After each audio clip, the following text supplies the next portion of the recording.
sebuah pusat logistik, seorang pria sedang bercerita tentang masa sekolahnya pada sebuah robot pekerja di logistik tersebut. Akan tetapi, yang namanya robot, dia tidak mengerti apa yang diceritakan oleh MC kita ini. Robot itu meminta untuk menjelaskan lagi maksud yang ingin disampaikan oleh MC kita. Beberapa robot juga menyuruhnya menyingkir karena menghalangi jalan. Ia bergumam, tidak ada kehangatan sekali di tempat ini. Karena terlihat hanya ada robot yang bekerja di sana. MC kita ini bernama Kim Jeon-yom. Kita panggil saja Kim Je agar mudah disebutkan. Lanjut ke cerita. 2 bulan sebelumnya, ketika Kim Je menyelesaikan wajib militernya, ponselnya berdering dan ternyata itu telepon dari ibunya. Sang ibu berkata bahwa mereka akan pindah ke daerah lain karena sudah menemukan rumah yang lebih bagus. Ibunya juga mengatakan bahwa ia sudah membayar biaya sewa rumah lamanya selama 6 bulan sebagai hadiah untuk Kim Je karena sudah menyelesaikan wamil. Setelah itu, Kim Je mulai mencari pekerjaan. Ia sedikit tenang karena uang sewa rumah yang sudah dibayarkan selama 6 bulan dan memiliki sedikit tabungan saat berada di militer. Akan tetapi, yang menjadi masalah terbesar Kim Je adalah harapan palsunya. Dunia tak sebaik yang ia kira. Kim Je melamar pekerjaan ke sana ke sini. Tetapi tidak ada yang menerimanya. Dengan alasan mereka mencari orang yang sudah punya pengalaman. Mirip-mirip di Konoha lah ya. Sudah 1 bulan lamanya Kim Je mencari pekerjaan, tidak ada satupun yang menerimanya. Sampai ia merasa sangat bosan dibuatnya. Kim Je lalu menuliskan pesan di sebuah grup obrolan keluarga, "Aku adalah orang paling tidak berguna di dunia." Begitu sebutnya. Terlihat ada 2 saudari di dalam grup obrolan tersebut. Mereka pun bercanda dengan mengolok Kim Je. Sampai salah satu saudari itu memberikan rekomendasi untuk melamar di perusahaan pengiriman. Cerita dikembalikan ke awal, di mana Kim Je sudah bekerja di perusahaan pengiriman tersebut. Sempat ia berpikir apa ia datang ke tempat yang tepat, karena tidak adanya kehangatan sebutnya. Lalu ada seseorang yang memanggilnya di sana. Dia adalah manajer di tempat itu. Kita kehabisan tuna kaleng, pergi dan cek ke gudang. Karena PEX masih menunjukkan ada sedikit persediaan yang tersisa. Oh iya, Pax ini adalah nama robot yang bekerja di sana ya. Sambil tersenyum, Kim Je bergumam dalam hati, manajer Shin sialan. Ia merasa robot lebih hangat ketimbang manajer itu. Setelah mencari cukup lama, Kim Je akhirnya menemukannya. Tetapi pintu gudang itu tiba-tiba tertutup dan membuat Kim Je terkejut. Ia berlari dan mencoba membukanya. Tapi pintu tersebut terkunci. Ia mencoba menghubungi saudarinya tetapi tidak dijawab. Lalu Kim Je berpikir, tidak ada yang serius juga. Tempat ini bukan freezer. Aku akan melaporkannya ketika tidak ada yang membuka pintu ini cukup lama. Saat itu juga Kim Je mengirim pesan ke saudarinya bahwa ia terjebak di gudang. Yang dibalas tertawaan oleh saudarinya itu. Dan juga mengatakan bahwa dia mendengar bangunan yang roboh di luar rumah. Kim Je yang penasaran lekas menelpon saudarinya itu. Akan tetapi tiba-tiba tanah bergetar dan alarm peringatan bencana berbunyi dengan kencang. Semua pegawai segera evakuasi ke tempat berlindung. Kim Je yang panik berteriak di depan pintu bahwa dia ada di dalam gudang. Ia juga menelpon 911, akan tetapi sinyal sudah hilang di sana. Kemudian hantaman yang kuat menghantam pintu tempat ia berdiri. Tangannya gemetar memikirkan apa yang terjadi di luar sana. Lalu suara yang asing terdengar dari balik pintu itu. Insting Kim Je mengatakan bahwa saat itu jika ia bersuara, maka dia akan mati. Terdiam oleh keadaan, bahkan keringat dingin mengucur di seluruh tubuhnya. Suara ini jelas-jelas bukan manusia. Kakinya lemas dan nafasnya berat. Apa yang harus aku lakukan? 3 hari berlalu di dalam gudang. Kim Je bertahan dengan memakan tuna kaleng yang ada di sana. Kim Je berpikir terjebak di gudang saat ini sudah menyelamatkan nyawanya. Karena ia tak tahu apa yang terjadi di luar sana. Mengingat tidak ada orang yang datang untuk mencarinya hingga saat ini. tersandar di sebuah dinding dengan raut wajah yang putus asa. Kim Je berharap semua keluarganya selamat, dan ia juga berharap ada tentara yang membukakan pintu itu untuknya. Sambil merenungkan itu semua, tiba-tiba sebuah layar melayang muncul di hadapan Kim Je. Anda sudah terpilih, silahkan periksa kekuatan yang Anda dapatkan. Begitu tulisan yang ada di layar itu. My own space. Anda dapat menyimpan objek yang ada di hadapanmu. Jumlah penggunaan tidak diketahui. Kim Je yang tidak percaya apa yang terjadi di hadapannya saat itu. Sambil menatap layar, ia berkata, Akhirnya aku sudah tak waras.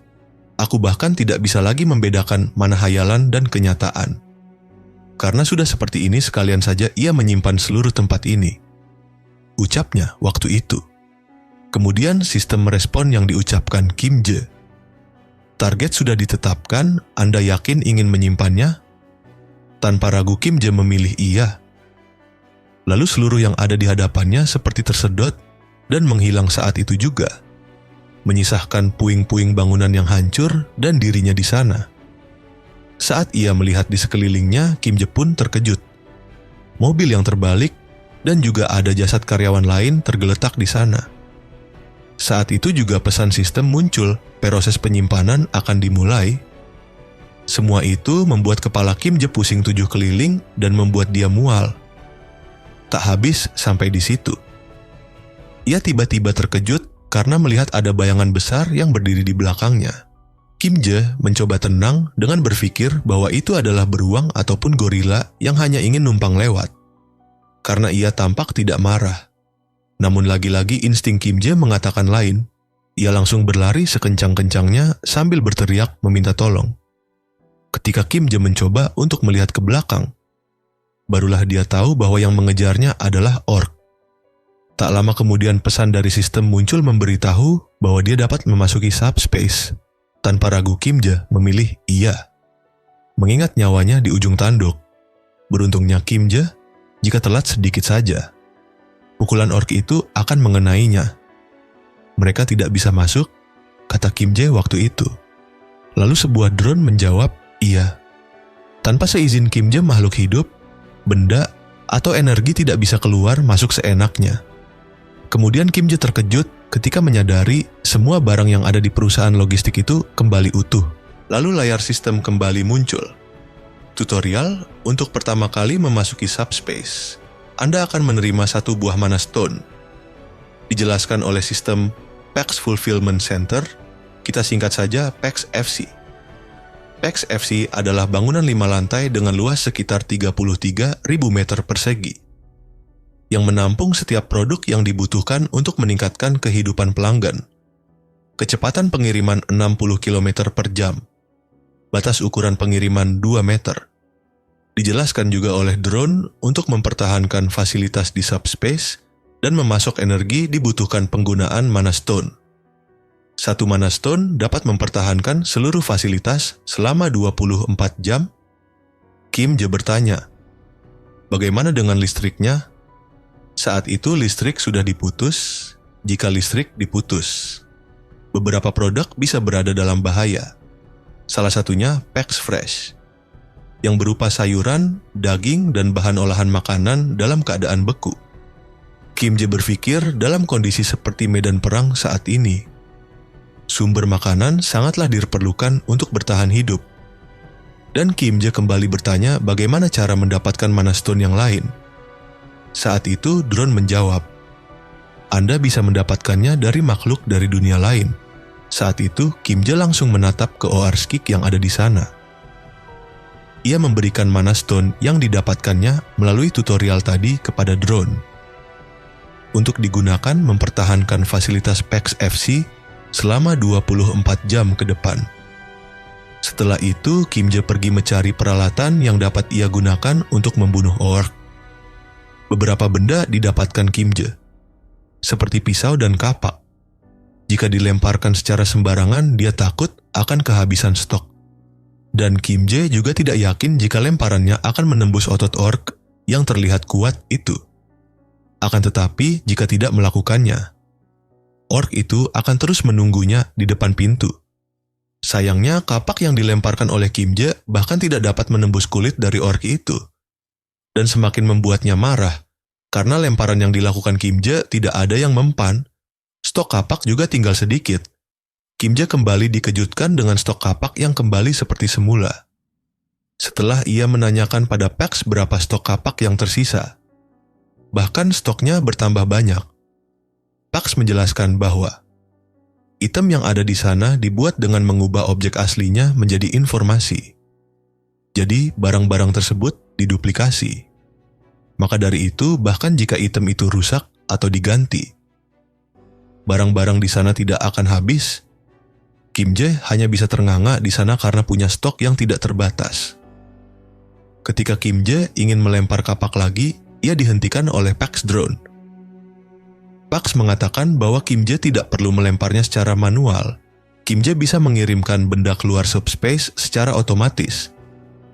Akan tetapi, pengiriman dibatasi hanya 30 detik sekali. Ia harus meningkatkan skillnya jika ingin batasan itu berkurang. Kim Jae pun menanyakan bagaimana cara mengaktifkannya. Pax mengatakan, Anda hanya perlu memikirkan benda apa yang ingin Anda kirim, lalu katakan, ship. Tak banyak pikir panjang, Kim Jae langsung mencobanya dan duar.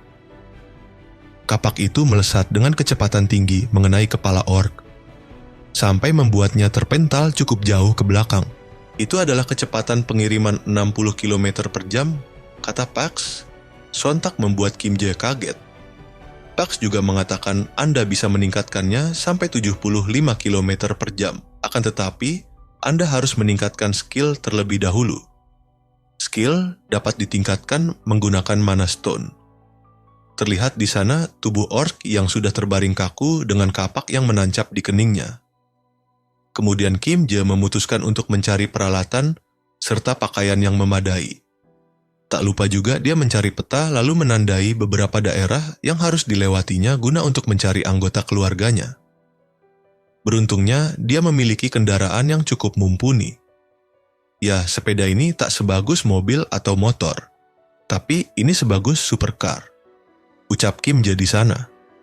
30 menit setelah Kim Jae meninggalkan subspace, ia sudah membunuh total 12 orc selama perjalanan. Dengan itu, Kim Jae juga mempelajari sesuatu. Pertama adalah kemampuannya untuk keluar masuk subspace secara bebas dan dapat mengirimkan kapak dengan kecepatan tinggi untuk menghantam ORC. Itu adalah kemampuan yang sangat overpower. Kedua adalah kemampuan product retrieval yang dapat secara otomatis mengambil kembali produk yang sudah dikirim. Bukan hanya barang yang sudah dikirim, bahkan mana stone dari monster yang sudah mati dapat diambil secara otomatis oleh kemampuan ini. Layar menampilkan bahwa sudah ada 13 mana stone yang dimiliki Kim Jae saat ini. Kim Jae bersyukur dia menyimpan Pax FC ke dalam subspace. Karena tidak ada resiko yang membahayakan hanya dengan berada di dalam subspace dan mempertahankannya.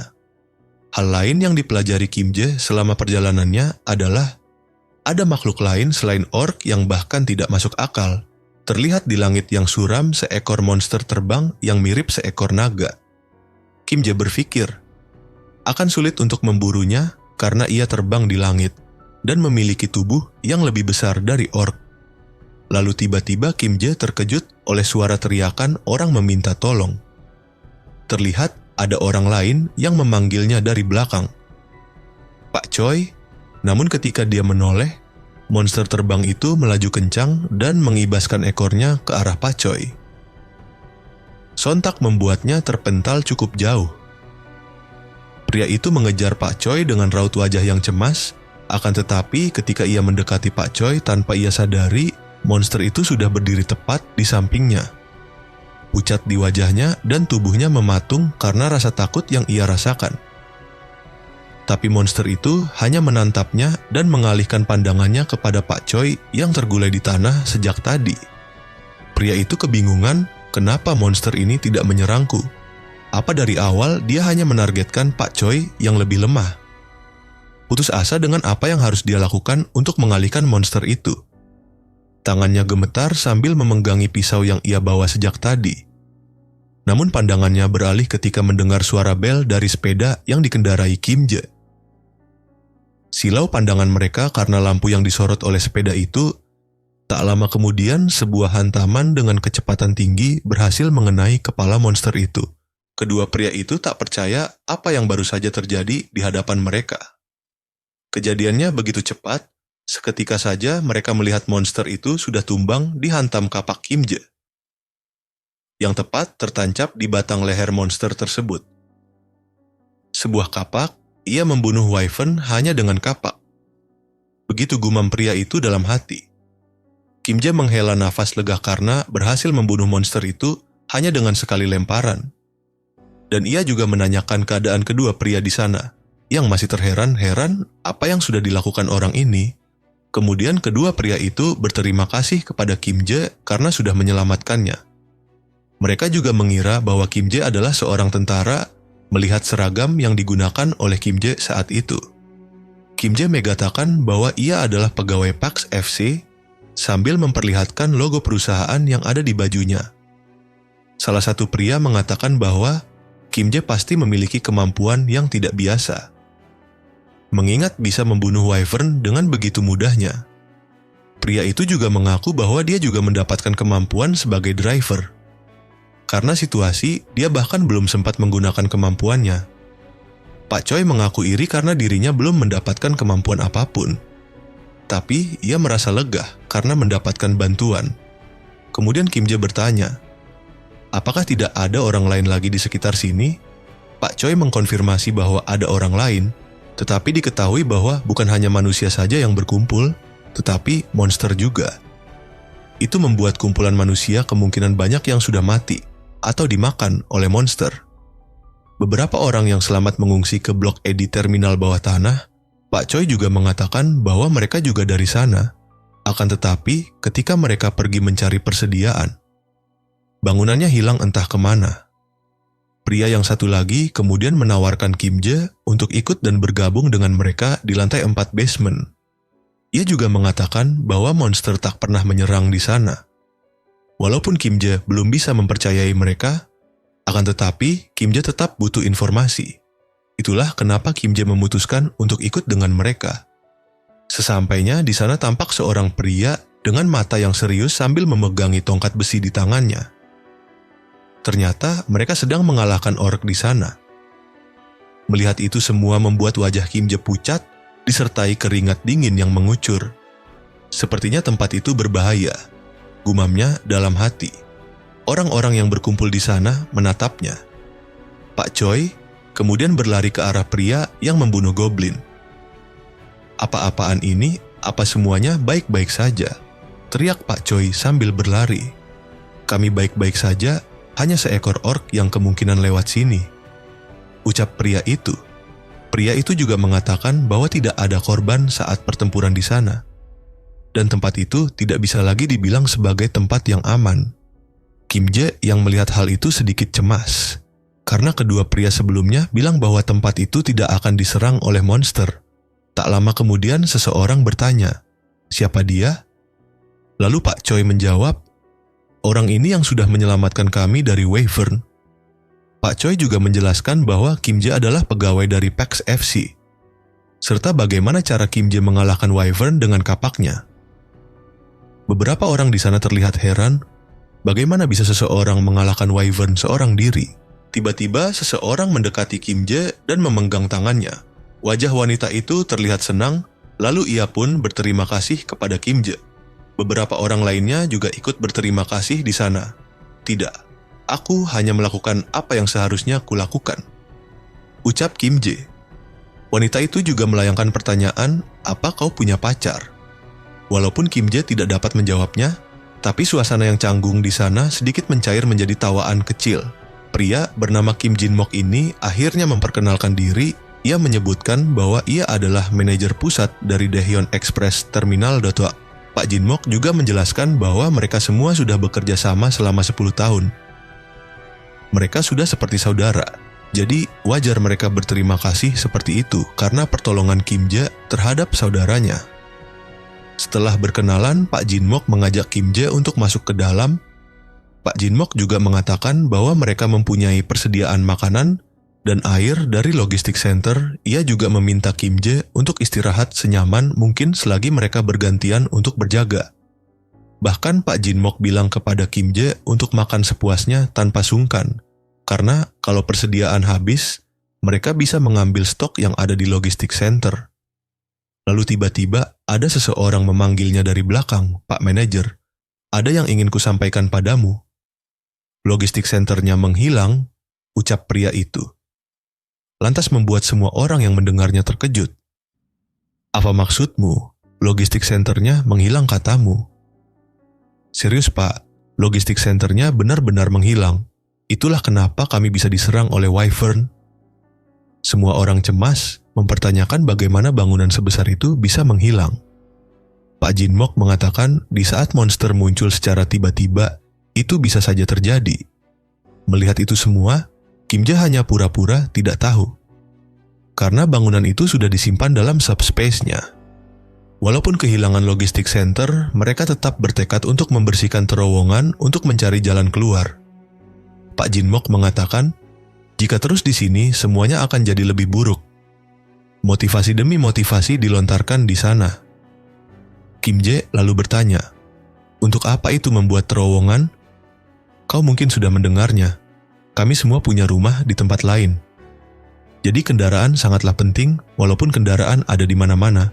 Masalahnya adalah semua jalan terhalangi," jawab Pak Jin Mok. Diketahui bahwa di utara jalan terhalangi lapangan golf, di timur terhalang oleh kontainer, dan jalan tol Yongdong benar-benar hancur. Maka dari itu, terowongan ke baratlah satu-satunya jalan keluar, akan tetapi tempat itu sudah dikuasai oleh sekelompok Wyvern.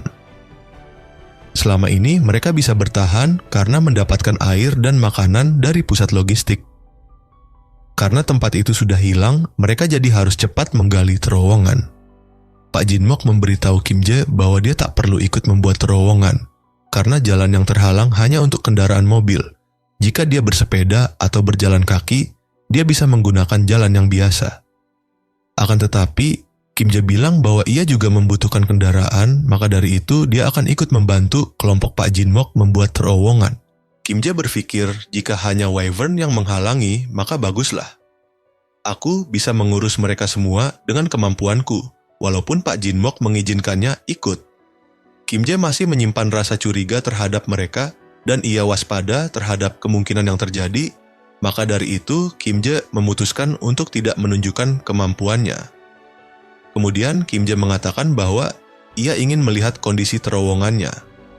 Dan sekalian melihat ukuran Wyvern yang ada di sana, Kim Jae berniat membersihkan Wyvern itu sendiri secara diam-diam, jadi dia bisa menggunakan kemampuannya dengan bebas. Sebelumnya, beberapa kemampuan Kim Jae sudah terbuka dan bisa diambil dengan syarat menggunakan 10 Magic Stone. Setelah ia bilang ingin pergi sendirian sambil diam-diam menghabisi Wyvern, tapi semua tak sesuai harapan Kim Jae. Seseorang memutuskan untuk ikut pergi bersamanya. Setelah ngobrol singkat mereka di sana, Kim Jae bertanya, "Jika Anda baru pertama kali menggunakan kemampuan, apakah Anda melihat jendela sistem atau semacamnya?" Pak Yongsu mengatakan bahwa ia tak pernah melihat jendela pesan sejak pertama kali membangkitkan kemampuan. Ia tak memiliki jendela pesan, tetapi menggunakan feeling untuk berkendara. Hal ini membuat Kim Jae khawatir. Tak lama kemudian mereka pun berangkat, yang membuat Kim Jae terkejut dengan cara Pak Yongsu berkendara. "Kenapa Anda menaikinya seperti itu?" ucap Kim Jae sambil berteriak. Pak Yongsu mengatakan bahwa banyak mobil di depan, jadi sulit untuk melihatnya. Tiba-tiba Pak Yongsu melihat ada Wyvern di depan. Mereka berdua panik. Kim Jae tak bisa melihatnya karena terhalang oleh Pak Yongsu yang mengendarai sepeda seperti itu. Dan Pak Yongsu bertanya pada Kim Jae apakah harus terus maju sambil menatap Kim Jae, membuat suasana semakin panik. Beruntung Kim Jae dapat menggunakan kemampuannya tepat waktu dan langsung menumbangkan Wyvern itu. Kim Jae mengatakan untuk jangan pernah menoleh ke belakang sambil mengambil mana stone dari Wyvern menggunakan kemampuannya. Tak lama mereka berjalan, terowongannya sudah mulai terlihat. Akan tetapi, naas ketika mereka tiba-tiba berhenti. Wajah Pak Yongsu pucat. Setelah dilihat segerombolan Wyvern sudah menunggu mereka di sana, Kim Jae sepertinya kita akan mati. Ucap Pak Yongsu sambil gemetaran. Kim Jae yang merasa tak punya pilihan lain, akhirnya ia terpaksa menggunakan kemampuannya. 10 mana stone digunakan untuk mengambil kemampuan baru, sisanya untuk mengurangi durasi cooldown. Pak Yongsu mematung sambil menatap kematian yang ada di hadapannya. Tiba-tiba Kim Jae berkata, "Ship." Beberapa kapak melayang ke arah Wyvern dan menghantam mereka dengan keras. "Apa yang terjadi?" ucap Pak Yongsu sambil menoleh ke belakang. Terlihat Kim Jae dan sebuah portal besar terbuka di belakang Kim Jae membuat Pak Yongsu semakin bingung.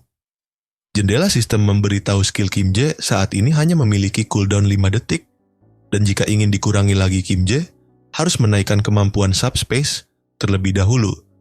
Lalu terlihat Pak Yongsu tercengang sambil memegangi sepeda. "Pak, mulai sekarang Anda harus tetap di sampingku. Hanya itu cara agar aku bisa melindungi Anda," ucap Kim Jae saat itu. Namun Pak Yongsu masih tercengang karena melihat ada logistik center di belakang Kim Jae, tapi tiba-tiba seekor Wyvern menyerang langsung ke hadapan mereka. Untungnya Kim Jae gesit melemparkan kapaknya ke leher Wyvern itu, dan Wyvern yang lain menjadi berteriak dan lebih agresif ketika ada serangan lagi yang hampir membahayakan Pak Yongsu.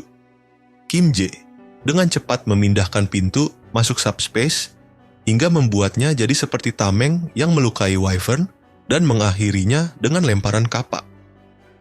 Serangan ketiga datang, namun sayang serangan Kim Jae meleset dan membuat Wyvern itu leluasa menyerangnya secara langsung.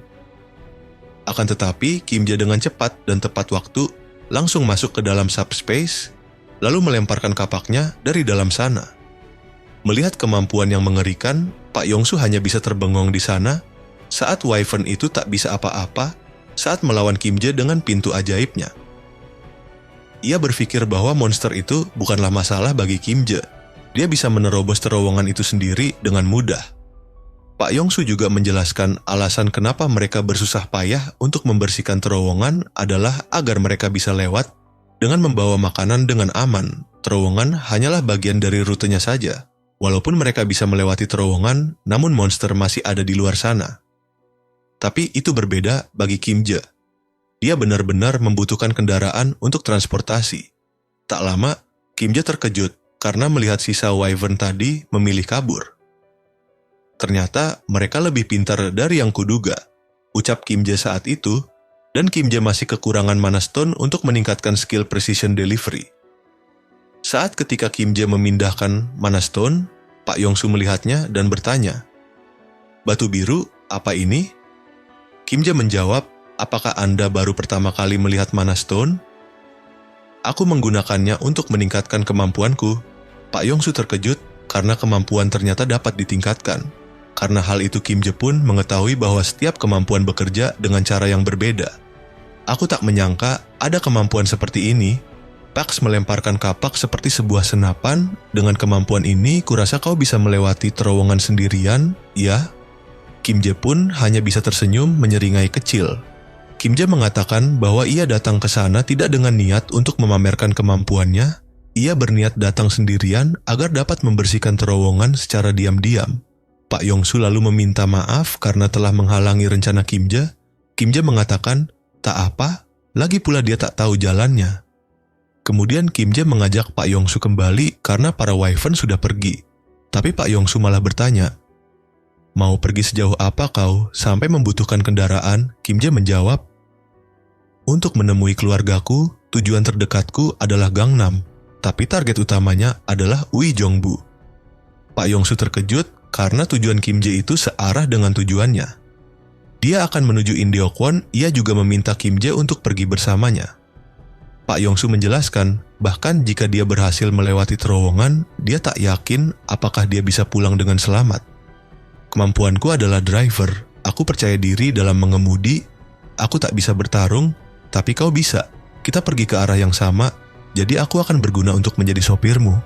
Sulit untuk mencapai Gangnam, tapi aku akan mengantarmu ke Indeokwon lebih cepat dari siapapun." Dia juga mengatakan mungkin dia tidak bisa berguna seperti Kim Jae, tetapi ia berjanji untuk tidak menjadi beban. Mendengar perkataan itu, Kim Jae pun merasa terkejut. Bahwa itu bukanlah ide yang buruk, skill mengemudinya tidak diragukan lagi. Dan itu bisa menjadi alasan bagi Kim Jae untuk menyembunyikan kemampuannya dari yang lain. Jika kemampuannya terungkap, kemungkinan keadaannya akan semakin memanas. Dan ada kejadian yang tidak diinginkan akan terjadi. Kim Jae merasa bahwa dia bisa mempercayai Pak Yong-su, karena dia juga mempertaruhkan nyawanya dengan mempercayai Kim Jae, dan ikut untuk melawan Wyvern. Dengan begitu Kim Jae pun menyetujui untuk pergi bersamanya sampai Indeokwon. Akan tetapi, Kim Jae memintanya untuk merahasiakan tentang kemampuannya, dan meminta untuk membiarkannya menangani terowongannya sendirian. Jadi tolong bicarakan hal ini pada yang lain untukku, Pak. Dengan semangat Pak Yong-su menjawab, tentu saja, jangan khawatir. Sesampainya mereka di base camp, pria itu mengatakan dengan santainya bahwa mereka bisa melewati terowongan Kim Jae sendirian yang akan menerobos terowongan dengan kemampuan yang didapatkannya. Mereka hanya perlu menunggu di luar sampai Kim Jae selesai dan maju setelahnya. Aku tahu kalian penasaran dengan kemampuannya, tapi itu tidak perlu. Yang pasti Tuan Kim Jae akan menerobos terowongannya, ucap Pak Yong-su. Kim Jae yang melihatnya tercengang bagaimana dia bisa membongkar semuanya setelah aku memintanya untuk merahasiakan hal ini. Orang-orang yang mendengar itu terkejut bahwa hanya Kim Jae sendiri yang akan menerobos. Seseorang bertanya, bisakah engkau memberitahu kami bagaimana cara dia melakukannya? Dengan santainya Pak Yong-su itu menjawab, iya. Mampus aku, ucap Kim Jae dalam hati. Ketika Kim Jae mencoba untuk meyakinkan mereka bahwa benar dia akan membersihkannya. Besok pagi, Pak Jinmok mengatakan, aku tak akan bertanya tentang kemampuanmu. Bahkan aku tak penasaran. Kau pasti membuat keputusan ini dengan mempertimbangkannya untuk kami. Pak Jinmok juga mengatakan, jika kau tidak ingin kami ikut membantu, kami tidak akan membantu. Lalu mereka memberikan beberapa persediaan makanan untuk Kim Jae. Mereka tidak enak karena mereka tidak membantu.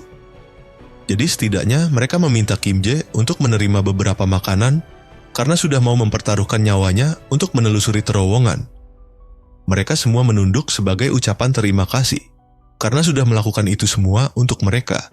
Dan mereka juga meminta maaf karena yang bisa mereka berikan hanyalah ucapan terima kasih. Tidak, itu semua karena aku memang harus melakukannya. Makanan ini pasti disimpan untuk keluarga kalian. Aku tak apa. Kalian harus membawanya lagi, ucap Kim Jae. Seseorang lalu memegang pundak Kim Jae dan mengatakan, terima saja Kim Jae. Yang lain juga pasti sulit untuk membagikan makanannya. Jika kau menolaknya, itu akan tak sopan. Selain itu bukan cuma kami saja yang punya keluarga kan?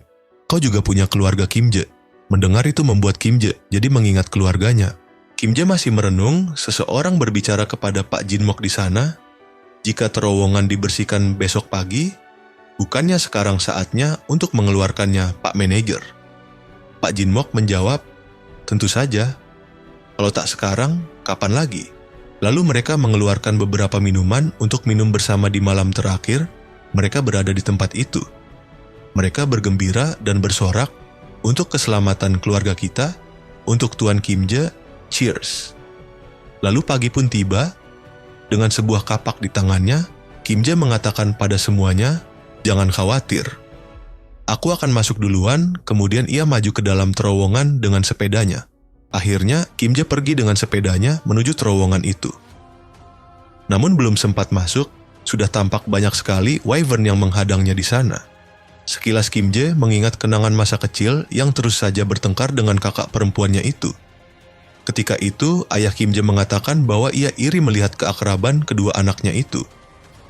Ia juga mengatakan, kalian mungkin membenci saudara kalian karena pertengkaran kecil seperti ini. Akan tetapi, akan tiba waktunya kalian akan mengerti betapa berharganya keluarga itu. Di saat itulah Kim Jae sadar bahwa keluarga itu sangatlah berharga. Di malam sebelumnya, ketika semua orang tertidur karena banyak minum, Pak Yong-su tersadar dan mencari toilet. Ia sadar bahwa Kim Jae tidak ada di sana. Lekas ia menanyakan keberadaan Kim Jae kepada beberapa orang yang sedang berjaga. Mereka mengatakan bahwa Kim Jae keluar beberapa saat yang lalu untuk mencari udara segar. Tak lama kemudian Pak Yong-su menemukan Kim Jae sedang memegangi kotak besar. Pak Yong-su menanyakan, kenapa kau tidak tidur? Kau pasti kelelahan. Kim Jae menjawab bahwa ia hanya tidak bisa tidur. Kemudian Pak Yongsu melihat apa yang dilakukan oleh Kim Jae. Ia pun terkejut dengan apa yang dia lihat di sana. Kim Jae mengatakan ia hanya mengisi sedikit persediaan agar truknya tidak terlalu berat, dan itu adalah kendaraan terakhir yang Kim Jae isi. Pak Yongsu terkejut bahwa ada 15 truk yang sudah diisi persediaan oleh Kim Jae. Saat itu Kim Jae meminta Pak Yongsu untuk merahasiakan hal tersebut kepada yang lainnya.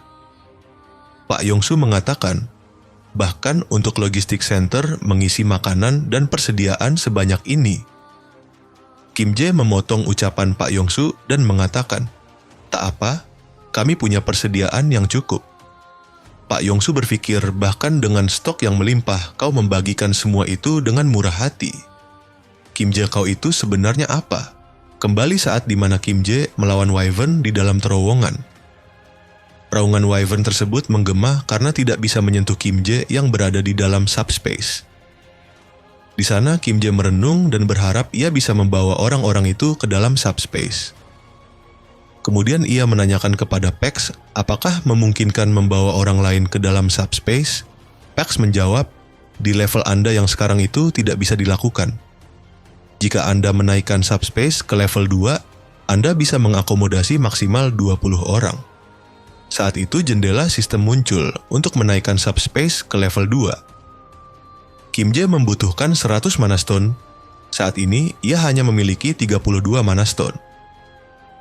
Di situ Kim Jae berpikir bahwa paling tidak sisa Wyvern yang ada di terowongan sekitar 40 ekor. Bahkan ada beberapa yang sudah kabur. Menaikkan level di sini sepertinya tidak memungkinkan.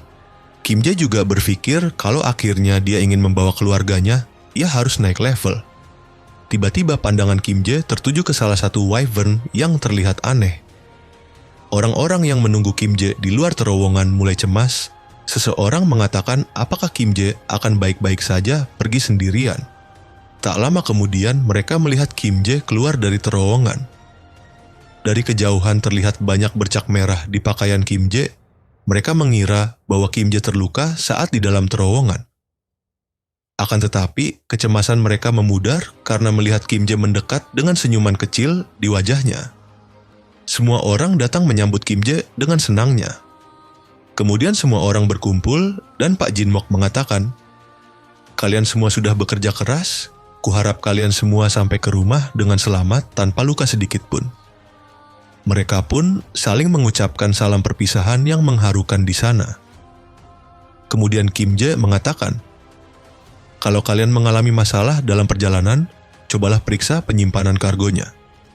Aku menyiapkan sedikit hadiah di sana, itu seharusnya membantu." Lalu mereka berangkat dengan mobil mereka masing-masing menuju ke rumah mereka dengan jalan yang berbeda-beda pula. Di perjalanan pikiran Kim Jae masih terganggu dengan Wyvern yang ada di dalam terowongan tadi. Dia kabur dengan sangat cepat sampai aku tidak bisa melihatnya dengan benar. Tapi aku yakin Wyvern itu lebih besar dari yang lainnya. Apakah itu pemimpinnya?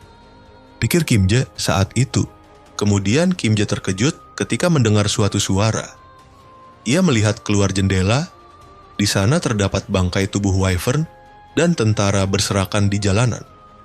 Kim Jae lalu melihat wajah Pak Yongsu yang muram karena ia terpaksa melewati tempat seperti itu. Tak ada jalan yang bersih, kemanapun kami pergi akan sama saja. Melihat tubuh tentara ada di mana-mana. Itu artinya keadaan saat ini lebih buruk dari yang mereka duga. Tak lama kemudian mereka terhenti karena blokade pagar dengan kawat berduri yang terpasang di sepanjang jalan. Pak Yongsu mengatakan mereka harus mencari jalan lain. Seharusnya ada jembatan di jalur lain yang bisa mereka lewati. Akan tetapi, Kim Jae melihat sesuatu di depan mereka. Terlihat di sana makhluk seperti anjing dengan gigi yang tajam dan kulit berwarna merah. Kim Jae berpikir jika ia menghabisi mereka semua, subspace bisa naik level. Ketika Pak Yongsu akan memutar balik mobilnya, ia dihentikan oleh Kim Jae. Kim Jae mengatakan, "Apakah mungkin untuk melewati trotoar di sebelah jalan itu? Memang sempit, tapi seharusnya kita bisa melewatinya," kata Pak Yongsu. Kim Jae mengatakan bahwa dia mendapatkan ide bagus untuk melewatinya. Ia mengajak Pak Yongsu untuk melewati jalan sempit itu dan tak perlu putar balik. Lalu di depan mereka terlihat satu orc sedang bertarung dengan segerombolan monster anjing. Namun orc itu dikalahkan lalu dimakan oleh monster anjing tersebut. Pak Yongsu yang melihat semua itu pucat ketakutan. Pak Yongsu mengatakan, ide yang kau sebutkan tadi, apa kau berencana benar-benar akan melewati jembatan ini? Kim Jae menjawab, tentu saja, ini lebih mudah dari yang Anda pikirkan. Kim Jae juga menjelaskan bahwa kondisi di sana mirip dengan game yang dulu pernah ia mainkan, di mana ketiga ras berperang satu sama lain, itu adalah game strategi luar angkasa bernama Stark. Lalu Kim Jae menunjuk ke suatu tempat. Di sana, bisakah Bapak mundurkan mobilnya ke tempat itu? Tanpa pikir panjang, Pak Yongsu langsung menuruti apa yang diminta oleh Kim Jae. Para monster itu pun menyadari kedatangan mereka dan mulai mendekati mobil. Kim Jae yang berdiri di belakang mobil itu membuka kemampuannya yang baru. Lalu Kim Jae memerintahkan Pax untuk memperkuat kemampuan itu. Saat ini kecepatan pengiriman sudah ditingkatkan 100 km per jam. Monster itu dengan cepat berlari ke arah Kim Jae. Namun apalah daya, sebuah kulkas 2 pintu dilemparkan oleh Kim Jae ke arah monster itu. Kekuatan yang dahsyat dengan kecepatan yang mencapai 100 km per jam membuat para monster itu pontang-panting dibuatnya. Kim Jae dengan santainya duduk di belakang mobil sambil memunguti mana stone. Kim Jae juga mengetahui bahwa skill precision delivery ternyata dapat melacak target dengan tepat sampai akhir. Ia ingin menggunakan kapak untuk melawan monster anjing di sana. Tapi, itu tidak memungkinkan karena monster itu sangat cepat. Bahkan, jika dengan kecepatan 100 km per jam digunakan, beberapa dari mereka bisa menghindarinya. Bahkan, jika beberapa dari mereka mati, monster itu akan tetap menyerang dengan cepat. Tapi bagaimana jika menggunakan kulkas? Tak hanya besar, tapi dengan beratnya saja cukup untuk menumbangkan mereka dengan hanya sedikit goresan. Dan dengan auto shipping yang sudah diperkuat, tak ada lagi yang lebih baik daripada ini. Pak Yongsu yang melihat dari balik kaca spion, dibuat tercengang dengan aksi yang dilakukan oleh Kim Jae. Kupikir dia hanya melemparkan kapak, bahkan jika itu logistik center. Apa masuk akal dia punya stok sebanyak ini untuk terus dilemparkan kepada monster? Sesuatu terbesit di pikiran Pak Yongsu. Kemudian Kim Jae menghampiri Pak Yongsu dan menanyakan apakah dia ingin makan sesuatu. Spontan saja ia menanyakan, Kim Jae, apakah mungkin stoknya tak terbatas? Lalu Kim Jae menjawab, oh, Bapak tidak tahu. Pak Yongsu mengira Kim Jae mengambil lagi kapak yang sudah dilemparkannya. Kim Jae mengatakan kalau dia tidak mengambil kembali kapak itu, semuanya akan berserakan di jalan dan mungkin akan melukai kaki seseorang. Itulah kenapa dia mengambil kembali kapak itu. Pak Yongsu terlihat kaget dan mengatakan, kalau begitu benar stoknya tak terbatas, Kim Jae pun mengiyakan pertanyaan Pak Yongsu itu. Kemudian mereka berbagi makanan. Pak Yongsu mengungkapkan bahwa ia malu karena tak tahu kemampuan Kim Jae. Tapi Kim Jae mau berbagi makanan dengannya. Kim Jae mengatakan, terima kasih Pak, karena sudah mempercayaiku. Jika Anda butuh sesuatu katakan saja padaku, semuanya ada di sana. Terima kasih, tapi aku baik-baik saja. Berkatmu yang mengalahkan monster, sepertinya aku bisa pulang ke rumah. Setelah menyeberangi jembatan ini, rumahku sekitar 1 jam dari sini. Kim Jae sedikit ceria karena sebentar lagi Pak Yongsu bisa bertemu dengan keluarganya. Namun, Pak Yongsu masih sedikit cemas dan berharap bahwa keluarganya selamat. Kim Jae sedikit menghibur Pak Yongsu dengan menawarkan pakaian baru sesuai dengan style yang diinginkan oleh Pak Yongsu. Aku tak yakin kau punya pakaian yang aku cari, ucap Pak Yongsu. Namun apalah daya gerbang ajaib milik Kim Jae memiliki semua barang dari logistik center. Kemudian mereka memutuskan untuk melanjutkan perjalanan. Dengan kemampuan yang Pak Yongsu miliki, ia menerobos semua rintangan yang ada di hadapannya dan melaju dengan cepat. Hanya butuh waktu 20 menit. Akhirnya mereka sampai di kediaman Pak Yongsu dan keluarganya. Melihat sekeliling dan melihat keadaan, beberapa bangunan dalam kondisi yang buruk. Kemungkinan memang karena bangunannya sudah tua, beberapa bangunan di sekitarnya juga dalam kondisi yang sama, namun tidak terlihat satupun jasad yang tergeletak di sana. Dengan begitu, Pak Yongsu optimis bahwa keluarganya masih selamat. Aku hanya perlu menekan kode kunci dan membuka pintunya lalu masuk ke dalam. Hanya menekan kode dan masuk ke dalam. Namun wajah Pak Yongsu pucat dan tangannya gemetar. Ia mematung di depan pintu dengan pikiran yang takut. Jika ia membuka pintu itu, ternyata hanya ada mayat yang dingin dari keluarganya. Kim Jae yang melihat keadaan Pak Yongsu merasa iba. Ia menginjak gas dengan sangat kuat. Membuat jarak yang harusnya 1 jam menjadi 20 menit hanya untuk melihat keluarganya. Akan tetapi dengan pemikiran seperti itu, sebanyak apapun tekad yang dimilikinya, dia tak akan bisa membuka pintu itu.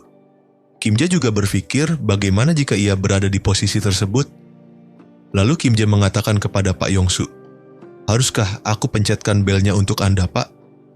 Dengan berat hati, Pak Yongsu menyerahkan itu semua kepada Kim Jae. Namun ketika saat Kim Jae ingin menekan belnya, seseorang membuka pintu itu dari dalam. Mereka semua terkejut, dan ternyata istri dan anak Pak Yongsu yang membukakan pintu itu. Pak Yongsu menangis, tak kuat menahan haru dan kebahagiaan yang begitu mendalam karena keluarganya masih selamat. Air mata Kim Jae pun berlinang melihat kehangatan keluarga itu yang akhirnya dipertemukan. Kemudian istri Pak Yongsu bertanya, "Siapa anak muda ini?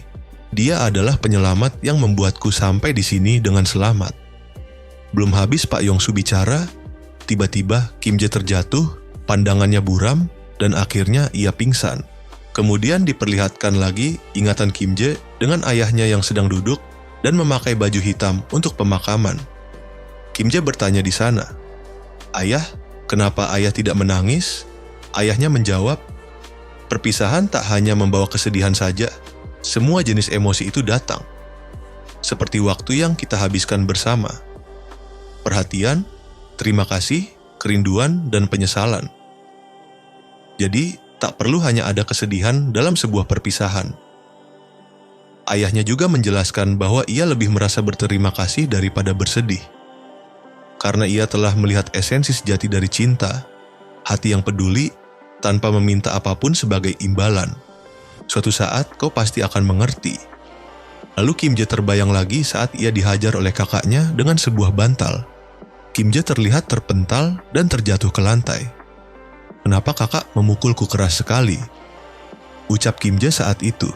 Kakaknya menjawab, "Apa yang kau maksud keras? Aku bahkan mengambil bantal untuk memukulmu dengan pelan. Cengeng sekali." Ia pun berlari menghindari kakaknya sambil menggerutu, "Aku membencimu, Kak." Namun dari perspektif sang ayah, keduanya terlihat akur. "Meski kau sekarang tak menyukai adikmu, dan kakakmu mungkin terus mengganggumu, suatu hari kalian akan sadar seberapa berharganya keluarga itu," ucap sang ayah yang berakhir digetok sendok sup oleh sang ibu. Makanan siap dan mereka makan bersama. Obrolan kecil yang hangat melengkapi meja makan mereka. Terlihat Sol sangat menikmati pertandingan yang ada di televisi. Kakak tertuanya berkata bahwa tahun depan Sol akan masuk SMP. Dia menyarankan Sol untuk ikut klub boxing di sekolah itu, karena dia sangat menyukai pertarungan. Dengan senyuman yang percaya diri, Sol mengatakan, "Tentu saja, itu sebabnya aku memilih sekolah itu." Singkat cerita, terlihat Kim Jae sudah mengenakan pakaian SMP. Dengan senyum yang bahagia, ia mengatakan, "Akhirnya aku di sini." Namun ketika dia melihat anak-anak lain yang mengenakan pakaian serba baru dan sangat rapih, Kim Jae kembali melihat dirinya sendiri. Pakaian yang ia pakai tampak kebesaran dan sudah terlihat lusuh. Sepertinya itu adalah pakaian bekas kakak tertuanya. Walau begitu Kim Jae tidak kecewa. Ini tetaplah pakaian SMP, ucapnya saat itu. Namun kebahagiaannya hanyalah sementara. Dia dirundung oleh anak-anak lain di sekolahnya. Walaupun ia sering berkelahi dengan kakaknya, tubuhnya yang mungil saat itu tak mampu untuk melawan balik. Tak lama kemudian, kakaknya Sol melihat semua kejadian itu. Kim Jae tersenyum senang melihat kakaknya yang kuat hadir untuk menolongnya.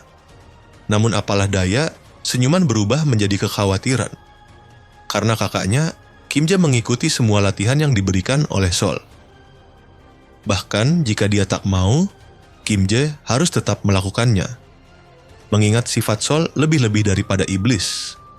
Berkat semua latihan itu, Kim Jae tak lagi dirundung oleh anak begundal di sekolahnya. Kakaknya Juyeon akhirnya masuk ke sekolah perawat, yang membuat Sol dan Kim Jae tidak percaya. Ketika Kim Jae telah dewasa, terlihat tubuhnya yang kekar berkat dipaksa latihan oleh Sol. Kemudian sang ayah mengatakan, "Ini sudah saatnya kau pergi wajib militer." Dengan begitu Kim Jae akhirnya pergi wajib militer dan terus saja ditertawakan oleh Sol dari kejauhan. Kim Jae mencoba tegar, namun tetap saja kesedihan membuatnya menangis. Karena itu, pertama kalinya ia jauh dari keluarga dalam waktu yang lama. Tak lama kemudian, Kim Jae pun terbangun dari tidurnya. Dia seperti orang linglung, di mana aku pingsan, sambil tetap waspada dan mengeluarkan kapaknya. Saat Kim Jae menoleh, ia sedikit kaget karena istri dan anak Pak Yong-su sedang duduk di meja makan sambil menatapnya. Kemudian Kim Jae melihat Pak Yong-su juga sedang tertidur di sana. "Apa kau tak apa? Kau tiba-tiba tertidur? Tidurmu nyenyak sekali." Lalu Kim Jae bertanya, "Berapa lama aku tertidur?" "Tidak lama, kamu hanya tertidur selama 3 jam," ucap istri Pak Yong-su. Kemudian ia berterima kasih kepada Kim Jae karena sudah banyak membantu suaminya agar bisa sampai ke rumah dengan selamat. Kim Jae mengatakan, "Tak apa, saya juga sudah banyak dibantu oleh Pak Yong-su." Kemudian Pak Yong-su terbangun dan mengatakan, "Dibandingkan dengan semua bantuan yang kuterima, yang kulakukan untukmu tidaklah banyak. Kau sudah menyelamatkan nyawaku." Lalu istri Pak Yong-su menawarkan makan kepada Kim Jae. Ia juga mengatakan bahwa Pak Yong-su ingin makan bersama Kim Jae. Karena itu, dia juga belum makan sampai sekarang. Kim Jae tersenyum lalu mengatakan, "Kalau begitu, aku tak akan ragu dan ikut makan." Kim Jae terkejut dengan makanan yang dihidangkan oleh istri Pak Yong-su. Karena sup belut itu terlihat sangat enak. "Aku tidak tahu apakah ini sesuai dengan seleramu. Aku sangat ingin membuatkan makanan yang lebih mewah, tapi dengan bahan yang terbatas. Hanya ini yang bisa aku buat untuk saat ini." Kim Jae pun berterima kasih. Baginya saat ini tak ada makanan yang lebih mewah dari makanan yang disajikan untuknya di sana. Ketika Kim Jae mencicipinya, ia seperti melayang mengingat sejak pulang dari militer. Selama 3 bulan, itu adalah makanan terbaik yang Kim Jae makan. Pak Yong-su bertanya tentang tujuan Kim Jae saat ini, dan ia juga mengatakan bahwa dia akan mengantarkan Kim Jae sampai ke Gangnam. Kim Jae pun terkejut, namun Pak Yong-su sudah membahas semua itu dengan istrinya. Dia bilang kepada istrinya bahwa Kim Jae sedang mencari keluarganya. Lalu istri Pak Yong-su mengatakan, "Apa keluarga kita saja yang penting?" Namun ucapan Pak Yong-su ditentang oleh Kim Jae. Mengingat Gangnam bukanlah tujuan utamanya. Dia membutuhkan kendaraan untuk waktu yang lama, hingga ia sampai ke Uijeongbu. Kemudian mereka memutuskan untuk melanjutkan pembicaraan mereka di luar. Pak Yong-su menjelaskan, mereka akan pergi bersama dengan truk itu menuju Gangnam. Setelah mereka sampai, Kim Jae memberikan Pak Yong-su sepeda listrik untuk kembali ke rumahnya. "Jika kau tak masalah, aku akan mengantarmu ke Gangnam secepat yang aku bisa," ucap Pak Yong-su saat itu. Kim Jae berpikir, kenapa dia mengambil resiko seperti ini? Bahkan jika ia bisa menghindari kebanyakan monster dengan kemampuan berkendaranya. Tapi tetap saja, ini adalah situasi yang berbahaya. Setelah bertemu keluarganya dengan membawa persediaan yang banyak, seharusnya tidak ada alasan untuknya mengambil resiko sebesar ini. "Pak, kau datang sejauh ini demi keluargamu kan? Aku tak paham kenapa kau mencoba membantuku," ucap Kim Jae saat itu. Pak Yong-su mengatakan, "Bukannya kau sudah menyelamatkanku?" Ia juga menanyakan hal yang sama kepada Kim Jae. Kenapa Kim Jae membantunya? Kim Jae terdiam karena tidak ada alasan yang terlintas di pikirannya untuk tidak membantu. "Kalau bukan karena bantuanmu, aku mungkin tak bisa keluar dari terowongan dan mati di sana. Aku hanya mencoba membantu sebisaku sebagai timbal baliknya. Kita sebenarnya berada di situasi yang sama.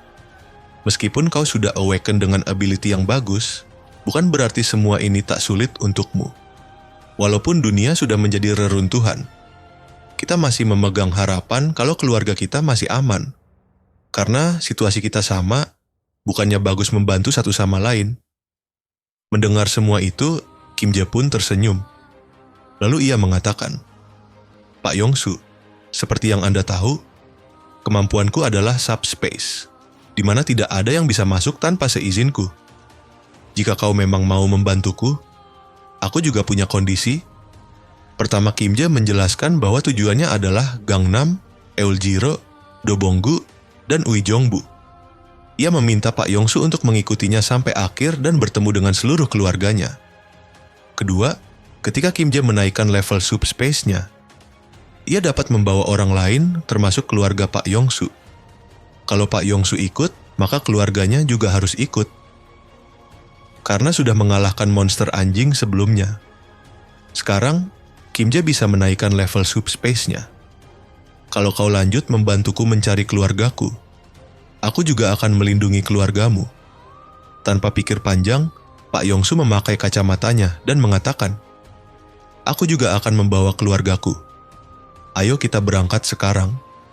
Kemudian Kim Jae menggunakan 100 mana stone untuk menaikkan subspace. Terlihat mana stone yang dimilikinya tersisa 16. Dan harga untuk mempertahankan subspace naik. Dari 1 mana stone menjadi 6. Dengan level subspace yang meningkat, Kim Jae dapat menampung sebanyak 20 orang. Dan ia juga mendapatkan kemampuan tambahan. Ia dapat menyimpan sesuatu yang ada di hadapannya sebanyak 1. Lalu, keluarga Pak Yongsu masuk ke dalam subspace. Mereka terlihat terkejut karena ada tempat seperti itu. Kim Jae lalu memanggil Pax dan menjelaskan kepada keluarga Pak Yongsu bagaimana cara menggunakannya. Kim Jae juga menerangkan bahwa ada pusat makanan segar, mereka bisa menggunakannya tanpa meminta izin dari Kim Jae. Karena stoknya tak terbatas. Semua itu membuat istri Pak Yongsu bingung dibuatnya. Kim Jae bilang ke Pak Yongsu untuk istirahat, karena mereka akan berangkat dalam 30 menit lagi, dan Kim Jae ingin memeriksa ability-nya. Diperlihatkan oleh sistem. Ada fitur baru yang terbuka dalam subspace, yaitu laboratorium, di mana bisa menggabungkan, memisahkan, dan mengubah barang yang teregistrasi di dalam subspace. Kim Jae juga terkejut ketika ia menyadari bahwa ia dapat menyimpan satu tempat lagi selain PAX FC di dalam subspace. Kim Jae ingin memeriksa semua fitur baru yang ia dapatkan. Tapi sayang, dia tidak memiliki mana stone yang cukup. Saat ini, ia sangat penasaran dengan ability yang dapat menyimpan objek apapun di hadapannya ke dalam subspace. Sebelumnya, Kim Jae tanpa sengaja menyimpan PAX FC. Lalu dengan pemikiran yang sangat liar, ia mengatakan akan menyimpan bumi. Pesan sistem muncul untuk mengkonfirmasi objek yang akan disimpan oleh Kim Jae.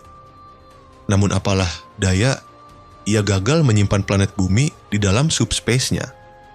Karena itu di luar batas dari apa yang bisa disimpan. Meskipun gagal, Kim Jae tidak terlalu kecewa karena ia sudah menebaknya sejak awal.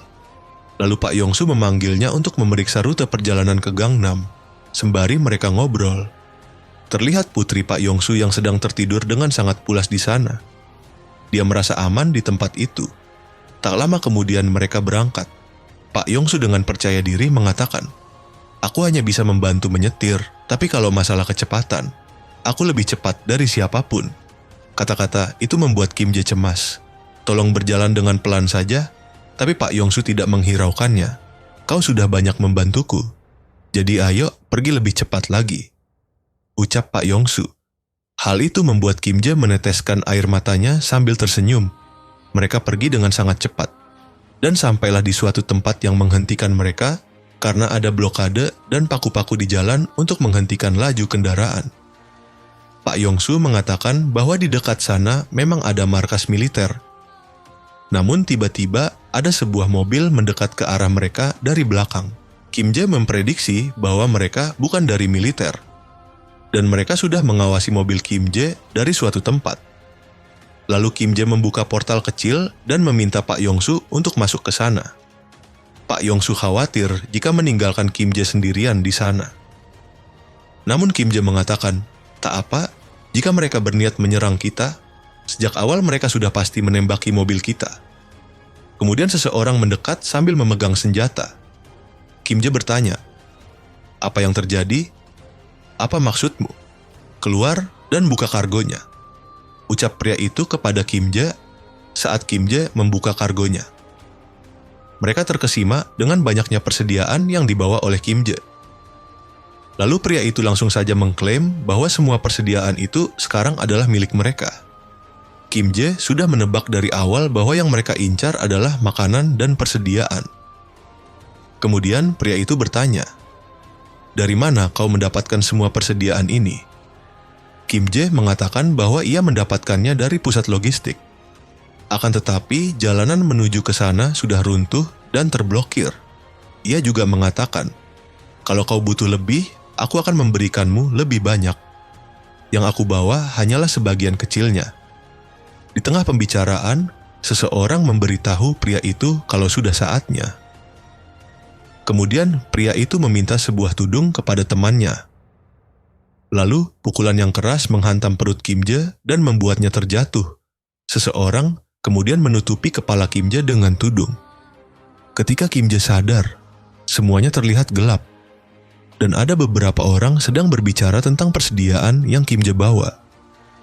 Tak lama kemudian seseorang melepaskan tudung dari kepala Kim Jae. Dan terlihatlah seseorang dengan badan yang besar sedang duduk di kursi seorang komandan. Juga terlihat ada mayat tentara di sana. Pria itu menanyakan dari mana Kim Jae mendapatkan semua persediaan itu. Kim Jae menjawab, ia mendapatkan semua itu dari pusat logistik di Gunpo. Lalu Kim Jae menanyakan, dia ada di mana dan apa yang terjadi. Pria itu mengatakan, sekarang mereka berada di markas militer, tepatnya di markas komunikasi. Sekarang hampir jam 6.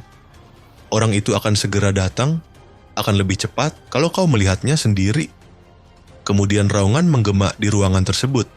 Kim Jae langsung melihat keluar jendela dan ia terkejut dengan apa yang dilihatnya saat itu. Wyvern yang sangat besar terbang di dekat bangunan militer. Pria itu mengatakan bahwa sosok itu tidak main-main. Pria itu pikir dirinya sudah cukup kuat. Akan tetapi serangannya seperti terblokir oleh sesuatu yang membuatnya hampir mati saat menghadapi Wyvern tersebut. Dijelaskan oleh pria itu, militer mencoba melawan monster tersebut dengan senjata. Akan tetapi mereka semua malah mati. Bahkan kekuatannya saja tidak mempan, apalagi peluru. Jadi pihak militer mulai merekrut orang-orang yang memiliki kemampuan untuk melawan monster. Dia juga menjelaskan bahwa mereka mengambil alih karena militer saat ini lemah.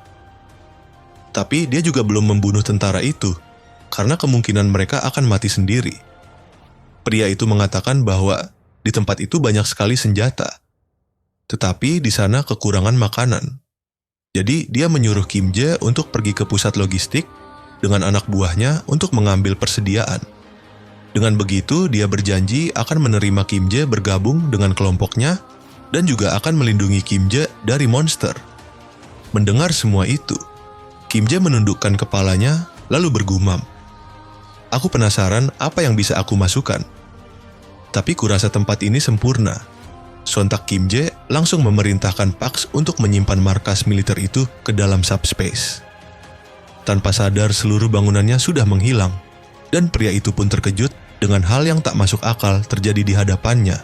Di episode sebelumnya, Kim Jae bertemu dengan para bandit yang sudah mengambil alih markas militer. Ia dipukul dan disekap. Dan ketika Kim Jae menyadari sesuatu tentang tempat itu, tanpa ragu, Kim Jae memerintahkan Pax untuk menyimpan seluruh pangkalan ini ke dalam subspace. Bandit itu tidak menyadari apa yang sedang terjadi. Ia hanya duduk di kursinya, masih berbicara besar. Kemudian pangkalan militer lenyap dalam sekejap. Bangunan, perlengkapan, kendaraan, bahkan tanah tempat mereka berdiri, semuanya menghilang. Kini, sang bandit mendapati dirinya duduk sendirian di tengah hamparan tanah kosong. Ketika ia akhirnya sadar, ketakutan mulai merayapi wajahnya. Ia menatap sekeliling, kebingungan, sedangkan anak buahnya mencengkeram senjata mereka, panik dan tak tahu harus berbuat apa. Mereka semua mendongak ke langit, mencoba memahami bagaimana seluruh bangunan bisa menghilang begitu saja. Sementara itu, Kim Jae meludah ke tanah, menyadari ada sedikit cairan merah. Tinju tadi pasti telah menyebabkan luka dalam. Ia merasa pusing dan hampir kehilangan kesadaran. Menyimpan pangkalan sebesar itu telah menguras energinya secara drastis. Jika ia tahu dampaknya sebesar ini, mungkin ia akan menunda atau bersembunyi ke dalam subspace terlebih dahulu. Namun, nasi sudah menjadi bubur. Sekarang, ia hanya perlu menangani akibatnya. Saat Kim Jae perlahan-lahan menuju bayangan untuk beristirahat, tiba-tiba jeritan menggema di udara. Para bandit membeku di tempat ketika langit berubah menjadi merah pekat. Bayangan-bayangan besar mulai berputar di langit, ratusan wyvern datang, mengepakkan sayap mereka yang lebar, meluncur ke arah para bandit dengan raungan buas. Pemandangan itu menghantam para bandit seperti palu godam. Mereka langsung panik, berlari kocar-kacir, melupakan Kim Jae sepenuhnya. Bahkan pria yang sebelumnya menangkap Kim Jae pun melarikan diri, membiarkannya bebas. Pemimpin bandit itu mengamuk, berteriak memerintahkan anak buahnya untuk bertahan.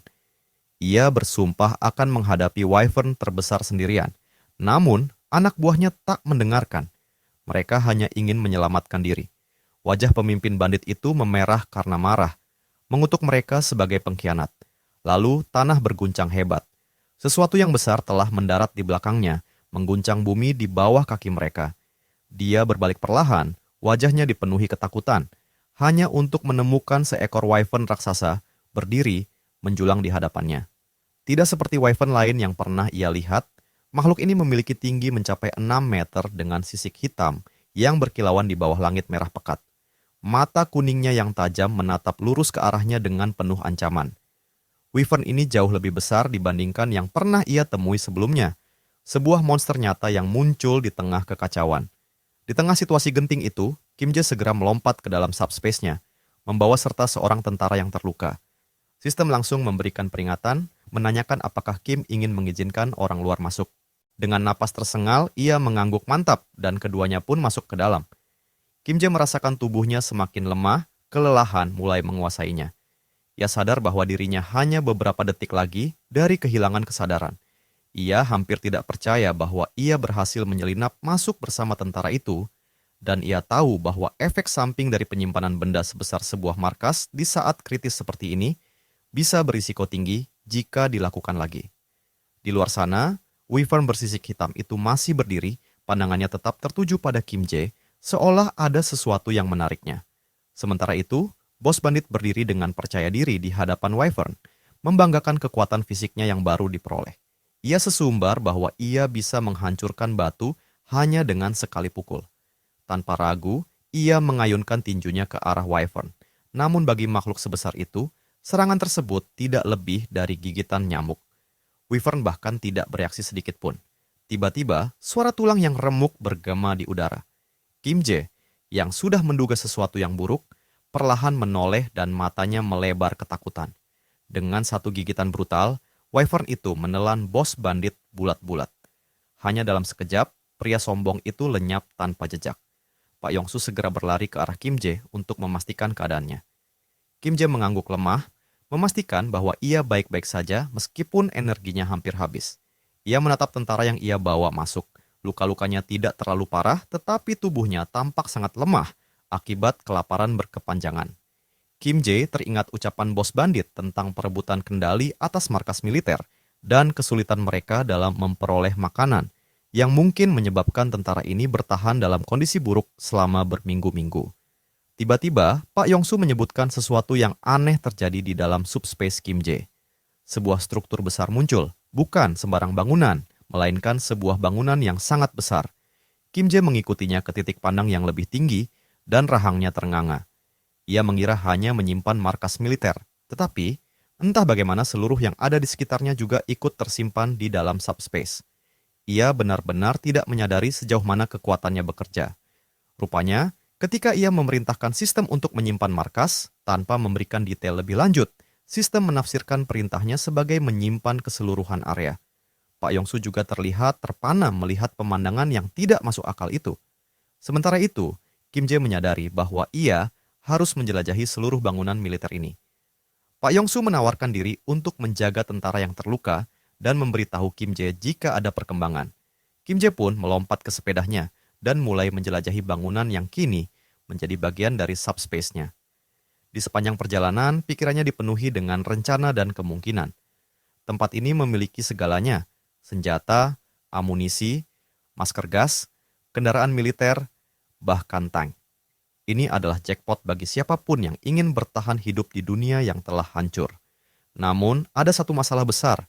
Tidak seperti pusat logistik tempat PAX dapat mengelola persediaan dan mengirimkan barang secara otomatis, kota ini harus dieksplorasi secara manual. Itu berarti Kim Jae harus menemukan setiap item sendiri dan mengatur sistem penyimpanan yang lebih efisien. Saat ia semakin memahami luasnya tempat itu, Kim Jae mulai menyusun strategi.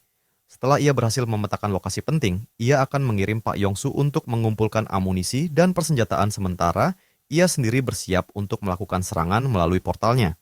Namun, sebuah pemikiran mendadak muncul di benaknya, berbeda dengan pusat logistik yang memiliki persediaan tanpa batas, sumber daya di markas militer ini bisa habis.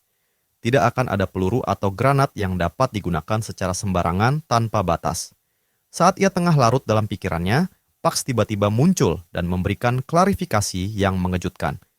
Pax menjelaskan bahwa markas ini bukan sekadar tempat penyimpanan biasa. Sejak markas militer ini terintegrasi dengan subspace, maka sistemnya kini bekerja layaknya pusat logistik. Kim Jae pun terkejut. Pax melanjutkan menjelaskan bahwa karena tempat ini telah disinkronisasi, Kim Jae kini bisa mengendalikan seluruhnya, seperti ia mengendalikan pusat logistik. Pikiran Kim Jae berputar cepat, sulit untuk percaya dengan apa yang baru saja ia dengar. Pax mengkonfirmasi sekali lagi bahwa ia kini memiliki akses tak terbatas terhadap seluruh persediaan markas militer ini, senjata, amunisi, kendaraan, bahkan tank. Ini bukan sekadar keuntungan besar, ini adalah perubahan permainan yang drastis. Masih dalam keadaan terkejut, Kim Jae meminta Pax untuk memastikan kembali. Jadi, maksudmu aku benar-benar memiliki persediaan senjata tanpa batas? Pax mengangguk, dan saat itulah Kim Jae menyadari betapa besarnya kekuatan yang kini ada di tangannya. Ini bukan sekadar bertahan hidup. Ini adalah kesempatan untuk mendominasi di dunia yang kini telah berubah menjadi medan perang tanpa ampun. Kim Jae menyeringai.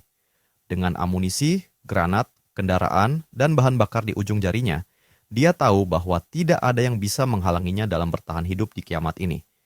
Pax memberitahunya bahwa sinkronisasi akan selesai dalam 10 menit. Setelah itu, dia akan memiliki akses tanpa batas ke semua senjata, kendaraan, dan persediaan yang ada di dalam basis militer.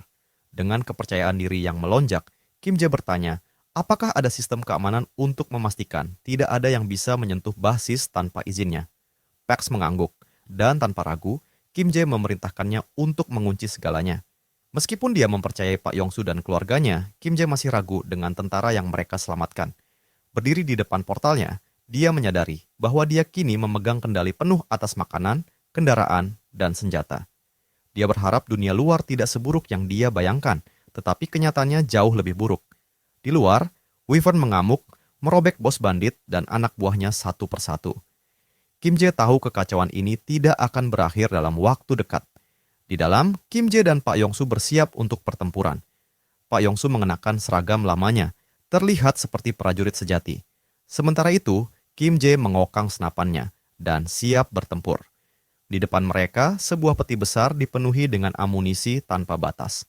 Dengan nada nostalgia, Pak Yong-su berkomentar bahwa sudah bertahun-tahun sejak terakhir kali dia memegang senjata dan tidak pernah menyangka akan kembali ke medan perang. Kim Jae menenangkannya dengan mengatakan bahwa dia telah menduplikasi ribuan butir peluru, jadi tidak ada yang perlu dikhawatirkan soal kehabisan amunisi atau macet. Kim Jae menantangnya, bertanya apakah dia masih ingat cara menembak. Dengan tersenyum, Pak Yong-su mengambil senjatanya dan menjawab bahwa dia akan menunjukkan keterampilannya. Dia mengambil ancang-ancang, menghela napas, dan mulai menembak. Setiap peluru mengenai sasaran, menjatuhkan Wyvern satu persatu, dari kepala ke kepala. Dalam waktu setengah jam, senjatanya panas membara, dan asap memenuhi udara. Ketika kabut menghilang, lantai dipenuhi dengan mayat Wyvern. Adrenalin masih mengalir di nadinya saat Pak Yong-su mengakui bahwa dia belum pernah menikmati sesuatu seperti ini selama bertahun-tahun. Namun, Kim Jae masih merasa waspada. Ada sesuatu yang tidak beres. Pak Yong-su yakin bahwa semua Wyvern telah mereka habisi, tetapi Kim Jae menyebutkan tentang Wyvern bersisik hitam yang ia lihat sebelumnya. Sebuah makhluk unik dan menakutkan. Pak Yong-su ragu, tetapi kemudian, dalam kegelapan di balik portal Kim Jae, sosok itu muncul. Wyvern hitam itu menunggu dengan sabar, matanya bersinar tajam, seolah mengetahui bahwa Kim Jae dan timnya ada di dalam. Pak Yong-su mengintip keluar, tapi tidak melihat apapun. Dia mulai berpikir bahwa Kim Jae mungkin terlalu paranoid. Namun, Kim Jae punya teori lain. Bagaimana jika makhluk-makhluk ini cukup cerdas untuk bersembunyi dan menunggu saat yang tepat untuk menyerang? Pak Yong-su akhirnya setuju bahwa dalam dunia pasca apokaliptik ini, kehati-hatian adalah kunci bertahan hidup. Lalu, Pak Yong-su mendapatkan ide. Bagaimana jika mereka menggunakan mobil remote control sebagai umpan? Mungkin Wyvern akan mengejar target bergerak yang lebih kecil.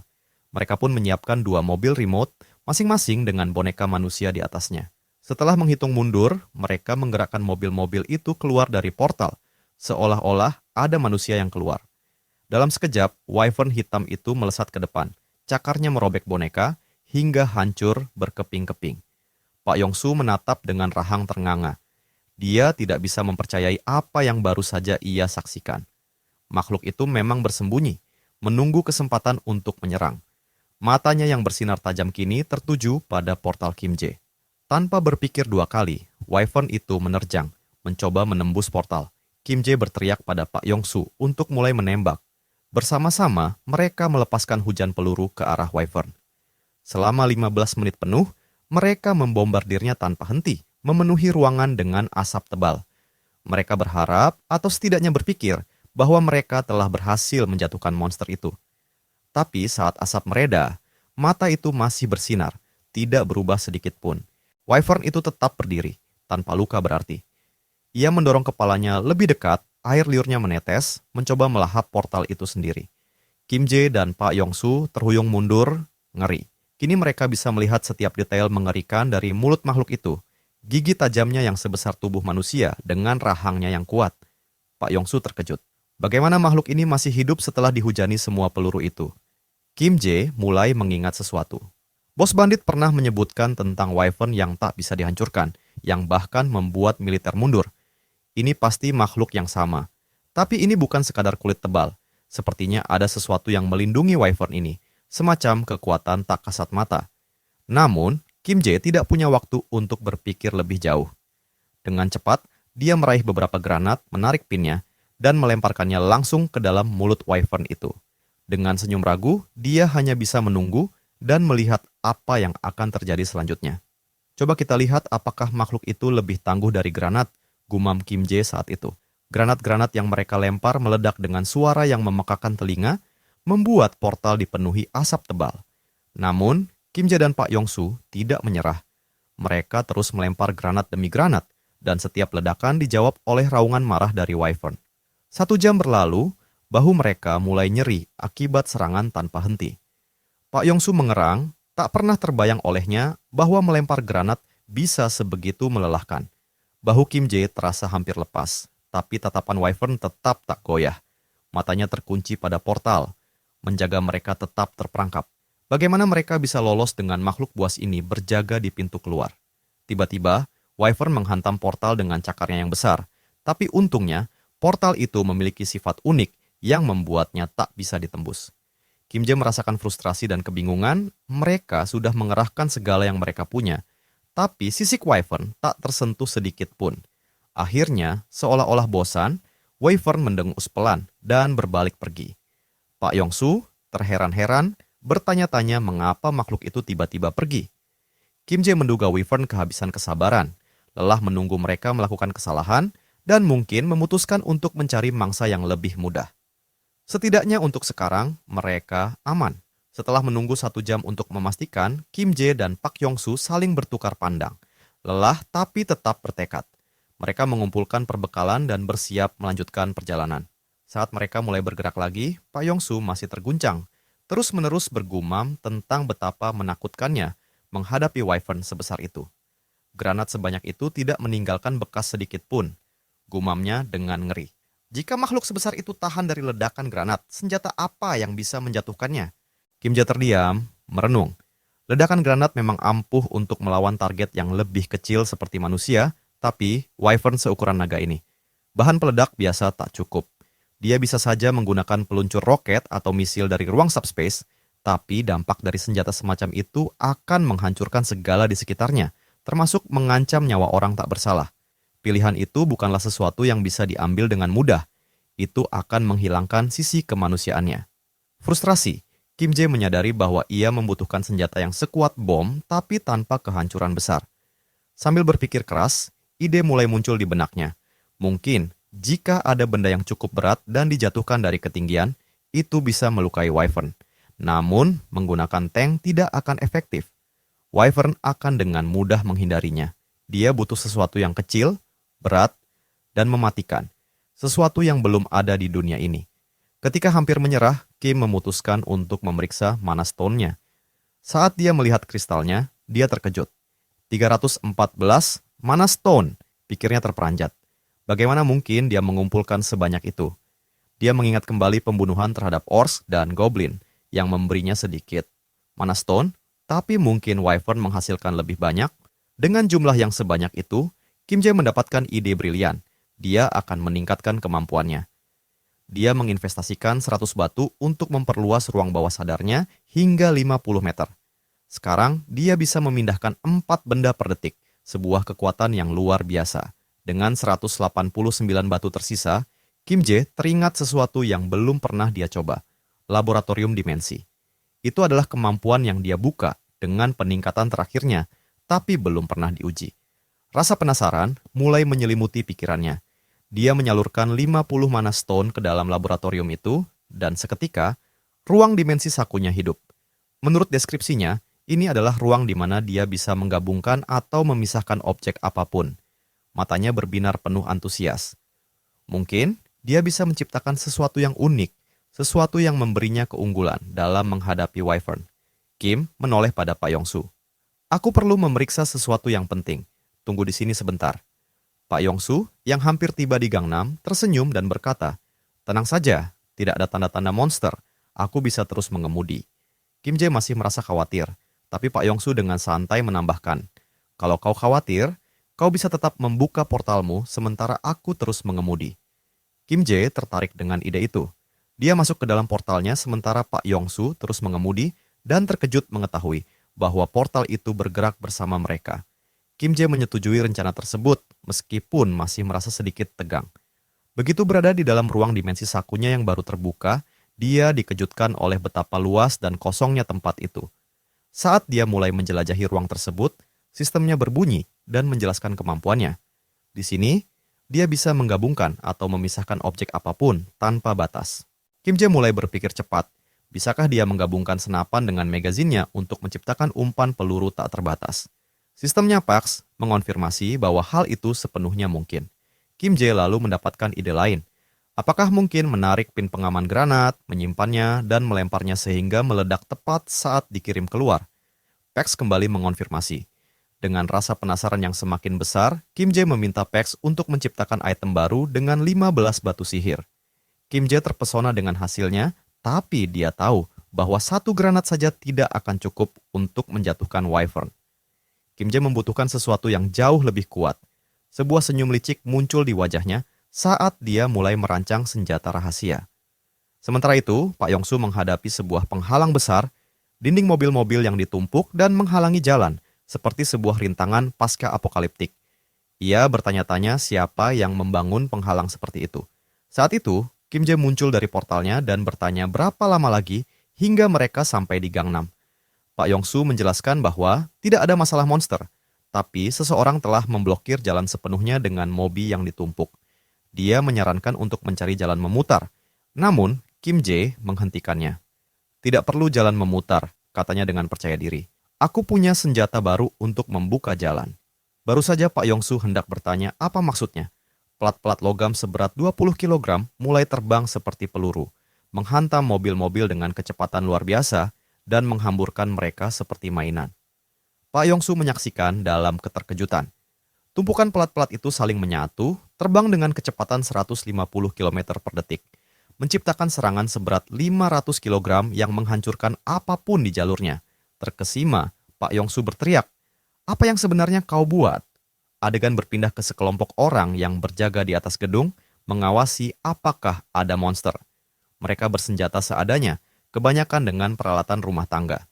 Seorang pria parubaya yang gugup dan kebingungan bertanya-tanya, Bagaimana dinding mobil itu bisa runtuh begitu cepat? Orang lain yang sama bingungnya berkomentar bahwa tembok itu telah bertahan dari serangan monster berkali-kali. Seharusnya tembok itu tidak roboh dengan mudah. Namun, melalui asap, mereka melihat sebuah jeep melaju kencang, semakin mendekat hingga berhenti tepat di depan gedung mereka. Para penjaga menggenggam senjata mereka, salah satunya hanya berupa tongkat kayu, dan memandang kaget. Siapa orang-orang ini? Tentara? Pikir mereka, mengira karena jeep itu adalah kendaraan militer. Perlahan, jendela hitam mobil itu menurun, dan Kim Jae tersenyum ke arah mereka. Apakah perawat Kim Jo-yeon ada di sini? Tanyanya dengan lembut. Adegan kembali bergeser, kali ini menuju sebuah kilas balik. Kakak kedua Kim Jae, anak tengah, melompat menendangnya dengan begitu kuat hingga Kim Jae hampir pingsan. Dia mendengus frustasi, sementara Jo-yeon, kakak perempuan tertua, dengan tenang mempelajari bukunya, menyuruh mereka diam karena dia sedang mempersiapkan ujian. Kim Jae dan Sol ternganga, mulut mereka terbuka lebar. Sol bertanya dengan khawatir, "Kak, kau baik-baik saja? Kenapa tiba-tiba serius belajar?" Jo-yeon mendesis marah. "Apa benar-benar mengagetkan kalau aku serius belajar?" Kim Jae dengan ekspresi serius menoleh ke Sol. "Iya, dia jelas-jelas tidak terlihat baik. Kita harus panggil ibu, dia sudah kehilangan akal sehatnya." Kemarahan Jo-yeon memuncak dan dia mulai berteriak, "Apa kalian tidak bisa biarkan aku belajar dengan tenang?" Kim Jae menjelaskan bahwa Jo-yeon, yang 8 tahun lebih tua darinya, baru mulai serius belajar ketika Kim Jae berusia 7 tahun. Sebelumnya, dia tidak pernah bisa duduk diam selama lebih dari 30 menit, jadi perubahan mendadaknya membuat seluruh keluarga tegang. Dengan mata penuh kecemasan, Kim Jae dan Sol menyeret ibu mereka ke kamar Jo-yeon, menunjuk ke arah kakak mereka dan berseru, "Kakak benar-benar kehilangan akalnya." Bahkan ibu mereka terlihat khawatir. Jo-yeon tidak percaya melihat keluarganya dengan kaget. "Benarkah keluargaku sendiri tidak percaya aku bisa melakukan apapun dalam hidupku?" Akhirnya, dengan rasa frustrasi yang mendalam, Jo-yeon mengungkapkan rahasia besarnya. Dengan bangga, dia mengangkat sebuah buku kedokteran dan menyatakan impiannya. "Aku akan menjadi dokter," ujarnya dengan mantap. "Bahkan jika dunia berakhir besok, hari ini aku akan tetap membantu mereka yang membutuhkan." Wajahnya bersinar penuh kebanggaan, matanya berbinar dengan tekad. Seluruh keluarga terdiam, tercengang, menatapnya tanpa bisa berkata apa-apa. Kim dan Sol berbisik kepada ibu mereka. Kondisi Jo-yeon makin parah. Mungkin kita harus segera bawa dia ke rumah sakit jiwa. Hari-hari berlalu, dan mereka berasumsi bahwa semangat Jo-yeon untuk menjadi dokter hanyalah fase remaja yang akan segera berlalu. Namun, tidak.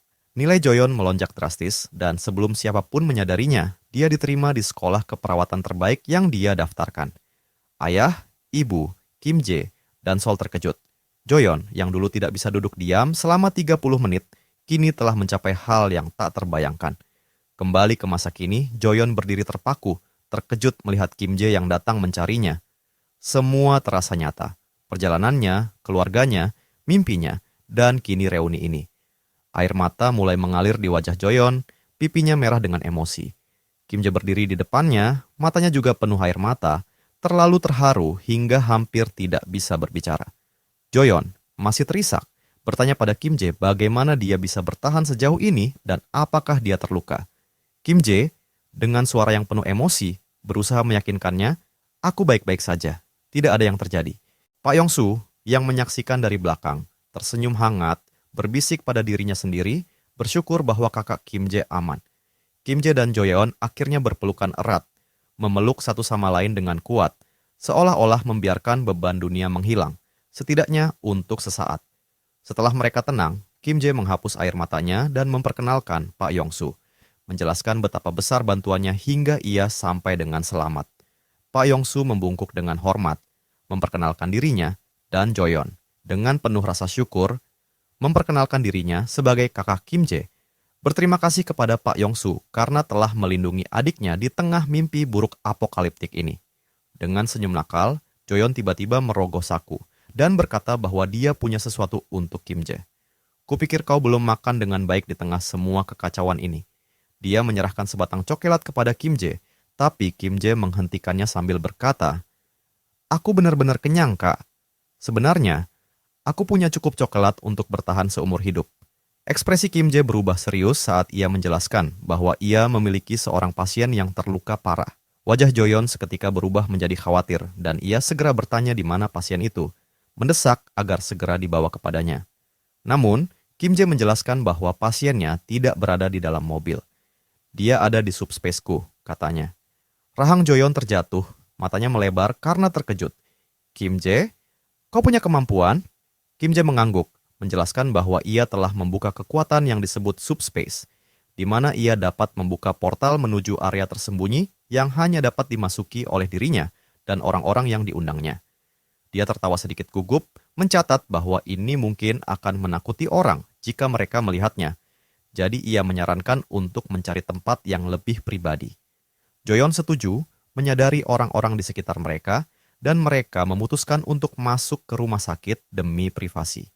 Dengan langkah perlahan, Kim Jae, Pak Yong-su, dan Joyon memasuki rumah sakit dan pemandangannya begitu memilukan. Orang-orang yang hanya menggenggam tongkat kayu untuk perlindungan dengan mata kosong dan kelaparan tergeletak di lantai seperti mayat tak bernyawa. Akhirnya, mereka tiba di ruang pribadi Joyon. Pak Yong-su menutup pintu di belakang mereka, meninggalkan hanya mereka bertiga. Kim Jae lalu membuka pintu menuju subspace-nya. Saat ia melakukannya, Joyon berdiri terpaku dalam keterkejutan, matanya terbelalak, mulutnya terbuka saat ia menatap area luas yang mirip dengan kota di hadapannya. Apa ini? Tanya Joyon dengan kagum. Apakah semua bangunan ini bagian dari kemampuanmu? Kim Jae menenangkannya, berjanji akan menjelaskan nanti. Tetapi untuk saat ini, dia perlu mengikutinya. Mereka berjalan menuju tempat Kim Jae menyimpan prajurit yang terluka. Joyon segera bergegas ke sisinya dan mulai memeriksanya. Kim Jae yang masih cemas bertanya, "Bagaimana menurutmu, Kak? Apakah dia bisa bertahan?" Joyon dengan wajah serius bertanya berapa lama prajurit itu dalam kondisi seperti ini. Kim Jae menjelaskan bahwa dia tidak yakin, tapi kemungkinan besar belum terlalu lama sejak dia menemukannya. Di perjalanan, Kim Jae menduga bahwa pria itu dipukuli dan disiksa. Dengan ekspresi serius, Joyon memberitahu Kim Jae bahwa pria ini mungkin tidak akan bertahan lebih lama lagi. Mendengar ini, baik Kim Jae maupun Pak Yong-su membeku. Ketakutan tampak jelas di mata mereka. Mereka masih berharap bahwa pria itu bisa diselamatkan. Dengan putus asa, Kim Jae bertanya, "Apakah benar separah itu?" Nada suara Joyon kemudian berubah. Dia tersenyum dan menjelaskan bahwa dalam keadaan normal, peluang pria itu untuk bertahan hidup sangat kecil. Tapi kemudian, tangannya mulai bersinar dengan aura hijau, dan dia tersenyum percaya diri. "Bukankah keren? Aku juga telah bangkit sebagai seorang penyembuh," katanya. Joyon menempatkan tangannya yang bersinar di dada prajurit itu, dan cahaya hijau menyebar ke seluruh tubuhnya. Dia memperingatkan bahwa tingkat kemampuannya masih rendah, jadi pemulihan penuh mungkin tidak akan terjadi, tetapi dia tidak akan mati. Setelah 5 menit, Joyon menyelesaikan proses penyembuhan. Luka-luka prajurit itu menutup dan pernapasannya mulai stabil. Joyon menjelaskan bahwa meskipun itu bukan pemulihan total, hal-hal penting sudah ditangani. Namun, pria itu sangat kekurangan gizi dan akan membutuhkan makanan serta istirahat untuk memulihkan kekuatannya. Tiba-tiba, Kim Jae berkata, "Kak, meski dunia ini hampir berakhir, kau masih merawat pasien seperti yang kau katakan dulu." Joyon, yang tidak siap dengan komentar itu, tertawa gugup dan sedikit malu. "Kenapa engkau membahas itu sekarang?" Namun, Kim Jae tidak terpengaruh dan mengulang kata-katanya dari masa kecil. "Bahkan jika dunia berakhir besok, aku tetap akan merawat orang sakit hari ini." Wajah Joyon memerah dan dia berteriak, "Seharusnya aku mendisiplinkanmu seperti yang dilakukan Sol saat kau masih kecil." Dan begitu saja, mereka mulai berdebat lagi. Setelah keributan kecil itu reda, Joyon berbalik menjadi serius. "Sekarang, jelaskan semuanya. Apa yang sebenarnya terjadi?" Kim Jae mengambil waktu dan menceritakan segalanya dengan detail. Bagaimana dia terjebak di gudang, bagaimana dia mengirim pesan kepada Joyon dan Sol, dan bagaimana jaringan komunikasi tiba-tiba terputus. Dia juga menceritakan bagaimana dia tanpa sengaja membuka kekuatan subspace-nya, menyimpan pusat logistik, dan menyatu dengan AI Pax. Kim kemudian berbicara tentang pertemuannya dengan Pak Yong-su dan perjalanan mereka hingga sampai ke sini. Sementara Kim Jae bercerita, Joyon sibuk melahap makanan, seolah-olah dia belum makan selama berhari-hari. Kim Jae mendesah, merasa terganggu, dan bertanya, "Apa kau bahkan mendengarkan?" Joyon, dengan mulut penuh makanan, mengangguk dan berkata, "Tentu saja aku mendengarkan." Kim Jae menantangnya. Baiklah, apa yang baru saja aku katakan? Joyeon, yang jelas-jelas tidak fokus, tergagap dan hanya memberikan ringkasan singkat, melewatkan sebagian besar detail penting. Kim Jae menghela napas, tetapi membiarkannya, sambil terkekeh sedikit. Ternyata, makanan lezat itu disiapkan oleh istri Pak Yong-su, yang kemudian memperkenalkan dirinya kepada Joyeon. Ia tersenyum hangat dan berkata, "Senang bertemu denganmu. Aku sudah menyukaimu." Mereka semua tertawa bersama. Istri Pak Yong-su menawarkan lebih banyak makanan. Jika kau masih lapar, masih ada banyak di kulkas, tinggal minta saja. Dia juga memberitahu Kim Jae bahwa dia sudah menyiapkan tempat tidur untuknya di ruang staf lantai pertama dengan perlengkapan, menyarankan agar dia beristirahat di sana. Kim Jae mencoba mengucapkan terima kasih, bersikeras bahwa dia tidak perlu repot-repot. Tapi istri Pak Yong-su tersenyum dan menjawab, "Dengan semua yang sudah kau lakukan untuk kami, ini hal terkecil yang bisa kulakukan." Joyeon yang masih penasaran menoleh ke Kim Jae dan bertanya, "Bagaimana Pak Yong-su dan istrinya bisa masuk ke subspace-mu?" Kim Jae yang frustrasi mengeluh, "Aku sebelumnya baru saja menceritakan semua ini, Kak." Tapi Joyeon hanya mengangkat bahu, jadi Kim Jae menghela napas dan mulai bercerita lagi. Setelah itu, Kim Jae mulai menjelaskan rencana masa depannya. Dia merangkum bahwa dia akan membawa seluruh keluarganya ke dalam subspace. Langkah pertama sudah tercapai, kakak perempuan tertuanya, Joyeon, sudah aman di dalam. Selanjutnya, dia akan mencari kakak nomor 2, yang berada di Eoljiro. Wajah Joyeon tiba-tiba berubah serius. Dengan nada sedih, dia meminta maaf kepada Kim Jae dan berkata, "Aku tidak bisa ikut denganmu. Aku harus tetap di sini." Wajah Kim Jae jatuh, terkejut. "Kenapa kau harus tetap di tempat berbahaya seperti ini sendirian?" Kim Jae bertanya dengan cemas. "Kenapa kau harus tetap di tempat berbahaya ini?" Joyeon menghela napas, mengakui bahwa memang berbahaya, tapi menjelaskan bahwa alasannya bukan hanya itu. Ada pasien-pasien lain, dan meskipun perawat lain bisa membantu, ia berhenti di tengah kalimat saat adegan beralih ke bangunan lain. Sosok bayangan mengamati dari jendela, memandang ke arah gedung tempat Kim Jae dan Joyeon berada. Dia mencatat bahwa 2 orang tiba dengan sebuah jeep militer dan pengawalnya melaporkan suara benturan keras dari dinding luar. Dinding itu dirobohkan oleh jeep, pikirnya, bingung. Dia berspekulasi bahwa mereka mungkin pasukan khusus, tetapi sebuah suara misterius menyela, memberitahu bahwa salah satu dari mereka mungkin adalah adik lelaki Joyeon. Wajah pria itu terungkap, kasar dan menakutkan.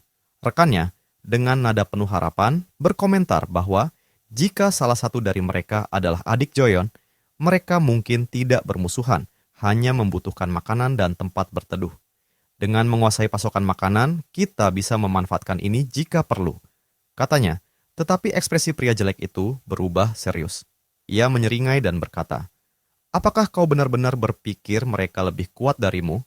Tepat saat itu, sosok setinggi 7 kaki dengan tubuh berotot muncul dari bayang-bayang. Tubuhnya penuh dengan pembuluh darah yang menonjol, dan tatapannya kosong, hampir seperti mayat hidup. Pria berotot itu meyakinkan bosnya bahwa sangat kecil kemungkinan ada yang lebih kuat darinya.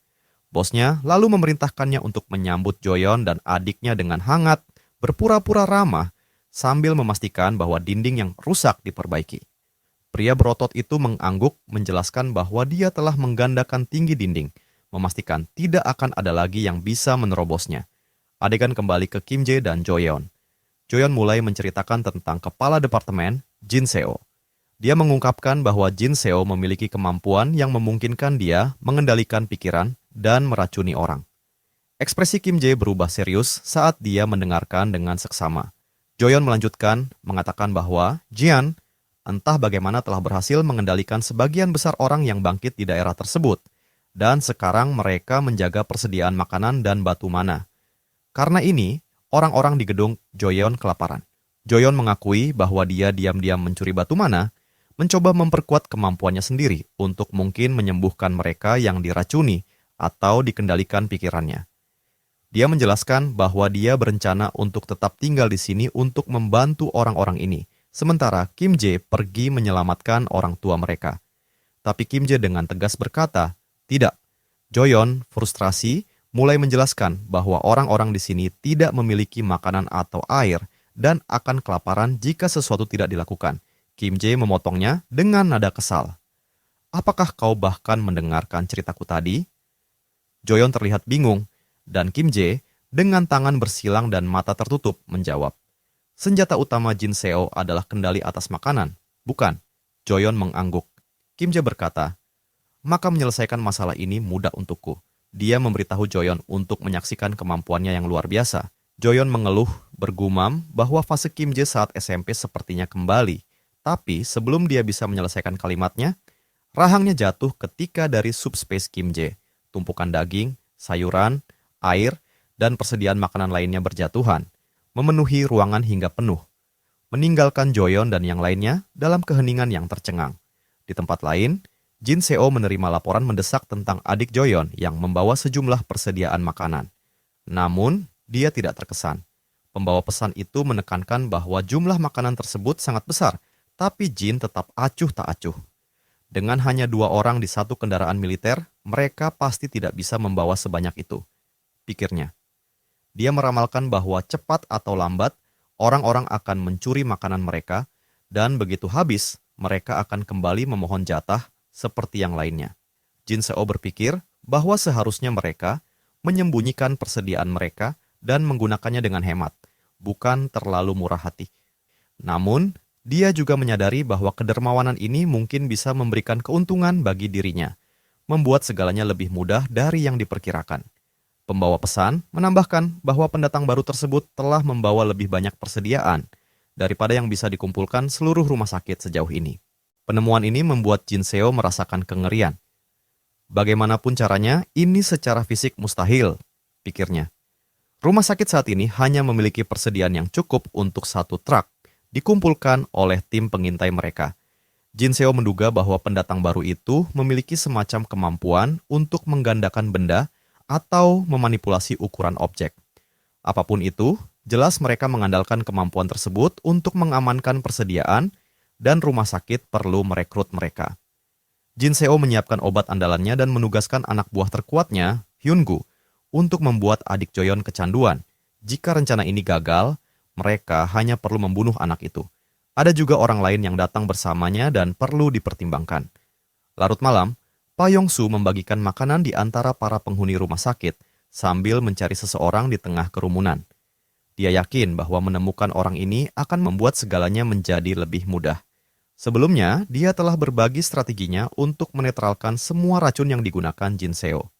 Rencana tersebut melibatkan membuang makanan beracun dan menggantinya dengan persediaan segar, menundukkan para pengguna kemampuan yang kecanduan, dan menangani Jin Seo yang, menurutnya, bukan ancaman dalam pertempuran.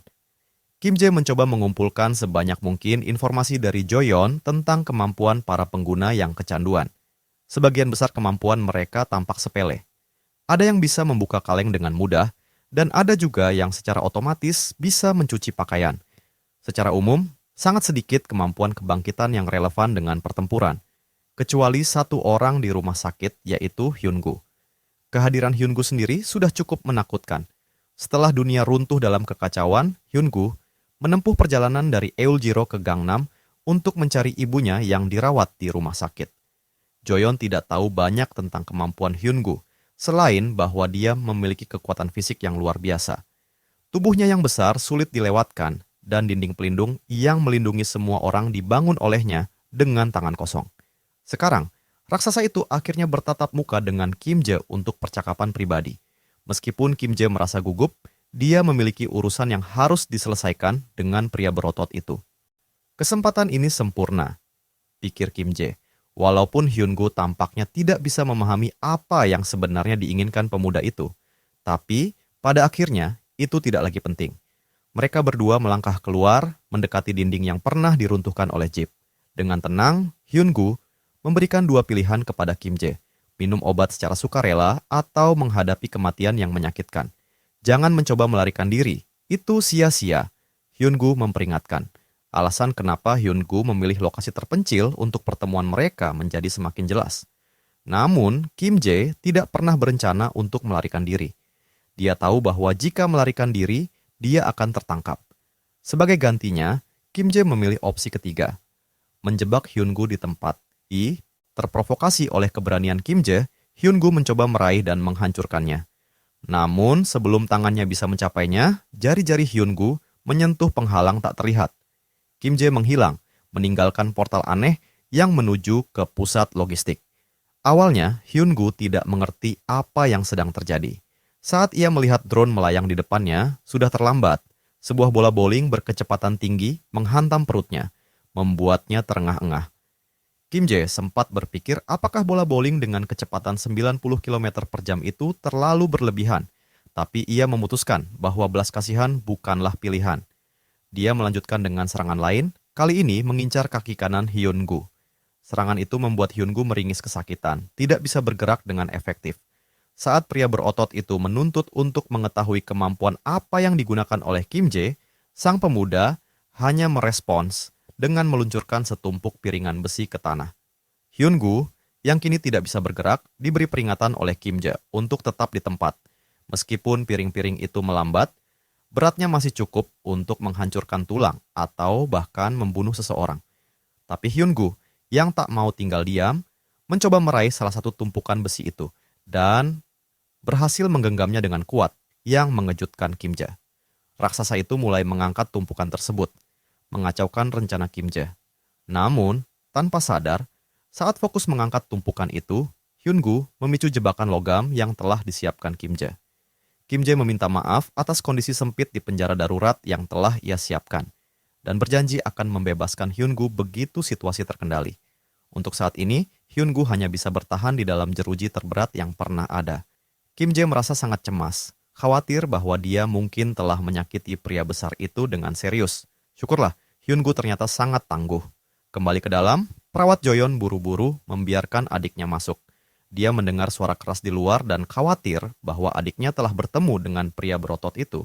Kim Jae dengan santai mengonfirmasi kecurigaannya, seolah itu bukan masalah besar. Dia memberi isyarat keluar, membiarkan saudarinya melihat tempat di mana dia telah menahan ancaman terbesar mereka. Joyeon mengintip keluar dan terkejut melihat struktur logam yang aneh itu. Apa ini? Gumamnya. Kim Jae dengan tenang menjelaskan bahwa Hyun-gu kini menjadi tawanan sementara. Dengan rintangan paling berbahaya telah diselesaikan, mereka hanya perlu menunggu kedatangan Pak Yong-su. Tepat pada waktunya, pengemudi terbaik mereka akhirnya muncul. Namun, saat Pak Yong-su muncul, keduanya membeku. Ia berjalan terpincang-pincang, memegangi kepalanya yang berdenyut kesakitan, tubuhnya berkeringat deras, dan mengeluh tentang sakit kepala hebat. Gejalanya sangat mirip dengan keracunan. Sepertinya musuh telah berhasil meracuninya. Bagaimana bisa? Gumam Joyeon cemas. Ingatan terakhir Pak Yong-su adalah saat dia membagikan makanan kepada para penyintas dan menerima ucapan terima kasih dari seseorang. Kim Jae memperhatikan luka tusukan kecil di jarinya. Kemungkinan cara mereka memberi racun itu dengan disuntikan. Seseorang pasti menusuknya saat pura-pura berterima kasih, pikir Kim Jae. Untuk saat ini, Pak Yong-su butuh istirahat dan isolasi. Di dalam subspace, ia harus diisolasi sementara waktu. Namun, saat Pak Yong-su hendak memasuki portal, sistem mendeteksi dan memblokir energi tak dikenal dari masuk. Subspace merupakan domain independen, di mana energi eksternal tidak bisa masuk. Pak Yong-su bingung melihat ke arah Kim Jae untuk meminta jawaban. Secara ajaib, sakit kepalanya menghilang begitu dia meletakkan jarinya ke dalam portal. Untuk menguji lebih lanjut, mereka memutuskan untuk mencoba metode ini pada korban racun terbesar mereka, yaitu Hyun-gu. Kim Jae membuka portal tepat di bawah kaki Hyun-gu, menarik pria berotot itu ke dalam subspace melawan kehendaknya. Begitu berada di dalam, racun dalam tubuh Hyun-gu dinetralkan sepenuhnya. Setelah memastikan bahwa efek racun tersebut telah hilang, Kim Jae mengeluarkannya kembali ke dunia nyata. Ketika Hyun-gu muncul kembali, rona wajahnya jauh lebih sehat dan ekspresinya menunjukkan kejelasan, seolah-olah baru terbangun dari tidur panjang. Racun itu telah sepenuhnya disingkirkan. Kim Jae menyadari bahwa subspace-nya bukan hanya kebal terhadap serangan fisik, tetapi juga terhadap serangan mental dan kimia. Hal pertama yang dilakukan Hyun-gu setelah pulih adalah mengunjungi ibunya yang sedang sakit. Dia memeluknya erat dan meminta maaf karena telah lama mengabaikannya, sambil menyemangatinya untuk beristirahat lebih banyak. Hyun-gu berjanji bahwa dia akan segera kembali setelah menyelesaikan urusan penting. Kim Jae bertanya, apakah Hyun-gu akan baik-baik saja jika pergi sendiri? Dan dengan penuh percaya diri Hyun-gu menjawab bahwa dia akan baik-baik saja. Kemampuan yang dimilikinya membuat serangan biasa tidak lagi menjadi ancaman. Namun, kenangan jelas tentang tindakannya saat berada di bawah pengaruh Jin Seo mengisi dirinya dengan rasa malu dan penyesalan. Dia bertekad untuk menyelesaikan masalah dengan dalang di balik semua ini sebelum melanjutkan hidupnya. Aku akan menangani masalah sebenarnya di rumah sakit ini, janji Hyun-gu dengan wajah serius. Sementara itu, Jin Seo menerima kabar bahwa salah satu bawahannya telah hilang kontak. Dia tersentak, merasa bahwa hal terburuk telah terjadi. Ketakutannya terkonfirmasi ketika orang terakhir yang ingin ia temui memasuki kantornya. Otot-ototnya menggembung saat ia menahan diri untuk tidak segera merobek Jin Seo menjadi berkeping-keping. Meskipun Jin Seo tidak mengerti bagaimana koneksi mereka bisa terputus, dia tersenyum sinis dan memohon belas kasihan. Sebagai balasan, Hyun-gu menghantamkan lengannya ke kepala penjahat itu, membungkamnya untuk selama-selamanya. Setelah menyelesaikan urusannya di lantai atas, Hyun-gu kembali ke rumah sakit, di mana Kim Jae dan timnya berdiskusi tentang cara membersihkan para penyintas yang masih terikat pada kecanduan racun. Karena tidak dapat mengidentifikasi siapa saja yang terkena, pendekatan paling aman adalah membiarkan semua orang melewati portal. Bahkan yang tak bisa bergerak hanya perlu menyentuhnya dengan jari untuk sembuh, meskipun melelahkan. Itu adalah satu-satunya solusi yang pasti berhasil. Namun, saat mereka bersiap menghadapi malam yang panjang, sesuatu yang tak terduga terjadi. Penyintas di seluruh rumah sakit tiba-tiba mulai bertingkah, seolah-olah beban berat telah terangkat dari bahu mereka. Satu persatu, mereka yang terpengaruh sembuh secara tak terduga. Mereka sadar kembali, seolah terbebas dari kendali. Kelompok itu kebingungan hingga Hyun-gu tiba, memecahkan teka-teki ini. Pakaiannya dan tangannya berlumuran cairan merah, tanda jelas dari metode yang ia gunakan untuk menyelesaikan urusan yang belum selesai.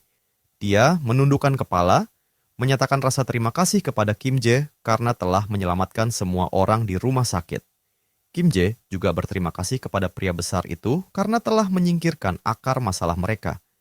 Dia juga meminta maaf karena melempar bola bowling dengan kekuatan berlebihan.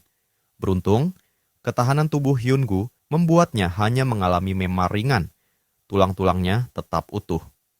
Sejak apokalips dimulai, Hyun-gu telah menghadapi banyak monster dan kejadian aneh. Tetapi, melihat piring-piring logam turun dari langit untuk menjebaknya adalah sesuatu yang paling aneh yang pernah dia alami. Bahkan monster tidak ada apa-apanya dibandingkan dengan kekuatan Kim Jae. "Apakah kau berencana tinggal di rumah sakit ini?" tanya Hyun-gu, tanpa sedikit berharap.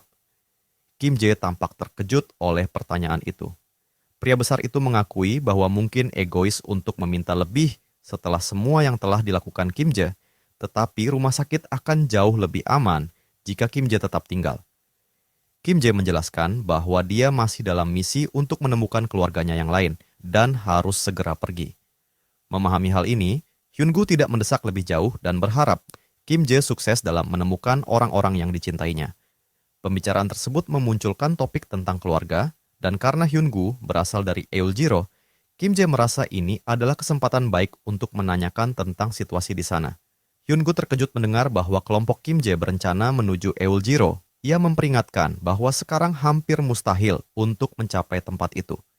Beberapa jam kemudian, saat fajar menyingsing di atas rumah sakit, para penyintas terbangun untuk menghadapi masa depan yang lebih cerah.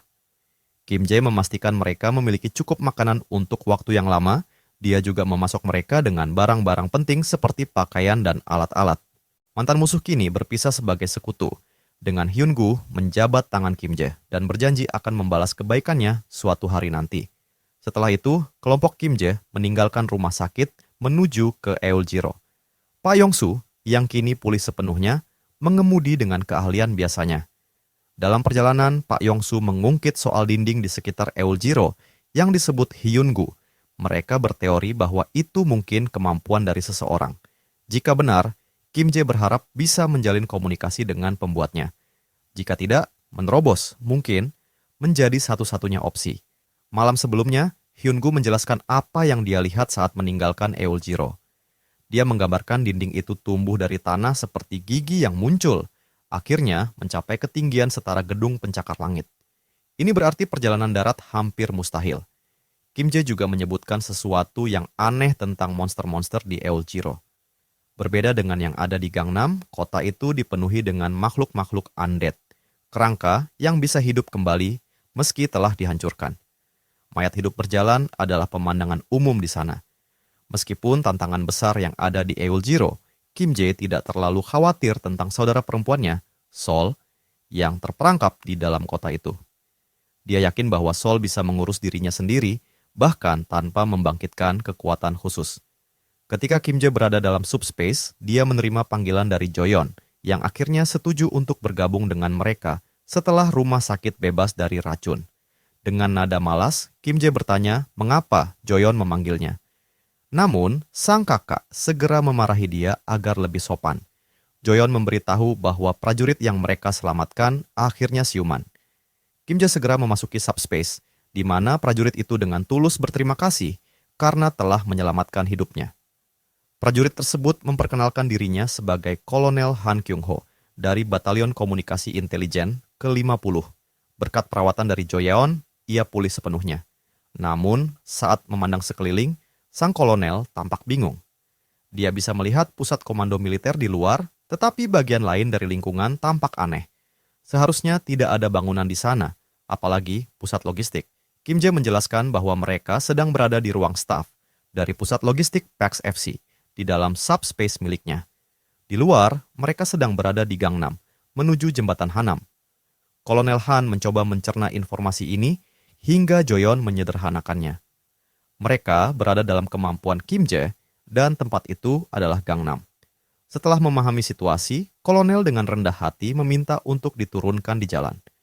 Kim Jae meyakinkannya bahwa mereka tidak berniat jahat dan hanya ingin membantu. Kolonel Han mengakui bahwa kelompok ini telah menyelamatkannya dari kematian. Namun dia tidak bisa membagikan rincian misi yang dia emban. Dia harus menghubungi kepala staf gabungan sesegera mungkin. Menyadari pentingnya misi nasional ini, Kim Jae memutuskan untuk tidak melepaskannya begitu saja.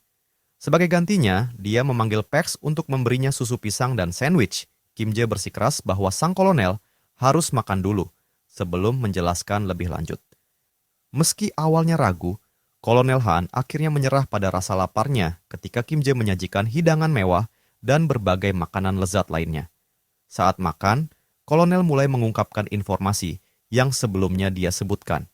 Semuanya dimulai ketika makhluk dari dunia lain muncul secara bersamaan di seluruh dunia. Katanya, membuka kisah mengerikan. Makhluk-makhluk tersebut bukan hanya monster. Ada serangga, hewan, tumbuhan, bahkan fitur geografis seperti gunung yang tiba-tiba muncul. Mereka menyerang tanpa pandang bulu, menargetkan manusia, hewan, dan bahkan sesama makhluk. Tidak ada belas kasihan. Dengan kemunculan monster-monster ini, pemerintah mulai merekrut individu yang dikenal sebagai Awaken, membentuk unit khusus untuk melawan ancaman. Para Awakener ini, dengan kekuatan luar biasa mereka, sangat efektif melawan para monster. Unit Kolonel Han ditempatkan di dekat Gua Cheon dan Anyang, di mana mereka mempertahankan situasi yang relatif stabil. Namun, semuanya berubah ketika makhluk buas itu muncul, seekor wyvern raksasa yang menghancurkan segalanya. Kolonel Han menyaksikan dengan mata kepalanya sendiri bagaimana anak buahnya dimangsa satu persatu. Senjata mereka, mulai dari senapan hingga granat dan bahkan artileri berat, tidak ada yang berhasil melukai wyvern tersebut. Mereka berulang kali meminta bala bantuan dari unit militer terdekat, tetapi semua orang sedang sibuk berperang melawan monster-monster mereka sendiri. Anehnya, mereka bisa saja berkomunikasi dengan Gua Cheon dan Anyang selama pertempuran, tetapi tidak ada laporan atau pembaruan dari komando. Akhirnya, Kolonel Han membuat keputusan sulit untuk mundur agar terhindar dari kehancuran total. Tujuan mereka adalah Komando Komunikasi Nasional, tetapi monster terus memburu sisa pasukannya. Saat mereka mencapai kota, mereka mencoba merekrut lebih banyak Awakener untuk memperkuat pasukan. Setelah berhari-hari perjalanan yang melelahkan, mereka akhirnya tiba di kamp pangkalan, hanya untuk menemukan bahwa tempat itu kosong. Tidak ada tanda kehidupan, alasannya segera terungkap. Saat mencari di pusat komando, mereka menemukan dokumen mencurigakan yang merujuk pada pengkhianatan. Tampaknya ada pemberontakan yang sedang berlangsung. Kolonel Han berusaha mati-matian untuk mencapai kepala staf gabungan, tetapi wyvern yang tak kenal lelah menjebak mereka di pangkalan. Parahnya lagi, Awakener yang mereka rekrut ternyata berkhianat, membunuh sisa prajurit dan mengambil alih. Awakener pemberontak ini akhirnya juga dimangsa oleh Wyvern. Kolonel Han mencurigai Korps. Pertama sengaja mensabotase upaya pemerintah untuk berkumpul kembali. Komandan mereka kemungkinan besar berpihak pada pemberontakan ini, yang tidak mengherankan di tengah kekacauan apokaliptik. Karena kelompok Kim Jae menuju Eul-jiro, dia meyakinkan Kolonel Han bahwa mereka akan menurunkannya saat mereka melewati jembatan Sungai Han. Kolonel Han menyatakan rasa terima kasihnya sambil terus menikmati hidangan lezat di depannya. Kim Jae kemudian meminta Pak Yong-su untuk meningkatkan kecepatan meskipun tidak maksimal, mengingat situasi yang sensitif terhadap waktu. Saat kolonel merenung, dia menyadari bahwa kemungkinan besar Kim Jae dan kelompoknya juga telah berhadapan dengan Wyvern yang sama di pangkalan militer itu. Kolonel Han mulai bertanya-tanya bagaimana Kim Jae berhasil menghindari monster yang begitu gigih. Seketika tiba-tiba, matanya membelalak karena terkejut. Seekor ogre yang mengerikan sedang memukul portal subspace dengan marah, berusaha keras untuk menembusnya. Namun, Kim Jae dan Pak Yong-su tampak sepenuhnya tidak terganggu, sementara Kolonel Han terpaku dalam ketakutan. Anehnya, seluruh kelompok bertindak seolah-olah ini hanya hari biasa. Tiba-tiba, tumpukan lempeng barbel berat meluncur keluar dari portal, menghantam ogre dengan kekuatan dahsyat dan melemparkannya seperti boneka kain yang tak bernyawa. Kolonel Han menyaksikan dengan tak percaya saat cairan merah ogre memercik di jalanan. Sementara itu, Kim Jae dan Pak Yong-su tetap tenang, terbiasa dengan pemandangan mengerikan semacam itu. Namun, Kolonel Han terhenti di tengah gigitan makanannya, tidak mampu mencerna apa yang baru saja terjadi. Ketika Kim Jae memanggil kendaraan militer dari udara kosong, Kolonel Han hampir tersedak karena terkejut. Kim Jae dan Pak Yong-su keluar dari subspace, meninggalkan instruksi kepada kolonel untuk makan dan beristirahat.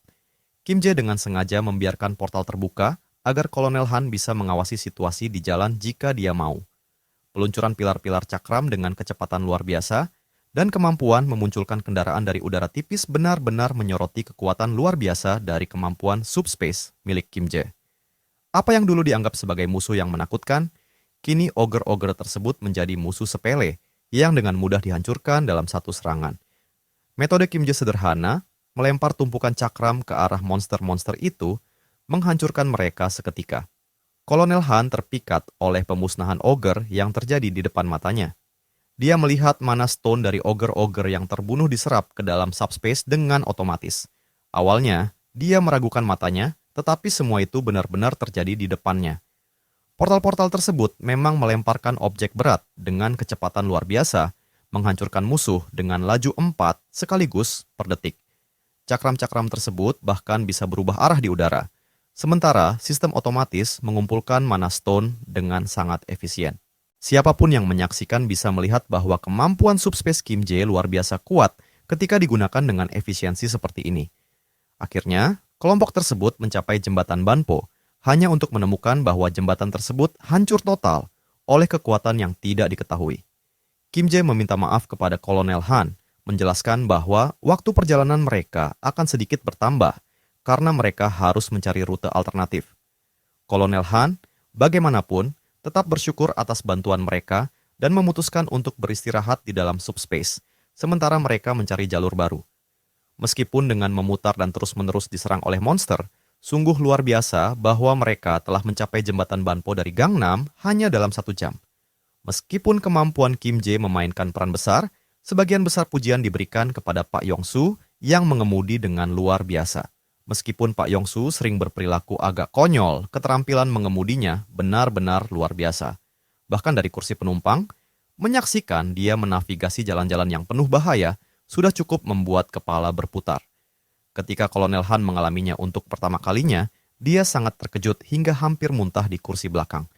Tidak butuh waktu lama baginya untuk menyadari bahwa tinggal di dalam kenyamanan subspace adalah satu-satunya cara untuk menghindari mabuk perjalanan yang serius. Evaluasi Kolonel Han terhadap Kim Jae dan Pak Yong-su sangat tinggi. Kedua orang ini sangat terampil dan memiliki sumber daya yang luar biasa. Setelah lebih banyak perjalanan dan pembunuhan monster, kelompok tersebut akhirnya mencapai jembatan lain. Jembatan itu tampak usang dan tidak stabil, tetapi setidaknya masih utuh. Pak Yong-su yakin dia bisa mengemudi melintasi jembatan itu, tetapi Kim Jae ragu. Dia memperhatikan beberapa sosok mencurigakan di kejauhan dan menjadi lebih waspada. Setelah diperhatikan lebih dekat, Kim Jae melihat sesuatu yang besar dan menakutkan. tembok besar, mungkin penghalang besar yang mereka dengar sebelumnya. Dengan ukurannya yang sangat besar, mustahil bagi mereka untuk melaluinya dengan mobil. Namun, karena mereka masih terlalu jauh untuk memastikan apakah mereka bisa menembusnya, langkah terbaik adalah mendekat untuk menilai situasinya lebih lanjut. Menyeberangi jembatan juga akan membawa mereka melalui Yongsan, memungkinkan mereka untuk menurunkan Kolonel Han di sana. Setelah beberapa menit berkendara tanpa hambatan, mereka akhirnya mencapai tempat tujuan Kolonel Han. Dia menyatakan rasa terima kasihnya karena telah diantar dengan aman, meskipun itu bukan tanggung jawab mereka. Kim Jae mengucapkan selamat kepadanya untuk misi pentingnya, dan mereka pun berpisah. Sementara itu, fokus Kim Jae kembali pada upayanya untuk menemukan cara memasuki Eoljiro, di mana kakak perempuannya mungkin terjebak. Tembok besar yang mereka lihat dari dekat ternyata jauh lebih tinggi dan lebih kokoh dari yang mereka duga. Kim Jae mulai mempertimbangkan apakah dia bisa meningkatkan levelnya hingga cukup untuk menyerap seluruh tembok itu ke dalam subspace jika semua cara lain gagal. Sayangnya, levelnya saat ini masih jauh dari cukup untuk mencapai hal tersebut.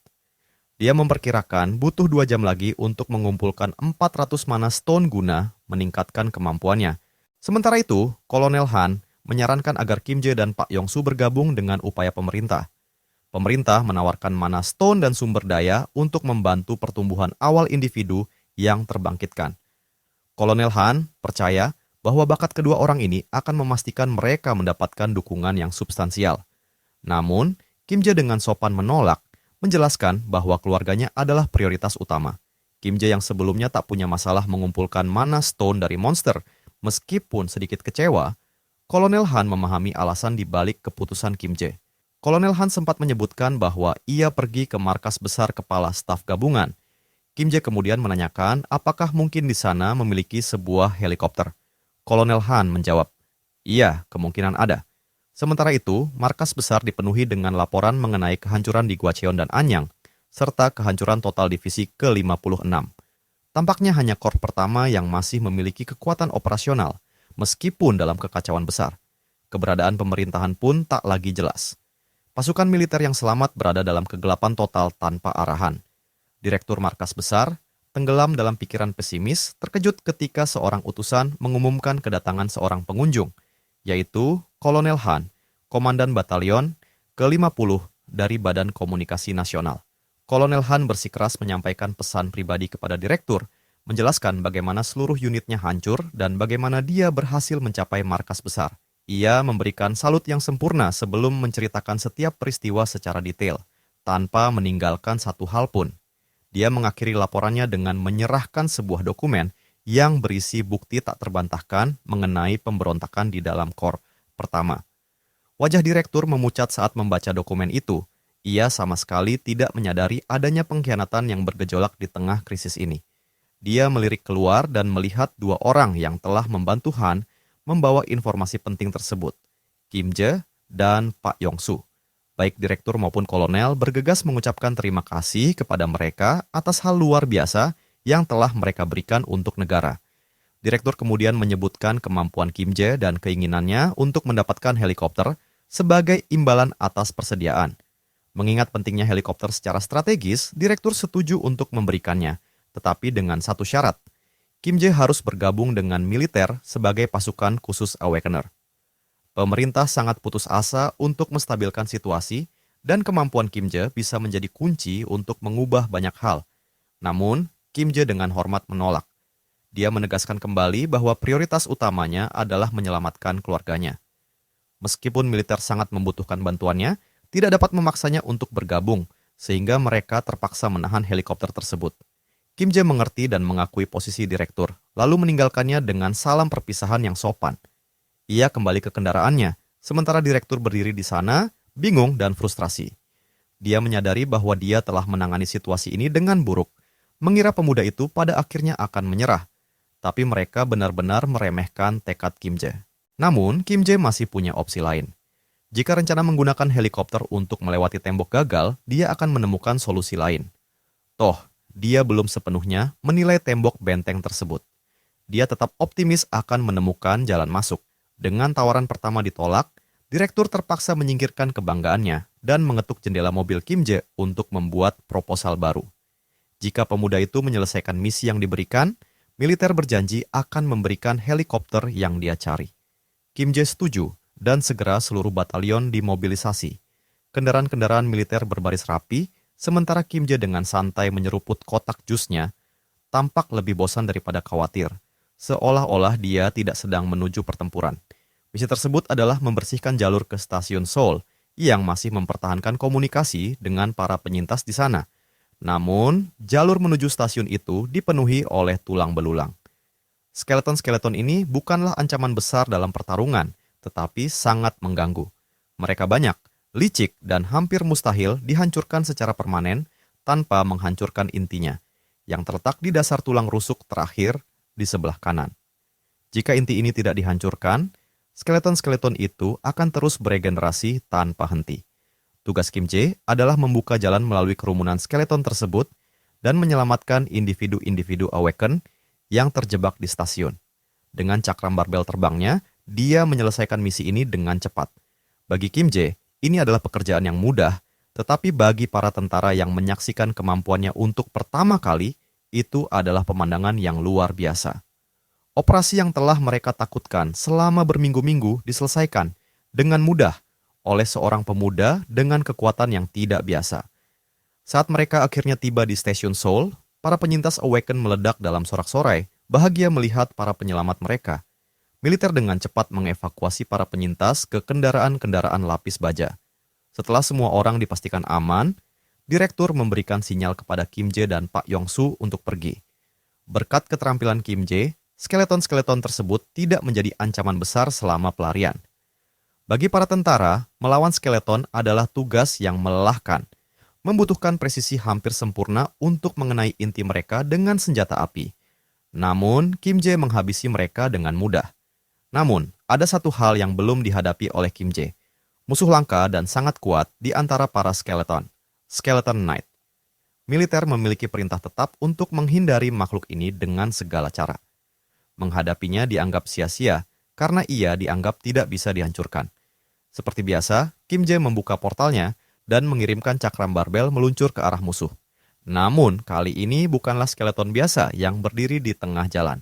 Itu adalah Skeleton Knight. Sosok mengerikan itu berdiri tegak di depan konvoi, menatap mereka dengan sorot mata yang tajam, membuat semua orang terperangah. Makhluk itu mulai berbicara dalam bahasa yang tidak dikenal, dan meskipun tidak dapat dipahami, jelas sekali bahwa sang ksatria mencoba berkomunikasi. Lalu, dengan gerakan tiba-tiba, dia menancapkan pedangnya ke tanah, mengeluarkan batu sihir dari balik jubahnya, menghancurkan batu itu di tangan kerangkanya, dan menaburkan debu sihir itu ke tanah. Setelah itu, Skeleton Knight mulai berbicara dalam bahasa manusia, memperkenalkan dirinya sebagai Gwain, salah satu dari 12 ksatria yang melayani Raja Tengkorak. Dia menyapa manusia itu, menyebut mereka sebagai pendatang dari dunia lain. Namun, Kim Jae tampak lebih tertarik pada trik batu sihir daripada perkenalan Gwain. Sang ksatria mengakui bahwa disambut dengan pecahan-pecahan logam terbang bukanlah hal yang biasa. Lalu ia bertanya apakah Kim Jae seorang penyihir. Dia juga mempertanyakan kehadiran manusia di wilayah kerangka, menekankan pentingnya menjaga etiket yang benar dalam negosiasi, bahkan di dunia yang kacau ini. Namun, sebagai balasan, Kim Jae melemparkan cakram barbel lain ke arah Gwain, yang dengan mudah dibelah dua oleh ksatria itu dengan kecepatan yang menakjubkan. Skeleton Knight itu memperingatkan bahwa serangan semacam itu sia-sia, bajunya tak akan tergores sedikit pun. Namun, Kim Jae tidak mendengarkan. Dia melancarkan serangan cakram bertubi-tubi, memaksa Gwain menghindar dan berguling dengan presisi, menancapkan pedangnya ke tanah untuk mendapatkan tumpuan, lalu melancarkan serangan balik. Frustrasi, Skeleton Knight itu bergumam tentang kecenderungan manusia yang lebih suka kekerasan daripada diplomasi. Namun, Kim Jae tetap tidak terpengaruh, meluncurkan 4 tumpukan barbel lagi ke arah sang ksatria, menunjukkan tekadnya untuk menghadapi musuh ini dengan caranya sendiri. Gwain dengan cekatan menangkis serangan pertama menggunakan perisainya, menghindari serangan kedua dengan anggun, lalu menebas cakram-cakram yang tersisa di udara, menghentikan serangan mereka sepenuhnya. Rangkaian manuver presisi ini membawa Skeleton Knight itu semakin mendekat ke konvoi. Pak Yong-su, yang melihat sosok menakutkan itu mendekat dengan kecepatan penuh, mulai panik. Sementara itu, Kim Jae lebih terpana daripada takut, mengagumi betapa mudahnya Gua In memotong baja seberat 500 kg seolah-olah itu tidak lebih dari mentega. Namun, dia juga melihat sesuatu yang lain. Gua In tampak hati-hati, jelas berusaha menghindari serangan langsung. Jika aku bisa mendaratkan satu pukulan solid, pikir Kim Jae, kita mungkin punya kesempatan. Dengan tekad yang semakin kuat, Kim Jae menggertakkan giginya dan memutuskan untuk mengeluarkan 50 batu sihir, membuka kemampuan tracking delivery untuk presisi yang lebih tinggi. Sebagai percobaan, dia meluncurkan satu tumpukan barbel langsung ke arah dada Skeleton Knight. Cakram baja raksasa itu melesat keluar dari portal seperti peluru meriam, diarahkan dengan akurasi yang sempurna. Gua In mengejek, mengecam Kim Jae karena menggunakan trik yang sama berulang kali, menyebutnya bodoh menurut standar seorang penyihir. Dengan sombong, Gua In membual bahwa dia bisa menghindari setiap proyektil yang dilemparkan kepadanya. Tapi kali ini berbeda. Cakram itu tiba-tiba berbelok tajam di udara, bukan serangan lurus seperti biasanya, melainkan langsung menuju dada Gua In, tepat seperti yang diinginkan Kim Jae. Serangan itu mengenai sasarannya, meski Gua In berhasil menyerap sebagian besar dampak dengan baju zirahnya, membelokkan cakram setelah benturan awal. Kau terlalu percaya diri, bocah, geram Gua In. Aku hanya terkejut. Ini tidak akan terjadi lagi. Namun, sebelum Gua In bisa menyelesaikan kalimatnya, sebuah bola bowling muncul entah dari mana dan menghantam kepalanya dengan keras, menjatuhkannya ke tanah. Gua In dengan cepat bangkit, tapi sebelum dia bisa bereaksi, bola bowling kedua menghantam tengkoraknya dengan tepat, membuatnya merasakan ketakutan untuk pertama kalinya dalam berabad-abad. Ketakutan itu membekukannya sesaat, memberi Kim Jae kesempatan untuk melancarkan serangan tanpa henti. Di dalam mobil, Kim Jae memberikan perintah seperti seorang gamer yang menginput kode curang. Kepala kiri, belakang, mahkota, depan, kanan, kiri lagi. Setiap perintahnya mengirim bola bowling terbang dengan presisi yang menakjubkan, menciptakan serangan otomatis yang terus-menerus. Meski rahangnya mulai pegal karena terus memberikan perintah, Kim Jae tidak berhenti. Skeleton Knight itu mulai retak. Kim Jae melihat retakan-retakan itu menyebar di seluruh tubuh kerangka Gua In, dan ia tahu inilah saatnya untuk bertindak. Dia menyarankan agar konvoi militer segera mundur, sementara Gua In masih dalam keadaan linglung. Namun sebelum mereka sempat pergi, makian Gua In berubah menjadi permohonan. Potongan-potongan tulangnya terlepas satu persatu, berserakan ke segala arah akibat serangan bertubi-tubi yang dilancarkan Kim Jae. Tidak ingin menyia-nyiakan kesempatan, Kim Jae memberikan perintah untuk melancarkan serangan cakram secara bersamaan dari semua sisi, kiri, kanan, depan, dan belakang. Serangan yang terkoordinasi ini menghancurkan tubuh Skeleton Knight itu sepenuhnya. Bahkan dalam kekalahannya, Gua In tetap menjaga martabatnya. Ini belum berakhir, katanya dengan suara berat. Ksatria kerangka tidak mati. Bahkan dalam kematian, kami tetap melayani Raja Tengkorak. Saat tubuhnya hancur dan menghilang, 3 pecahan magis jatuh ke tanah. 2 batu mana biru besar dan sebuah pecahan kecil berwarna merah. Sebuah reinforcement shard. Dengan cepat, Kim Jae mengamankan barang-barang berharga itu melalui portalnya, sementara para prajurit di belakangnya hanya bisa terdiam, terperangah. Mereka baru saja menyaksikan seorang pemuda mengalahkan Skeleton Knight, makhluk yang bahkan tak bisa dihancurkan oleh tembakan tank, hanya dengan tumpukan barbel dan bola bowling. Saat mereka bergerak kembali, para tentara masih tak henti-hentinya membicarakan keajaiban yang baru saja mereka saksikan. Kini, Kim Jae bukan hanya seorang penyihir di mata mereka, dia adalah legenda hidup yang baru saja terbentuk di hadapan mereka. Para penyintas bersorak-sorai menggemakan nama Kim Jae dengan penuh semangat.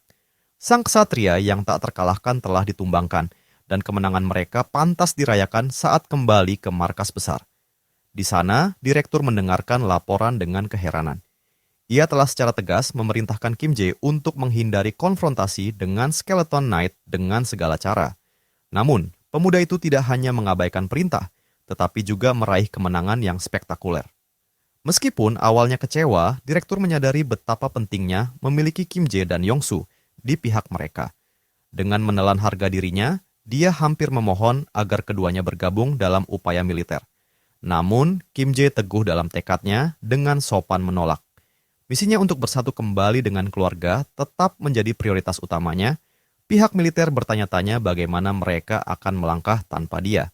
Beruntung, Sang direktur adalah orang yang pragmatis dan memutuskan untuk mundur, tetapi tawaran itu tetap terbuka. Dia berharap bahwa setelah Kim Jae menyelesaikan misinya, pemuda itu akan mempertimbangkan kembali proposal militer. Saat ini, Angkatan Bersenjata sudah menganggap Kim Jae sebagai sekutu yang tak tergantikan bagi negara. Prioritas direktur adalah memenuhi janjinya dan memberikan helikopter yang dijanjikan sebagai hadiah bagi Kim Jae. Meski Kim Jae tidak terlalu senang dengan beban ekspektasi yang kini dibebankan kepadanya, dia memahami sudut pandang mereka. Lagi pula, dia baru saja mengalahkan Skeleton Knight yang tak terkalahkan, sebuah mimpi buruk yang telah lama tak terpecahkan. Namun, kemenangannya jauh dari sempurna. Dia hampir gagal, dan jika ada satu musuh lagi yang sekuat Gua In, misinya pasti berakhir dengan bencana. Kenyataan pahitnya adalah bahwa penyelamatan ini hampir berakhir dalam kehancuran. Lebih buruk lagi, ada setidaknya 11 Skeleton Knight lainnya di luar sana, seperti yang disebutkan oleh Gua In, bahwa dia adalah salah satu dari 12 kesatria. Lalu ada peringatan menakutkan dari Gua In. Skeleton Knights tidak benar-benar mati bahkan dalam kematian. Kim Jae tidak bisa mengabaikan hal ini. Jika para Skeleton Knight sekuat itu, maka master mereka, Raja Tengkorak, pasti lebih menakutkan lagi. Sudah saatnya Kim Jae memikirkan kembali persenjataannya. Tumpukan barbel yang kuat hanya meninggalkan sedikit goresan pada Gua In, sementara bola bowling, dengan alasan yang tak bisa dijelaskan, berhasil meretakkan baju zirah Gua In yang hampir tak tertembus. Tapi sekali lagi, logika sudah lama berhenti berlaku di dunia ini. Saat mereka naik ke helipad, direktur bertanya apakah Kim Jae benar-benar berencana untuk pergi ke Eoljiro. Dari sana, semua orang bisa melihat tembok tinggi yang mengelilingi area tersebut. Militer telah mengirimkan tim untuk menyelidiki tembok misterius itu, tetapi kontak dengan tim tersebut hilang. Sejak itu, misi pengintaian udara dilakukan jika memungkinkan. Pengintaian tersebut memastikan bahwa masih ada aktivitas manusia di dalam tembok. Direktur percaya bahwa pasukannya dan mungkin juga keluarga Kim Jae aman di dalam sana. Kim Jae menghargai optimisme direktur, meskipun ada sedikit rasa bersalah yang menyelip di hatinya. Ia hampir melupakan bahwa kakaknya mungkin dalam bahaya. Jujur saja, dia tidak terlalu khawatir tentang kakaknya. Gadis itu lebih seperti monster daripada apapun yang dia temui sejak kehancuran ini dimulai. Direktur kemudian berbagi pengamatan aneh lainnya. Puncak tembok tampaknya tumbuh dan melengkung ke dalam, seolah-olah sedang membentuk atap. Meskipun mereka tidak bisa memperkirakan berapa lama struktur itu akan tertutup sepenuhnya, direktur merasa lega bahwa mereka bisa menyediakan helikopter bagi Kim Jae sebelum itu terjadi. Akhirnya, setelah pendakian panjang ke atap, mereka tiba di helipad. Pandangan Kim Jae tertuju pada sebuah helikopter yang usang dan penuh luka. Tampak seperti baru saja diambil dari medan perang. Apakah aku benar-benar melalui semuanya demi ini? Pikirnya, mencoba meyakinkan dirinya bahwa helikopter itu cukup. Dia beralasan, selama helikopter itu bisa terbang melewati tembok, penampilannya tidak penting. Namun, direktur dengan cepat mengarahkan perhatiannya ke sisi lain atap. Di sana, terparkir di ujung jauh, ada sebuah helikopter yang ramping dan canggih, berkilauan di bawah sinar matahari senja. Kim Jae dan Pak Yong-su terdiam sejenak, terkejut. Sementara itu, direktur tersenyum bangga, akhirnya bisa membuktikan kegunaannya. Yong-su meledak dalam tawa, kegembiraannya tak terbendung. Dengan kacamata aviator dan jaket Top Gun-nya, dia tampak sangat cocok di samping pesawat yang kuat dan elegan itu. Kim Jae juga terkejut. Di saat yang sama, direktur mulai menjelaskan sesuatu, tetapi Yong-su dengan keras tertawa dan memotong pembicaraannya. Pak Yong-su menoleh ke direktur dan, sambil tertawa, mengungkapkan betapa tersentuhnya dia bahwa direktur meminjamkan mereka helikopter Black Hawk dalam situasi yang mendesak ini. Ia sudah tidak sabar ingin menerbangkannya. Sang direktur tertawa kecil, menyatakan bahwa dia sempat bertanya-tanya siapa yang akan menerbangkan Black Hawk itu. Tapi ternyata, Yong-su memang memiliki pengalaman sebelumnya dengan helikopter jenis itu, membuat situasi semakin sempurna untuk mereka. Sebelum direktur bisa melanjutkan, Yong-su menyela dengan penuh semangat, "Aku belum pernah menerbangkan Black Hawk sebelumnya." Namun, sebelum kecemasan bisa menyebar, Yong-su segera melirik notifikasi dari sistemnya. Meskipun ia belum pernah menerbangkan helikopter sebelumnya, ia merasa percaya diri tentang yang satu ini. Notifikasi sistemnya memberitahukan bahwa dengan menggunakan 50 batu sihir, dia bisa mendaftarkan helikopter ini ke dalam sistemnya, yang akan langsung mentransfer semua pengetahuan yang diperlukan untuk menerbangkannya langsung ke pikirannya. Dengan penuh semangat, Yongsu membagikan penemuannya kepada kelompok, menjelaskan kemampuan uniknya, Best Driver. Kemampuan ini memungkinkannya mengoperasikan kendaraan apapun dengan mudah. Sampai saat ini, dia percaya bahwa kemampuannya hanya berlaku pada kendaraan yang sudah pernah dia kemudikan. Namun, saat ini, dia menyadari sesuatu yang baru, alih-alih hanya meningkatkan kemampuannya secara tradisional, Yongsu dapat mendaftarkan kendaraan baru secara individual ke sistemnya. Penemuan ini membuatnya sangat bersemangat. Kim Jae juga terpana dan banyak hal mulai masuk akal. Saat mengingat berbagai pertempuran yang telah mereka lalui bersama, Kim Jae menyadari bahwa Yongsu tidak pernah berkembang seperti petarung lainnya. Kini, jelas bahwa kemampuan Yongsu bukan tentang evolusi bertahap, melainkan memperluas gudangnya dengan kendaraan baru. Saat itu, direktur mengejutkan mereka dengan membuka koper dari dalam Black Hawk. Di dalamnya, terdapat koleksi batu sihir. Dia meletakkan koper itu di depan Kim Jae, menjelaskan bahwa di dalamnya terdapat 200 batu sihir, yang awalnya dimaksudkan sebagai kejutan untuk perjalanan mereka.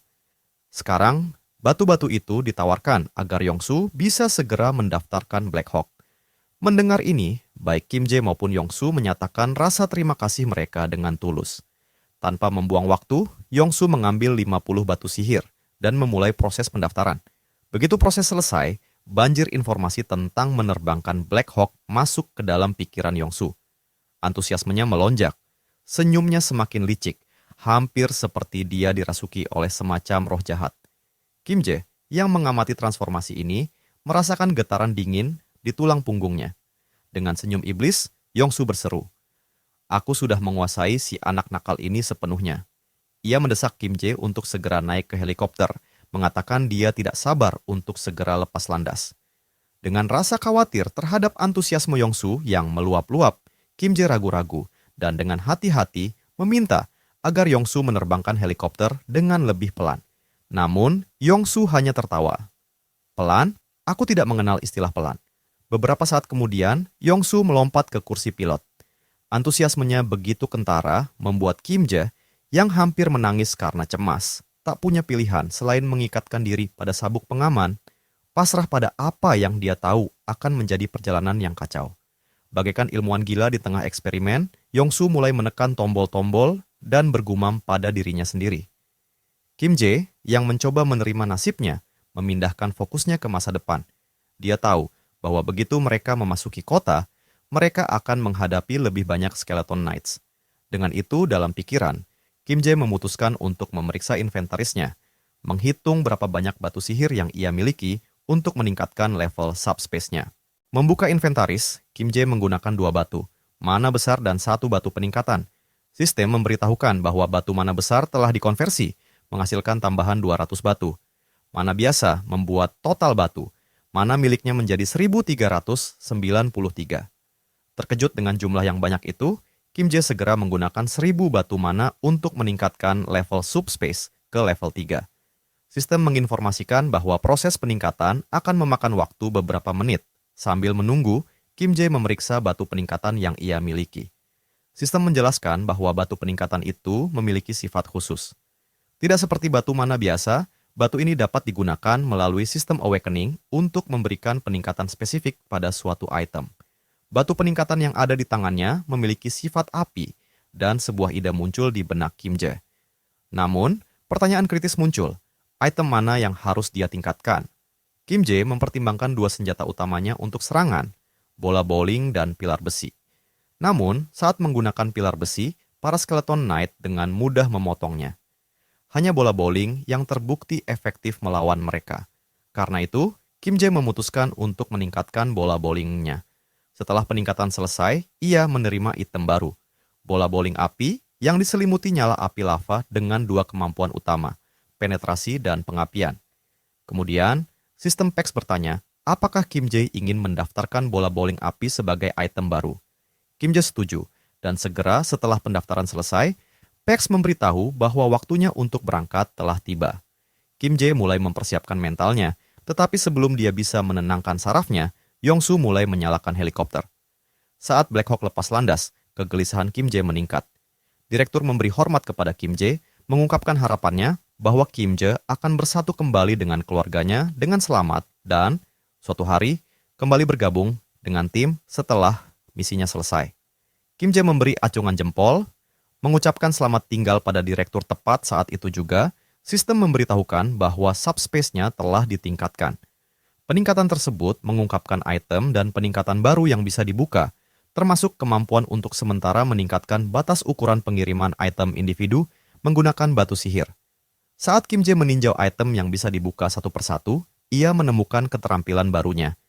Rahangnya terjatuh terperangah, seolah-olah dia baru saja melihat hantu. Dari tanah, direktur yang mengamati ekspresi terkejut Kim Jae mulai merasa tidak nyaman. Meskipun dia telah memberikan 200 batu sihir dan helikopter Black Hawk, rasa khawatir muncul di benaknya. Dia bertanya-tanya apa yang menyebabkan reaksi Kim Jae dan khawatir jika sesuatu salah. Sementara itu, Kim Jae masih tercengang dengan keterampilan barunya. Fitur ini tidak hanya menyediakan fungsi transportasi dengan efek penyembuhan ringan, tetapi juga memungkinkan Kim Jae mendaftarkan objek eksternal ke dalam subspace-nya.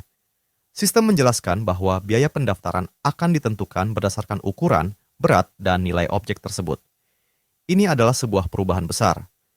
Sebelumnya, kemampuannya hanya terbatas pada item yang telah terdaftar seperti dari logistik center atau pangkalan militer, tetapi sekarang ia bisa memperluas jangkauannya.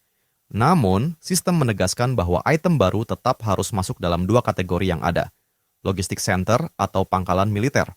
Pandangan Kim Jae jatuh pada helikopter Black Hawk yang mereka naiki. Dia bertanya-tanya apakah helikopter itu memenuhi syarat sebagai item pangkalan militer. Mencoba teorinya, Kim Jae berusaha mendaftarkan helikopter tersebut ke dalam subspace-nya. Sistem mengonfirmasi bahwa pendaftaran akan memerlukan 107 batu sihir. Kim Jae setuju dan menyelesaikan prosesnya.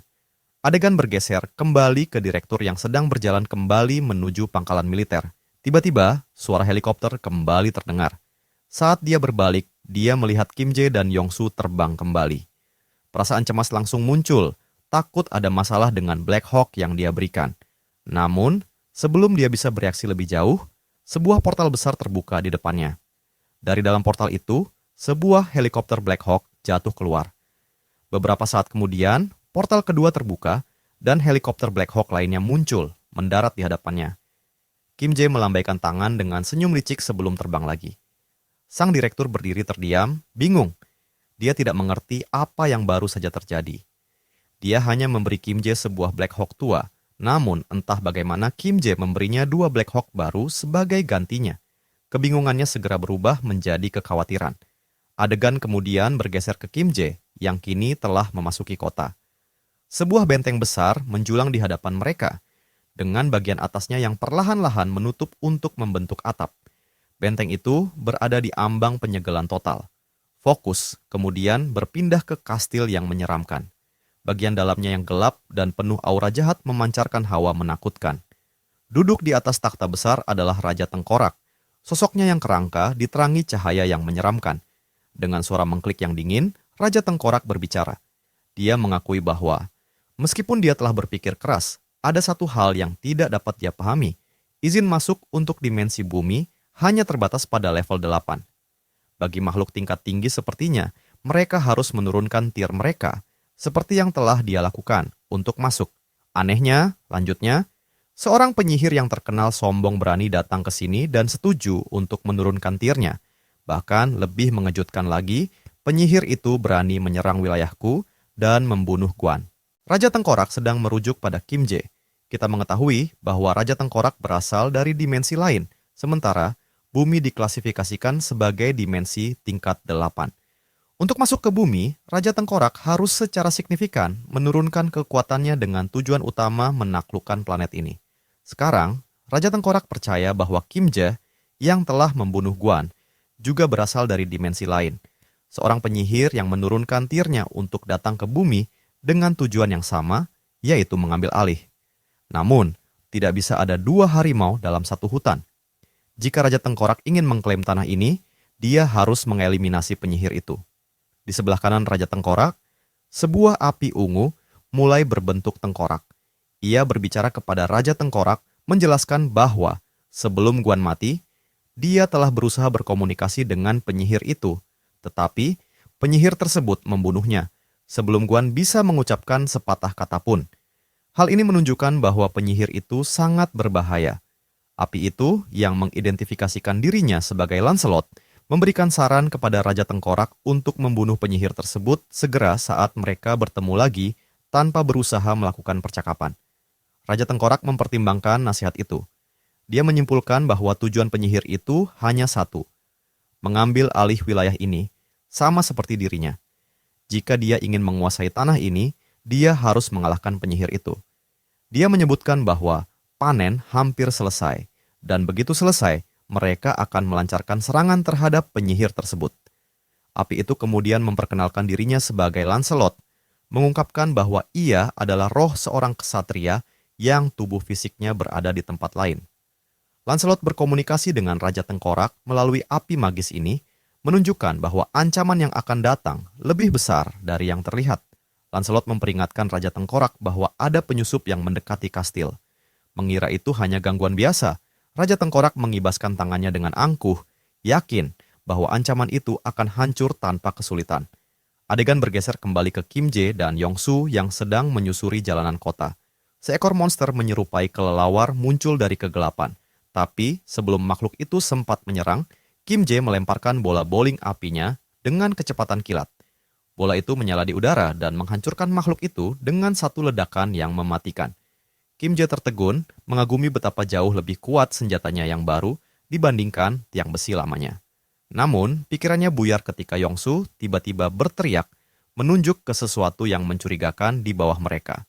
Kim Jae menatap ke bawah dan melihat seorang ksatria kerangka, mirip dengan yang pernah ia hadapi sebelumnya.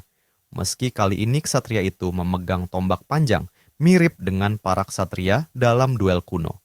Tombak sang ksatria kerangka dipenuhi dengan energi magis yang kuat, dan dia meluncurkan serangan mematikan ke lawannya. Mata Kim Jae melebar, tak percaya. Di bawah sana, di depan ksatria raksasa itu, berdiri seorang manusia, seorang wanita. Siluetnya kuat melawan hiruk-pikuk pertempuran. Ketika tombak magis ksatria kerangka mengarah padanya, wanita itu hanya tersenyum dingin. Dalam sekejap, dia menyalurkan energi sihir ke tinjunya dan, dengan satu pukulan dahsyat, menghempaskan ksatria itu terbang menembus udara, menghancurkan dinding bangunan di belakangnya. Tunggu, gumam Kim Jae, antara kesal dan tak percaya. Dia mengenali wanita itu. Sosok itu melangkah keluar dari bayang-bayang, memperlihatkan seorang wanita berotot dengan penampilan yang mencolok, kakaknya, Sol. Fisiknya yang kekar bersinar dalam cahaya samar, otot-ototnya terlihat jelas dengan setiap gerakan. Dia berdiri di atas puing-puing ksatria kerangka dengan senyum percaya diri di wajahnya, jelas kesal karena lawan yang dia hancurkan masih bergerak. Yong-su, yang terpana oleh pameran kekuatan tersebut, berbisik, "Kita mungkin harus berurusan dengan keduanya jika kita mendarat sekarang." Kim Jae mendengkus. Tak percaya nasibnya. "Itu, kakakku." Yong-su membelalak. Dia, yang baru saja menghancurkan ksatria itu dengan satu pukulan? Kim Jae mengangguk. Tatapannya tidak lepas dari kakaknya yang siap melancarkan serangan lain. Ya, itu nomor 2. Kabut di sekitar Sol akhirnya memudar sepenuhnya, memperlihatkan sosoknya yang mengesankan. Dia menatap ksatria kerangka yang masih berjuang bangkit. Wajahnya memperlihatkan kebosanan. "Berapa kali aku harus menghajarmu sampai kamu berhenti bangkit?" Gumamnya kesal. Saat Kim Jae dan Yong-su masih terbang di atas, Kim Jae mulai menceritakan kisah masa lalu Sol. Dia menjelaskan bahwa sejak kecil, Sol secara tak sengaja menemukan seni bela diri campuran di televisi dan langsung terpikat. Beruntung baginya, dia punya adik laki-laki yang mau menjadi sasaran latihan, Kim Jae sendiri. Namun, kemenangan atas lawan yang lebih lemah segera membuatnya merasa tak puas. Dia membutuhkan tantangan yang lebih besar. Ayah mereka kemudian mendaftarkan Sol ke Akademi Seni Bela Diri Campuran, di mana dia menghadapi kekalahan pertamanya. Alih-alih merasa kecewa, Sol justru menemukan kesenangan dalam rasa sakit kekalahan. Dari situ, obsesinya pada seni bela diri semakin mendalam. Menjelang masa sekolah menengah, dia sudah tidak terkalahkan di divisi junior, meski kecintaannya pada latihan fisik akhirnya berubah menjadi ketergantungan berbahaya. Sol mengalami banyak cedera, termasuk robekan ligamen di kedua kakinya. Tak sabar menunggu pemulihan, dia terus mendorong dirinya kembali terlalu cepat, yang hanya memperburuk kondisinya. Terlepas dari semua itu, Dia akhirnya memulai debut profesionalnya di usia 24, tertunda bukan karena kekurangan keterampilan, tetapi karena keteguhan dan kecenderungannya untuk terus menantang tubuhnya yang masih cedera.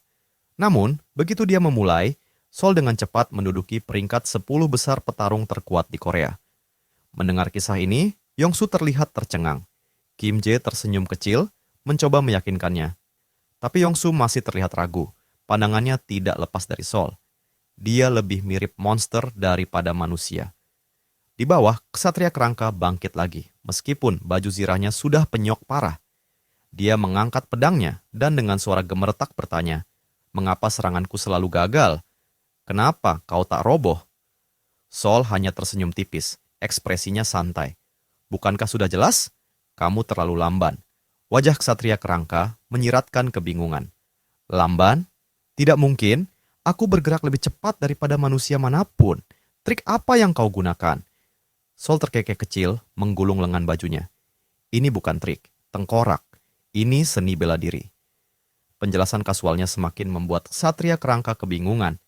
Setelah terdiam beberapa saat, ksatria itu membungkuk sedikit, mengangguk dalam kekaguman. Kau berbeda dari manusia lain yang pernah kutemui. Aku kini paham mengapa kau begitu kuat. Mungkin, jika kau meningkatkan peringkatmu, kau bisa menjadi ksatria terbesar." Sol mengangkat alis, tak terkesan. Apa-apaan omong kosong tentang peringkat dan ksatria tengkorak ini. Namun Ksatria Kerangka tak menyerah. Suaranya kini penuh rasa hormat. "Aku benar-benar mengagumimu. Setelah pertempuran ini berakhir, aku akan berbicara pada Raja Tengkorak sendiri dan memastikan bahwa kau adalah satu-satunya yang selamat di kota ini." Belum sempat ksatria itu menyelesaikan kalimatnya, sebuah bola bowling menyala melesat dari kejauhan, menghantamnya dengan kekuatan luar biasa. Tubuh Ksatria Kerangka itu terpecah berkeping-keping, dihancurkan oleh ledakan api yang memekakan telinga. Sisa-sisa Ksatria Kerangka tersebar di sekitar Sol, dan beberapa saat kemudian, bola bowling berapi itu berguling perlahan hingga berhenti di kakinya. Sol menatapnya dengan bingung, bertanya-tanya bagaimana benda aneh ini bisa menghancurkan ksatria yang tak bisa ia kalahkan dengan seni bela dirinya. Saat dia merenungkan hal ini, dua batu mana besar dan sebuah batu peningkat muncul dari sisa-sisa ksatria tersebut. Batu-batu itu dengan cepat tersedot ke dalam portal misterius yang tampaknya dikendalikan oleh sebuah perangkat yang anehnya menyerupai sepotong jagung. Di saat yang sama, sebuah helikopter melayang di atas kepala dan perlahan mendarat. Kim Jae keluar dengan senyum di wajahnya, menyapa kakaknya dengan nada menggoda. "Lama tak jumpa." Dia melanjutkan dengan nada main-main. "Seperti biasa, kau masih saja menghajar orang, ya, nomor 2. Sol berdiri terpaku, mulutnya ternganga lebar, tak percaya melihat adiknya, Kim Jae. Setelah sekian lama, adegan kemudian bergeser ke meja penuh dengan hidangan lezat, nasi goreng, pizza, burger, dan berbagai macam makanan yang menggoda selera. Yongsu dan Kim Jae duduk terdiam, menatap dengan takjub saat Sol melahap semua makanan itu dengan intensitas liar, seperti serigala kelaparan. Tak mampu menahan rasa penasarannya, Yongsu bertanya, "Apakah kau punya kemampuan khusus yang membuatmu sekuat ini?" Di antara gigitan ayam dan pizza, Sol dengan santai menjawab, "Kau sebagian benar, sebagian salah. Kekuatan fisikku alami tidak ada hubungannya dengan penghalang." Dia menjelaskan bahwa penghalang itu hanya untuk melindunginya dari serangan eksternal. Penjelasan itu ia sampaikan seolah-olah hal kecil sambil terus melahap makanannya tanpa henti. "Makan lebih lambat sedikit," dia menegur, memperingatkan Sol bahwa dia bisa tersedak atau mengalami gangguan pencernaan jika tidak berhati-hati. Kim Jae, yang mengamati percakapan itu dengan senyum di wajahnya, tertawa kecil. "Percuma menegurnya," kata Kim Jae. "Dia sudah makan seperti ini sejak kami kecil." Di tengah gurauan mereka, percakapan yang hangat dan tulus pun terjadi. Kim Jae tersenyum tulus pada kakaknya dan berkata, "Aku lega kita semua bertiga punya kemampuan untuk bertahan hidup dan bisa sampai sejauh ini." Kim Jae tahu ada satu tugas terakhir yang harus ia selesaikan, menemukan kakak tertua mereka. Saat Sol terus makan, dia melirik Kim Jae dengan curiga dan bertanya, "Segalanya baik-baik saja, tapi serius Kim, kemampuanmu ini rasanya seperti cheat. Bagaimana kau bisa melakukan semua ini?" Kim Jae tertawa kecil.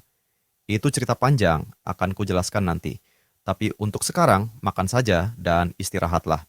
Dia menunjukkan kepada Sol cara menggunakan Pax untuk memesan apapun yang dia butuhkan dan memberitahu bahwa keluarga Yongsu ada di sub ruang. Kim Jae menyarankan agar Sol menyempatkan diri untuk menyapa mereka. Sol setuju dengan anggukan, tapi kemudian bertanya, apakah kita akan meninggalkan kota ini sekarang?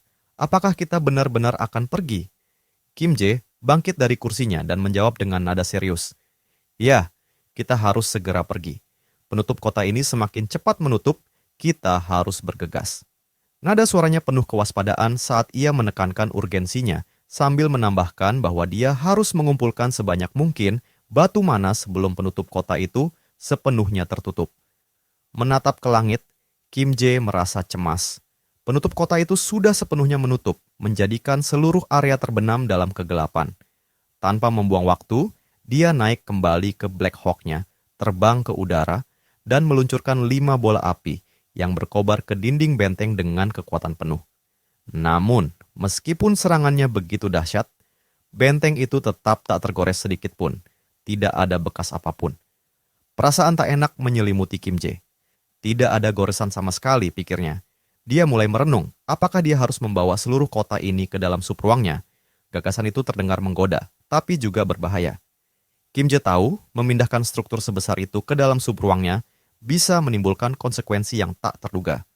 Kim Jae sudah kehabisan batu mana yang tersisa setelah memperluas radius portalnya. Saat dia masih memikirkan langkah selanjutnya, Sol mendekat dari belakang dan berkata, kelihatannya akan merepotkan. Dia lalu menceritakan pertemuannya dengan ksatria kerangka yang sempat berjanji akan menyelamatkan hidupnya karena kagum padanya. Sebelum kematiannya, ksatria itu menyebutkan bahwa jika Sol tetap berada di kota ini, kematiannya hanya akan tertunda. Kim Jae penasaran, bertanya lebih lanjut. Sol mengangkat bahu. Aku tak bisa mendapatkan informasi lebih banyak karena kau menghancurkannya jadi berkeping-keping, katanya dengan nada geli. Dia mengakui bahwa dia masih tidak tahu bagaimana kematiannya akan tertunda jika tetap di kota ini. Ksatria kerangka itu hanya menyebutkan akan berbicara dengan Raja Tengkorak untuknya. Kim Jae menyadari saat itu, jika mereka ingin melarikan diri, mereka harus menghadapi Raja Tengkorak secara langsung. Tantangannya adalah mencari tahu di mana raja itu berada di kota yang begitu luas ini.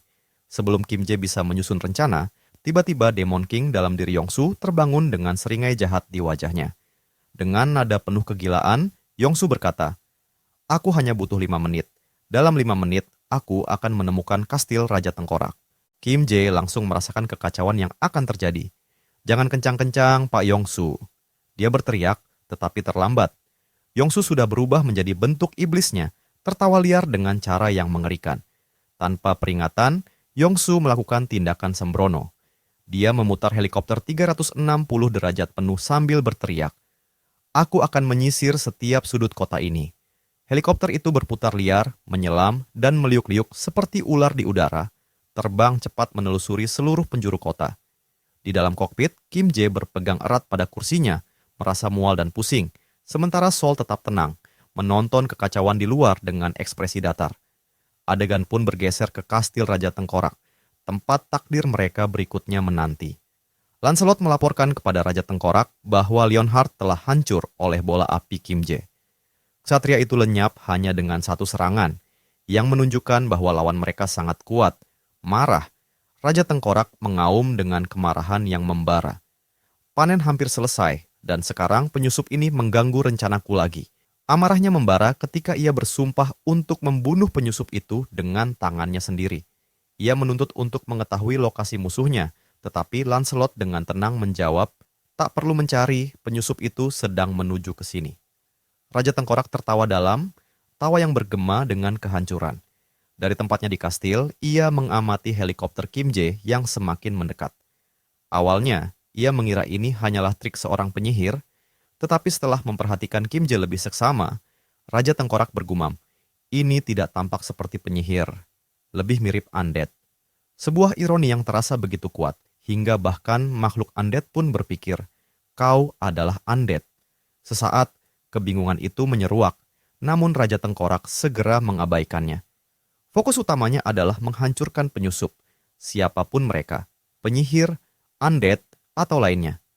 Siapapun yang berani mengganggu rencananya tidak akan keluar hidup-hidup. Adegan pun beralih pada sebuah pintu raksasa yang mengarah ke ruangan Raja Tengkorak di dalam kastil. Monster berbentuk kelelawar berpegangan erat pada dinding, siap mengintai dan menyerang siapapun yang mencoba masuk. Pintu besar itu berderit terbuka, dan Kim Jae tersandung masuk ke dalam ruangan. Tampak nyaris tidak hidup, hampir seperti hantu. Dengan suara lemah, dia menggumam, "Aku tak akan naik helikopter lagi." Mabuknya luar biasa. Tiba-tiba, Sol melihat sesuatu di belakang Kim Jae. Dia melesat maju, memanggil nama Kim Jae. Tetapi sebelum Kim Jae bisa bereaksi, ia melihat monster kelelawar besar dengan otot yang menonjol, taring tajam, melompat ke arah lehernya. Namun, tepat pada waktunya, Sol menghancurkan monster itu dengan satu pukulan dahsyat, merobeknya menjadi serpihan dalam sekejap. Serangan itu membangunkan Kim Jae dari pusingnya. Dia dengan cepat mengucapkan terima kasih kepada Sol, tetapi Sol hanya memutar matanya dan berkata, "Berhenti bersikap terlalu formal." Namun, perhatian Sol segera tertuju pada hal lain. Ada sesuatu yang aneh. Dia meneliti ruangan redup dengan ekspresi serius. "Ada yang lain," gumamnya. Kim Jae melihat sekeliling, bingung. Baginya, lorong di depannya tampak kosong. Tapi kemudian, dari dalam kegelapan, muncul banyak mata merah yang bersinar, menatap mereka dengan marah. Jantung Kim Jae berdetak kencang saat dia menyadari bahaya yang mengintai. Dia segera berbalik ke Yongsu dan berkata dengan nada mendesak, "Masuk ke sub ruang sekarang." Kim Jae tahu dia tak bisa menangani ini sendirian, tapi kemudian ia teringat bahwa dia tidak harus melakukannya sendiri. Sol, penggemar berat seni bela diri, ada bersamanya. Senyuman licik mengembang di wajah Sol saat dia melihat gerombolan monster yang mulai menyerbu ke arah mereka. Dengan mata berbinar, dia berkata, "Sekarang ini baru seru. Satu monster saja tak cukup untuknya, itu akan terlalu membosankan." Dengan senyum liar, Sol melesat ke lorong gelap dengan kecepatan luar biasa. Sebelum Kim Jae bisa bereaksi, Sol melompat ke udara dan mendarat dengan gemuruh keras, menghancurkan kepala monster kelelawar di bawah kakinya. Gerakannya begitu anggun, namun juga penuh kebuasan. Setiap serangan penuh presisi dan kekuatan. Satu persatu, Sol menghancurkan monster-monster itu, menebas, memukul, dan meremukkan mereka dengan kemarahan yang hampir primitif. Saat salah satu monster kelelawar menyelinap dari belakang dan ingin menggigit lehernya, Sol bahkan tak berkedip. Sebaliknya, dia mencengkeram kepala monster itu dan membantingnya ke tanah dengan kekuatan yang cukup untuk menghancurkan sepenuhnya. Tanah yang berlumuran cairan merah menjadi bukti keganasan tak terbendung dari amukan Sol. Tawanya menggema di seluruh ruangan, kacau dan liar, membuat monster-monster yang tersisa gemetar ketakutan. Keteguhan mereka runtuh di hadapan kebrutalan Sol. Kim Jae menyaksikan semua itu dari samping, terombang-ambing antara rasa kagum dan kekhawatiran. Dia tahu Sol sedang dalam semangat, tetapi dia juga sadar akan risikonya. Dia mundur ke portalnya, ide mulai terbentuk di benaknya. Di dalam subruang, Kim mulai membangun sebuah perangkat aneh, alat pengusir hama bertenaga listrik tinggi yang dirancang untuk menarik dan menghancurkan monster kelelawar. Saat mesin itu mulai beroperasi, ia mengeluarkan arus kuat yang menarik monster-monster kelelawar satu persatu. Mereka tersengat listrik, jatuh mati ke tanah. Sol memperhatikan perangkat itu dan menatap tajam ke arah Kim Jae dengan tatapan penuh kesal. "Ini ide bertarungmu, membosankan," dia berteriak. Kim Jae menjawab dengan tenang, "Aku hanya mencoba membantu." Sol yang jelas-jelas jengkel membalas, "Berhenti ikut campur, aku bisa menangani ini sendiri." Pertengkaran mereka semakin memanas, meskipun kekacauan terus terjadi di sekitar mereka. Sementara itu, di luar ruang utama, Lancelot melaporkan kepada Raja Tengkorak. Penyihir itu kesulitan, tapi dia tidak sendiri. Ada seorang prajurit bersamanya, seseorang sekuat diriku. Lancelot menambahkan bahwa penyihir itu menggunakan alat-alat yang tidak konvensional dan tampaknya memiliki sumber daya tanpa batas. Mendengar ini, kekesalan Raja Tengkorak semakin memuncak. Ia menggeram penuh frustrasi, menyadari bahwa pertempuran ini jauh lebih rumit dari yang ia bayangkan. Mengalahkan seorang penyihir adalah satu hal, tapi kini ia harus menghadapi lawan tangguh lainnya, dan itu bukanlah tantangan kecil. Raja Tengkorak, yang kini tenggelam dalam pikirannya, bergumam bahwa ia tidak memiliki pilihan lain. Lancelot memperingatkannya bahwa memanggil kekuatan tambahan bisa memancing kemarahan dari makhluk tir tinggi di bumi.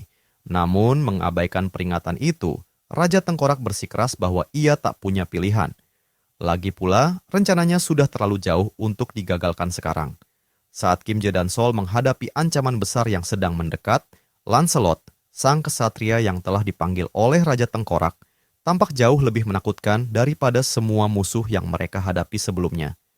Dengan baju zirah perak yang bersinar dan 4 mata bercahaya, kekuatan Lancelot tampak luar biasa. Sebelum Sol bisa melancarkan serangannya, Lancelot melesat maju dengan kecepatan yang mematikan, mengayunkan pedangnya yang besar ke arah Sol dengan presisi mematikan, berniat membelahnya menjadi 2. Sol, dengan keterampilan yang luar biasa, berhasil menghindari serangan itu dengan sigap. Tanpa ragu, ia membalas serangan dengan memutar tongkat pemukul listrik barunya, yang langsung mengenai tubuh Lancelot. Benturan mereka menimbulkan gelombang kejut yang mengguncang seluruh ruangan. Namun, Lancelot sama sekali tidak gentar. Pedangnya perlahan-lahan memotong melalui senjata listrik Sol, membuatnya menyadari bahwa kekuatan Lancelot jauh melampaui ekspektasinya. Sadar akan bahaya yang mengintai, Sol memilih untuk mundur tepat saat Lancelot melancarkan serangan mematikan, memecahkan tongkat pemukul listriknya menjadi 2. Sol menoleh ke arah Kim Jae, tersenyum tipis sambil bercanda, tongkatnya tidak lemah, tapi Lancelot ini benar-benar sangat kuat.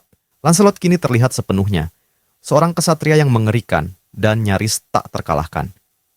Dari kejauhan, Raja Tengkorak membanggakan pemanggilan kesatria terkuatnya. Sementara itu, Kim Jae mulai berpikir serius. Sangat jarang bagi Sol untuk mengakui kekuatan lawan, dan jika dia mengakui kehebatan Lancelot, maka kesatria itu memang merupakan ancaman besar. Menyadari hal itu, Kim Jae mengajukan tawaran. Kalau kau berhasil mengalahkan Lancelot, maukah kau memberikan batu sihirnya padaku? Aku sudah menggunakan semua batu sihirku untuk membuat senjata untukmu, dan karena Lancelot menghancurkan senjata itu, rasanya adil kalau aku mendapat gantinya. Namun, Sol dengan tegas menolak. Siapapun yang memberikan pukulan terakhir yang menentukan, dialah yang berhak atas batu sihirnya, katanya sambil menyeringai percaya diri. Tapi tenang saja, dia tidak akan bisa menghentikanku. Berusaha membantu, Kim Jae mengaktifkan bola api Ignite dan melemparkan 5 proyektil api berkecepatan tinggi ke arah Lancelot. Namun, Lancelot tetap berdiri tanpa terganggu sedikit pun. Dengan ayunan pedangnya, dia menebas semua bola api itu dalam satu serangan, menghancurkan mereka seperti memotong tahu. Kim Jae tercengang, tak percaya betapa mudahnya Lancelot menangkis serangan sihirnya. Sementara Lancelot sibuk menghadapi proyektil Kim Jae, Sol melihat celah dan langsung menyerang. Dia menghantam wajah Lancelot dengan kekuatan penuh, tetapi serangannya sama sekali tidak berpengaruh. Sebagai balasan, Lancelot mengayunkan pedangnya dengan cepat, hampir saja mengenai leher Sol. Dengan gerakan cekatan, Sol menghindar dan terus menyerang dengan tinjunya ke wajah dan dada ksatria itu, namun semua pukulannya tidak menghasilkan efek apapun. Kim Jae melihat kesempatan lain, melemparkan bola api Ignite langsung ke kepala Lancelot. Dampaknya cukup besar hingga menghempaskan Lancelot ke belakang. Namun, saat ksatria itu bangkit kembali, dia sama sekali tidak terluka. Mata bersinar Lancelot menatap Kim Jae dengan tatapan penuh kebencian. Dan tiba-tiba Kim Jae merasakan perasaan tidak enak yang luar biasa. Dia pernah mengalami perasaan ini sebelumnya, saat bertarung melawan Wyvern Hitam. Mengandalkan nalurinya, Kim Jae segera mengaktifkan subspace dan menarik Sol ke dalamnya. Sol, yang marah karena diseret keluar dari pertarungan, menuntut penjelasan. Dengan wajah serius, Kim Jae menjelaskan, "Aku merasakan bahaya yang luar biasa. Bahkan setelah menggunakan serangan terkuatku, dia tetap tidak terluka. Saat melawan Gwain, serangan ini bisa membelah tubuhnya menjadi 2. Tapi dengan Lancelot, tidak ada efek sama sekali. Sol, meski enggan, akhirnya mengakui, aku juga tidak bisa mengalahkannya sendirian." Di luar subspace, Lancelot tidak membuang waktu. Dalam sekejap, dia menghilang dari posisinya dan muncul tepat di depan penghalang Kim Jae. Dengan kekuatan luar biasa, dia menghantam penghalang itu dengan pedangnya. Kim Jae gemetar melihat kecepatan dan kekuatan ksatria itu. Bahkan Sol pun akhirnya menyadari betapa mengerikannya lawan mereka kali ini. Ksatria itu benar-benar berbahaya. Jika pertarungan ini terus berlanjut, mereka berdua pasti akan kalah. Meskipun Lancelot terus menyerang tanpa henti, penghalang yang dibuat Kim Jae masih bertahan dengan kokoh. Namun, Kim Jae menyadari sesuatu yang krusial. Lancelot berdiri terlalu dekat dengan penghalang. Sebuah ide terbentuk dalam benaknya. Jika dia meluncurkan bola api Ignite dari jarak sedekat ini, Lancelot tidak akan punya cukup waktu untuk menghindar. Bertindak cepat, Kim Jae melepaskan 5 bola api dalam jarak yang sangat dekat. Namun, alih-alih terkena serangan, Lancelot dengan mudah menebas setiap bola api dengan presisi luar biasa. Bahkan dalam jarak sedekat itu, dia tetap tak tersentuh. Situasi semakin memburuk. Lancelot bukan hanya kuat, dia nyaris tak terhentikan. Kim Jae terkejut dan bingung, menyadari bahwa tidak ada satupun serangan mereka yang efektif. Ia hanya bisa menyaksikan dengan ketidakpercayaan saat Lancelot memotong setiap proyektil, seakan-akan benda berat itu tidak lebih dari sekadar mentega. Dari kejauhan, Raja Tengkorak mengamati pertempuran itu dengan ekspresi bosan. Dengan seringai angkuh, ia mengejek Kim Jae, bertanya berapa lama lagi dia akan bersembunyi di balik penghalangnya. Ia menyatakan bahwa Lancelot adalah seorang prajurit tingkat 7 yang kebal terhadap semua kemampuan Kim Jae. Menurut Raja Tengkorak, tak peduli apapun yang Kim Jae coba lakukan, dia tidak akan pernah bisa mengalahkan Lancelot. Sambil duduk dengan arogan di singgasananya, Raja Tengkorak mulai mengenang rencananya. Ia mengungkapkan bahwa ia telah menghabiskan semua sumber daya dan kekayaannya untuk datang ke bumi, percaya bahwa memanggil Lancelot adalah satu-satunya cara untuk bertahan hidup melawan Kim Jae dan Sol. Namun, setelah menyaksikan betapa sia-sianya upaya mereka, ia merasa kecewa. Jika ia tahu bahwa mereka sebenarnya selemah ini, ia tak akan repot-repot mengambil risiko untuk memanggil Lancelot. Saat Raja Tengkorak terus mengamati, sesuatu yang tidak biasa menarik perhatiannya. Kim Jae tidak lagi menggunakan sihir. Sebaliknya, dia menarik benda-benda aneh dari portalnya dalam aliran yang tampaknya tak ada habisnya. Menyadari hal ini, mata Raja Tengkorak bersinar dengan inspirasi, sebuah ide mulai terbentuk dalam benaknya. Sementara itu, Kim Jae benar-benar kehabisan akal. Dia memeriksa semua kemampuannya. Subspace, laboratorium replikasi, subspace ekstra besar, dan dukungan kehidupan. Namun, tidak satupun dari mereka yang tampak berguna untuk mengalahkan baik Raja Tengkorak maupun Lancelot. Putus asa, Kim Jae terus-menerus melemparkan bola api Ignite ke arah Lancelot. Tetapi, seperti sebelumnya, Lancelot dengan mudah menebas semuanya, membuat Kim Jae semakin terjebak dalam kebuntuan. Tiba-tiba, Raja Tengkorak tertawa terbahak-bahak. Ia memerintahkan Lancelot untuk berhenti menyerang dan mengumumkan bahwa 2 orang dalam portal itu bukan penyihir, melainkan sekutu potensial bagi rencana masa depannya. Mendengar perintah itu, Lancelot segera menghentikan serangannya dan melangkah mundur menuju Raja Tengkorak. Raja Tengkorak bangkit dari singgasananya dan mendekati portal Kim Jae. Awalnya, ia mengira Kim Jae dan Sol adalah penyihir, tetapi setelah mengamati Kim Jae lebih dekat, ia menyadari bahwa mereka hanyalah manusia biasa, meskipun dengan kemampuan yang unik. Kim Jae, yang masih bingung, bertanya-tanya apa yang dimaksud oleh Raja Tengkorak. Dengan seringai licik, Raja Tengkorak mulai menjelaskan. Ia mengatakan bahwa Kim Jae pasti telah mengalahkan 2 ksatria Tengkorak untuk mendapatkan batu penguat. Batu-batu ini, ungkapnya, hanya dapat diproduksi di Kastil Camelot dengan mengorbankan makhluk hidup. Raja Tengkorak kemudian membeberkan rencana aslinya. Ia berniat mengorbankan penduduk kota terdekat untuk memproduksi masal batu penguat, yang kemudian akan ia gunakan untuk memanggil pasukan ksatria Tengkorak. Namun, ia menawarkan alternatif, kemitraan bisnis dengan Kim Jae. Raja Tengkorak menyarankan bahwa dengan kemampuan Kim Jae untuk mereplikasi benda tanpa batas, ia bisa menggandakan batu penguat itu, memungkinkan mereka untuk mendominasi tidak hanya bumi, tetapi juga seluruh alam semesta. Kim Jae terdiam, memproses tawaran tersebut, sementara Raja Tengkorak tertawa dengan kejam, membayangkan skema besarnya. Namun, tiba-tiba, Kim Jae mulai tertawa dan terharu secara bersamaan, membuat Raja Tengkorak kebingungan. Kim Jae kemudian berterima kasih kepadanya, menjelaskan bahwa Raja Tengkorak secara tidak sadar telah menyelesaikan semua masalah Kim Jae. Sebelum Raja Tengkorak dapat bereaksi, Kim Jae mengucapkan 4 kata yang menentukan. Pax, masukkan Camelot ke dalam subspace. Seketika, seluruh kastil Camelot lenyap dari hadapan Raja Tengkorak. Benteng megah yang dulu menjadi sumber kekuasaannya menyusut dan menghilang ke dalam subspace Kim Jae. Kini, Raja Tengkorak dan pasukan kesatria Tengkoraknya hanya berdiri di luar, bingung dan marah. Mereka melihat ke sekeliling dengan ketidakpercayaan, mencoba memahami apa yang baru saja terjadi. Sementara itu, kastil itu muncul kembali di tangan Kim Jae, sekarang telah mengecil seukuran mainan. Sol, yang mengamati struktur yang menyusut itu, dengan santai berkomentar betapa kecil dan tidak signifikannya tampilan kastil tersebut sekarang. Dipenuhi amarah, Raja Tengkorak mengaum, "Beraninya kalian, makhluk hina tingkat 9. Ia menuduh Kim Jae dan Sol telah menghancurkan kerja keras seumur hidupnya dan bersumpah untuk memusnahkan mereka. Dalam kemarahan yang membara, ia memanggil bola energi ungu gelap yang dipenuhi jiwa-jiwa orang yang telah mati. Roh-roh hijau keji melesat menuju portal Kim Jae, berusaha menghancurkannya. Namun, saat asap menghilang, Kim Jae dan Sol tetap tak tersentuh. Kini dalam keadaan tenang, Kim Jae mulai berpikir secara strategis. Ia mengingat nama ksatria tengkorak yang dipanggil oleh Raja Tengkorak, Lancelot. Memutuskan untuk mengambil risiko besar, Kim Jae memanggil nama Lancelot. Yang mengejutkan semua orang, Lancelot muncul di hadapan Kim Jae. Namun, kali ini, penampilannya berbeda.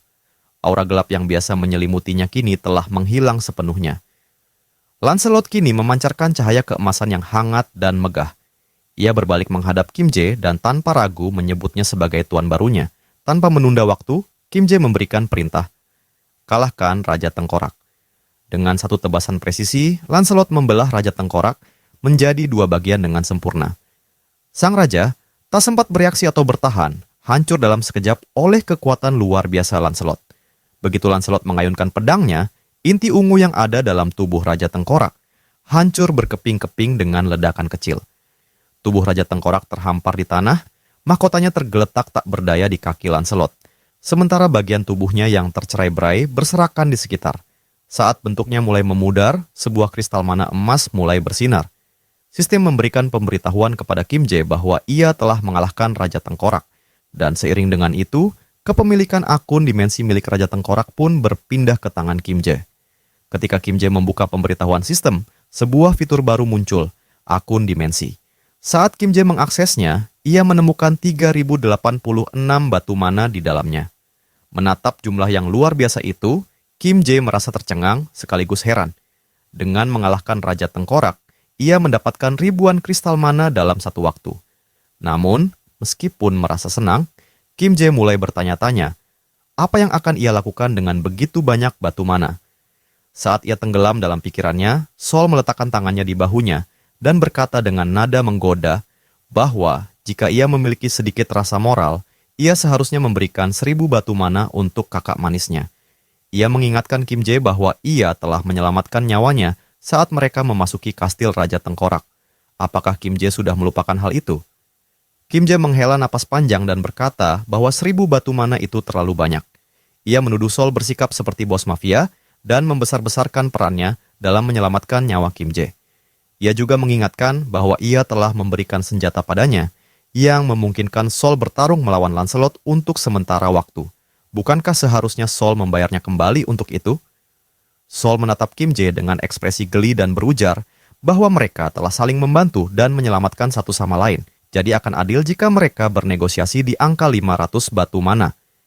Kesal dengan perdebatan yang terus berlanjut, Kim Jae akhirnya menyerahkan 500 batu mana kepada kakaknya, tidak ingin berdebat lebih lama. Sol menyeringai puas, menerima batu mana itu, dan menyatakan bahwa perdebatan mereka telah selesai. Namun, dengan nada lebih serius, Sol bertanya pada Kim Jae apa yang akan ia lakukan selanjutnya. Keduanya kemudian menoleh ke arah kiri, ke dalam subspace milik Kim Jae. Dari dalam, Lancelot muncul. Tubuhnya menjulang setinggi 3 meter dengan mata merah yang menyala. Dengan langkah berat dan penuh wibawa, Lancelot berjalan mendekati mereka. Sol melirik Kim Jae dan bertanya, apa rencananya dengan Lancelot? Lancelot kini berdiri di depan Kim Jae dan, dengan suara dalam yang bergema, menyebutnya sebagai tuannya. Ia melaporkan bahwa ia telah melaksanakan perintah Kim Jae dan telah membelah Raja Tengkorak menjadi 2. Kini, ia menunggu perintah berikutnya. Kim Jae terdiam sejenak, merenungkan apa yang harus ia lakukan dengan Lancelot. Adegan berganti, dan Kim Jae mulai menceritakan bahwa tidak ada yang bisa memprediksi apa yang terjadi selanjutnya. Lancelot kini duduk dengan tegap, sementara di atas helmnya, seorang anak kecil, putri dari Yongsu, berpegangan erat pada salah satu bulu di jubahnya. Lancelot dengan lembut bergerak untuk menghibur anak itu, sementara dari kejauhan, Kim Jae, Jo Yeon, dan Sol menyaksikan dengan tak percaya. Kim Jae berpikir betapa mustahilnya situasi ini. Salah satu ksatria paling menakutkan kini bermain-main dengan seorang anak kecil. Sementara itu, istri Yongsu tersenyum bahagia melihat putrinya bermain dengan Lancelot. Ia meminta maaf kepada Lancelot, menjelaskan bahwa biasanya putrinya pemalu dan tidak suka bermain dengan orang asing. Tapi ini pertama kalinya ia begitu nyaman dengan seseorang yang baru saja ia temui, yang berarti putrinya benar-benar menyukai Lancelot. Sementara istri Yongsu bahagia, hal yang sama tidak berlaku bagi Yongsu sendiri. Ia berdiri kaku dengan mulut terbuka lebar, seolah seluruh dunianya telah runtuh. Ekspresi di wajahnya mencerminkan kehancuran, seperti seseorang yang baru saja menerima vonis hidup yang berat. Lancelot di sisi lain terus bermain dengan putri Yongsu. Ia dengan suara yang dalam dan tenang meyakinkan istri Yongsu bahwa membantu rekan-rekan sang tuan adalah sama dengan melayani sang tuan sendiri. Istri Yongsu meminta maaf berulang kali, khawatir putrinya mengganggu Lancelot. Namun, Lancelot dengan tegas meyakinkannya bahwa hal itu bukan masalah sama sekali. Dari kejauhan, Kim Jae, Joyeon, dan Sol terus mengamati momen mengharukan itu. Dengan senyum hangat, Joyeon berbalik ke arah Kim Jae dan berkomentar bahwa mustahil untuk tidak mengagumi seseorang yang begitu perhatian. Ia menambahkan bahwa Lancelot bukan hanya kuat, tetapi juga lembut dan penuh kasih sayang.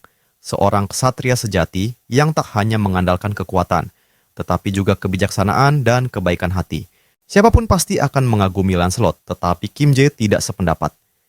Dengan tatapan menyamping, ia bergumam bahwa menyebut Lancelot sebagai seorang manusia terdengar aneh. Bagaimanapun, Lancelot adalah seorang ksatria tengkorak, dan tidak ada yang benar-benar tahu apa yang tersembunyi di balik baju zirahnya.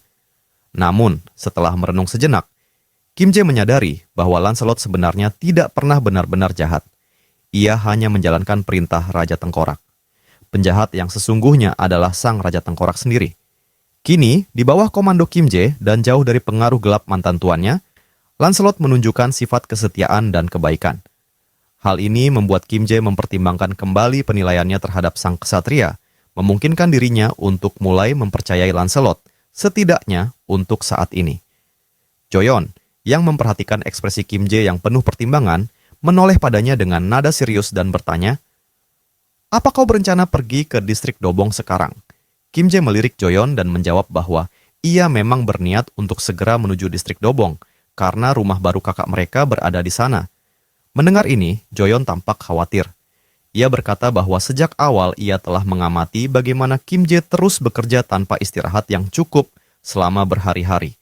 Dengan ekspresi cemas, Joyeon memperingatkan bahwa meskipun ia memahami urgensinya, apa yang akan terjadi jika Kim Jae tiba-tiba jatuh sakit atau kelelahan? Ia memohon agar Kim Jae lebih memikirkan kesehatannya, mengingatkan bahwa jika ia tumbang, siapa yang akan menjaga mereka semua? Joyeon bersikeras bahwa sudah terlalu larut untuk berangkat malam ini. Ia menyarankan Kim Jae untuk beristirahat dan menunggu hingga matahari terbit sebelum memulai perjalanan demi menyelamatkan kakak mereka. Kim Jae kemudian menoleh ke arah keluarga Yongsu. Gadis kecil itu masih bertengger di atas kepala Lancelot, sementara Yongsu melakukan berbagai cara untuk membujuknya turun, mencampurkan keputusasaan dengan humor. Yongsu mencoba meyakinkan putrinya untuk turun dari Lancelot dan duduk di pundaknya. Bahkan ia menawarkan diri untuk berperan sebagai ksatria gagah. Namun putrinya hanya tertawa dan mulai mengetuk helm Lancelot dengan tangan mungilnya, lalu dengan suara lantang berkata bahwa ayahnya membosankan. Ia berseru bahwa ia lebih suka bermain dengan seorang ksatria sungguhan, bukan yang bohongan. Mendengar ini, Yongsu tampak sedikit terluka, meskipun ia berusaha menyembunyikannya di balik senyum kaku. Menyaksikan pemandangan yang menghangatkan hati ini, Kim Jae terdiam sejenak. Wajahnya perlahan melunak menjadi senyuman hangat. Ia pun mengumumkan bahwa mereka akan beristirahat malam ini dan berangkat di pagi hari untuk menyelamatkan kakak mereka.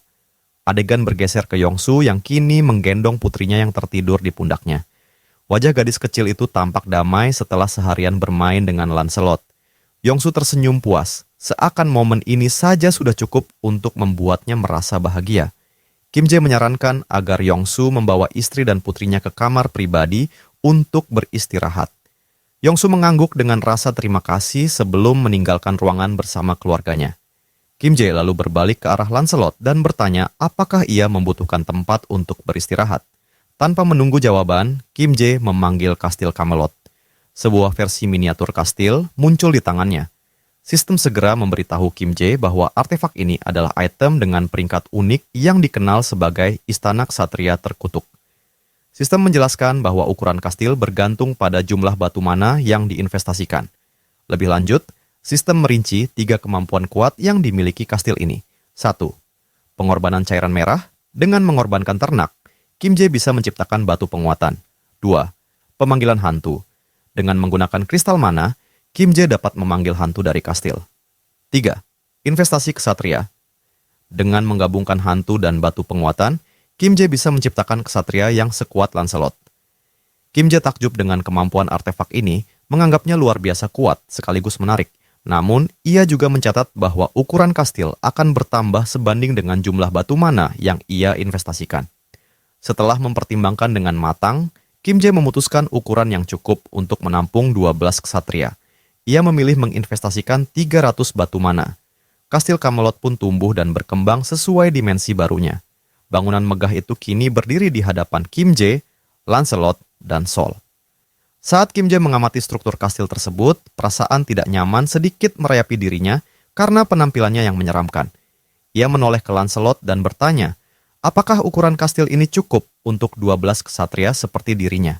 Dengan tenang, Lancelot menjawab bahwa ia tidak peduli dengan ukuran kastil karena ia bisa beradaptasi dimanapun. Lancelot menjelaskan bahwa ketika Kim Jae memanggil lebih banyak ksatria tengkorak di masa depan, mereka akan tinggal di subspace-nya, sementara kastil Camelot akan berfungsi sebagai pusat pemanggilan utama. Sementara itu, Sol tampak terkejut. Ia baru menyadari betapa besar benteng milik Raja Tengkorak dulu, setidaknya 30 kali ukuran kastil milik Kim Jae saat ini. Pikirannya dipenuhi pertanyaan tentang berapa banyak batu mana yang telah digunakan Raja Tengkorak untuk membangun benteng raksasanya. Mendengar percakapan itu, Lancelot mengangguk, mengonfirmasi bahwa meskipun ia tidak mengetahui jumlah pastinya, ia mengingat betul bagaimana Raja Tengkorak menggunakan puluhan ribu batu mana untuk membangun kastil Camelot. Informasi itu membuat Sol semakin terkejut, menyadari betapa besar usaha dan sumber daya yang dicurahkan oleh Raja Tengkorak demi menciptakan bentengnya yang megah. Sementara itu, Kim Jae mulai merenung. Meskipun ia telah menyimpan struktur sebesar itu di dalam subspace-nya, tidak ada efek samping yang terasa.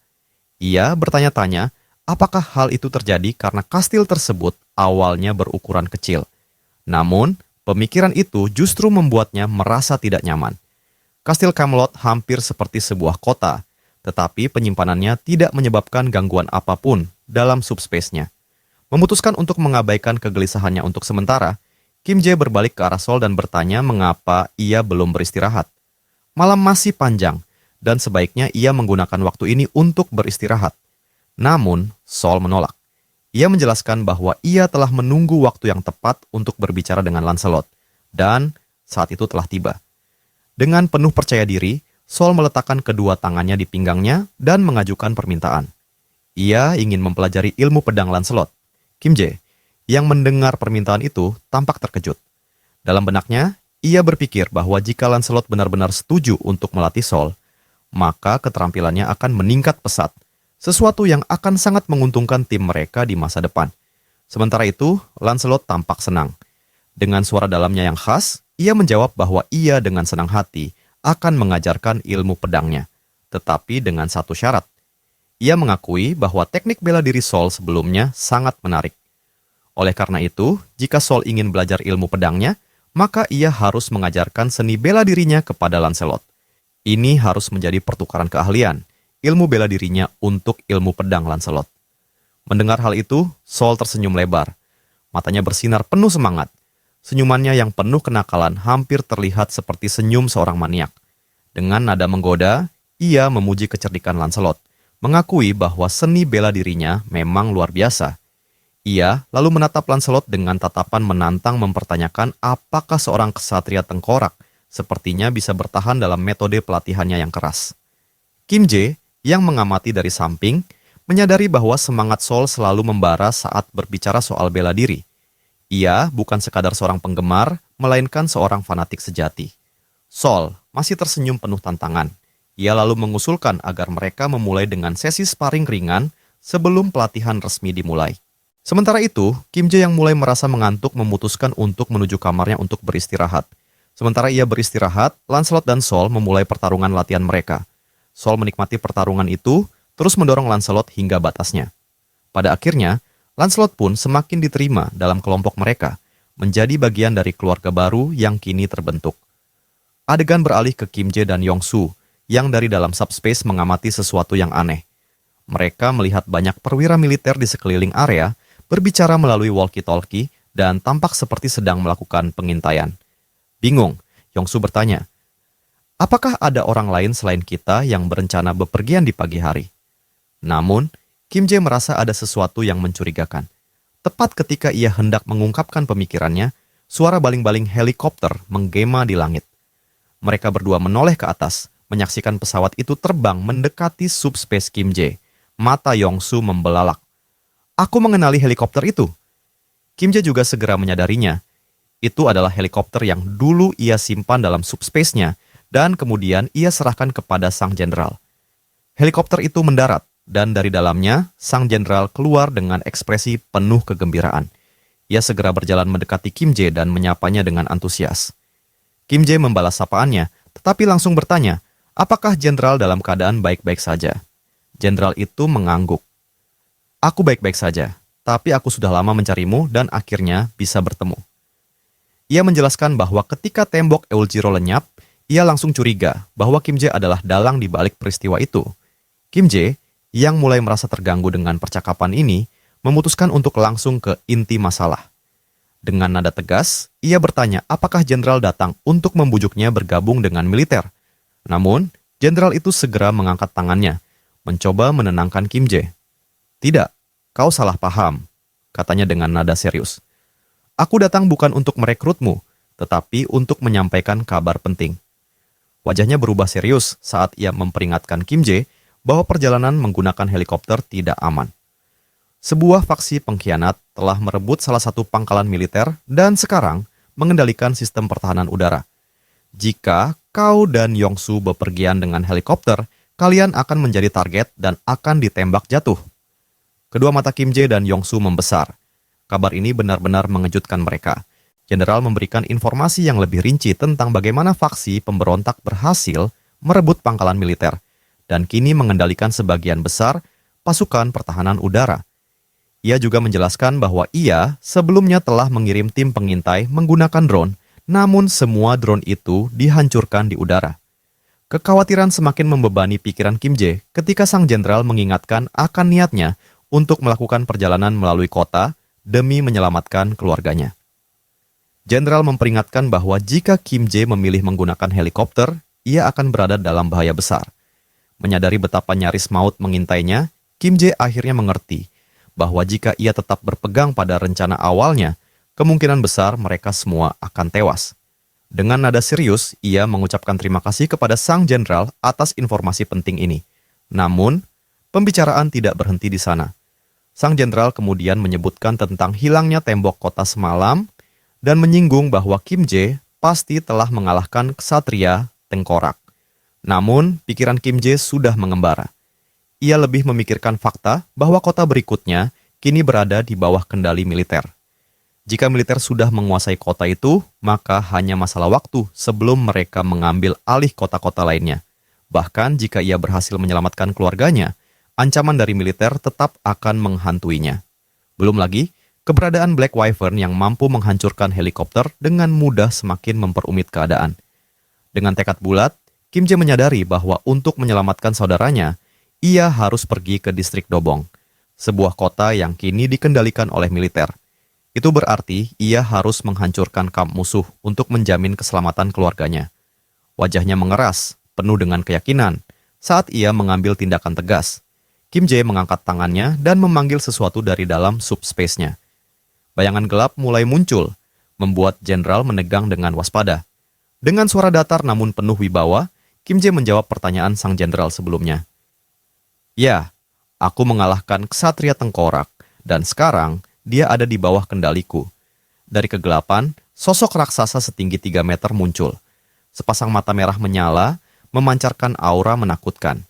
Sosok itu berdiri di belakang Kim Jae dengan kehadiran yang begitu mengancam, membuat jenderal terdiam dalam ketakutan dan ketidakpercayaan. Ia sadar bahwa ksatria ini jauh lebih kuat, setidaknya 10 kali lipat dibandingkan ksatria tengkorak sebelumnya. Dan kini, sosok menakutkan itu tunduk sepenuhnya pada perintah Kim Jae. Dengan penuh percaya diri, Kim Jae mengungkapkan niatnya. Kakakku sekarang tinggal di distrik Dobong. Kota itu dikuasai oleh militer, jadi aku tidak punya pilihan lain. Dengan senyum licik, ia menatap jenderal dan berkata, bagaimana kalau kita bekerja sama? Kegembiraan dan kelegaan menyelimuti wajah jenderal. Matanya berkaca-kaca, nyaris menitikkan air mata kegembiraan. Wah, auto win ini mah. Sementara itu, di tempat lain, sebuah pangkalan militer terlihat hancur lebur. Di dalamnya, pasukan goblin mengenakan seragam militer, lengkap dengan senapan dan artileri berat. Di balik salah satu goblin, sebuah tangan manusia tampak mencuat dari balik jeruji, menunjukkan keberadaan tawanan yang dikurung dalam sangkar, dijaga ketat oleh para goblin bersenjata. Dari kejauhan, salah satu goblin memperhatikan sesuatu yang aneh di kejauhan. Meskipun ia tidak dapat menentukan apa itu, instingnya mengatakan ada sesuatu yang tidak beres. Namun, sebelum sempat mendekat, sosok kepala hantu Lancelot yang berpendar suram telah menyusup ke dalam pangkalan, mengamati dengan saksama bagaimana operasi pasukan goblin berlangsung. Saat melihat goblin mendekat, Lancelot memutuskan untuk segera mundur agar tidak menimbulkan kecurigaan. Sambil kembali ke pusat komando, ia mengamati interaksi antar goblin dan menyadari bahwa pasukan ini memiliki sistem peringkat yang menentukan kekuasaan dan pengaruh masing-masing individu. Meskipun tidak memahami bahasa mereka, Lancelot cukup jeli untuk mengetahui siapa yang memiliki posisi lebih tinggi dalam rantai komando. Setelah merasa telah mengumpulkan cukup informasi, Lancelot kembali ke pangkalan utama untuk melaporkan temuannya. Saat ia melayang pergi, layar sistem menampilkan informasi tentang kemampuan baru yang telah diaktifkan, Phantom Summon. Kemampuan ini memungkinkan pemanggilan hantu-hantu dari Camelot, meski dengan biaya tertentu. Selama berada dalam bentuk hantu, ksatria tidak dapat berinteraksi secara fisik dengan dunia nyata, tetapi mereka juga kebal terhadap serangan fisik. Mereka bisa menembus dinding dan terbang dengan bebas, membuat mereka sangat efektif dalam misi pengintaian. Untuk memanggil satu hantu, diperlukan 1 batu penguat dan 500 batu sihir, biaya yang sama dengan memanggil seorang ksatria. Namun, ada keuntungan besar. Setelah dipanggil, ksatria dapat berganti bentuk antara fisik dan hantu tanpa memerlukan biaya tambahan.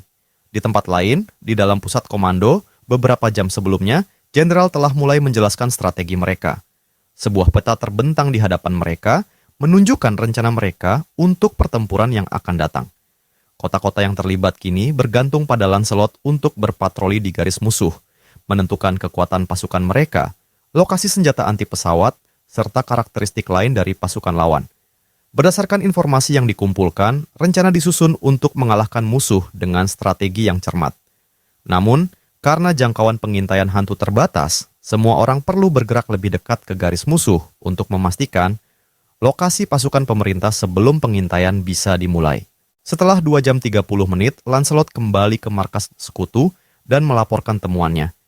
Kim Jae terkejut saat mengetahui bahwa para tentara telah mengalami mutasi menjadi goblin dan telah menahan lebih dari 200 orang sebagai tawanan, menyebut mereka sebagai pengorbanan. Selain itu, Lancelot membagikan informasi penting yang berhasil ia dengar. Pertama, musuh memiliki 9 senjata anti pesawat. Kedua, mereka berencana merekrut lebih banyak tenaga dari Bang Hakdong. Ketiga, seorang komandan brigade berpangkat tinggi berada di sayap timur. Terakhir, mereka terus membicarakan seseorang yang kedatangannya akan mengubah dunia. Mendengar informasi ini, keempat anggota yang hadir merasa terkejut. Komandan berkomentar bahwa memang benar keamanan telah diperketat akhir-akhir ini dan ia sudah menduga ada sesuatu yang direncanakan. Namun, ia tidak menyangka bahwa ada warga sipil yang ditawan.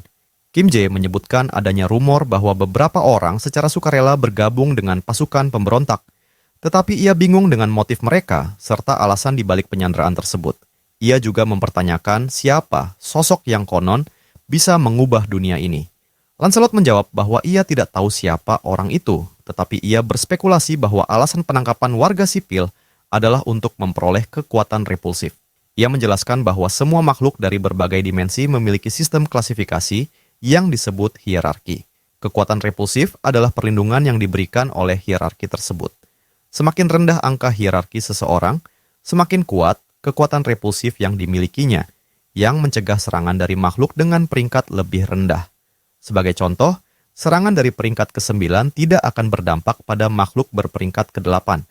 Namun, aturan ini tidak bersifat mutlak. Mendengar hal ini, Kim Jae teringat serangan yang dilakukan oleh Ksatria Tengkorak. Saudari Kim Jae bertanya apakah para tawanan benar-benar akan dikorbankan untuk menaikkan hierarki mereka. Berdasarkan informasi yang dimiliki, Lancelot mengonfirmasi hal tersebut, menjelaskan bahwa makhluk dengan kecerdasan rendah sering menggunakan metode ini sebagai jalan pintas.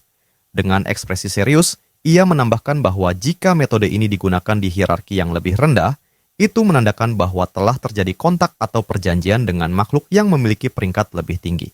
Kim Jae yang penasaran bertanya jenis perjanjian seperti apa yang bisa terjadi, tetapi Lancelot tidak tahu detailnya. Sol, yang kini dipenuhi amarah, menyatakan bahwa karena mereka mengorbankan warga sipil, sudah pasti mereka sedang merencanakan sesuatu yang jahat. Ia menyarankan agar mereka segera menyerang semua musuh. Kim Jae merespons bahwa jika memang semudah itu, mereka pasti sudah melakukannya sejak lama. Kolonel menambahkan bahwa musuh ini tampaknya jauh lebih berbahaya dari yang mereka kira. Namun, informasi yang diberikan oleh Lancelot sangat berharga. Mereka sekarang tahu lokasi komandan brigade dan senjata anti pesawat yang meningkatkan peluang keberhasilan mereka. Meskipun demikian, ia menekankan bahwa garis pertahanan musuh jauh lebih kuat dari yang mereka duga. Begitu operasi dimulai, kemungkinan besar musuh akan meminta bala bantuan dari korps pertama, yang bisa membuat situasi berubah menjadi pertempuran besar-besaran. Karena mereka tidak tahu seberapa kuat korps pertama, menangkap musuh sebelum bala bantuan tiba adalah langkah yang krusial. Untuk menangani target sebesar ini, mereka perlu meminta dukungan dari unit terdekat guna memastikan mereka memiliki cukup senjata dan pasukan. Kim Jae, yang kini tenggelam dalam pikirannya, menyadari bahwa mereka tidak punya waktu untuk menunggu bala bantuan. Selain itu, Bang Hakdong, tempat tinggal kakaknya, berada dalam bahaya, yang berarti mereka harus menyelesaikan misi sebelum musuh bergerak ke sana. Ia juga menyadari bahwa meskipun Lancelot berada di hierarki ke-7, ia tidak mungkin bisa menangani semua musuh sendirian, karena area yang harus mereka jangkau terlalu luas. Hal ini akan memberi waktu bagi korps pertama untuk datang dan mengubah situasi menjadi pertempuran skala penuh. Lancelot kemudian mengusulkan solusi. Jika senjata anti pesawat menjadi masalah, Kim Jae bisa saja memanggil kesatria lain. Namun, pemanggilan membutuhkan batu peningkatan dan batu sihir. Meskipun mereka memiliki cukup batu sihir, persediaan batu peningkatan mereka terbatas. Kim Jae juga mempertimbangkan kemungkinan untuk membatalkan pemanggilan Lancelot dan menggantikannya dengan kesatria lain, tetapi itu tidak akan meningkatkan kekuatan mereka secara keseluruhan, membuatnya menjadi keputusan yang tidak bijak. Lebih penting lagi, Kim Jae merasa tidak adil untuk menyingkirkan Lancelot hanya demi memanggil seseorang yang baru. Frustrasi, Kim Jae mengeluh bahwa akan sangat ideal jika mereka bisa menggandakan batu peningkatan dan batu sihir yang ada di subspace mereka. Mendengar ini, Lancelot tiba-tiba mengingat sesuatu. Setelah mengalahkan Raja Tengkorak, mereka sebenarnya memperoleh satu batu peningkatan tambahan. Kim Jae, yang terkejut, mengakui bahwa ia tidak ingat tentang hal itu. Namun, setelah berpikir sejenak, ia akhirnya mengingat bahwa Lancelot memang mengambil sebuah batu saat itu. Kini, dengan semua orang menatap Kim Jae, strategi selanjutnya pun mulai direncanakan. Dalam keheningan yang sesaat, Kim Jae menghela napas dan mengakui kesalahannya. Wajar, aku manusia, bukan nabi boy. Namun, sekarang bukan saatnya tenggelam dalam kesalahan kecil. Ia harus segera memutuskan siapa yang akan ia panggil selanjutnya. Lancelot melangkah maju, sorot matanya dipenuhi keyakinan. Semua dari 12 ksatria Camelot memiliki keterampilan dan kesetiaan yang tak tertandingi. Siapapun yang kau panggil akan menjadi sekutu yang berharga, katanya. Namun, jika kau menginginkan pilihan terbaik untuk situasi ini, ada satu ksatria yang paling masuk akal. Kim Jae menatapnya penuh antisipasi. Siapa? Bedivere, jawab Lancelot, suaranya terdengar mantap. Dia adalah pemanah jenius tak tertandingi dalam pertempuran jarak jauh. Panahnya melesat bagaikan hujan, menghantam musuh sebelum mereka menyadari bahaya yang mengintai. Mata Kim Jae berbinar. Dadanya berdebar oleh kegembiraan yang tak terbendung. Aku tidak bisa menahannya lagi. Aku ingin memanggilnya sekarang juga. Di sisi lain, jauh di dalam markas Goblin, derita dan ketakutan merajalela. Para tawanan terlihat lemah kelelahan membayangi wajah-wajah mereka. Seorang gadis dengan sweater oranye menggigil ketakutan saat seekor goblin mendekatinya. "Heh, kau tampak lebih sehat dari yang lain," gumam goblin itu, matanya menyipit penuh kelicikan. "Kau ingin bebas?" Gadis itu membeku. Ada sesuatu yang mengerikan di balik kata-kata itu. Senyum licik goblin semakin melebar. "Berikan aku sesuatu yang berharga dan aku akan melepaskanmu." Ia tak perlu menjelaskan lebih jauh. Gadis itu tahu persis apa yang dimaksudnya. Namun sebelum makhluk itu bisa mengucapkan satu kata lagi, kilatan perak membelah udara. Dalam sekejap, goblin itu terbelah dua dengan suara tumpul. Cairan hitam menyembur seperti mata air neraka. Gadis itu ternganga, matanya membulat tak percaya. Di hadapannya, Lancelot berdiri tegak, pedangnya masih meneteskan cairan merah. Tanpa membuang waktu, ia meraih jeruji dan membukanya dengan sekali tebas. "Pergilah," katanya tegas, sebelum melangkah lebih jauh ke dalam kegelapan. Gadis itu masih terpaku, jantungnya berpacu cepat. Apa yang baru saja terjadi? Di langit yang kelam, sesuatu terlihat seperti bola api raksasa melesat bagaikan meteor. Goblin-goblin yang berjaga mengerutkan kening, mencoba mengenali benda itu. "Apa itu?" Salah satu dari mereka berbisik. Namun, sebelum pertanyaan itu menemukan jawaban, bola itu menghantam salah satu senjata anti udara mereka. Ledakan dahsyat mengguncang langit malam, menyemburkan kobaran api yang menerangi medan perang. Di kejauhan, seorang goblin lain melihat cahaya itu dan mengernyit. "Apa yang sedang terjadi?" gumamnya, kebingungan. Tak jauh dari sana, di sebuah titik tersembunyi, sebuah tangan meraih bola api lainnya, siap dilemparkan ke target berikutnya. Sosok yang baru saja dipanggil sedang melancarkan serangan, membidik mangsa berikutnya dengan senyum penuh percaya diri.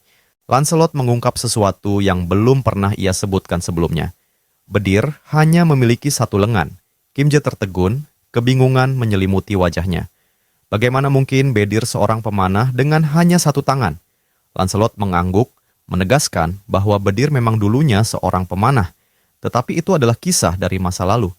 Dahulu, Bedir adalah seorang ksatria yang melayani di bawah perintah seorang adipati.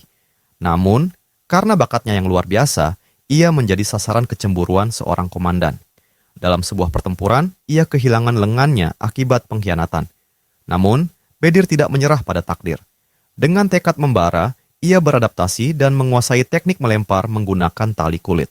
Berkat keahliannya yang tak tertandingi, ia mendapatkan tempat di antara 12 ksatria Camelot. Kimje masih ragu. Bisakah Bedir benar-benar menghancurkan meriam anti udara dari jarak sejauh itu? Lancelot tersenyum tipis. "Aku telah bertarung di sisinya selama bertahun-tahun. Aku tahu batas kemampuannya. Percayalah, hanya kami berdua yang diperlukan untuk misi ini." Kembali ke masa kini, Bedir terus meluncurkan bola api yang membara dari kejauhan. Satu bola melesat bagaikan meteor dan menghantam meriam anti udara, meledakkannya menjadi serpihan. Di tengah hiruk pikuk, seorang goblin dari kejauhan melihat ledakan itu, kebingungan. Ia berbalik. Matanya membelalak saat melihat seorang prajurit goblin lainnya terlempar ke udara akibat serangan mendadak. "Apa yang terjadi?" Pekiknya panik. Namun sebelum ada jawaban, ia mendengar suara logam beradu dengan angin. Tatapan ketakutannya menangkap sosok yang berjalan mendekat dengan langkah mantap. Lancelot. "Ini zona terlarang. Tidak ada yang diizinkan masuk." Goblin itu tergagap, tubuhnya gemetar. Namun, Lancelot tetap melangkah dengan tenang. Auranya memancarkan kewibawaan yang tak tergoyahkan. Di sisi lain, Kimje menerima serangkaian notifikasi dari sistemnya. Kimje menatap layar sistemnya dengan mata membelalak. Dengan adanya akun dimensi, ia tak perlu mengumpulkan batu sihir secara manual. Mereka langsung tersimpan otomatis. Namun, kecepatan akumulasi batu-batu itu membuatnya bertanya-tanya, apakah ini benar-benar masuk akal? Lalu, 3 notifikasi lagi muncul berturut-turut. Plus 5 batu sihir, plus 8 batu sihir, plus 5 batu sihir. Totalnya sekarang 2788. Yongsu dan Kimje menunggu tanda untuk bergerak. Yongsu yang lebih tenang berkata, "Lihat ke langit, itu pasti sumber dari semua notifikasi ini." Dari atas, 2 bola api meluncur cepat dan bertabrakan di udara, menciptakan ledakan dahsyat yang mengguncang langit. Kimje terperangah. Jadi ini sinyal mereka? Yongsu mengangguk. Sir Lancelot benar-benar punya alasan untuk membanggakan para ksatria Camelot. Kolonel yang berdiri di dekat mereka juga terkagum. Jika semua ksatria Camelot memiliki keterampilan seperti ini, maka kita tidak memerlukan pasukan khusus lagi. Sementara itu, Bedir memandangi peta di tangannya dengan ekspresi bingung. Masalah, gumamnya. Aku sudah menghancurkan semua target dan mengirim sinyal, tapi aku tak bisa memahami peta ini sama sekali. Ada tanda merah di lokasi meriam anti udara yang sudah ia hancurkan. Sebuah lingkaran merah menandai goblin tertentu dan sebuah panah menunjuk ke suatu tempat. Namun, ia tidak bisa mengingat kemana Lancelot menyuruhnya pergi berikutnya. Jika saja ada instruksi tertulis, Bedir mendesah sebelum akhirnya mengabaikan kebingungannya. Dengan percaya diri, ia memutuskan untuk kembali ke Lancelot. Sementara itu, di tempat lain, Lancelot menatap goblin yang terkapar di bawah kakinya, mengerang kesakitan. Dengan tekanan kuat, ia menginjak goblin itu, membuat makhluk itu berteriak pilu. Mengendalikan kekuatanku itu melelahkan, jadi sebelum aku tak sengaja mengalahkanmu, katakan yang sebenarnya, ujar Lancelot dengan nada dingin. Siapa yang memberitahumu tentang jalan pintas ini? Tentang pengorbanan untuk menaiki hierarki? Apa rencana kalian? Seberapa kuat pasukan dari Legiun pertama? Goblin itu tertawa terbahak meski kesakitan. Kau tahu terlalu banyak. Akhirnya, setelah beberapa detik keheningan, goblin itu menyerah. Dengan suara serak, ia berkata, orang yang akan mengubah dunia. Namanya Tonatiuh. Lancelot menyipitkan mata. Tonatiuh? Goblin itu melanjutkan. Ia disebut Tonatiuh. Dibandingkan denganmu, ia sosok yang lebih agung, kau bahkan tidak akan bisa mencapai ujung dari jari kakinya. Lancelot tetap tenang. Aku belum pernah mendengar nama itu. Apa yang dia inginkan darimu? Apa rencananya? Goblin itu ragu sejenak sebelum akhirnya berkata, aku tidak tahu. Lancelot tak membuang waktu. Dengan satu tendangan kuat, goblin itu terhempas ke udara, melayang sebelum akhirnya jatuh dengan suara keras. Ketika bangkit dengan susah payah, ia menyadari dirinya telah mendarat di dekat sekelompok prajurit goblin yang sedang berpatroli. Para prajurit langsung berlari ke arahnya. Komandan, kau baik-baik saja? Goblin komandan yang kesakitan berteriak, cepat ambilkan motorku. Salah satu prajurit buru-buru berlari untuk mengambilnya, sementara yang lain membantu komandan berjalan dengan tertatih-tatih. Namun, suara langkah berat dari belakang membuat mereka menoleh. Dari kegelapan, Lancelot muncul, melompat turun dari bangunan dengan ekspresi datar. Melarikan diri hanya akan memperlambat kekalahanmu, katanya dingin. Para goblin langsung mengangkat senjata mereka, membentuk barisan perlindungan di sekitar komandan mereka. Salah satu goblin berseru, kami akan menangani dia. Lancelot tersenyum tipis. Sungguh mengagumkan betapa mudahnya kalian memilih kalah demi pemimpin yang bahkan tak peduli pada kalian. Hanya makhluk goblin yang bisa membuat keputusan sebodoh ini. Goblin itu mengangkat senapannya dan menegaskan, jangan sombong. Legiun utama kami punya individu di kelas 8. Jika aku bisa memakan 10 orang lagi, aku juga akan mencapai peringkat itu. Mendengar itu, Lancelot menghela napas. Jadi, kalian semua melakukan ini? Sang goblin menyeringai jahat. Tentu saja, dunia ini berubah dan aku cukup pintar untuk beradaptasi. Sebelum ia bisa menyelesaikan kalimatnya, Lancelot bergerak. Dalam sekejap, pedangnya menebas goblin itu. Cairan merah menyembur ke udara. Tatapan Lancelot kini tertuju pada target berikutnya. Sang komandan, yang kini gemetar ketakutan. Namun, saat ia melihat ke atas, ia membeku. Di langit, sebuah helikopter melayang. Di dalamnya, Kim Jae dan Yongsu bersiap untuk menyerang. Kita akan mendarat, kata Yongsu. Kim Jae merasa mual. Tidak, tempat ini terlalu berbahaya. Kita harus masuk ke subruang sekarang juga. Sang komandan tanpa ragu menebas salah satu prajuritnya sendiri. Dari kejauhan, Lancelot menyaksikan pemandangan mengerikan itu dengan ekspresi jijik, muak dengan kelakuan goblin tersebut. Kim Jae turun dari helikopter dan berlari ke arah Lancelot. Tetapi ketika ia melirik ke samping, ketakutan menyergapnya. Ia melihat sang komandan goblin mengambil batu sihir dari tubuh bawahannya yang tewas dan menelannya tanpa ragu. Mata Kim Jae membelalak ngeri. Lancelot mengutuk makhluk itu, menyebutnya makhluk hina yang memanfaatkan batu sihir untuk naik ke peringkat ke-8. Dari balik punggung sang goblin, perubahan drastis terjadi. Rambutnya memanjang, tubuhnya membesar, dan saat ia berbalik, sepasang mata merah menyala dengan amarah yang membara. Kim Jae masih tercengang, bertanya kepada Lancelot apakah komandan itu benar-benar telah membuang sisi kemanusiaannya demi mencapai peringkat ke-8. Lancelot hanya menggeleng dengan dingin. Dia mencoba naik peringkat terlalu cepat. Ini bukan kekuatan sejati, hanya trik murahan. Dengan raungan yang mengguncang udara, goblin yang telah bermutasi itu menerjang maju, siap menerkam siapapun yang menghalanginya. Namun, dengan tenang, Kim Jae menoleh ke arah Lancelot. "Kalau begitu, apa peringkatmu?" Lancelot tersenyum tipis. "Aku peringkat ke-7, tapi tidak perlu khawatir. Biarkan Bedir yang menangani ini." Di atap, Bedir sudah bersiap. Ia mengangkat senjatanya dan mengincar target. "Bagus, firasatku benar," gumamnya, puas karena telah menemukan lokasi yang tepat. Ia lalu melemparkan bola api yang menyala-nyala dengan kekuatan yang menghancurkan. Cairan merah goblin yang bermutasi itu berhamburan ke segala arah, menandai akhir dari pertarungannya. Tak lama kemudian, bala bantuan pemerintah tiba. Kepala operasi mengakui bahwa berkat para ksatria, proses eliminasi musuh dan penyelamatan warga sipil berjalan jauh lebih cepat dari perkiraan. Kim Jae merasa lega mendengarnya. Seorang prajurit bertanya di mana mayat sang komandan goblin berada, dan Kim Jae menunjuk ke sisi medan pertempuran. Di sana, tubuh tak bernyawa, komandan itu tergeletak tak bergerak. Kepala operasi tertegun. Kim Jae kemudian bertanya kepada Lancelot apakah ada informasi lain yang berhasil dikumpulkan dari para musuh. Dengan ekspresi serius, Lancelot meminta maaf. "Satu-satunya informasi yang berhasil kudapatkan adalah nama seorang makhluk berpangkat tinggi. Ini pertama kalinya aku mendengar nama itu." Kim Jae menghela napas. Semakin banyak misteri yang muncul.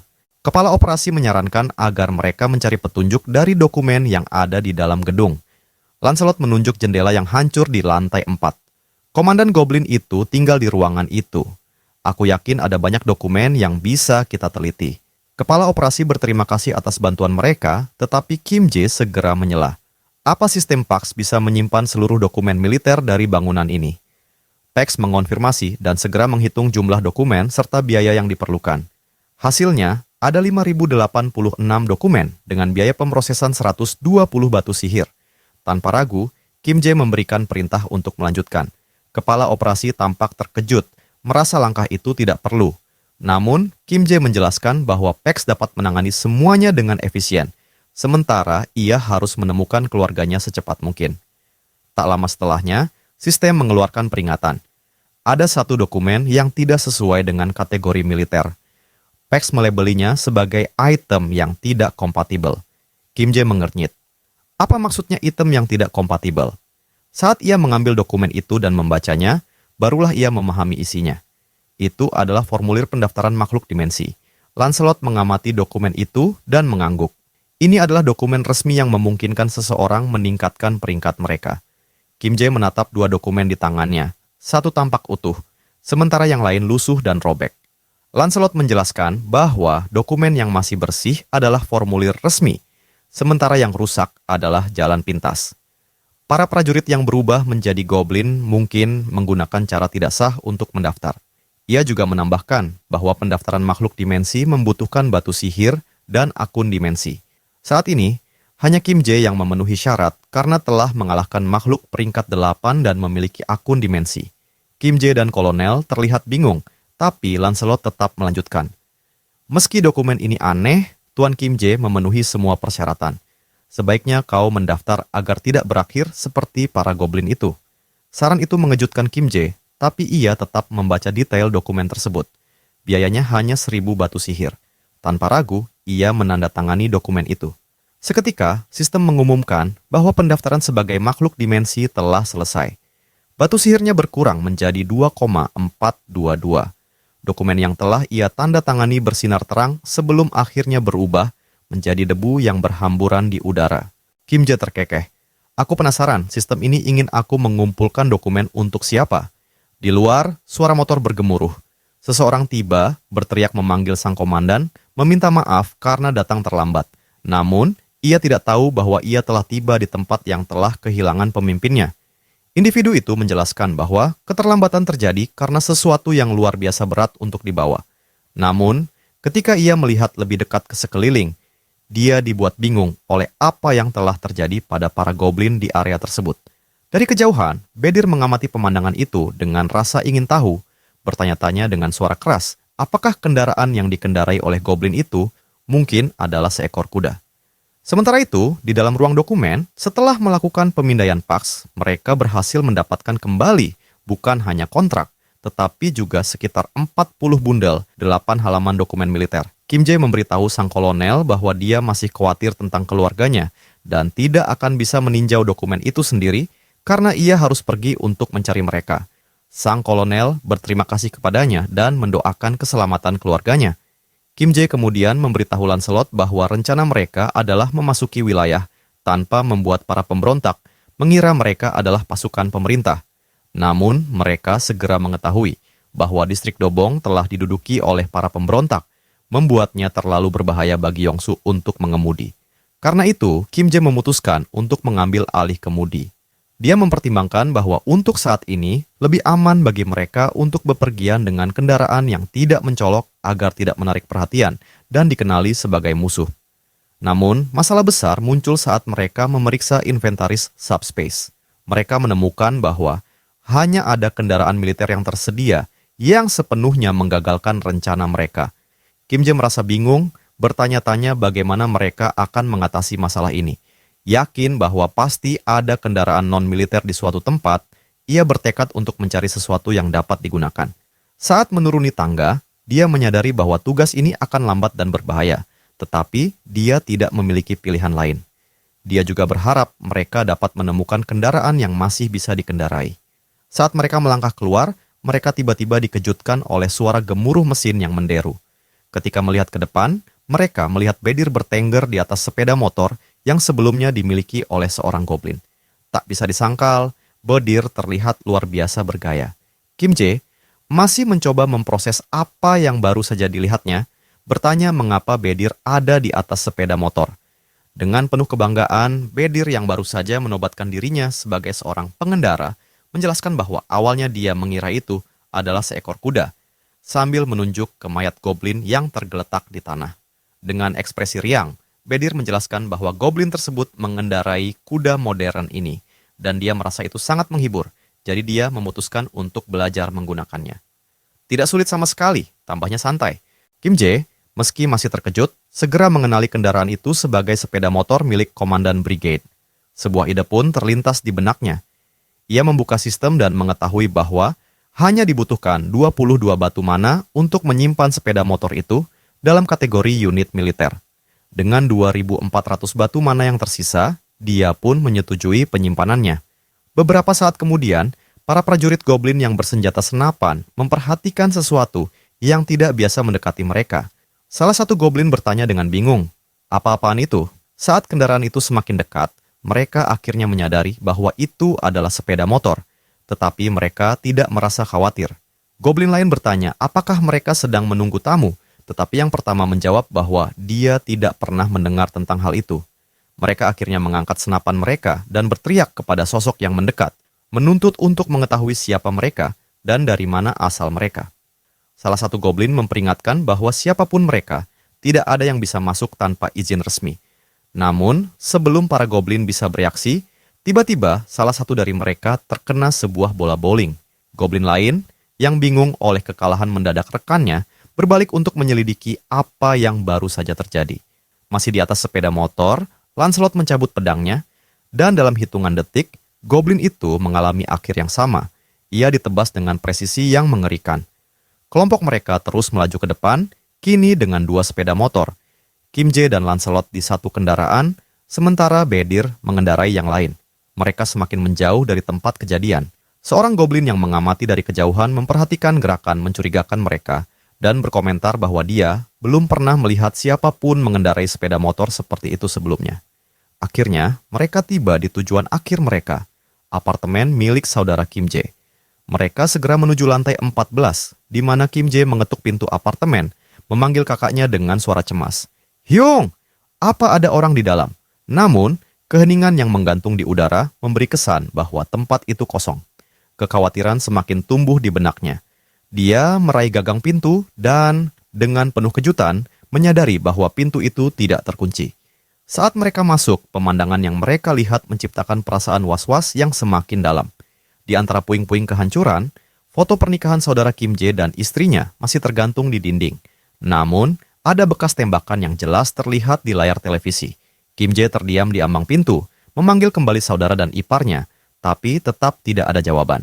Lancelot, yang selalu setia, segera mengambil inisiatif. Dengan penuh hormat, dia meminta izin untuk memimpin pencarian dan memastikan keamanan area tersebut. Mereka pun mulai menyisir apartemen, mencoba menemukan petunjuk. Namun, semakin lama Kim Jae mengamati keadaan sekeliling, semakin ia merasa ada sesuatu yang aneh. Ini bukan terlihat seperti tempat yang diserang, melainkan lebih seperti tempat yang ditinggalkan dengan tergesa-gesa, seolah mereka melarikan diri sebelum sesuatu terjadi. Saat matanya menyusuri ruangan, ia tiba-tiba melihat sesuatu di atas tempat tidur. Sebuah surat. Kim Jae memutuskan untuk membaca surat itu. Kertas tersebut berisi pesan dari saudara laki-lakinya, ditujukan kepada Kim Jae atau saudari mereka.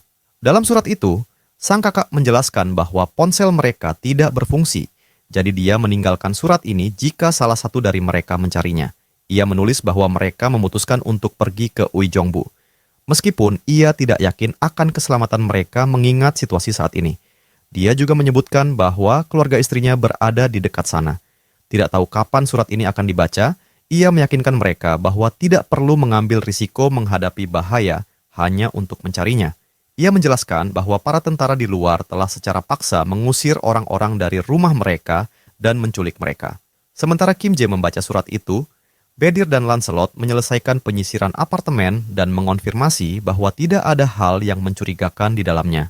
Surat itu melanjutkan dengan menggambarkan bagaimana orang-orang diambil secara acak, dewasa dan anak-anak, tanpa memandang jenis kelamin. Surat itu memperingatkan bahwa situasinya sangat berbahaya, tetapi tetap mengekspresikan harapan bahwa mereka akan bertahan, dan mendesak Kim Jae untuk melakukan hal yang sama. Setelah selesai membaca, Kim Jae merasakan sedikit kelegaan, berpikir bahwa kemungkinan besar kakaknya dan keluarganya berhasil melarikan diri sebelum Legiun pertama menduduki daerah ini. Kim Jae kemudian memanggil Bedir, menyerahkan surat itu, dan memerintahkannya untuk menunjukkannya kepada saudari mereka di subspace.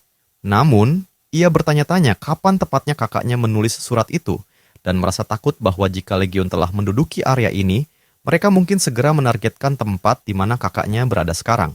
Berbalik ke Lancelot, Kim Jae menyatakan bahwa mereka harus segera pergi, mendesak untuk bergegas, dan kali ini ia yang akan memimpin. Lancelot mematuhi perintah itu, tetapi menanyakan apakah Kim Jae baik-baik saja. Ia menyuarakan kekhawatiran bahwa Kim Jae mungkin telah mengembangkan fobia tertentu, menyarankan agar ia yang mengemudi. Namun, sebelum mereka bisa bertindak, sebuah helikopter tiba-tiba muncul di luar jendela dengan turret senjatanya mengarah langsung ke mereka. Goblin yang mengemudikan helikopter itu melaporkan melalui radio bahwa ia telah mengidentifikasi individu tak dikenal dan seorang tengkorak di lokasi tersebut, serta bersiap untuk melepaskan tembakan. Tiba-tiba, turret itu mengaum, melepaskan rentetan tembakan ke arah Kim Jae dan Lancelot hingga amunisinya habis. Untuk sesaat, seolah-olah Kim Jae dan Lancelot telah lenyap dalam kepulan asap. Namun, ketika asap mulai menghilang, Kim Jae muncul kembali, meringis sambil berkomentar dengan nada bercanda bahwa serangan itu terasa lebih sakit dari yang ia perkirakan. Tanpa basa-basi, Kim Jae segera memberi perintah kepada Pax untuk menyimpan helikopter itu ke dalam gudang. Sistem mengonfirmasi bahwa operasi ini akan menghabiskan 141 batu mana. Goblin pilot yang terkejut sepenuhnya menuntut penjelasan tentang siapa mereka, tidak percaya bahwa mereka selamat dari serangan turret. Ketika Goblin itu bertanya apakah mereka adalah peringkat 8, helikopter tiba-tiba menghilang ke dalam subspace, membuat pilotnya panik saat menyadari bahwa ia akan jatuh dari ketinggian yang cukup berbahaya. Kim Jae berbalik ke Lancelot, menekankan bahwa mereka tidak bisa membuang lebih banyak waktu.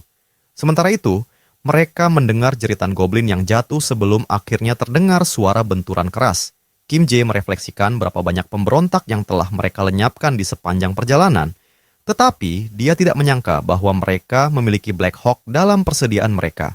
Dalam hatinya, ia berharap keluarganya masih selamat. Adegan kemudian beralih ke sekelompok goblin yang sedang berdiskusi. Mereka berbicara tentang bagaimana Priest Agung telah berjanji untuk membagikan hadiah berdasarkan jumlah persembahan yang berhasil mereka kumpulkan. Sudah beberapa hari sejak janji itu dibuat. Salah satu goblin menyebutkan bahwa hanya ada satu bangunan yang belum berhasil mereka hancurkan dan mempertanyakan, apakah benar-benar perlu untuk ikut campur dalam hal ini. Ia menambahkan bahwa tim letnan lain sudah berhasil menangkap 300 persembahan. Goblin lainnya menggaruk kepalanya, mengakui bahwa tidak mudah untuk menghancurkan bangunan itu, kecuali seseorang berada di peringkat 8. Sang letnan Goblin menegurnya, mengatakan bahwa mereka seharusnya meminta bala bantuan atau menemukan cara lain. Kemudian menyatakan bahwa ia sendiri yang akan menangani situasi ini mulai sekarang. Sang letnan memberi perintah kepada goblin bawahannya untuk bekerja lebih keras demi menebus keterlambatan mereka. Sang letnan kemudian menoleh ke arah goblin lain dan bertanya apakah dia mendengar instruksi tersebut, lalu memerintahkannya untuk menghancurkan bangunan yang dimaksud. Goblin raksasa yang mutan itu menggeram marah tetapi tidak memberikan jawaban. Dengan geraman yang semakin keras, goblin mutan itu akhirnya berlari menuju bangunan tersebut. Namun, tepat sebelum ia bisa melancarkan serangan, ia tiba-tiba berhenti. Ada sesuatu yang bergerak dengan aneh ke arah mereka. Tidak hanya goblin mutan, tetapi semua goblin di area itu kini terdiam, memperhatikan sosok-sosok yang semakin mendekat. Sang letnan goblin mendengar suara teriakan dari kejauhan tetapi tidak bisa memahami artinya. Ia dibuat bingung oleh sosok-sosok misterius yang semakin jelas terlihat. Ketika akhirnya sosok itu mendekat, Kim Jae mengaum dengan kemarahan membara. "Pergi dari sini, goblin menjijikkan. Itu rumahku." Lancelot yang berada tepat di belakangnya mencabut pedangnya, bersiap melakukan yang terbaik. Dalam hitungan detik, ia mengambil pos dramatis sebelum menebas habis para goblin yang bahkan tidak sempat bereaksi. Tanpa membuang waktu, Bedir melemparkan sebuah bola bowling yang menyala ke arah goblin mutan, langsung menghantam kepalanya dan mengalahkannya dalam satu serangan. Setelah goblin berhasil ditangani dengan cepat, bangunan di latar belakang akhirnya terlihat jelas. Struktur itu memiliki plakat yang bertuliskan Toko Alat Jongan, sebuah petunjuk yang sangat jelas bahwa tempat itu adalah milik keluarga Kim Jae. Dari dalam bangunan yang rusak, seseorang mengintip melalui lubang di dinding. Beberapa orang dengan cemas mengamati pemandangan di luar. Seseorang bertanya, apakah situasinya benar-benar seburuk yang terlihat? Suara lain bertanya kepada sang ayah, ingin tahu apa yang sedang terjadi dan mengapa dia ragu-ragu. Sang ayah, yang duduk di kursi sambil mengintip kekacauan di luar, meyakinkan mereka untuk tidak khawatir. Dia menjelaskan bahwa Kim Jae telah tiba dengan sepeda motor, ditemani oleh tengkorak hidup, membuat semua orang semakin bingung. Kemudian, kita diperlihatkan kilas balik tentang sang ayah yang mengenang masa lalu. Ibunya dulu sering berkata bahwa segala sesuatu yang baik dan buruk hanya terjadi karena manusia, dan pemikiran ini sangat menarik baginya. Setelah bertahan dari berbagai tantangan hidup, dia menyadari bahwa setiap kata yang diucapkan ibunya benar. Bahkan ketika usahanya gagal, alasan dia bisa bangkit kembali adalah karena orang-orang yang selalu mendukung dan mencintainya. Dia merenungkan bahwa inilah alasan dia membesarkan anak-anaknya dengan nilai-nilai kasih sayang dan kepedulian. Melihat mereka tumbuh dari anak kecil menjadi orang dewasa yang mampu, dia merasa seperti mimpi telah menjadi kenyataan. Sebuah adegan muncul di mana Kim Jae kalah dari saudara perempuannya dalam video game. Sang ayah terus berbicara tentang impiannya untuk membangun rumah besar dan luas, di mana dia bisa tinggal bersama keluarganya. Untuk mewujudkan impian ini, dia mulai mempelajari konstruksi sipil, sesuatu yang belum pernah dia lakukan sebelumnya dan sangat sulit serta kompleks. Beban finansial membuat impian itu tampak mustahil. Namun, pada akhirnya, anak-anaknya tumbuh dengan baik. Putra sulungnya baru saja menikah, putri sulungnya menjadi perawat, putri bungsunya menjadi atlet, dan putra bungsunya baru menyelesaikan wajib militer. Masa depan mereka tampak begitu cerah, hingga monster-monster itu muncul. Dia mengenang bagaimana sebagai pengelola toko perkakas, dia berhasil selamat dari serangan monster dengan menggunakan palu dan alat lainnya. Namun, meskipun dia mampu bertahan, situasinya tetap genting. Mereka harus terus-menerus khawatir tentang makanan dan air. Dia sering pura-pura tidak lapar agar bisa memberikan sedikit makanan yang mereka miliki kepada istrinya. Ditambah lagi, ada tetangga yang menjarah makanan, serta monster-monster yang berkeliaran, memaksa mereka untuk bersembunyi seperti tikus. Di tengah bencana ini, putra sulung dan menantunya adalah orang pertama yang tiba di tempat perlindungan mereka. Melihat wajah putra sulungnya yang berlumuran air mata dan cairan merah, dia bisa menebak apa yang telah mereka lalui untuk bisa sampai ke sana. Tanpa berkata-kata, dia hanya memeluknya erat dan menangis dalam diam.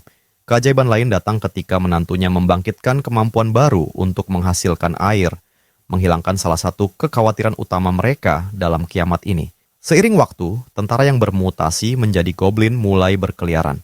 para prajurit goblin ini mulai menculik warga sipil tanpa pandang usia atau jenis kelamin, semakin mengisolasi keluarga mereka. Ini adalah kekacauan total. Para prajurit yang seharusnya melindungi mereka kini justru menangkap mereka. Dia sangat berharap anak-anaknya tetap selamat di tengah kekacauan ini. Suatu hari, sebuah layar sistem muncul di hadapannya, dan dia membangkitkan kemampuannya sendiri. Kemampuan itu bernama arsitek, dan sistem menunjukkan bahwa dia sekarang memiliki keterampilan luar biasa dalam arsitektur dan bisa membangun apa saja dengan bebas. Dia tidak sepenuhnya memahami bagaimana impian lamanya tiba-tiba menjadi kenyataan, tetapi dia sangat bersyukur. Dengan kekuatan baru ini, dia segera mulai memperkuat toko perkakas. Berkat kemampuan Alkim Jaya, menantunya dan keahliannya dalam arsitektur, mereka berhasil bertahan hidup. Bahkan bagi goblin bersenjata, menembus tempat perlindungan mereka bukanlah tugas yang mudah. Melalui lubang di dinding, dia melihat bahwa sekelompok prajurit telah ditempatkan di luar rumah mereka sejak hari sebelumnya, dan mereka membawa monster bersama mereka. Kini jelas bahwa mereka bertekad untuk menghancurkan tempat perlindungan ini. Namun, dia sudah mempersiapkan kemungkinan ini dan memiliki rencana cadangan. Duduk di kursinya, dia memanggil putra sulungnya dan memintanya untuk mengumpulkan keluarga dan melarikan diri melalui terowongan. Putranya ragu, bertanya apa yang akan terjadi pada dirinya. Sang ayah menjelaskan bahwa terowongan itu adalah jalur darurat yang dibuat untuk situasi seperti ini, meskipun dia tidak bisa menjamin ujung lainnya aman.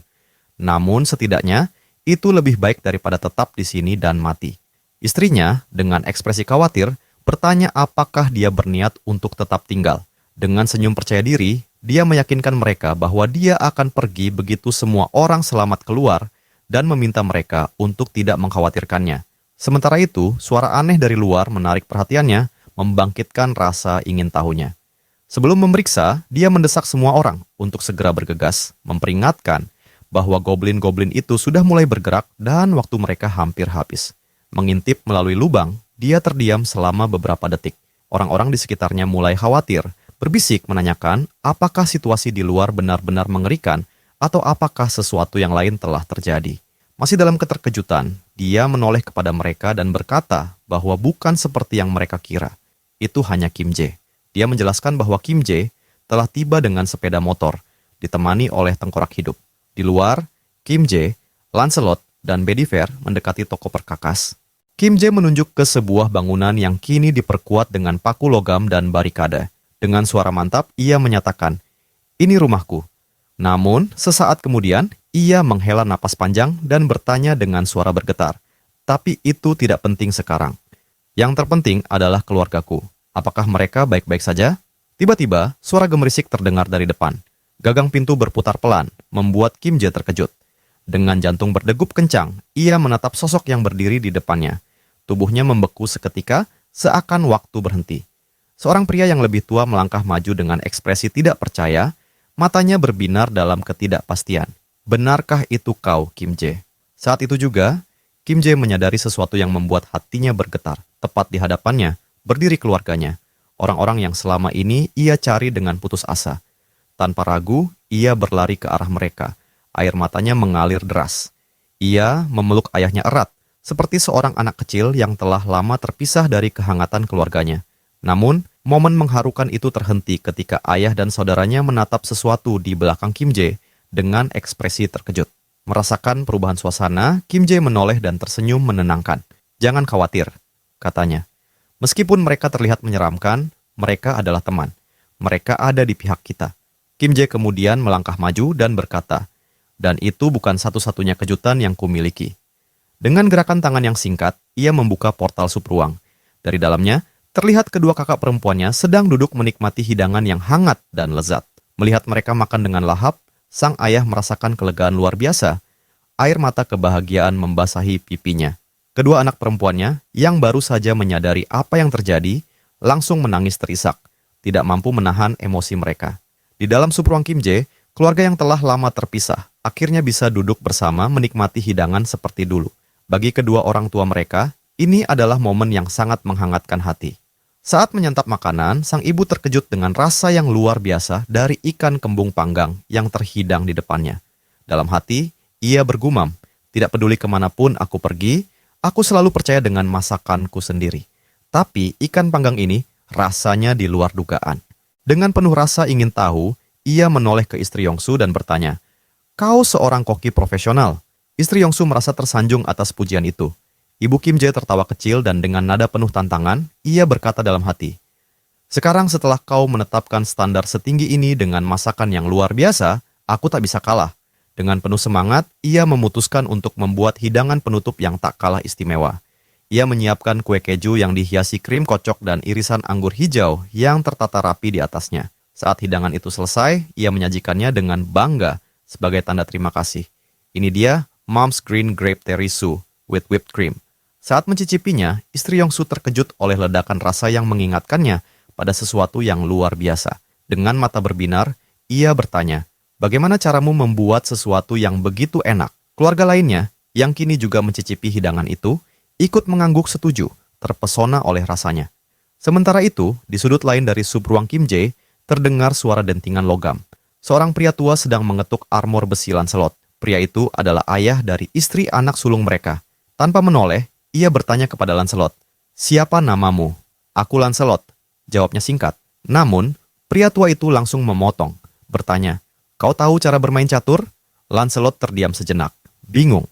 Ia jelas salah paham dan mulai menjelaskan bahwa di kampung halamannya, mereka terkenal karena membongkar bangkai monster. Jadi ia terbiasa menangani organ-organ makhluk itu. Pria tua itu mendengus, lalu menyela. "Apa yang kau bicarakan?" Sambil menunjuk sebuah batu bertuliskan huruf kuno, ia berkata, "Sepertinya kau tak tahu cara bermain. Duduklah, akan kuajarkan." Di sisi lain, sang kakak menyerahkan sebuah batu aneh kepada Kim Jae. "Ini untukmu," katanya. Kim Jae mengamati batu itu dengan penuh minat.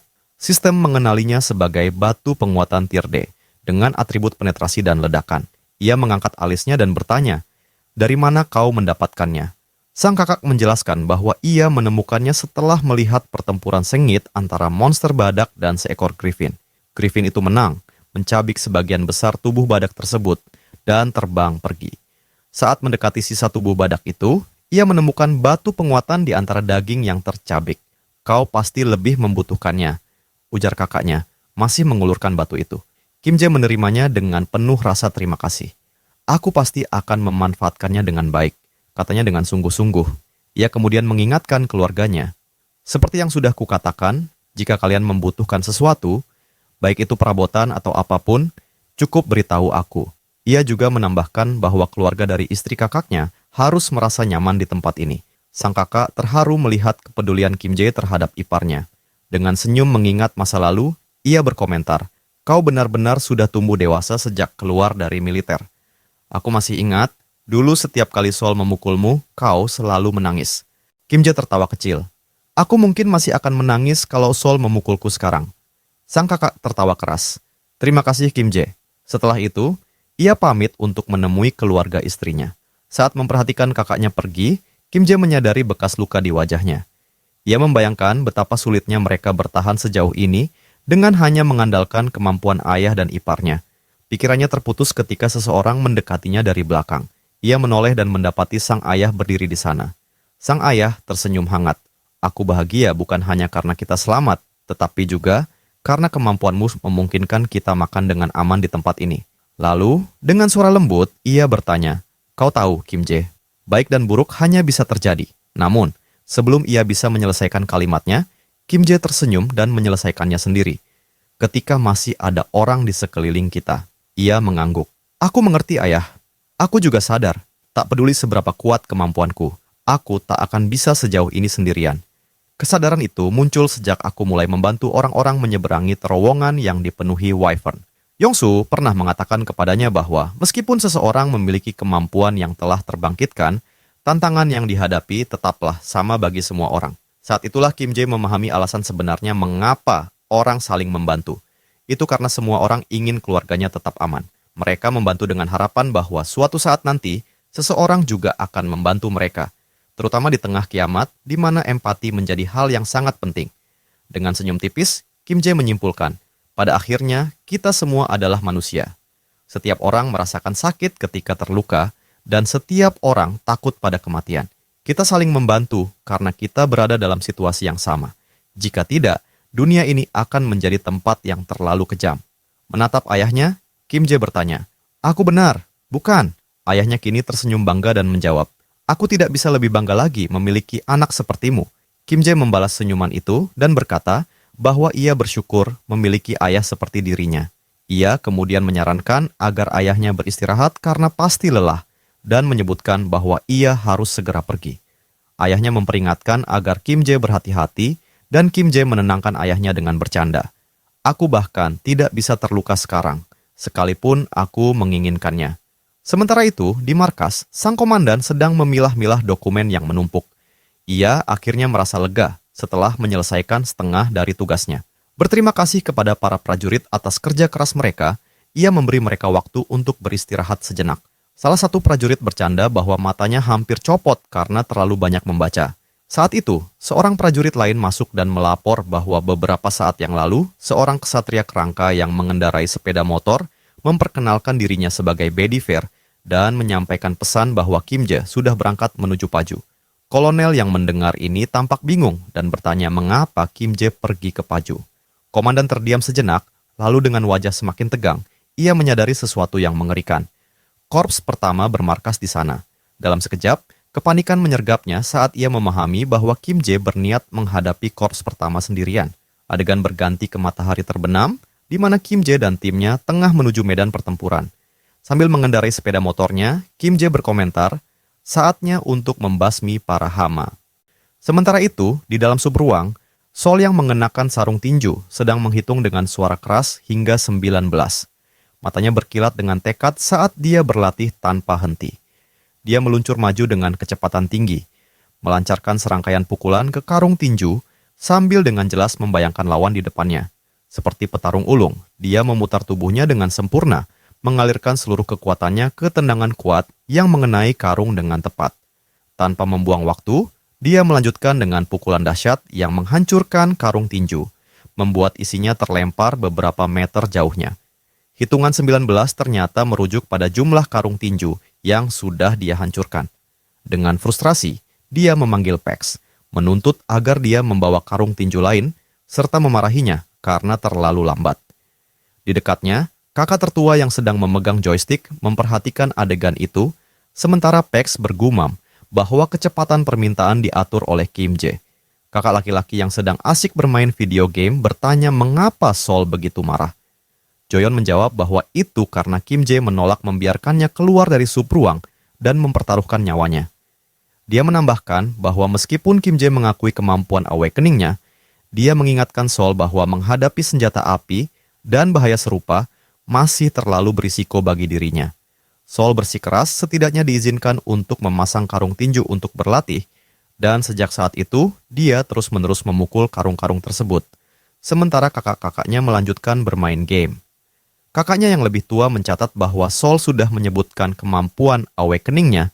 Dia setuju bahwa dunia luar memang berbahaya, tapi kita sedang berbicara tentang Sol.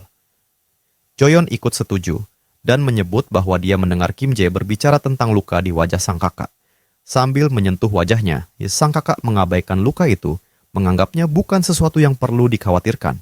Namun tiba-tiba, dia mendengar suara berdengung samar. Saat dia menyentuh luka tersebut, dia merasakan sesuatu yang aneh. Dengan rasa terkejut, dia menyadari bahwa luka itu hilang, seolah-olah baru saja terbangun dari mimpi. Joyon menggodanya, mengatakan bahwa lukanya tidak terlalu buruk, tetapi lebam yang dialaminya agak berlebihan. Masih dalam keadaan terkejut, dia bersikeras bahwa lukanya cukup parah dan menunjukkan bahwa bekas luka itu masih ada kemarin. Sambil tersenyum mengejek, Joyon dengan bercanda menyuruhnya berhenti berpura-pura terluka, mengingatkan betapa takutnya dia saat dirawat di rumah sakit. Joyon juga mengenang seorang kepala departemen internal yang bernama Jin Son-hak, yang pernah menggunakan kekuatannya untuk memanipulasi dan mencuci otak staf rumah sakit. Dengan nada marah, Joyon mengakui bahwa pengalaman itu membuatnya sangat berhati-hati dalam setiap tindakan, karena takut dikendalikan juga. Pada saat itu, istri kakaknya, si Eun, muncul di pintu, mengumumkan bahwa waktunya makan. Tanpa ragu, Joyon meletakkan joystick dan berlari menuju ruang makan, meninggalkan kakaknya bermain sendirian. Saat ibu mereka memanggil semua orang ke meja, suara riang terdengar di latar belakang. Seseorang dengan suara penuh semangat menyebut dirinya iblis dari dunia bawah. Sementara suara lain menjawab, "Aku Yojung, gadis ajaib yang akan mengalahkanmu."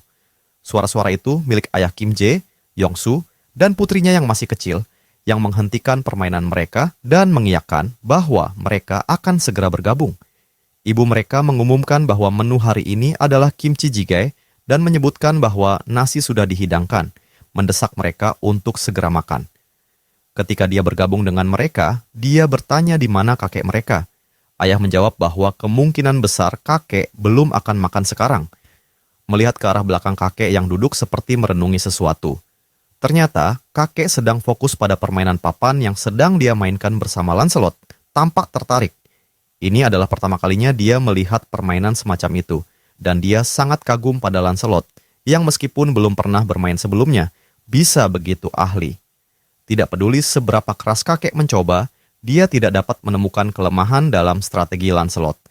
Terpikat oleh kejeniusan permainan itu, kakek berencana untuk meminta Lancelot menjelaskan metodenya ketika dia kembali. Di medan pertempuran, adegan berganti ke deretan tank perang yang bergulir perlahan menuju tujuan yang tidak diketahui. Tiba-tiba, mereka berhenti dan mulai menembak. Peluru mereka mengenai target di depan. Serangan lainnya menyusul, menyebabkan ledakan dahsyat di lokasi yang terdampak. Dari kehancuran itu, muncul cahaya biru yang terang, menerangi seluruh area di mana peluru-peluru itu muncul. Itu adalah Kim Jae yang sedang berada di dalam subspace. Sebagai balasan, Kim Jae meluncurkan beberapa rudal.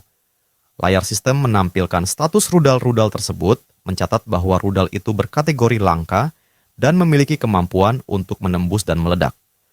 Rudal-rudal itu menghantam tank-tank perang, menghancurkannya dalam sekejap dengan ledakan-ledakan kecil. Satu persatu, semua tank yang sebelumnya menyerang Kim Jae kini hancur lebur. Mengamati situasi itu, Kim Jae berkomentar bahwa dia telah menghindari penggunaan senjata peledak berkekuatan tinggi untuk mencegah bahaya bagi warga sipil yang mungkin berada di sekitar. Namun, menurut informasi dari Lancelot, Korps pertama telah membagi pasukannya antara lokasi di mana warga sipil ditahan dan markas utama pasukan pemberontak. Sesuai dengan rencana Lancelot, dia sendiri akan menangani penyelamatan Sandera, sementara Kim Jae bertugas untuk menyerang pasukan pemberontak utama.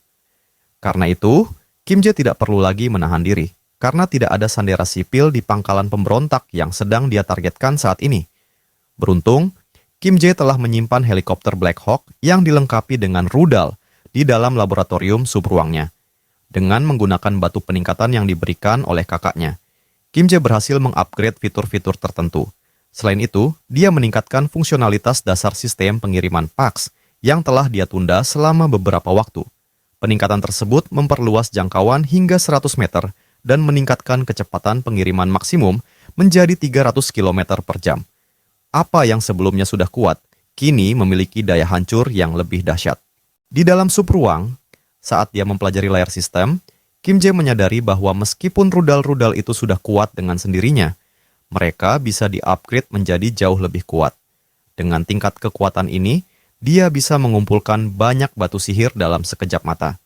Melihat kembali ke layar sistem, dia melihat bahwa dibutuhkan 10.000 batu sihir untuk mengupgrade subruang ke level 4.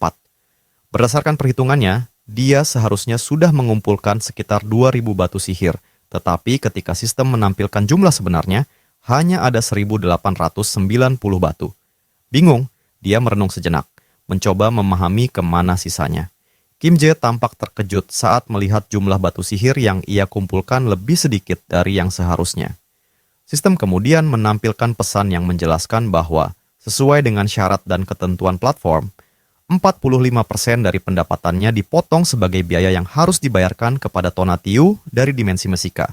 Selain itu, aturan juga mengharuskan 25% dari batu sihir yang diperoleh harus diserahkan kepada Priest Bongsu. Bingung, Kim Jae berkomentar bahwa nama Tonatiuh dari dimensi Mesika dan Priest Bongsu terdengar familiar baginya.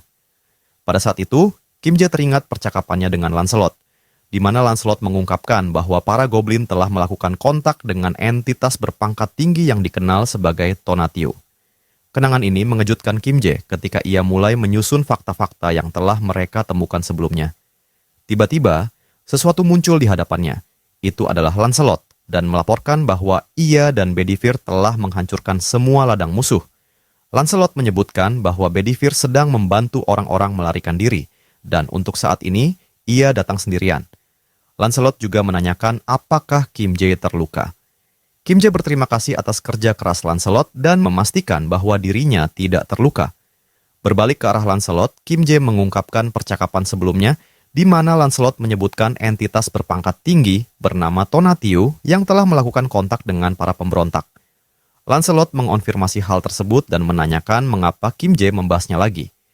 Kim Jae menjelaskan bahwa baik Tonatiuh dan Priest Bongsu mengambil batu sihirnya.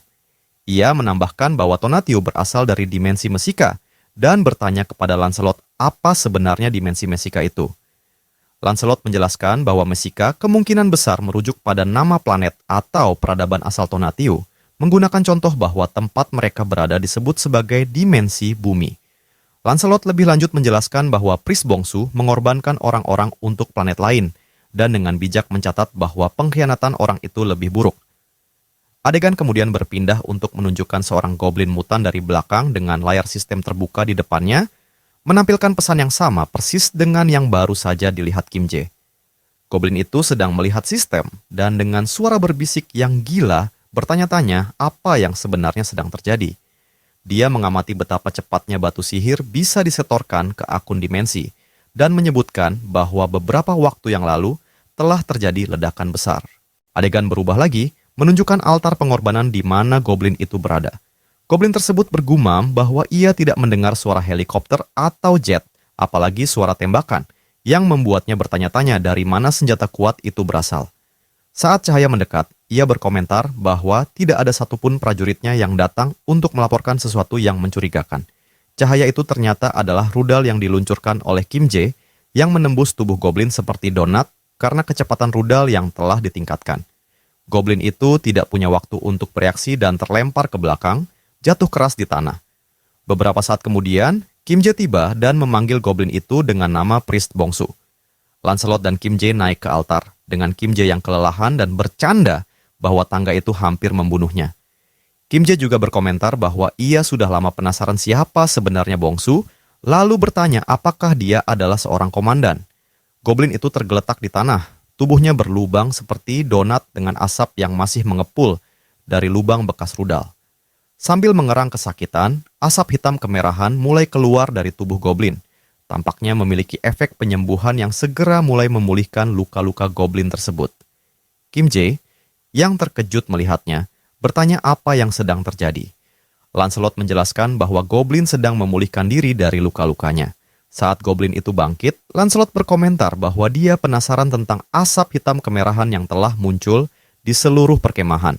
Kim Jae masih dalam keadaan terkejut, bertanya apakah hal seperti itu mungkin terjadi. Saat sudah sembuh sepenuhnya, goblin itu tersenyum lebar dan memperlihatkan cakar-cakarnya yang tajam. Dengan nada penuh amarah, goblin itu berteriak kepada mereka, mengatakan bahwa ini lebih mengejutkan daripada yang dia bayangkan. Di depannya, berdiri seorang manusia dan seorang ksatria kerangka dengan tengkorak yang setia kepada manusia. Kim Jae, sama terkejutnya, berkomentar bahwa dia tidak tahu goblin bisa berbicara. Goblin mutan itu menjawab bahwa mereka pasti sudah bertemu dengan prajurit goblinnya. Goblin itu kemudian menjelaskan bahwa para goblin secara ceroboh telah mengkonsumsi batu sihir dalam jumlah besar, menyebabkan mereka berubah menjadi mutan. Transformasi ini adalah efek samping dari upaya mereka untuk mendapatkan kekuatan terlalu cepat sebelum tubuh mereka mampu beradaptasi. Ia menambahkan bahwa dia telah memberikan panduan kepada mereka, tetapi keserakahan mereka membuat mereka tersesat. Kemudian, goblin itu berspekulasi bahwa karena Kim Jae memiliki akun dimensi, dia pasti seorang pengguna hierarki level 8.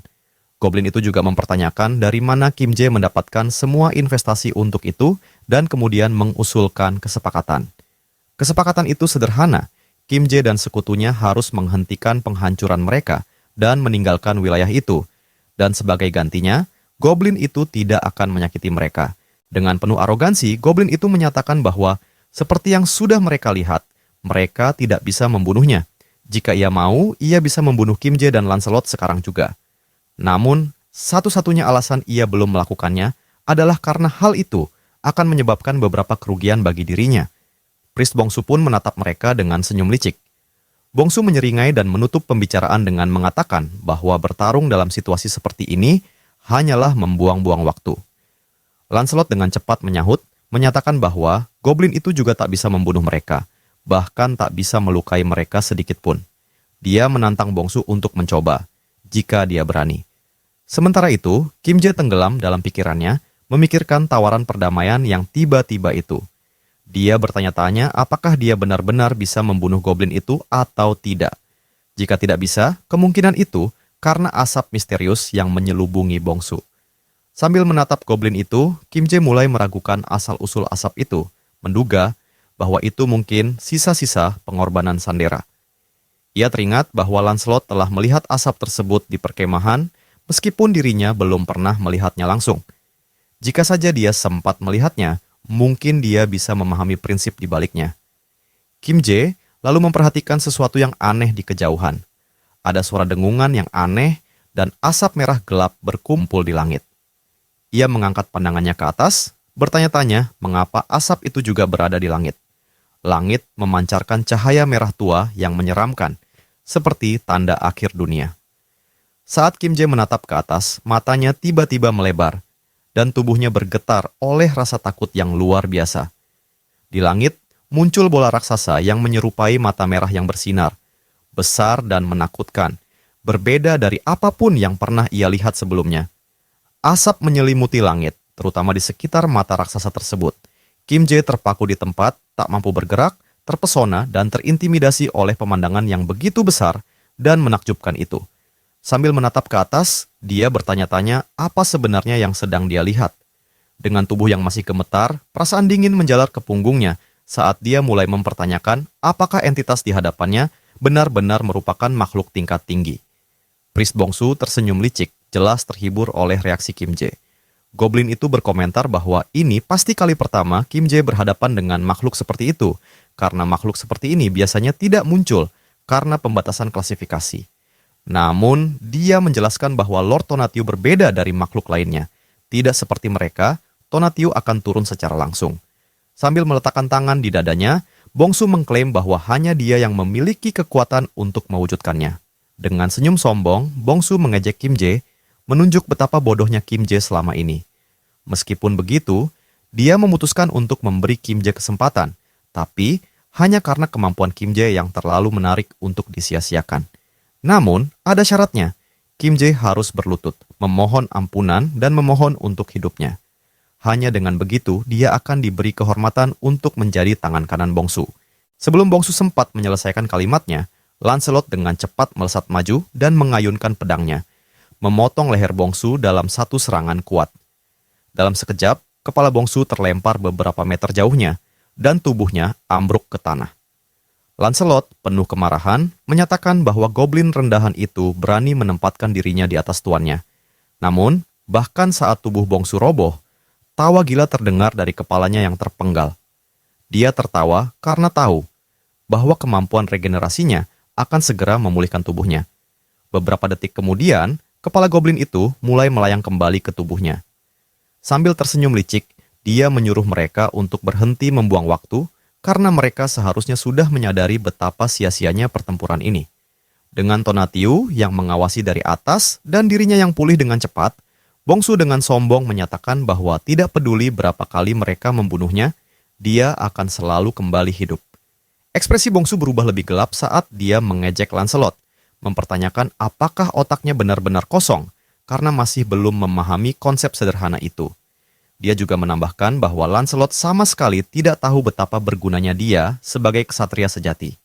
Lancelot menanggapi dengan tenang, mengatakan bahwa dia memang tidak mengerti, tetapi kemudian mengoreksi dirinya sendiri, menyatakan bahwa dia sebenarnya tidak peduli. Dengan keyakinan teguh, Lancelot menyatakan bahwa satu-satunya hal yang penting baginya adalah Tuan Kim Jae. Ia bersumpah akan menebas siapapun yang mengancam keselamatan tuannya, tidak peduli berapa kali ia harus melakukannya. Goblin itu memperpanjang cakar-cakarnya dan menyeringai, mengejek bahwa ksatria itu benar-benar memiliki kepala kosong. Tanpa ragu, goblin itu melompat maju, mengundang Lancelot untuk menyerangnya sebanyak mungkin. Melihat serangan bongsu yang sembrono, Lancelot memutuskan untuk mengubah pendekatannya. Alih-alih menarik pedangnya, dia mengepalkan tinjunya. Jika memotong tidak bisa membunuh goblin itu, maka dia akan menghancurkannya menjadi debu. Dengan kecepatan kilat, Lancelot melayangkan pukulan yang menghantam wajah goblin dengan kekuatan dahsyat. Bongsu tak punya waktu untuk bereaksi, dan dengan satu pukulan, hidungnya remuk, beberapa giginya patah, dan cairan merah muncrat dari mulutnya. Meskipun begitu, Bongsu dengan cepat pulih dan, dengan senyum sinis, berkomentar bahwa tinju Lancelot tidaklah buruk. Namun, meskipun dengan kekuatan itu, semuanya tetap sia-sia. Sambil membanggakan berkat keabadiannya, Bongsu tidak menyadari bahwa Lancelot sudah bergerak lagi. Tanpa membuang waktu, Lancelot mencengkeram rambut goblin itu dengan tangan kanannya. Dengan seluruh kekuatan terkonsentrasi di tinjunya, Lancelot menyatakan bahwa jika sesuatu tidak berhasil, maka dia akan membuatnya berhasil. Ekspresi Bongsu langsung berubah menjadi ketakutan, memohon kepada Lancelot untuk menunggu sejenak. Namun, tanpa belas kasihan, Lancelot mulai melancarkan serangan brutal. Dengan pukulan pertama, lebih banyak gigi Bongsu yang patah, dan cairan merah tersembur kemana-mana. Tapi Lancelot tidak berhenti di situ.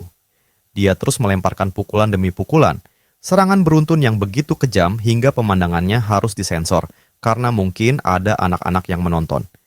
Sementara Lancelot terus menumbuk wajah goblin yang semakin tak berbentuk, Kim Jae diam-diam mengamati, memahami bahwa meskipun Lancelot memberikan yang terbaik, jika mereka tidak bisa mengalahkan Bongsu, sama saja sia-sia. Kim Jae menyadari bahwa regenerasi Bongsu, atau lebih tepatnya Tonatiuh, akan terus berlanjut tanpa henti jika mereka tidak melakukan sesuatu untuk menghentikannya.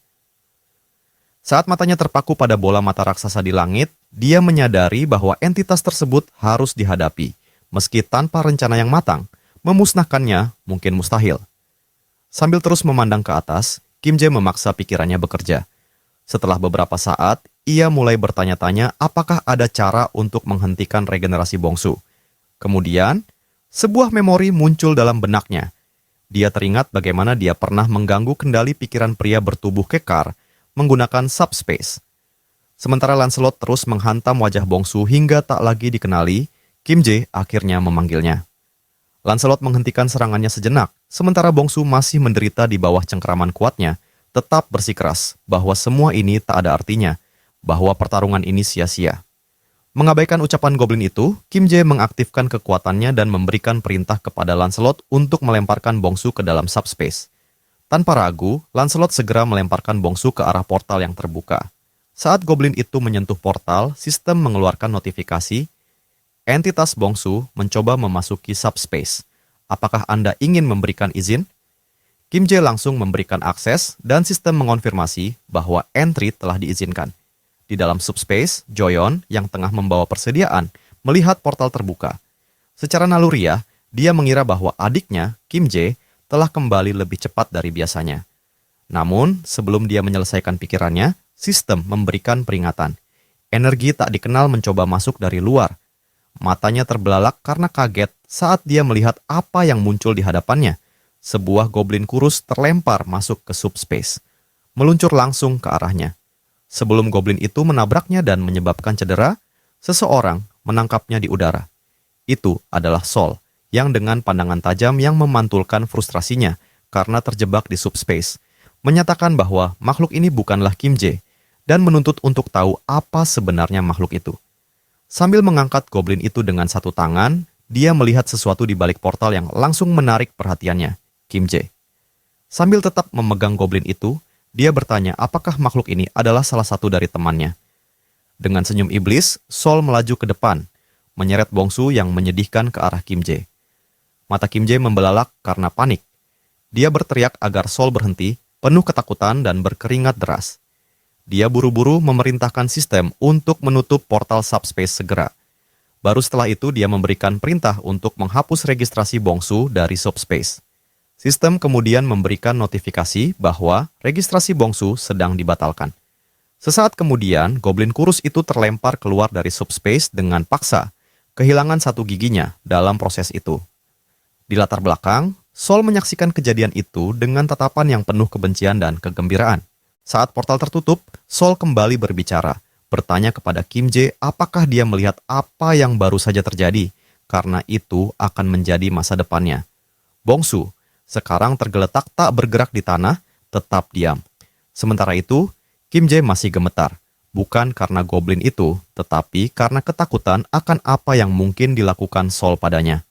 Dengan gemetar, dia bergumam bahwa untuk sesaat, Sol lebih menakutkan daripada Tonatiuh. Sistem kemudian mengirimkan notifikasi lain. Kepemilikan akun dimensi telah ditransfer. Karena Kim Jae sudah memiliki akun dimensi, batu-batu mana otomatis digabungkan, menghasilkan total baru 14.820 batu mana. Membaca notifikasi itu, Kim Jae tertegun. Semua terjadi begitu cepat hingga dia kesulitan untuk memproses apa yang baru saja terjadi. Sambil menatap tampilan sistem, dia menyadari bahwa Bongsu pasti telah memperoleh sejumlah besar batu mana melalui perpajakan. Namun, sesuatu yang lain menarik perhatiannya. Kim Jae tiba-tiba menghentikan pikirannya dan menatap ke langit. Hanya saat itu dia menyadari bahwa ancaman besar dan asap merah hitam yang mengerikan itu telah lenyap. Langit kini jernih, disinari lembut oleh cahaya bulan. Kim Jae menoleh ke Lancelot, menyatakan bahwa Tonatiuh telah pergi.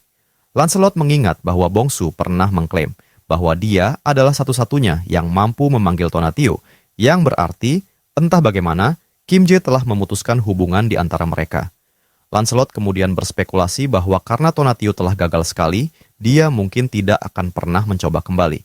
Mendengar ini, Kim Jae akhirnya bisa merasa lega dan jatuh terduduk ke tanah karena kelelahan. Dengan duduk, dia mengakui kepada Lancelot bahwa dia benar-benar mengira jantungnya akan berhenti, meskipun dia hampir tidak bertarung. Dia merasa lebih lelah dari sebelumnya. Tepat saat Kim Jae mulai beristirahat, suara yang akrab memanggil namanya. Berbalik, dia melihat sekelompok prajurit naik tangga sambil berteriak menanyakan keadaannya. Seorang kolonel akhirnya tiba, menyatakan bahwa selain personel penting, dia telah membawa setiap prajurit yang awaken dan unit yang tersedia untuk dimobilisasi. Dia kemudian bertanya apakah mereka tiba terlambat. Kim Jae menggelengkan kepala, meyakinkan mereka bahwa mereka tiba tepat waktu. Namun, jauh di dalam dirinya, dia tahu bahwa para prajurit ini pasti telah melalui kesulitan besar, mendaki semua tangga itu dalam kondisi yang ekstrim. Saat kolonel mendekat, dia bertanya tentang keberadaan komandan legion. Barulah dia memperhatikan tubuh goblin kurus yang tergeletak tak bergerak di tanah. Sambil memeriksa goblin itu dengan cermat, sebuah kecurigaan mulai timbul dalam pikirannya. Saat kolonel memeriksa tubuh goblin yang tergeletak tak bergerak, dia bertanya-tanya dengan heran. Apa yang bisa membuat makhluk ini menjadi seperti ini?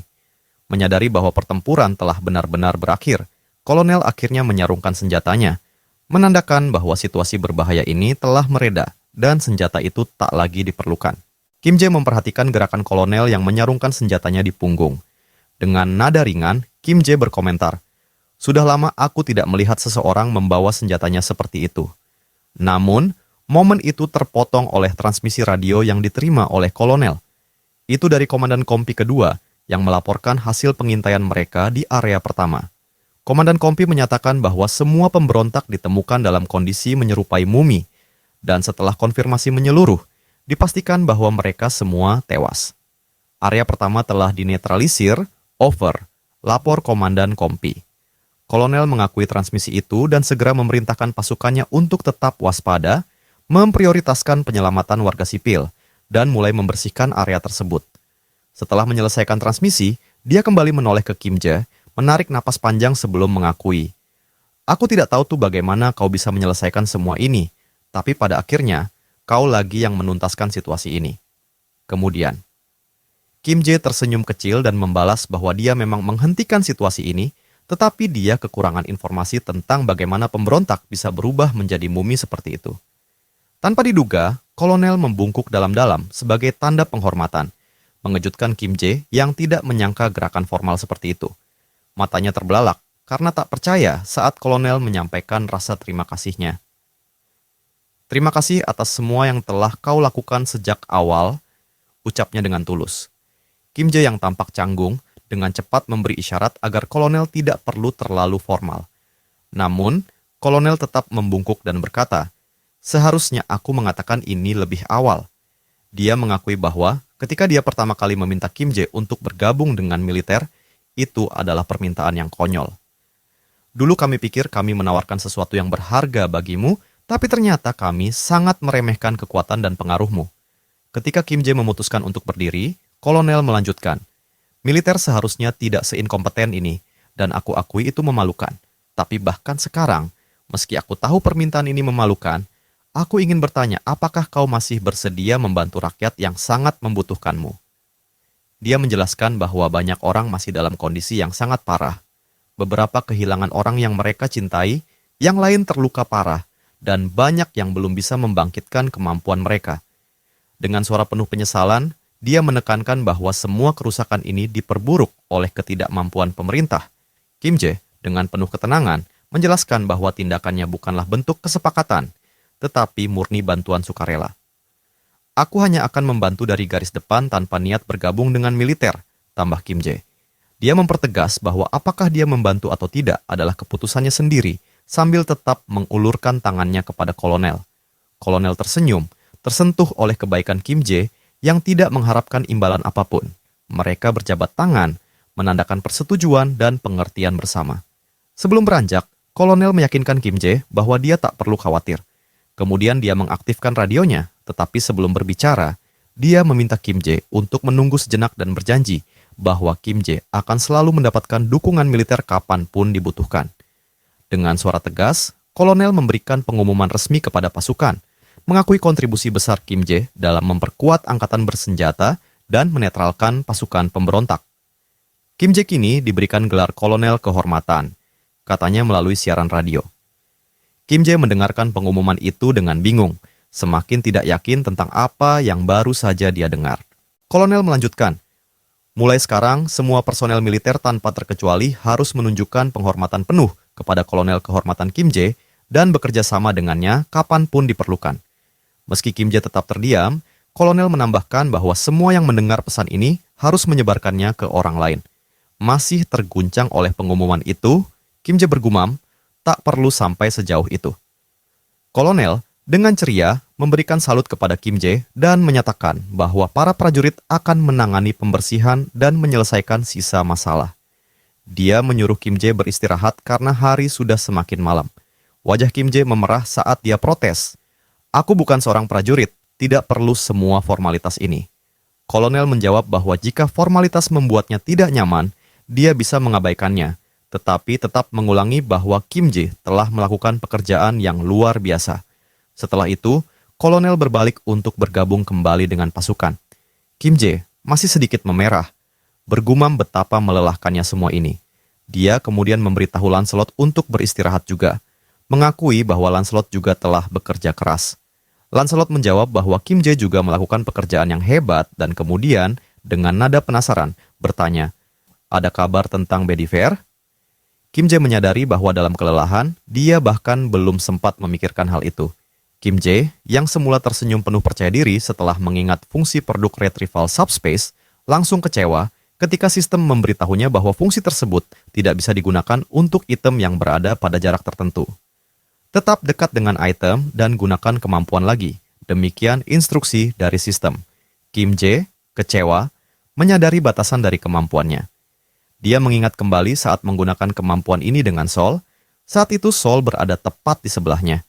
Menyadari bahwa dia tidak bisa menggunakan kemampuan itu sekarang, Kim Jae memutuskan untuk bergerak.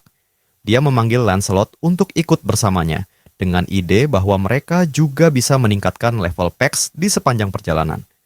Lancelot mengangguk setuju, dan saat itu sistem mengonfirmasi bahwa 10.000 mana stone telah digunakan untuk meningkatkan subspace. Sistem juga memberitahukan bahwa meskipun sedang dalam proses upgrade, kemampuan-kemampuan masih bisa digunakan, dan jumlah mana stone yang tersisa adalah 4.823. Sementara itu, di area lain, para tentara mulai memobilisasi diri untuk membantu para korban yang selamat. Mereka menginstruksikan korban untuk membentuk barisan perlahan dan tertib. Tentara juga menenangkan mereka, mengatakan bahwa jika ada kebutuhan lain seperti makanan dan air, militer siap menyediakannya. Kim Jae, yang masih dalam perjalanan dengan Lancelot, beralih ke topik lain dan bertanya-tanya. Apa yang sedang dilakukan Bedivere sekarang? Seolah menjawab pertanyaannya, adegan bergeser ke Bediver, yang sedang memegang sebuah dokumen dengan ekspresi serius di wajahnya. Sambil mengamati dokumen itu, Bediver bergumam, "Aku menemukannya. Ternyata ide yang bagus juga untuk mengubah rute." Dia mengakui bahwa masuk ke sebuah bangunan acak karena iseng telah membawanya pada penemuan yang tak terduga ini. Saat dia membaca dokumen ketiga yang ditemukannya, Bediver tersenyum dan berpikir bahwa Kim Jae pasti akan senang saat melihat hasil temuannya. Dokumen yang ditemukan Bediver ternyata adalah permohonan pendaftaran makhluk dimensional. Beberapa waktu berlalu dan proses upgrade subspace menunjukkan kemajuan, kini mencapai 45%. Kim Jae tiba-tiba teringat dengan dokumen-dokumen itu dan bertanya kepada Bediver apakah dia yang menemukan semuanya. Bediver mengangguk dan Kim Jae berterima kasih padanya, berpikir bahwa dokumen-dokumen ini mungkin memiliki kegunaan yang baik. Membuka portal ke subspace, Kim Jae melihat Sol menunggunya di dalam, seperti terakhir kali. Namun, ekspresi Sol tetap terlihat menyeramkan, dan tanpa basa-basi, dia langsung berkata, "Aku sudah menunggu. Apa kau sudah siap?" Joyeon, yang berada di sana juga, dengan semangat mendesak Sol, "Jangan lupa, balaskan juga dendamku." Sol tersenyum dingin dan setuju. Kim Jae dengan cepat berusaha menenangkan mereka dengan mengacungkan dokumen pendaftaran makhluk dimensional kepada Sol. Awalnya, Sol tampak bingung tentang apa arti dokumen itu. Kim Jae menjelaskan bahwa alasan dia tidak membiarkan Sol pergi adalah karena dia khawatir Sol akan terluka. Namun, dengan dokumen ini, Sol bisa bertarung di sisinya tanpa perlu khawatir lagi. Kim Jae juga menambahkan dengan sedikit senyuman, "Aku ingin melihatmu melawan para monster itu dengan keren." Ia menjelaskan bahwa dia tidak bermaksud memprovokasi Sol dengan mengurungnya. Sol membaca dokumen itu sambil mendengarkan penjelasan Kim Jae, dan Kim Jae merasa lega, berpikir bahwa mungkin ini telah menyelamatkan hidupnya. Namun, setelah membaca dokumen itu, Sol menunjukkan masalah yang tersisa. "Untuk mendapatkan pendaftaran ini, aku butuh akun dimensional." Kim Jae terdiam sejenak, lalu mengakui bahwa dia benar-benar lupa soal itu. Sebelum dia sempat menyelesaikan pemikirannya, sebuah kepalan tangan menghantam dagunya, mengirim Kim Jae terbang dan berputar di udara. Namun, itu belum berakhir. Sebelum Kim Jae sempat menyentuh tanah, Sol langsung mengejarnya dengan aura yang menakutkan. Kim Jae mengendalikan dirinya dengan satu tangan di tanah, bersiap untuk lari sementara Sol terus mengejarnya. Meskipun pukulan itu sangat kuat, Kim Jae merasa lega karena tidak merasa sakit sama sekali. Di saat yang sama, sistem mengumumkan bahwa proses level up subspace telah selesai. Beberapa item baru dan opsi upgrade tambahan telah diaktifkan, termasuk kemampuan baru, Subspace Life Support System, yang meningkatkan efek penyembuhan di dalam subspace. Di kejauhan, Lancelot, Bediver, dan Joyeon menyaksikan kejadian tersebut. Joyeon tertawa terbahak-bahak dan berkata, Kim Jae pantas mendapatkannya. Dia lalu menambahkan, "Jangan khawatir, ini hanya cara Sol menunjukkan rasa sayangnya kepada adiknya." Joyeon juga mencatat bahwa Kim Jae kini berada di level tinggi, sehingga tak peduli seberapa keras Sol memukulnya, itu tak akan menyakitinya. Namun, Lancelot tampak berbeda. Joyeon segera menyadari bahwa ada yang salah dengan kedua ksatria itu. Mereka terlihat gemetar, wajah mereka pucat. Khawatir, Joyeon bertanya apakah mereka baik-baik saja. Saat itu, Sol menahan Kim Jae dalam sebuah cekikan. Meskipun tak merasa sakit, Kim Jae mulai berpikir bahwa cengkeraman Sol terasa sangat berat. Namun, Joyeon tiba-tiba berteriak, "Ada yang salah dengan para ksatria," dan dengan cemas memanggil bantuan. Kim Jae segera menyuruh Sol untuk melepaskan cekikannya dan bergegas menuju Lancelot dan Bediver yang terlihat semakin lemah, bahkan tak mampu berdiri. Lancelot meletakkan tangannya di tanah dan sesaat kemudian, baik dia maupun Bediver mulai merasakan sakit yang luar biasa. Melihat mereka terjatuh, Kim Jae dan Sol bergegas mendekat, bertanya apa yang terjadi. Lancelot, sambil berjuang untuk berbicara, mengatakan bahwa dia tidak tahu apa yang terjadi, namun tiba-tiba seluruh tubuhnya mulai gatal, tak terkendali, terasa panas seperti terbakar. Joyeon dengan cepat bertanya apa jenis gatal yang dirasakan oleh Lancelot. Mengangkat tangannya ke kepalanya, Lancelot mengakui bahwa dia sebenarnya sudah merasakan gatal itu sejak beberapa saat, tapi kini terasa jauh lebih parah. Joyeon mengerutkan kening, mencurigai ada sesuatu yang tidak beres. Gatal dan perih yang begitu intens ini tidak normal, katanya. Mungkin ada racun yang terlibat. Mendengar itu, Sol tiba-tiba teringat pada gigitan yang dia alami saat melawan Raja Tengkorak. Leherku dulu juga terasa gatal luar biasa setelah digigit, ungkapnya. Tapi sekarang sudah sembuh total. Kim Jae mulai berpikir keras, mencoba menghubungkan berbagai petunjuk yang ada. Dia mengingat pesan dari sistem yang menunjukkan bahwa ada sedikit efek penyembuhan di dalam subspace, serta pesan lain tentang objek eksternal yang dapat didaftarkan ke subspace meskipun ada biaya tambahan. Lalu, muncul pesan sistem lainnya yang mengonfirmasi peningkatan level subspace telah selesai. Pesan itu juga menyebutkan bahwa kemampuan baru telah diaktifkan, termasuk peningkatan efek penyembuhan dalam subspace. Mengingat ini, Kim Jae tiba-tiba terkejut, menyadari bahwa efek penyembuhan tersebut mungkin sedang memulihkan para ksatria, namun bukan dalam kondisi yang seharusnya. Melihat Lancelot dan Bedivere tergeletak di tanah, Kim Jae bertanya-tanya apakah bentuk mereka yang sekarang bukanlah keadaan asli mereka. Apakah meninggalkan mereka di luar subspace adalah keputusan yang benar? Saat dia merenung, Lancelot tiba-tiba menyebutkan nama Camelot, membuat Kim Jae kebingungan. Lancelot kemudian berkata bahwa dia merasa sedikit lebih baik setiap kali berada di Camelot.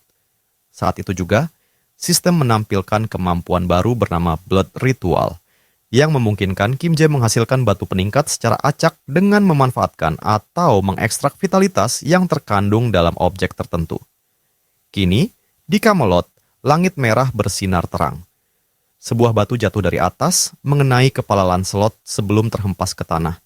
Para ksatria segera berlutut dengan penuh hormat di hadapan Kim Jae, yang juga berlutut untuk mengambil batu putih yang baru saja jatuh itu. Sambil memegang kedua batu, satu berwarna putih yang baru saja terbentuk, dan satu berwarna biru yang sudah ada di sana sejak lama. Kim Jae mengamati status kedua batu tersebut. Batu putih memiliki opsi resistance, sementara batu biru memiliki atribut listrik, serta efek penetrasi dan kejut. Kedua ksatria berspekulasi bahwa batu biru mungkin sudah ada di sana cukup lama. Setelah menimbang kedua batu tersebut, Kim Jae menyadari bahwa kemampuan Blood Ritual dari Camelot tidak hanya bisa diaktifkan secara manual, tetapi juga berfungsi secara otomatis. Dia juga bersyukur telah memutuskan untuk menjauhkan kedua saudarinya dari situasi ini. Sambil merenung, Kim Jae juga menyadari bahwa dia tidak merasakan gatal atau perih sedikit pun, membuatnya yakin bahwa efek Blood Ritual tidak berlaku pada pemilik item. Masih berlutut, Lancelot meminta maaf kepada Kim Jae, merasa malu telah menunjukkan sisi lemah sebagai seorang ksatria. Kim Jae yang berdiri tersenyum dan meyakinkan mereka bahwa tidak ada yang perlu dikhawatirkan. Dia memahami bahwa rasa sakit yang mereka alami pasti sangat luar biasa. Kim Jae juga mengakui bahwa dialah yang seharusnya meminta maaf karena tidak hati-hati. Kim Jae kemudian bertanya kepada Lancelot, "Apakah kau merasa lebih baik saat berada di Camelot?" Lancelot mengangguk tegas, memastikan bahwa itu benar-benar membantu. Mendengar ini, Kim Jae tersenyum dan memutuskan bahwa mulai sekarang, setiap kali mereka memasuki subspace, para ksatria harus tetap berada di Camelot demi kesejahteraan mereka sendiri dan juga untuknya. Lancelot yang menyadari bahwa hanya dengan beristirahat di sana, mereka bisa memberikan bantuan, merasa bahagia, dan Bedivere juga mengucapkan rasa terima kasihnya. Melihat kedua ksatria berlutut di hadapannya, Kim Jae dengan rendah hati meminta mereka untuk menghentikan formalitas ini, menegaskan bahwa dialah yang seharusnya berterima kasih kepada mereka. Sambil memegang batu di tangannya, Kim Jae merenungkan bagaimana sistem Subspace Life Support dan Camelot's Vitality Extraction, dua sistem yang memiliki sifat yang berlawanan, justru menciptakan harmoni yang luar biasa, seperti cheat. Dengan semangat, Kim Jae menutup tangannya di sekitar batu tersebut dan menyadari sesuatu yang luar biasa. Dia kini memiliki kemampuan untuk menghasilkan batu peningkat tanpa batas, meningkatkan kekuatannya dengan cara yang tidak pernah dia bayangkan sebelumnya. Saat merasakan semangat barunya, Kim Jae tiba-tiba teringat pada Tonatiuh yang masih melayang di langit dengan mata merah besarnya yang mengerikan. Ia sadar bahwa meskipun kekuatannya terus berkembang, ia masih belum cukup kuat untuk menghadapi musuh sebesar itu. Kim Jae tahu bahwa untuk bisa menghadapi musuh-musuh yang lebih kuat di masa depan, dia harus menjadi lebih tangguh dan lebih cerdas dalam menggunakan kemampuannya. Dengan tekad untuk memahami sepenuhnya kemampuan barunya, Kim Jae melangkah keluar, bersiap untuk mengeksplorasi fungsi-fungsi baru dari subspace yang baru saja ditingkatkan. Ia sadar bahwa untuk bertahan hidup di realitas yang semakin aneh ini, ia harus menguasai kekuatan barunya. Di luar subspace, di dunia nyata, dua perwira militer sedang terlibat dalam percakapan yang serius. Dengan ekspresi tegang, sang kolonel bertanya, "Apa benar bahwa pemberontak menyamar sebagai tentara nasional, mengibarkan bendera kita, dan menggunakan tipu muslihat itu untuk memancing orang-orang menjadi korban?" Prajurit di hadapannya mengangguk berat, mengonfirmasi ketakutannya. "Benar, Pak. Mereka bahkan menawarkan batu sihir sebagai hadiah bagi siapa saja yang membawa lebih banyak korban. Rencana mereka sangat terorganisir." Sang kolonel menghela napas panjang, merasakan kelegaan. "Syukurlah Kolonel Kim Jae bertindak tepat waktu. Kita hampir saja terjebak dalam kudeta, dan aku bahkan tak menyadarinya." Sambil memegang dagunya yang mulai terasa berat, ia menambahkan, "Aku akan segera memberitahu Kolonel Kim Jae tentang pasokan tambahan dan kita perlu memilih pasukan inti. Yang lain bisa kembali ke markas." Prajurit itu memberi hormat lalu melangkah pergi. Namun, sang kolonel tetap berdiri, pandangannya terarah ke cakrawala. Matanya terbelalak saat melihat cahaya terang perlahan turun dari langit. Sudah pagi, gumamnya, menyadari bahwa malam yang panjang akhirnya berlalu, namun banyak pekerjaan yang masih harus diselesaikan. Tiba-tiba, layar sistem muncul di hadapannya, memecah lamunannya. Sebuah notifikasi dari Multidimensional Chamber of Commerce muncul, mengejutkannya. Isinya berbicara tentang eksplorasi bebas dan proyeksi di dalam dimensi bumi. Laporan ini menyebutkan bahwa 13.117 berkat proyeksi internal baru telah terjadi, dan pesan yang sama juga muncul di layar Sol. Keduanya kebingungan, bertanya-tanya, apa arti semua ini? Sol membaca dengan keras. Kamar perdagangan multidimensional, apa itu? Sistem melanjutkan, bumi telah menunjukkan potensi pertumbuhan dan keuntungan yang cukup untuk dunia multidimensi. Berdasarkan penilaian ini, pertumbuhan bumi dievaluasi sebagai peringkat BB tanda. Usulan eksplorasi kedua telah menarik perhatian besar, dan kompetisi lelang untuk wilayah bumi akan diadakan dalam 7 hari. Sol menoleh ke Joyon dengan wajah bingung. "Apa maksudnya ini? Kompetisi lelang?" Pesan terus mengalir, menjelaskan bahwa penduduk dari dimensi lain akan berpartisipasi bersama dengan penduduk bumi. Perwakilan dari setiap wilayah akan bersaing untuk mendapatkan keuntungan, dan jika dimensi lain menang, mereka akan memasang portal untuk memudahkan eksplorasi di masa mendatang. Namun, jika penduduk bumi menang, mereka akan menerima hadiah terpisah. Bahkan seorang ibu yang sedang memasak di dapurnya menerima pesan sistem yang sama di layarnya.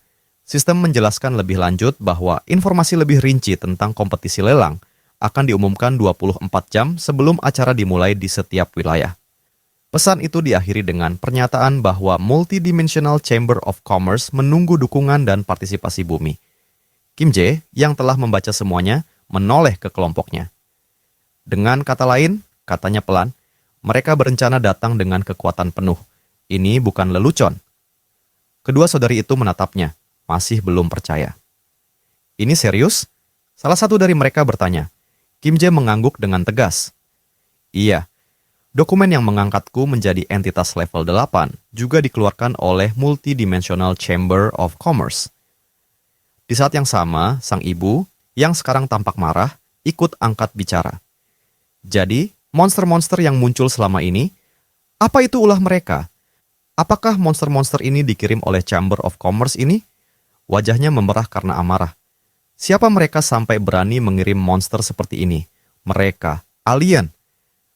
Ia semakin geram, meluapkan kekesalannya. Hak eksplorasi, kompetisi lelang, bagaimana bisa mereka memperlakukan dunia kita seperti hadiah yang bisa diperebutkan? Kim Jae dan Joyeon saling bertukar pandang, menahan senyum tipis. "Kau tidak sepenuhnya salah," Kim Jae mengakui.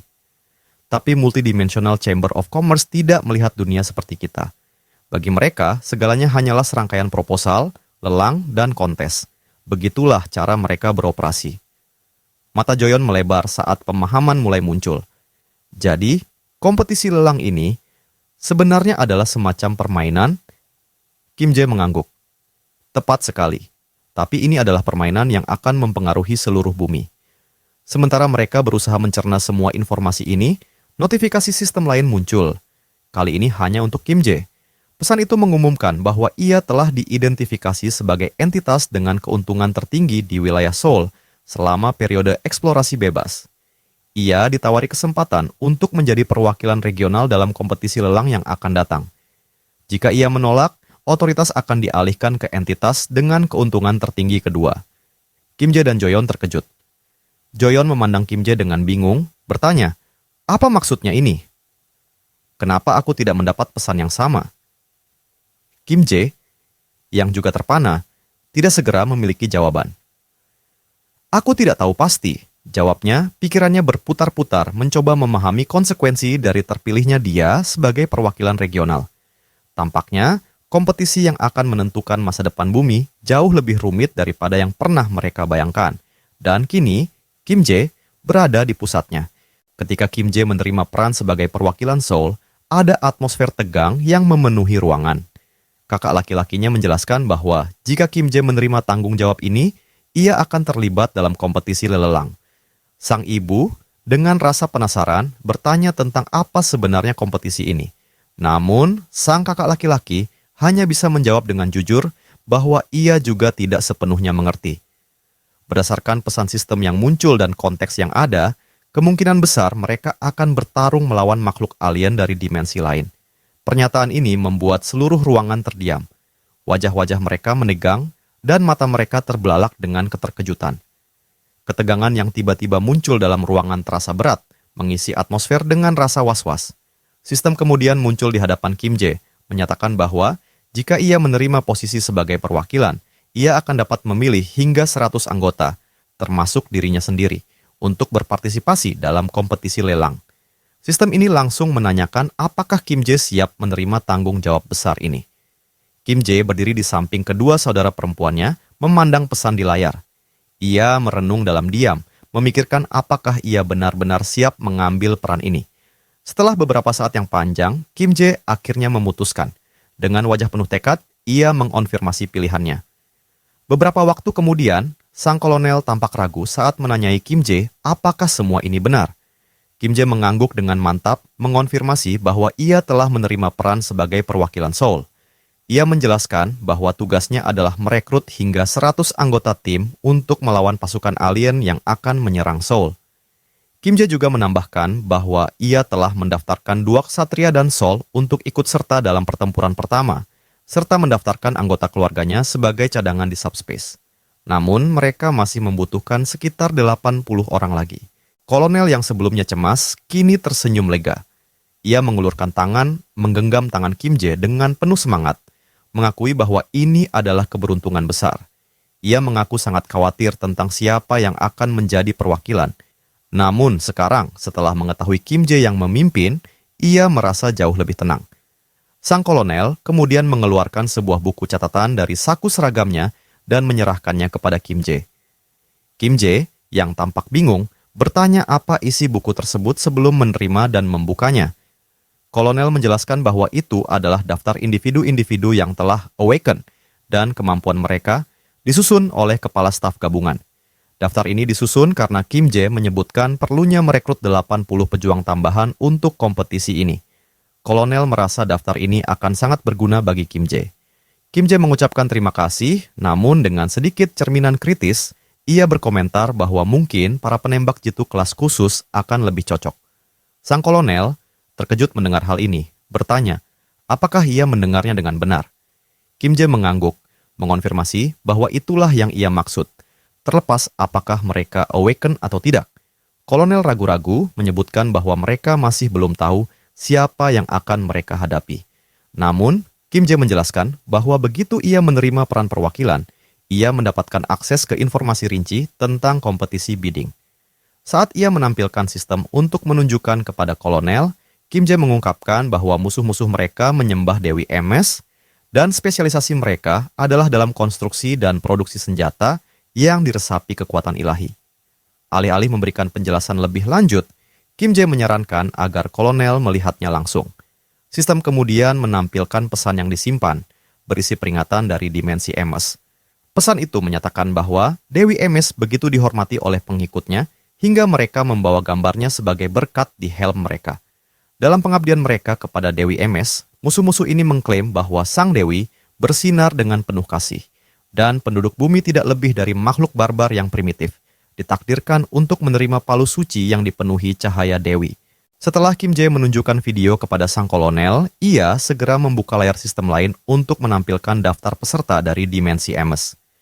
Daftar itu mencakup 4 kesatria peringkat ke-8, yang menandakan bahwa peserta dari dimensi Emes bukanlah lawan yang lemah.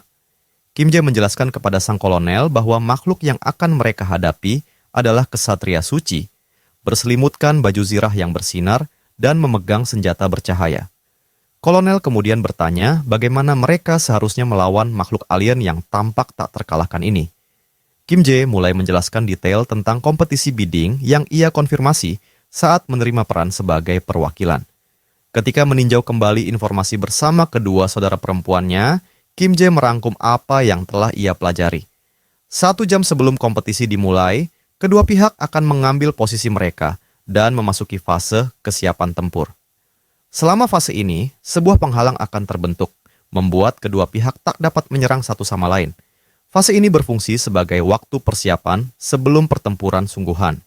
Kim Jae menjelaskan lebih lanjut bahwa pihak dimensi Emes akan membawa inti gerbang. Setelah kompetisi dimulai, inti gerbang tersebut secara otomatis akan menetas dalam waktu 12 jam. Kemenangan bagi bumi ditentukan dengan menghancurkan inti gerbang sebelum menetas. Sementara dimensi Emes akan menang jika mereka berhasil melindungi inti tersebut hingga waktu habis. Kim Jae menoleh ke kolonel dan menyatakan bahwa, dengan kata lain, bumi harus menghancurkan inti gerbang untuk menang. Namun, ia menambahkan bahwa pasukan Emes tidak akan sekadar bertahan. Mereka juga akan mencoba menyerang. Kim Jae menjelaskan bahwa, seperti mereka bisa melihat daftar peserta dari dimensi Emes, musuh juga pasti bisa melihat daftar peserta dari bumi.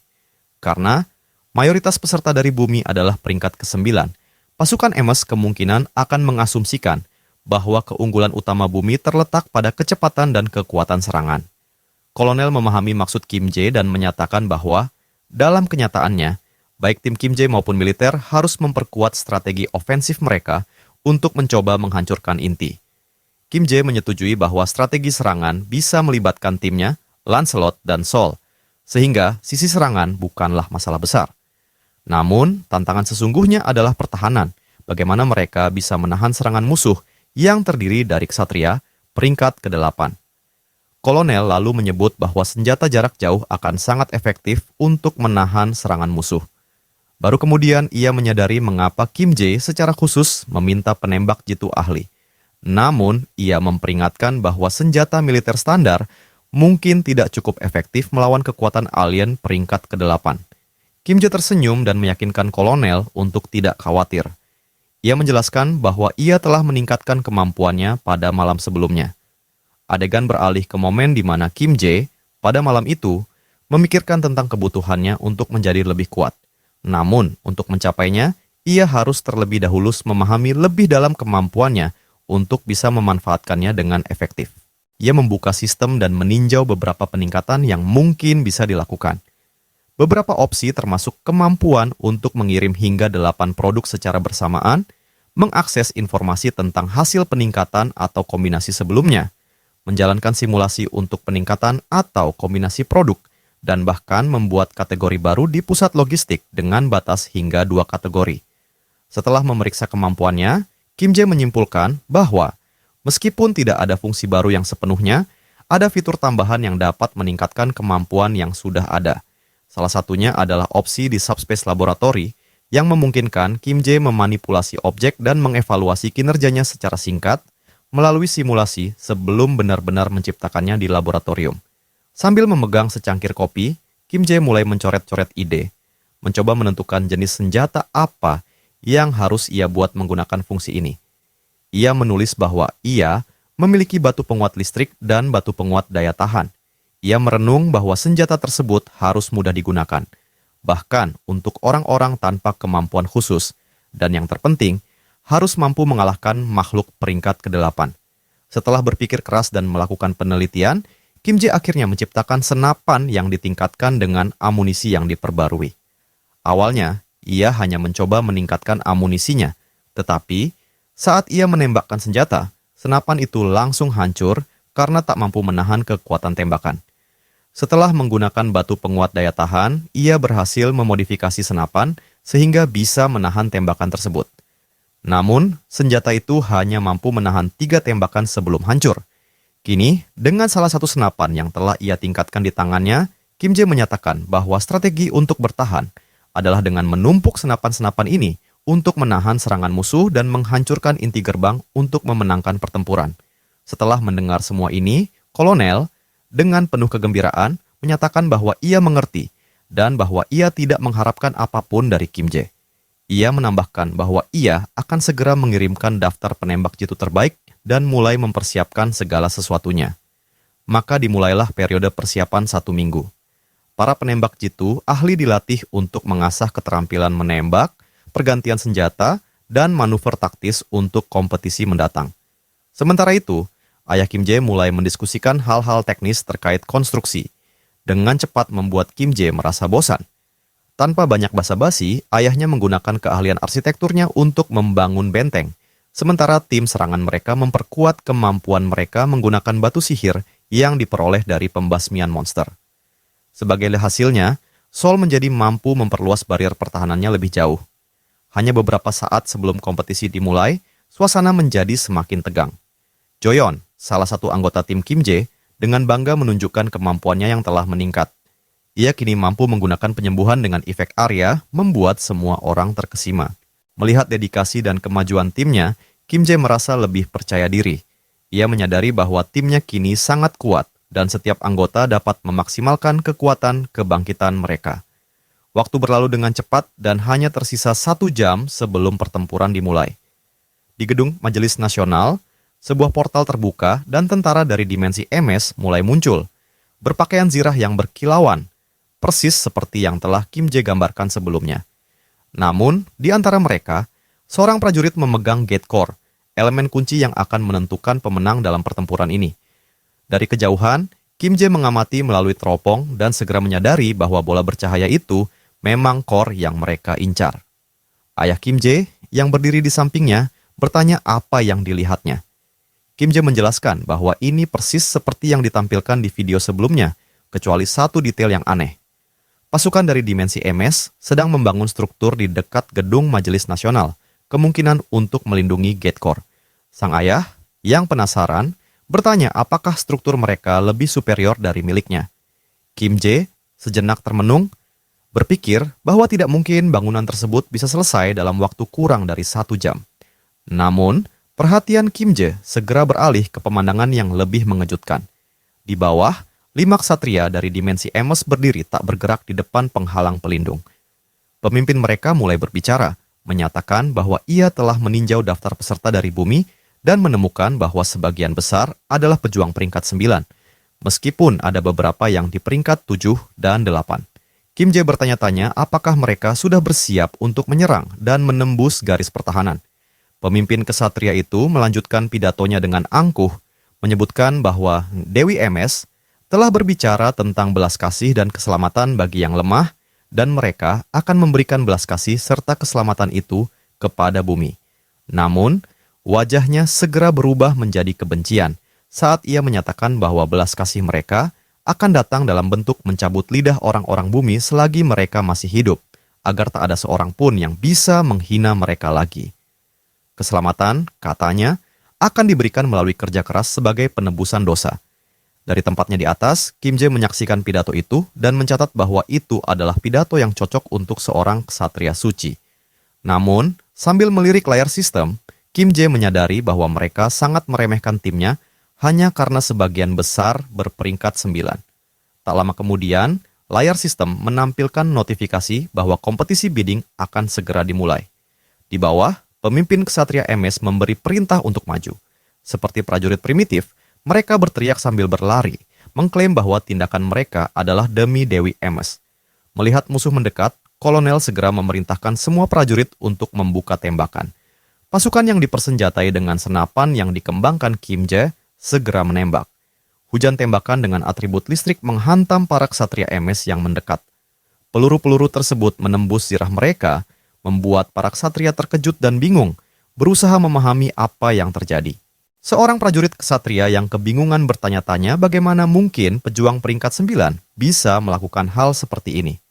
Salah satu ksatria lainnya segera memerintahkan agar mereka menggunakan perisai untuk melindungi diri dan terus maju. Salah satu dari mereka mengaktifkan kemampuan penghalang untuk memblokir tembakan sambil memanggil rekan-rekannya untuk menggunakan kemampuan penghalang mereka juga. Pemimpin ksatria itu yang merasa dirinya strategis, berteriak bahwa meskipun mereka tidak tahu jenis senjata apa yang mereka hadapi, perisai mereka pasti lebih kuat.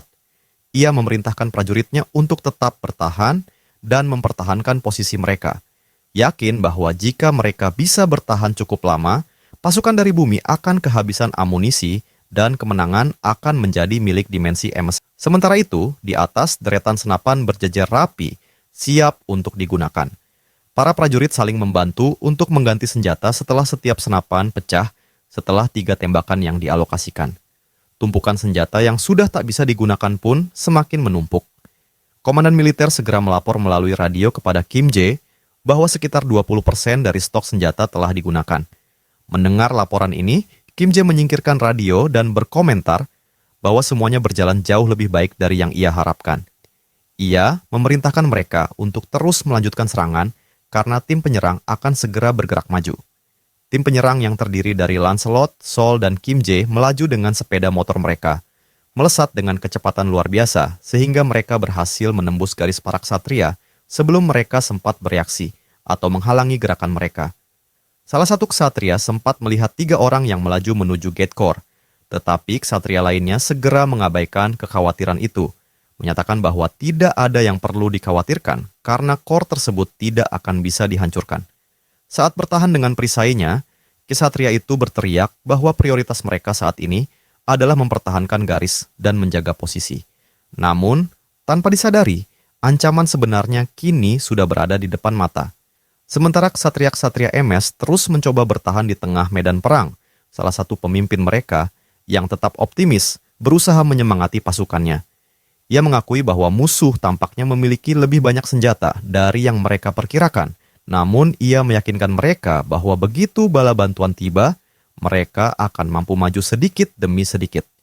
Ia mendesak mereka untuk bertahan sedikit lebih lama, mengatakan bahwa bala bantuan akan segera datang. Namun, tanpa peduli pada ksatria-ksatria itu, Bedivere, salah satu pejuang tim Kim Jae, mulai melemparkan bola-bola api raksasanya yang terkenal, seperti bola bowling yang menyala-nyala. Dengan presisi yang luar biasa, bola-bola tersebut melayang di udara dan melengkung sempurna sebelum menghantam sasaran. Sasaran Bedivere tak lain adalah bala bantuan dari dimensi MS yang bergerak melalui tengah medan perang. Salah satu ksatria yang sedang berjalan santai mendapati sesuatu yang aneh mendekat, namun tak sempat menyadari apa itu. Kemudian, bola api menghantam, memicu ledakan besar yang membuat para ksatria terlempar ke segala arah. Mendengar ledakan itu, Kim Jae segera menghentikan motornya. Ia sudah tahu apa yang terjadi. Itu adalah ulah Bedivere, yang dengan ahli menjalankan tugasnya untuk menghalau musuh di tengah medan pertempuran. Fokus Kim Jae kembali pada garis serangan utama, tempat tujuan akhir mereka menunggu. Gate core yang terletak di depan patung raksasa, Dewi MS. Memandang ke atas patung kolosal itu, Kim Jae mengingat pikirannya saat pertama kali melihat mereka membangun sesuatu sebelumnya. Saat itu, ia menganggapnya tak penting, tetapi kini ia bertanya-tanya bagaimana mereka bisa membangun struktur sebesar itu dalam waktu yang begitu singkat. Masih heran dengan ketidakmungkinan ini, Kim Jae meluncurkan beberapa rudal ke arah patung tersebut. Rudal-rudal itu menghantam sasarannya dan memicu ledakan yang kuat. Namun, saat asap perlahan menghilang, patung itu tetap utuh tanpa goresan sedikit pun. Kim Jae terkejut, bahkan setelah dihantam oleh rudal yang diperkuat, satu-satunya efek yang terlihat hanyalah sinar terang yang muncul dari patung tersebut. Dengan cekikikan, Kim Jae mendapatkan ide yang brilian. Ia bergumam bahwa di saat seperti ini, akan menarik jika bisa menyimpan objek sebesar itu di dalam subspace. Sistem segera muncul dengan pertanyaan, apakah Anda ingin menyimpan patung Dewi MS yang belum selesai dalam subspace? Saat Kim Jae mempertimbangkan tawaran tersebut, seorang prajurit dari pasukan MS mulai berteriak, mengklaim bahwa bumi tidak lebih dari padang rumput untuk bangsa mereka, dan bahwa Kim Jae serta rakyatnya hanyalah ternak berkaki dua. Seorang tetua dengan suara serak karena berteriak mengeluarkan seruan bahwa mereka seharusnya bersyukur dan bersujud di kaki suci Dewi Emes. Ia kemudian mengejek tindakan Kim Jae yang menembakkan rudal ke patung tersebut, menganggapnya bodoh. Namun, prajurit yang menyertai sang tetua memperingatkan dengan cemas bahwa terlalu berbahaya berada di luar dan mendesaknya untuk mundur. Meski begitu, tetua itu menolak, bersikeras bahwa ia harus menyebarkan kata-kata suci Dewi Emes dan menyucikan dosa-dosa dimensi bumi. Di tengah perdebatan itu, perhatian Kim Jae tertarik ke hal lain. Salah satu ksatria menyarankan tetua itu untuk melanjutkan ocehannya dari dalam, tetapi tetua itu yang merasa tersinggung menuntut penjelasan apakah ia melakukan dosa sehingga layak diperlakukan seperti ini. Namun, Kim Jae tak lagi mendengarkan. Fokusnya beralih ke sesuatu yang lain. Dari kejauhan, saat sang tetua berdebat dengan para ksatria, mata Kim Jae tertuju pada sebuah gudang besar yang dipenuhi bahan konstruksi. Sebuah senyum lebar menyebar di wajahnya, ide cemerlang mulai terbentuk di kepalanya, disertai dengan aura mengancam dan kegembiraan yang hampir tak terbendung. Dengan semangat, ia memberi perintah kepada sistem, simpan gudang itu. Sistem merespons seketika. Dalam sekejap mata, bangunan yang sebelumnya berdiri kokoh kini menghilang tanpa jejak. Di sisi lain, sang tetua dari pasukan dimensi MS tiba-tiba menyadari ada sesuatu yang tidak beres. Saat ia menoleh ke belakang, kedua ksatria yang berdiri di sampingnya juga menatap dengan wajah tercengang. Gudang yang sebelumnya penuh dengan bahan konstruksi kini lenyap begitu saja. Baru pada saat itu, ia benar-benar memahami siapa dalang di balik kejadian ini. Sementara itu, di dalam subspace, Kim Jae mendekati Yongsu yang sedang bersantai dengan nyaman. "Kau ingin menerbangkan helikopter lagi?" tanyanya dengan nada menggoda. Yongsu menatapnya dengan heran. "Setelah sekian lama, kenapa tiba-tiba?"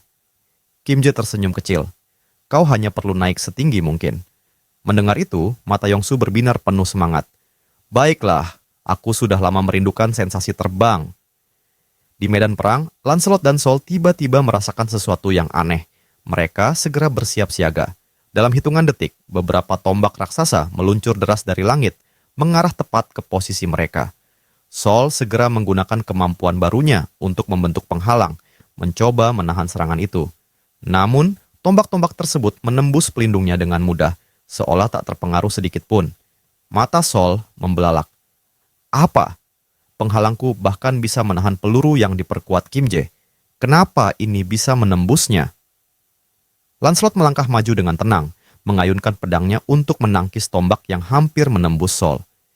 "Ini bukan soal kekuatan mereka lebih besar," katanya sambil menatap tombak itu dengan tajam. "Mereka menggunakan teknik yang dikenal sebagai berkat. Benda-benda ini bukan sekadar senjata biasa." Di atas langit, Yongsu sudah mulai menerbangkan helikopter. Semakin tinggi, semakin mendekati targetnya. Kim Jae menatap ke bawah dengan tatapan tajam. Patung raksasa Sang Dewi Emes berdiri megah di tengah medan perang, menjadi sumber kekuatan lawan. Sudah jelas bahwa selama patung itu masih berdiri, mereka tidak akan pernah bisa mengalahkan pasukan dimensi MS sepenuhnya. Tersenyum licik, Kim Jae berbisik pada dirinya sendiri. "Baiklah, mari kita beri mereka berkat dengan cara kita sendiri." Dengan satu perintah, sistem merespons. Lepaskan material konstruksi dari ketinggian maksimal.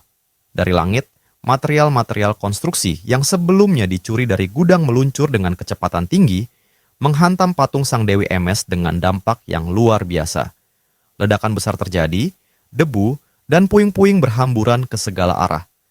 Ketika debu mulai mereda, pemandangan yang tersisa membuat semua orang terdiam dalam keterkejutan. Patung yang tadinya berdiri megah kini telah hancur menjadi puing-puing. Sistem segera mengeluarkan pengumuman. Dimensi Bumi telah memenangkan kompetisi bidding di wilayah Seoul dengan menghancurkan inti dari gerbang dimensi Emes. Suara itu menggema di seluruh medan perang, diikuti dengan daftar hadiah yang akan diberikan kepada semua peserta dari dimensi bumi. Hadiah tersebut meliputi akun dimensional, 5.000 batu sihir yang telah dihancurkan, serta berbagai barang tambahan dari dimensi MS yang akan dialokasikan sesuai kontribusi. Tanpa ragu, hal pertama yang Kim Jae lakukan adalah menaikkan peringkat keluarganya ke tingkat ke-8. Dokumen-dokumen resmi segera terdaftar, tetapi begitu selesai, kertas-kertas itu tiba-tiba mulai larut di tangan mereka. Saat itu juga, selembar kertas lain melayang turun dari langit, jatuh tepat di dekat Kim Jae. Ia mengambilnya dengan ekspresi bingung, mencoba memahami isi dokumen tersebut. Sistem kembali mengeluarkan pengumuman. Hak komersial dimensi retail yang sebelumnya dimiliki oleh dimensi MS kini telah dialihkan kepada perwakilan Seoul. Mata Kim Jae membelalak. Dengan ini, ia baru saja memperoleh hak dagang eksklusif di wilayah Tertius. Namun, sebelum ia sempat merayakan kemenangan itu, sebuah portal baru tiba-tiba muncul di hadapan mereka. Portal itu memancarkan cahaya merah yang mengerikan. Ayah Kim Jae dan Sol langsung menoleh, menatap portal tersebut dengan perasaan tak menentu. "Apa itu?" tanya ayahnya. Kim Jae mengernyit, ekspresinya berubah serius. "Aku tidak tahu.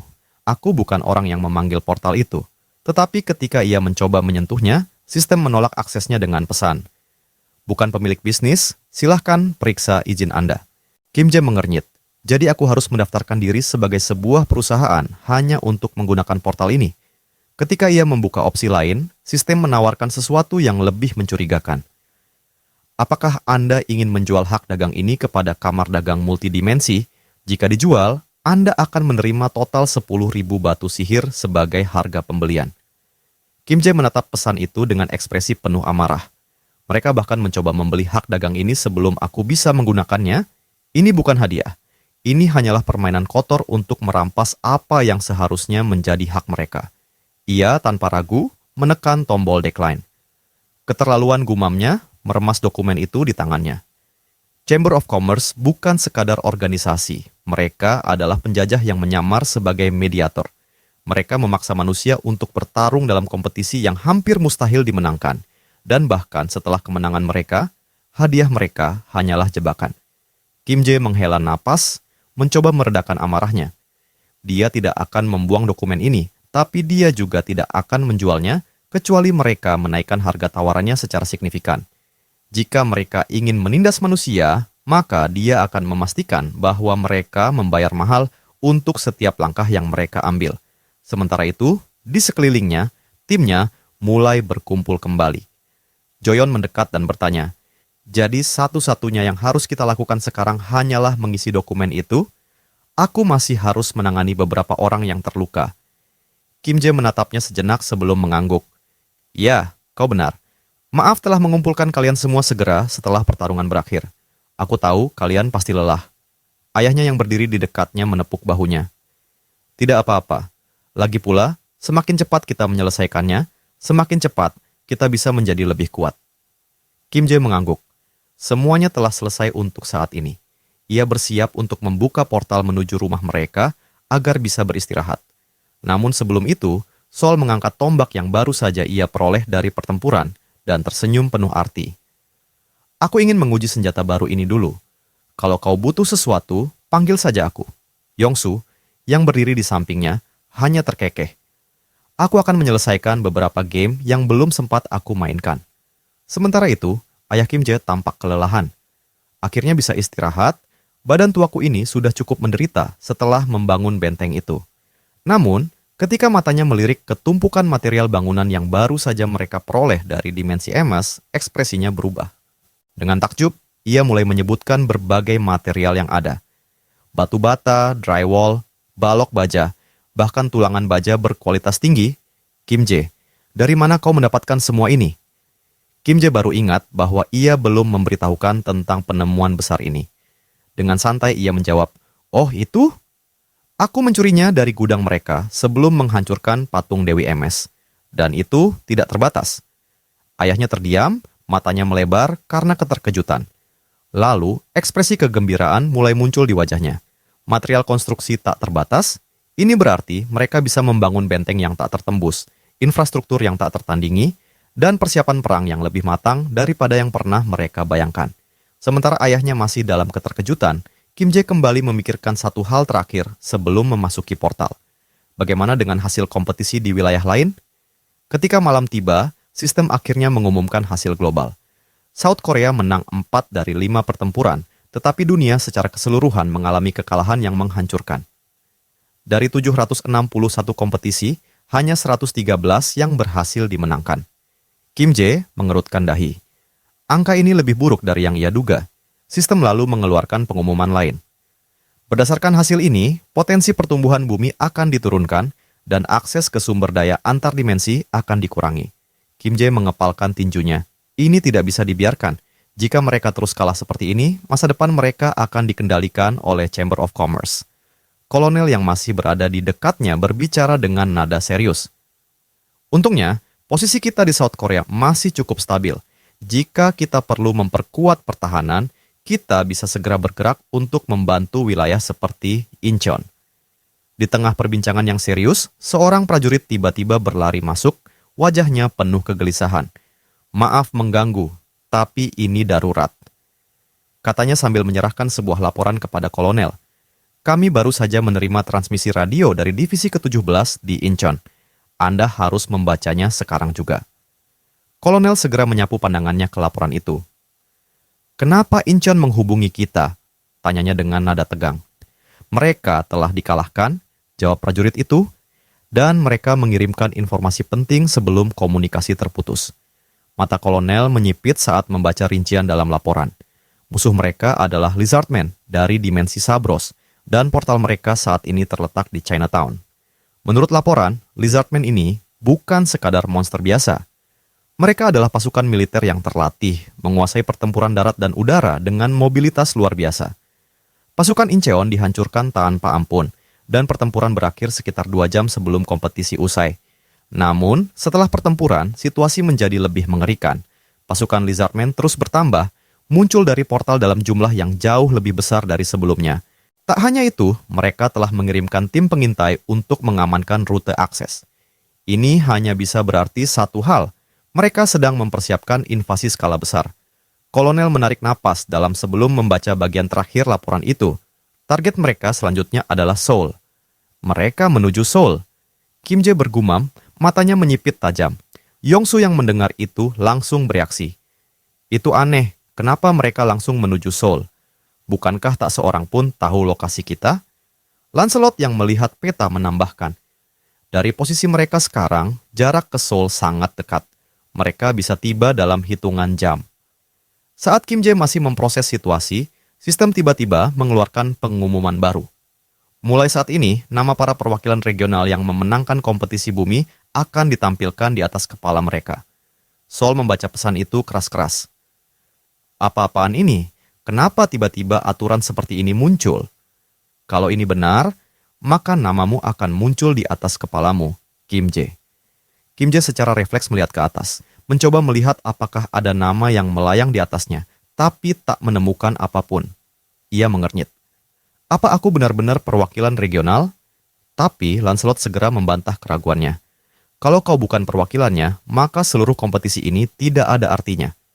Kim Jae masih bingung. "Kalau begitu, kenapa aku tidak bisa melihatnya?"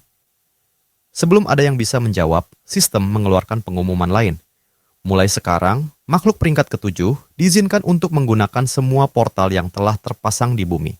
Seoul, yang baru saja mencapai peringkat ke-8, mengepalkan tinjunya dengan marah. "Jadi mereka membuat aturan khusus hanya untuk peringkat ke-7.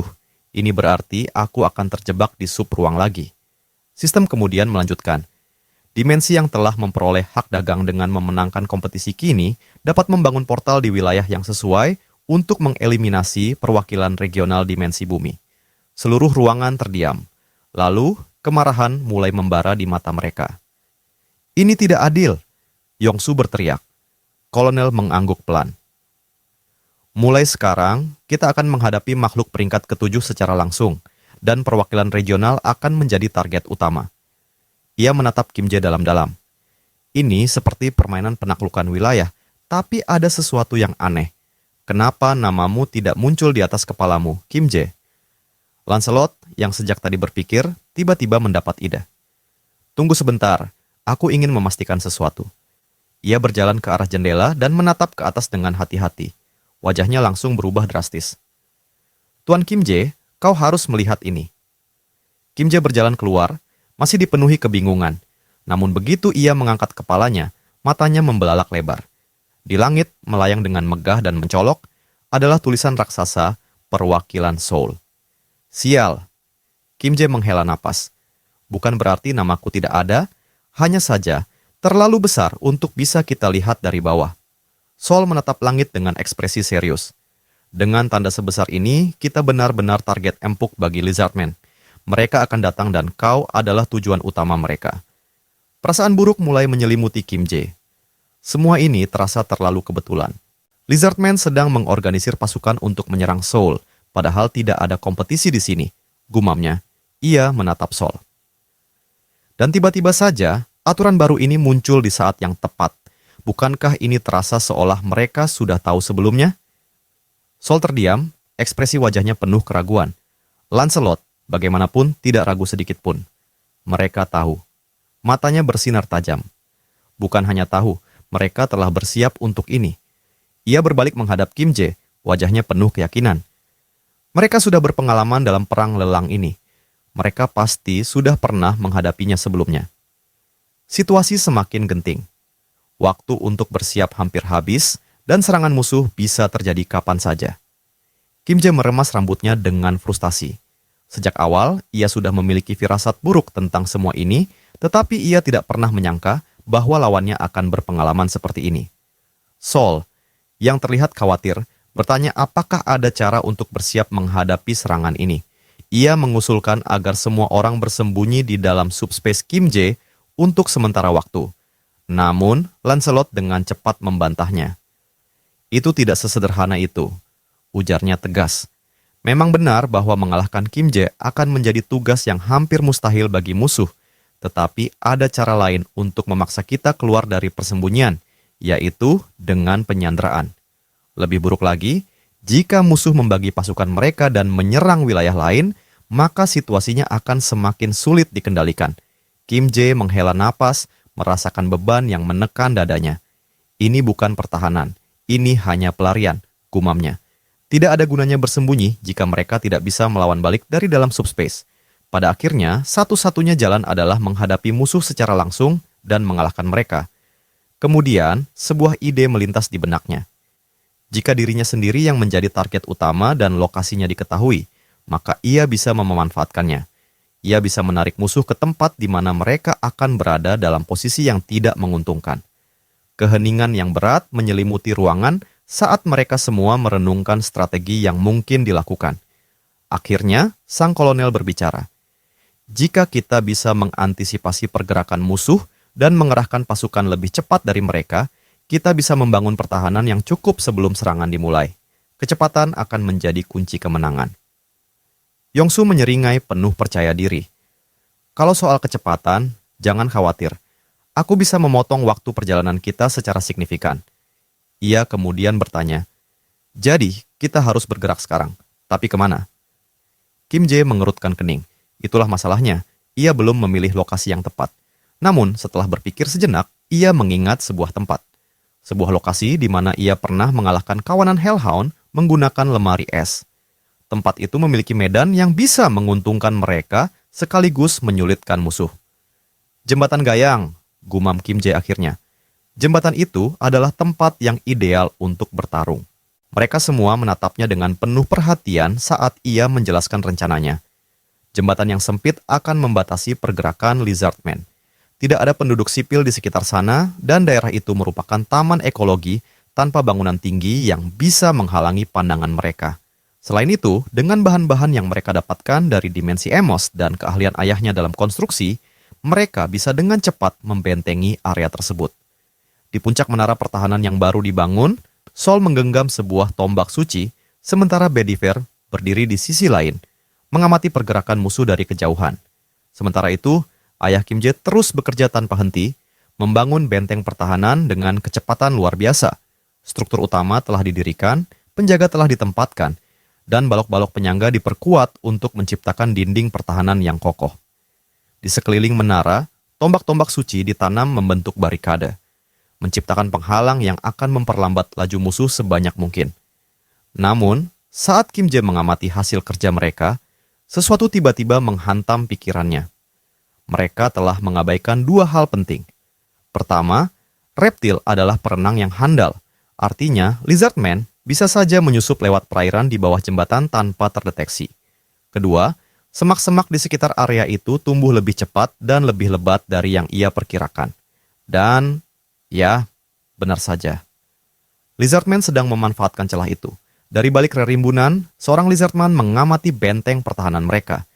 Ia menggelengkan kepala dan berkata dengan suara rendah, "Aku benar-benar tidak mengerti bagaimana prajurit dari dimensi MS bisa kalah dari manusia-manusia ini. Meski tampaknya lemah, pertahanan mereka memang patut diperhitungkan.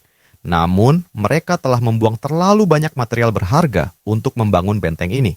Lizardman itu berhenti sejenak sebelum melanjutkan, "Sementara ini, aku tidak akan bisa menegakkan kepalaku di medan perang antar dimensi. Tapi mungkin, aku bisa mengambil sesuatu yang lebih berharga kali ini." Ia adalah seorang jenderal bernama Lacus. Sebelumnya, ia telah merebut sebuah tombak dari pertempuran sebelumnya. Namun kali ini, ia mengincar sesuatu yang lebih besar, baju zirah. Seorang prajurit Lizardman menghampirinya, memberi laporan. Jenderal Yatu telah siap di jembatan. Lacus menyeringai. "Bagus. Sudah saatnya kita mulai menghabisi mereka." Bediver mengawasi segala sesuatu dengan cermat, mencoba mendeteksi gerakan mencurigakan sekecil apapun.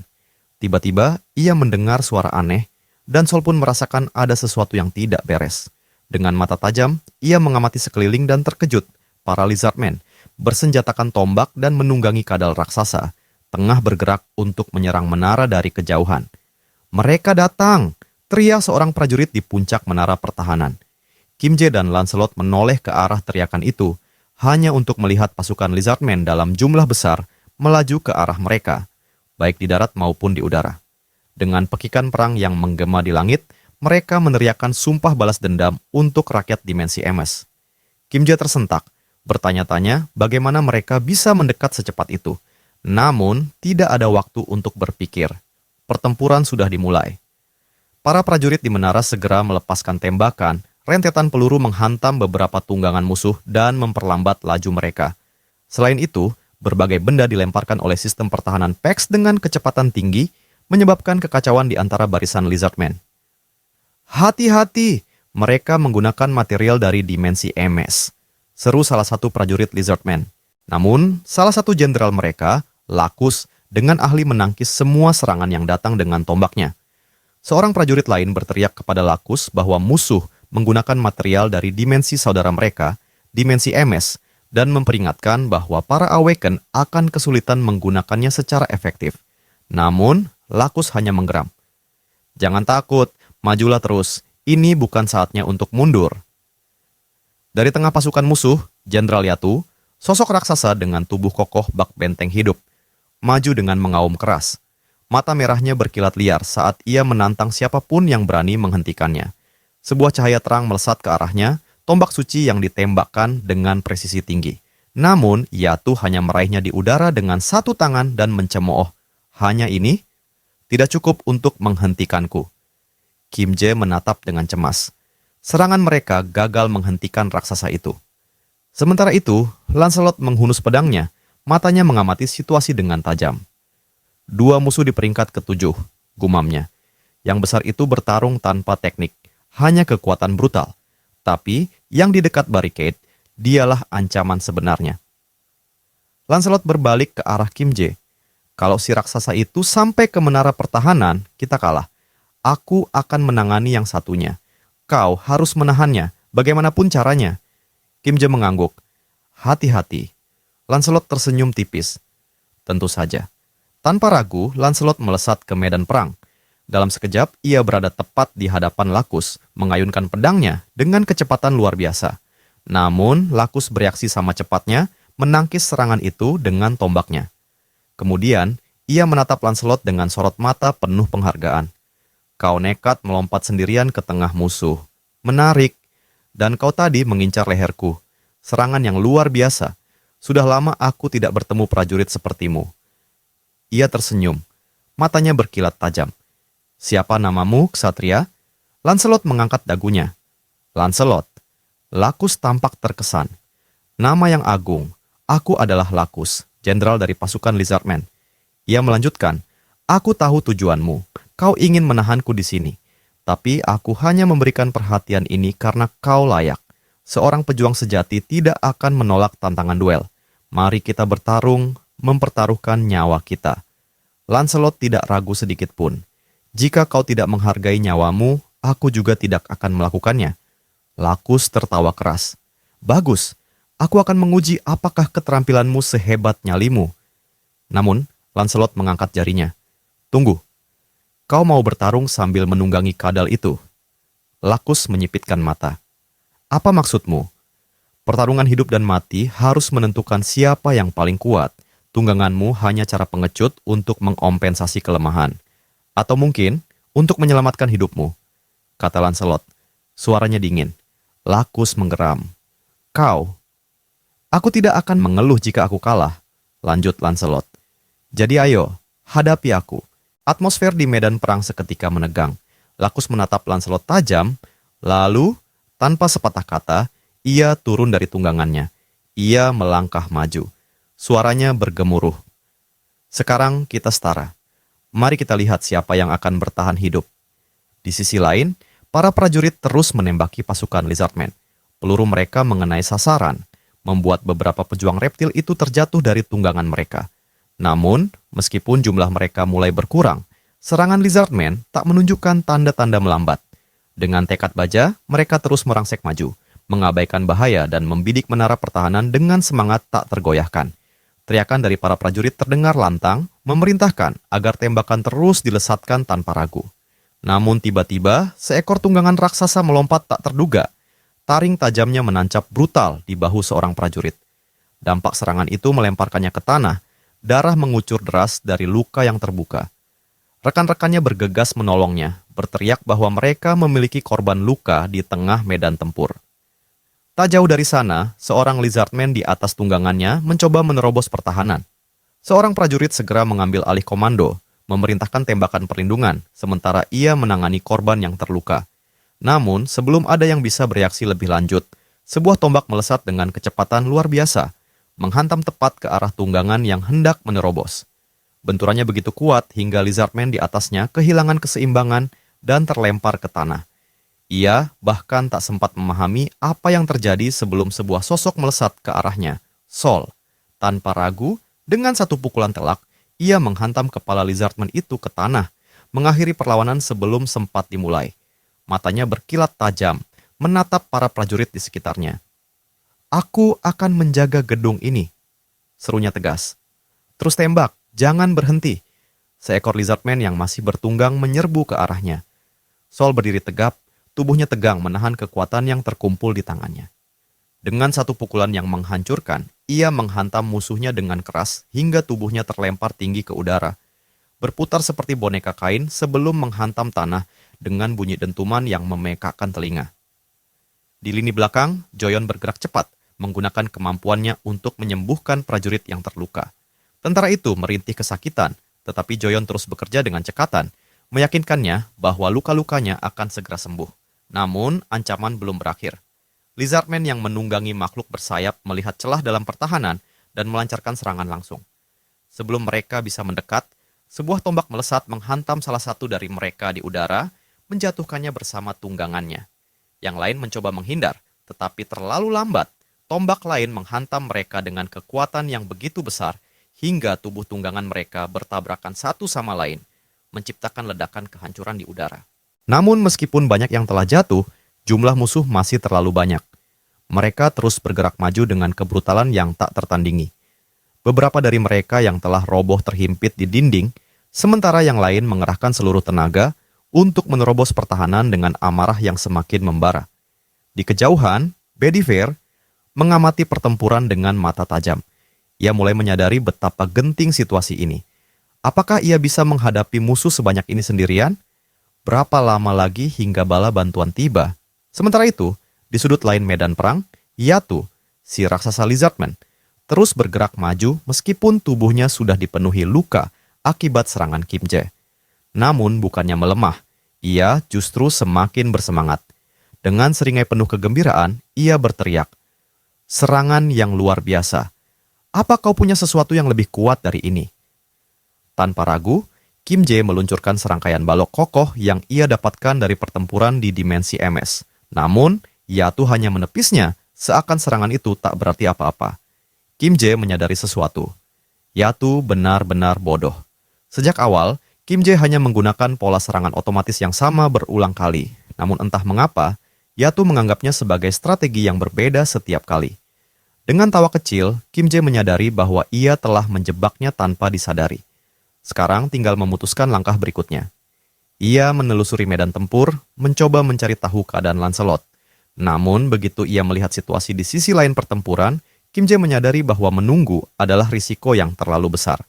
Tapi bagaimana caranya membantu Lancelot? Tiba-tiba, suara tajam memenuhi udara. Serangkaian tebasan cepat memecah kesunyian di antara dentuman perang. Suara itu menggema dengan kekuatan yang luar biasa, setiap ayunan terdengar seakan membelah angin itu sendiri. Kim Jae segera mengetahui sumber suara itu, pertarungan Lancelot dan Lakus. Lancelot berusaha menghindari setiap tebasan tombak suci yang diayunkan oleh Lakus, karena setiap pukulan yang meleset saja sudah cukup untuk menghancurkan tanah di bawah mereka. Saat ini, Lancelot hanya bisa bertahan, menghindari setiap serangan dengan kecepatan luar biasa. Namun, Lakus mulai mengejeknya. "Berapa lama kau akan terus melarikan diri?" tanya Lakus dengan suara penuh penghinaan. "Kudengar kau seorang pejuang sejati, tetapi tampaknya aku salah." Lancelot menjauh, menatap tajam ke arah lawannya. Ia ingin membalas ejekan itu, tetapi di satu sisi, Lakus tidak sepenuhnya salah.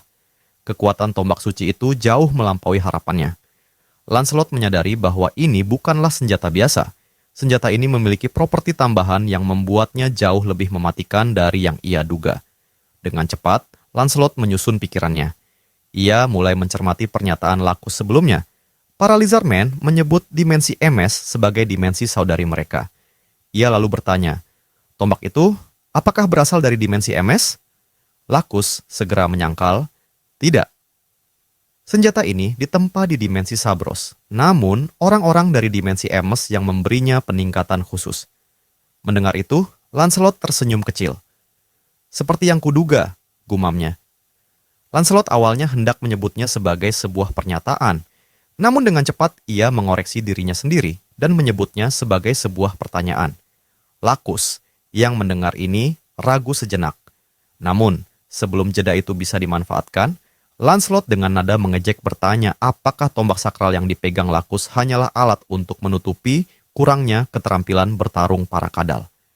Lakus tersenyum tipis, seakan menghargai upaya provokasi Lancelot, lalu dengan tenang menyatakan bahwa ia tidak sebodoh itu untuk terjebak oleh trik yang sama 2 kali. Tanpa membuang waktu, ia langsung melesat ke depan. Tombaknya berkilat saat menghujam ke arah Lancelot.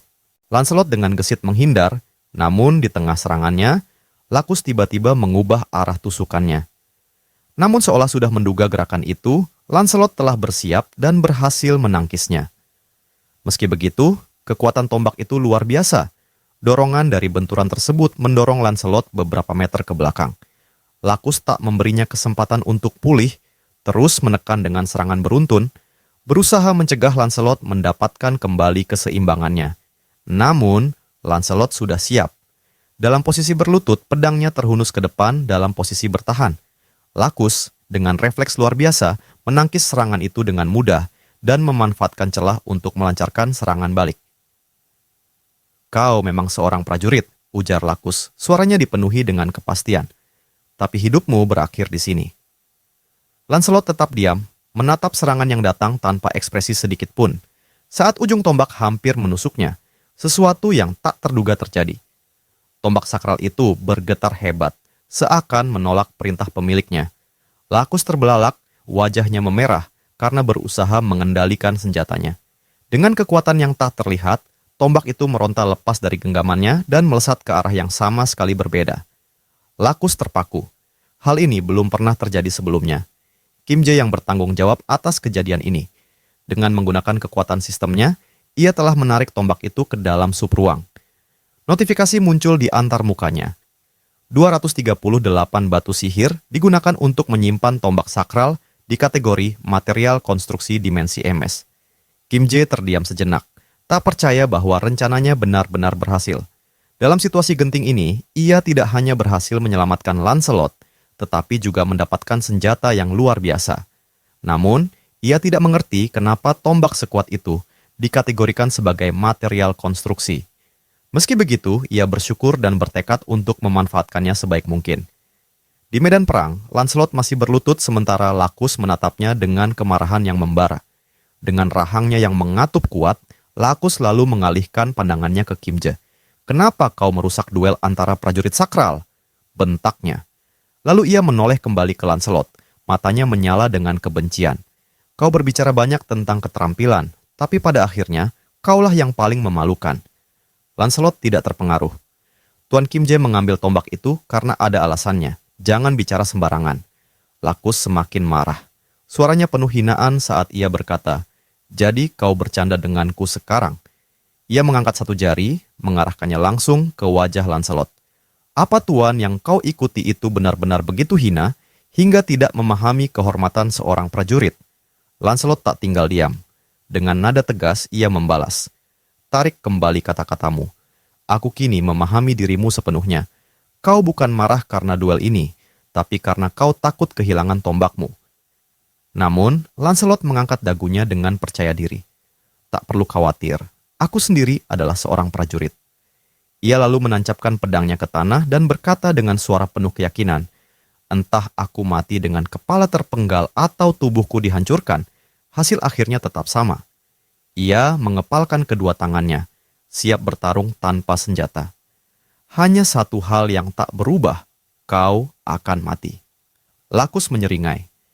"Kau cukup berani untuk seseorang yang hampir mati barusan." Ia melangkah ke depan, menerima tantangan itu. Lancelot tidak bergerak, menunggu lawannya. Kini, mereka berdua bersiap untuk pertarungan terakhir. Pertarungan tanpa senjata, di mana hanya kekuatan sejati yang akan menentukan siapa yang hidup dan siapa yang mati. Di tempat lain, pasukan manusia kadal terus bergerak menuju menara pertahanan. Jumlah mereka masih banyak, dan mereka menyerang tanpa henti. Sementara itu, setelah memperoleh tombak sakral, Kimje terus mengamati sistem, sementara Sol menebas setiap musuh yang berani mendekati menara. Kimje melihat sesuatu di sistem yang menarik perhatiannya. Ia segera membuka detailnya. Tombak sakral Lacus, peningkatan level 3 klasifikasi. Epic peningkatan diberikan oleh Dewi Emes. Mata Kimje membelalak. Senjata ini berada di level yang sama sekali berbeda. Sementara itu, di sisi lain medan perang, Yatu, si manusia kadal raksasa, masih terperangkap dalam serangan bertubi-tubi Kimje. Dengan seringai penuh percaya diri, ia menatap Kimje dan berkata, "Kenapa engkau berhenti menyerang?" Mata Yatu penuh dengan kesombongan. Dalam pikirannya, ia yakin Kimje telah menyerah. "Hah, aku tahu ini akan terjadi. Kau telah mencoba segalanya untuk menjatuhkanku, tapi tubuhku tidak tertandingi. Sekarang, kau sadar bahwa kau tidak bisa mengalahkanku." Namun Kimje hanya tersenyum tipis. Ia tahu sesuatu yang Yatu belum sadari, pertarungan ini sudah berakhir sejak lama. Yatu menatap Kimje dengan tatapan penuh percaya diri, senyum tipis masih melekat di wajahnya. "Kau tahu," katanya dengan nada santai, "dalam hierarki ketujuh, hanya ada dua individu yang pernah berhasil menghentikan lajuku, saudaraku dan Lizardman Lacus. Mereka adalah satu-satunya yang mampu menahan langkahku. Tak ada yang lain." Matanya menyipit, meneliti Kimje dari ujung kepala hingga ujung kaki. "Kau bukan salah satu dari mereka. Karena itu, kematianmu hanyalah soal waktu. Kau boleh bangga telah mencoba, tapi pada akhirnya, tak ada yang bisa menghalangi langkahku." Senyum Yatu melebar. "Kematian bagi seorang prajurit adalah kehormatan. Kau seharusnya bersyukur bisa mati di tanganku." Namun sebelum kata-katanya benar-benar selesai, sesuatu menghantam tangannya dengan kekuatan luar biasa. Mata Yatu terbelalak. Sejenak, dunia terasa melambat saat ia menatap ke bawah, mendapati telapak tangannya yang kini tertembus oleh sebuah tombak suci, tombak milik Lacus. Kebingungan membanjiri pikirannya. Bagaimana bisa tombak itu ada di sini? Tapi sebelum otaknya mampu merangkai jawaban, rentetan serangan lainnya datang tanpa ampun. Beberapa tombak menembus tubuhnya dalam hitungan detik, mencabik daging dan menghancurkan pertahanannya yang semula kokoh. Tubuh Yatu tersentak ke belakang. Lututnya menyerah, jatuh berlutut di tanah yang berlumuran cairan merah. Napasnya tersengal-sengal, kekuatannya menghilang dengan cepat. Ia mencoba mengangkat kepalanya, tapi tubuhnya tak lagi merespons. Hingga akhirnya, matanya perlahan tertutup dan tubuhnya ambruk sepenuhnya. Yatu, sang prajurit tangguh, telah tumbang. Di sisi lain, medan perang. Tentara manusia terus membombardir pasukan Lizardman tanpa ampun. Tembakan listrik dari senapan mereka menghantam tubuh reptil itu satu persatu, merobohkan mereka bersama tunggangan mereka. Sorakan kemenangan mulai menggema di antara pasukan. Di tengah hiruk-pikuk pertempuran, Saul menatap ke medan perang, menyadari bahwa hanya satu Lizardman yang tersisa. Dengan tekad terakhirnya, makhluk itu berlari ke depan, mengerahkan seluruh kekuatan yang tersisa dalam serangan terakhir yang putus asa. Namun Saul hanya menghela napas panjang. Ia sudah mulai bosan. Tidak ada lagi musuh di dekat bangunan. Tidak ada yang menarik baginya untuk dilakukan. Namun tiba-tiba suara nyaring dari atas menarik perhatiannya. Seketika ia tersadar. Ia telah melupakan Bediver yang masih berada di atas sana, bertarung sendirian melawan pasukan penunggang Wyvern. Tanpa ragu, ia berlari menaiki menara pertahanan. Saat tiba di puncak, matanya langsung tertuju pada sosok Bediver yang duduk di tanah. Di sekelilingnya, puluhan tubuh Lizardmen tergeletak tak bernyawa, masing-masing dengan tombak yang tertancap menembus tubuh mereka. Merasa kehadiran seseorang di belakangnya, Bediver menoleh. Pandangannya bertemu dengan Saul, dan dengan nada datar, ia berkata, "Kau datang terlambat. Apa rencana kita sekarang? Tidak ada musuh yang tersisa." Sementara itu, di tengah medan perang, duel sengit antara Lacus dan Lancelot masih berlangsung. Lacus mengayunkan ekornya dalam serangan mematikan, tetapi Lancelot dengan gesit melangkah ke samping, menghindari serangan itu dengan akurasi sempurna. Tidak ada gerakan yang sia-sia. Tanpa memberi celah, Lancelot mendekat. Tinju kanannya menghantam wajah Lacus dengan keras. Pukulan itu cukup untuk membuat kepala sang Lizardman terlempar ke samping, namun Lancelot tidak berhenti di situ. Dalam satu gerakan yang mulus, ia memutar tubuhnya, mengerahkan seluruh kekuatan ke dalam pukulan berikutnya yang menghantam langsung ke perut lawannya. Lacus tersentak mundur, napasnya tercekat. Namun sebelum ia bisa mengumpulkan kembali kesadarannya, Lancelot sudah berada di depan, mengirimkan rentetan pukulan brutal yang menghantam tubuh Lacus dari berbagai arah. Serangan demi serangan terus menghantam tanpa ampun. Lacus merasa dunianya berputar, matanya kabur akibat dampak dari setiap pukulan yang mendarat. Namun dalam sekejap kesadarannya kembali. Ia melihat pukulan lain datang ke arahnya. Dengan refleks terakhirnya, ia menunduk, menghindari serangan itu dalam sepersekian detik. Melihat celah, Lacus melesat ke depan, mencoba melancarkan serangan balasan. Namun Lancelot telah mengantisipasinya. Tanpa ragu, ia mengangkat lututnya tinggi dan menghantam wajah Lacus dengan kekuatan penuh.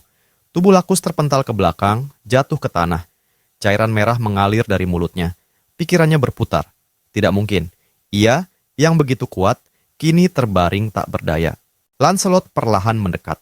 Dengan tatapan dingin, ia menatap lawannya yang telah jatuh. "Kau punya kata-kata terakhir?" Lacus terdiam sejenak, lalu akhirnya tersenyum tipis. "Kau adalah seorang pejuang sejati. Itu adalah pertarungan yang luar biasa." Lancelot mengangguk pelan, mengakui kata-kata itu. Ya, itu memang pertarungan yang bagus. Tanpa ragu, ia mengangkat tinjunya untuk terakhir kalinya. Dengan segenap tenaga yang tersisa, ia mengayunkannya ke bawah. Pukulan itu menghantam wajah Lacus dengan kekuatan yang menghancurkan, menciptakan retakan tanah di bawahnya. Cairan merah menyembur dari dampaknya, membasahi tangan Lancelot. Di atas menara, para prajurit menyaksikan pertarungan itu berakhir. Komandan mereka menghela napas lega. Akhirnya sudah selesai. Namun saat itu juga, seorang prajurit bergegas menghampirinya. "Tuan, kami baru saja menerima pesan darurat dari markas besar komando gabungan." Mendengar itu, ekspresi sang kolonel berubah serius. Perasaan tidak enak mulai merayapi benaknya. Apa yang sedang terjadi? Langit kelam bergemuruh di atas medan perang yang masih dipenuhi sisa-sisa pertempuran. Namun, satu hal yang lebih mengkhawatirkan dari semua itu adalah portal ke dimensi Lizardman yang masih terbuka. Selama celah itu tetap ada, ancaman belum berakhir. Musuh bisa kembali kapan saja, dan kemungkinan kali ini mereka akan datang dalam jumlah yang jauh lebih besar. Tidak ada pilihan lain, saatnya melancarkan serangan balik. Di dalam sebuah helikopter yang melaju dengan kecepatan tinggi, Kim Jae menatap antarmuka sistem yang melayang di hadapannya. 1000 Magic Stone kini digunakan untuk membuka kemampuan baru. Kemampuan untuk mengirim hingga 8 item sekaligus. Namun, pikirannya tak hanya terpaku pada hal itu. Di genggamannya, Enhancement Stone baru yang diperoleh setelah mengalahkan musuh reptilian masih menyimpan misteri. Batu ini memiliki sifat liquefaction yang bisa menjadi kunci untuk meningkatkan kekuatan Camelot ke tingkat yang lebih tinggi. Jika dimanfaatkan dengan benar, ini bisa menjadi awal dari produksi massal Enhancement Stone untuk pasukannya. Kim Jae, kita akan segera mendarat. Suara Yongsu memecah lamunannya. Kim Jae mengangkat kepalanya, sedikit terkejut dengan betapa cepatnya mereka tiba di lokasi. Namun, tidak ada waktu untuk merenung. Informasi mengenai posisi portal, jumlah pasukan musuh, serta pertahanan mereka harus dikumpulkan dengan cepat. Tanpa data ini, pergerakan selanjutnya akan berisiko tinggi. Saat Kim Jae turun dari helikopter, seorang prajurit berteriak memberi aba-aba. Salam hormat.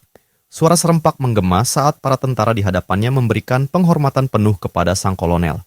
Kim Jae hanya bisa menghela napas pelan, merasa sedikit tidak nyaman dengan formalitas ini. Ia tak pernah terlalu menyukai ritual seperti ini, tapi ia paham bahwa bagi mereka, dirinya bukan hanya pemimpin, ia adalah simbol harapan. Seorang pria maju ke depan, mengenakan seragam militer dengan wajah yang penuh wibawa. Saya Park In-bo, Letnan Kolonel sekaligus Kepala Operasi Divisi 17 Incheon. Saya sudah banyak mendengar kisah luar biasa tentang Anda, Kolonel Kim Jae. Khususnya bagaimana Anda menghentikan serangan Lizardman tanpa satupun korban di pihak kita. Informasi itu langsung saya dapatkan dari kepala operasi sendiri. Sayangnya, beliau tidak bisa hadir karena ada urusan mendesak. Park berhenti sejenak, seolah mengingat sesuatu. Tadi, beliau sempat menerima pesan radio mendadak dan langsung berlari meninggalkan tempat tanpa penjelasan lebih lanjut. Saya sempat menangkap sedikit pembicaraan tentang serangan serangga di markas pusat. Tapi, sepertinya bukan sesuatu yang terlalu serius. Kim Jae mengangguk pelan. Kalau memang begitu, mungkin bukan sesuatu yang perlu dikhawatirkan untuk saat ini.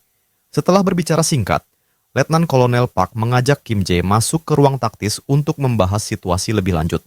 Tanpa basa-basi, ia segera mengungkapkan bahwa mereka telah menemukan lokasi portal musuh. Namun, ada satu masalah besar, intinya, atau yang disebut sebagai core dari gerbang tersebut, masih belum bisa dipastikan keberadaannya.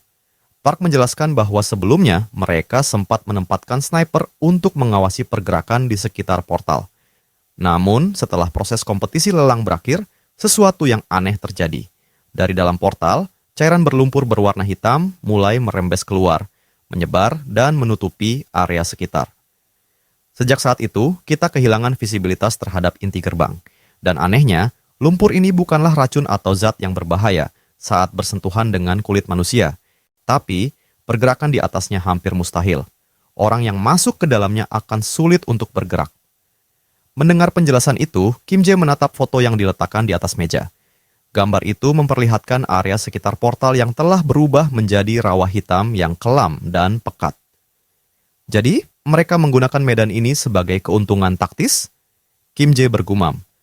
Mereka bisa bersembunyi di dalamnya, sementara kita kesulitan mendekati portal tanpa terlihat. Park mengangguk. Tepat sekali, mereka memperlakukan tempat ini seperti wilayah perairan dangkal, bergerak dengan bebas di dalamnya sementara pasukan kita tak bisa melangkah lebih jauh. Namun, Kim Jae hanya tersenyum tipis. Ini bukan masalah. Aku memiliki seseorang yang bisa bergerak dengan bebas di lingkungan seperti ini. Tanpa ragu, ia mengangkat tangannya, dan dengan sekejap, sosok Lancelot muncul dari dalam bayangan. Sang ksatria legendaris mengambil foto yang diberikan kepadanya, menatapnya dengan mata tajam yang penuh perhitungan.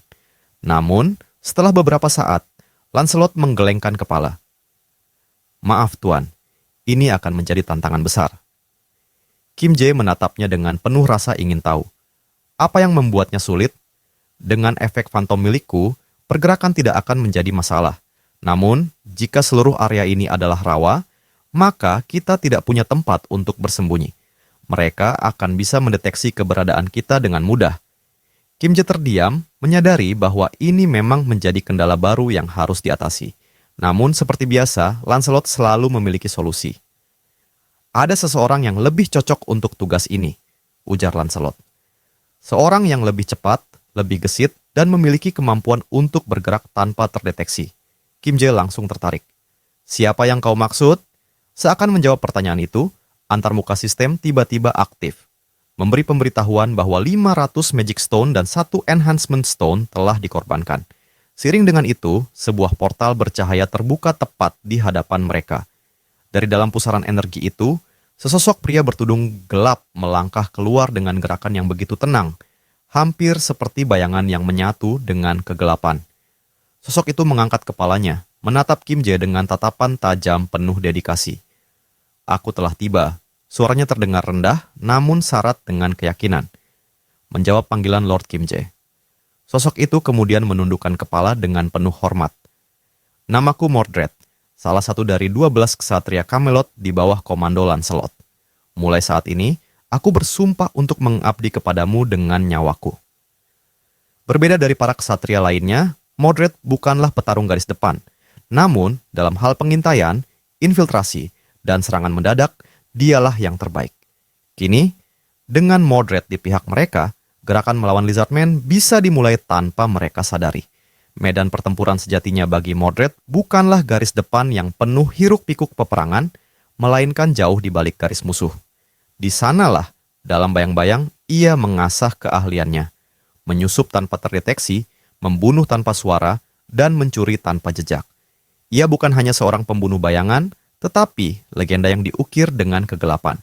Kemampuannya yang paling menakutkan adalah stealth, suatu teknik yang membuatnya tampak menghilang sejenak dari pandangan musuh, meskipun tubuhnya tetap ada di dunia nyata.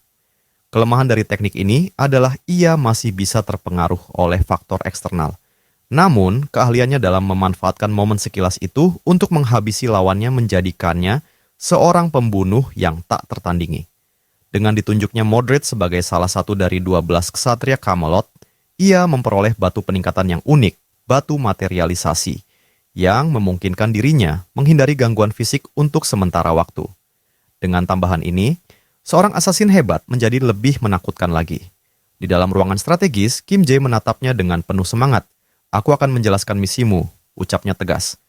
"Aku siap mendengar perintahmu, tuanku," jawab Mordred, membungkuk hormat. Kim Jae menunjuk ke sebuah peta. "Kita harus menemukan inti dari gerbang kadal yang terhubung ke dimensi Sabros. Ini adalah kunci kemenangan kita." Tanpa ragu sedikit pun, Mordred mengangguk. "Aku mengerti." Kim Jae tersenyum puas. "Seperti yang kuduga dari seorang ahli, kau bahkan tak memerlukan penjelasan lebih lanjut." Namun, Lancelot yang berdiri di samping mereka mengingatkan dengan nada serius. "Jika kau mati, seluruh strategi ini akan sia-sia. Berdasarkan pengalamanku bertarung dengan para perwira kadal, mereka bukan musuh yang bisa diremehkan. Jika kau gagal mendapatkan informasi, kembalilah hidup-hidup. Itu perintah." "Aku tidak akan mengecewakan kalian," jawab Mordred dengan suara penuh keyakinan. Lalu, ia berbalik. Langkahnya mantap, seakan seorang pahlawan yang siap menyusup ke jantung pertahanan musuh. Kolonel yang menyaksikan percakapan ini tampak ragu. "Apa kalian yakin mengirimnya sendirian?" Kim Jae menoleh kepadanya dengan tatapan percaya diri. "Tentu saja. Kesatria Camelot adalah yang terbaik dari yang terbaik. Percayalah pada mereka." Kim Jae menyarankan agar kolonel beristirahat sementara mereka menunggu kabar dari Mordred. Sang kolonel mengangguk dan meminta izin untuk pergi, sementara Lancelot disarankan untuk beristirahat di sub ruang, karena pertarungannya melawan kadal sebelumnya. Namun, Lancelot menolak dengan tenang. "Aku adalah undead. Aku tidak merasakan kelelahan." Saat Kim Jae hendak berdebat, matanya menangkap sesuatu yang aneh. "Tunggu, aku yakin armormu lebih rusak sebelumnya." Lancelot menatapnya sejenak sebelum menjawab. "Baju zirah dan senjataku akan pulih selama kami berada di dalam Camelot." Kim Jae terkejut. "Jadi Camelot memiliki fungsi regenerasi?" "Benar. Sebagai bagian dari Camelot, benda-benda kami dikategorikan sebagai item. Selama bahan pembentuknya masih ada dan tidak hancur total, mereka akan terus beregenerasi." Lancelot kemudian melanjutkan, "Selain itu, ada sesuatu yang perlu kau ketahui. Batu peningkatan baru telah diciptakan di Camelot. Sifatnya adalah regenerasi luka." Kim Jae tersenyum tipis. "Kedengarannya sangat berguna, tapi aku akan mempertimbangkan penggunaannya setelah Mordred kembali." Namun, sebelum mereka bisa membahas lebih lanjut, ekspresi Lancelot berubah tajam. Dengan gerakan cepat, tangannya meraih gagang pedangnya. "Seseorang sedang mengawasi kita." Kim Jae tersentak. "Apa? Secepat ini? Siapa?" Lizardman. Aku tidak tahu, jawab Lancelot. Aku hanya bisa merasakan kehadirannya, tapi tidak bisa melihatnya. Tuanku, masuklah ke dalam subruang. Sekarang. Tiba-tiba, suara samar terdengar di kejauhan. Dalam sekejap, Lancelot menghilang dari pandangan. Kecepatan supernaturalnya membawa dirinya langsung ke sumber suara. Seorang mata-mata yang bersembunyi di kegelapan menyaksikan dengan ketegangan saat Kim Jae masih berdiri sendiri. Mata-mata itu mencoba memahami situasi, bertanya-tanya kemana perginya sosok yang tadi bersamanya. Namun, sebelum ia bisa bereaksi, sensasi dingin menyusup ke tengkuknya. Pedang tajam telah terhunus, ujungnya tepat menyentuh kulitnya. "Jangan bergerak," suara Lancelot bergema dengan nada tak terbantahkan. Mata-mata itu menelan ludah, perlahan-lahan menoleh. Yang ia lihat adalah tatapan tajam Lancelot yang tak tergoyahkan. "Aku hanya melayani tuanku Kim Jae dan sekutunya. Jangan harap perlakuan baik hanya karena kau manusia," ujar Lancelot dengan nada mengancam. Mata-mata itu menahan napas. Tak ada celah untuk kabur, tak ada jalan untuk selamat, kecuali ia bisa meyakinkan ksatria undead ini bahwa ia bukan musuh. Di hadapan sosok yang nyaris tak tertandingi ini, nasibnya kini tergantung pada kata-kata berikutnya yang akan ia ucapkan. Lancelot menatap pria itu dengan sorot mata tajam bak pedang yang siap menebas. Suaranya berat dan penuh ancaman ketika ia berkata, "Jawabanmu atas pertanyaan yang akan kutanyakan sekarang akan menentukan apakah kau akan hidup atau mati di tempat ini." Aura mengancamnya memenuhi udara, membuat pria yang tertangkap itu gemetar. Tanpa basa-basi, Lancelot menuntut jawaban. "Kenapa kau mengawasi kami secara diam-diam?" Namun, sebelum jawaban keluar, suara jeritan meminta tolong terdengar. Kim Jae, yang sejak tadi mengamati situasi, segera bergerak menuju sumber suara. Saat ia tiba di tempat kejadian, pemandangan yang tersaji membuatnya membelalakan mata. Lancelot berdiri dengan tenang. Jemarinya mencengkeram leher pria yang kini meronta kesakitan. Wajah pria itu memerah, lalu membiru karena sesak napas. "Orang ini yang mengawasi kita," ujar Lancelot datar, seolah nyawa pria itu hanyalah angka dalam strategi perang. "Beri aku sedikit waktu lagi, maka kita akan tahu siapa dalang di balik ini semua." Cengkeraman Lancelot semakin kuat. Suaranya berubah dingin seperti es ketika ia memberi peringatan terakhir. "Kau tidak punya banyak waktu lagi. Jawab, atau aku akan mengakhiri penderitaanmu." Pria itu berusaha berbicara, namun tekanan di lehernya terlalu besar. Napasnya tersengal, nyaris tak terdengar. Tapi ketika ia melihat Kim Jae, satu kata berhasil keluar dari bibirnya yang bergetar. "Kim Jae." Seketika ekspresi Lancelot berubah menjadi murka. Mata merahnya berkilat, tangannya semakin menekan. "Beraninya kau menyebut nama Lord Kim Jae di situasi seperti ini?" Suaranya bergemuruh. "Kau akan mati dalam penderitaan dan aku akan memastikan itu." Namun, sebelum Lancelot menghabisinya, Kim Jae mengangkat tangannya menghentikan. Dengan ekspresi bingung, ia berkata, "Tunggu, aku tidak mengerti apa yang terjadi, tapi pria ini adalah temanku." Lancelot terdiam. Tatapannya tetap tajam, tetapi ada keraguan sejenak. Leher pria itu masih tergenggam, tubuhnya tergantung di udara, warna kulitnya mulai beralih ke ungu. "Apa benar begitu?" tanya Lancelot, tanpa melepas cengkeramannya. Sementara itu, jauh di dalam markas musuh, pemandangan yang mengerikan tersaji. Mayat-mayat Lizardman berserakan, mobil-mobil terbengkalai, dan bangunan-bangunan runtuh. Udara penuh dengan aroma cairan merah yang mengering, bercampur dengan bau besi dan kematian. Di tengah pemandangan itu, Mordred berdiri diam, mengamati dengan seksama. Lizardman adalah ras pejuang. Mereka menganggap mati di medan perang sebagai kehormatan, pikirnya. Itu berarti mereka sudah terbiasa dengan bau ini. Sebuah ide muncul dalam benaknya. Ia menunduk, mencelupkan tangannya ke genangan, lalu mulai membasahi tubuhnya dengan cairan pekat itu.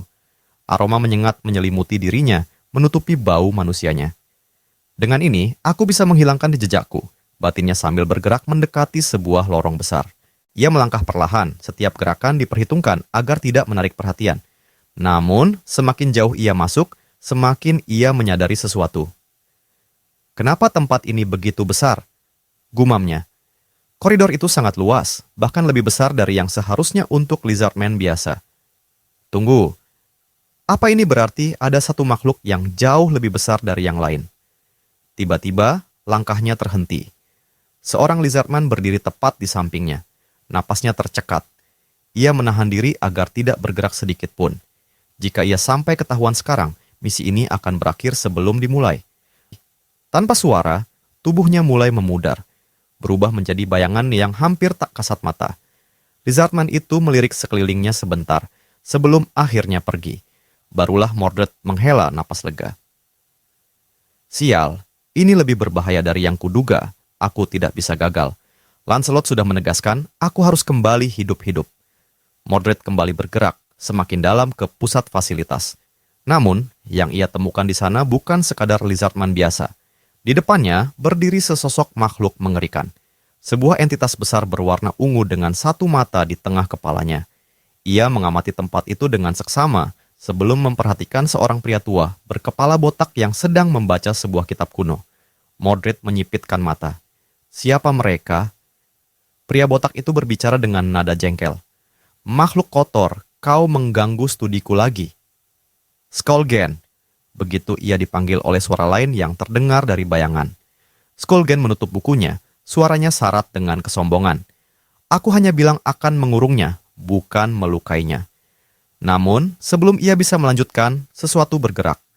Bayangan besar merayap dari sudut ruangan, sebuah ekor raksasa melilit leher Skolgen dengan kuat.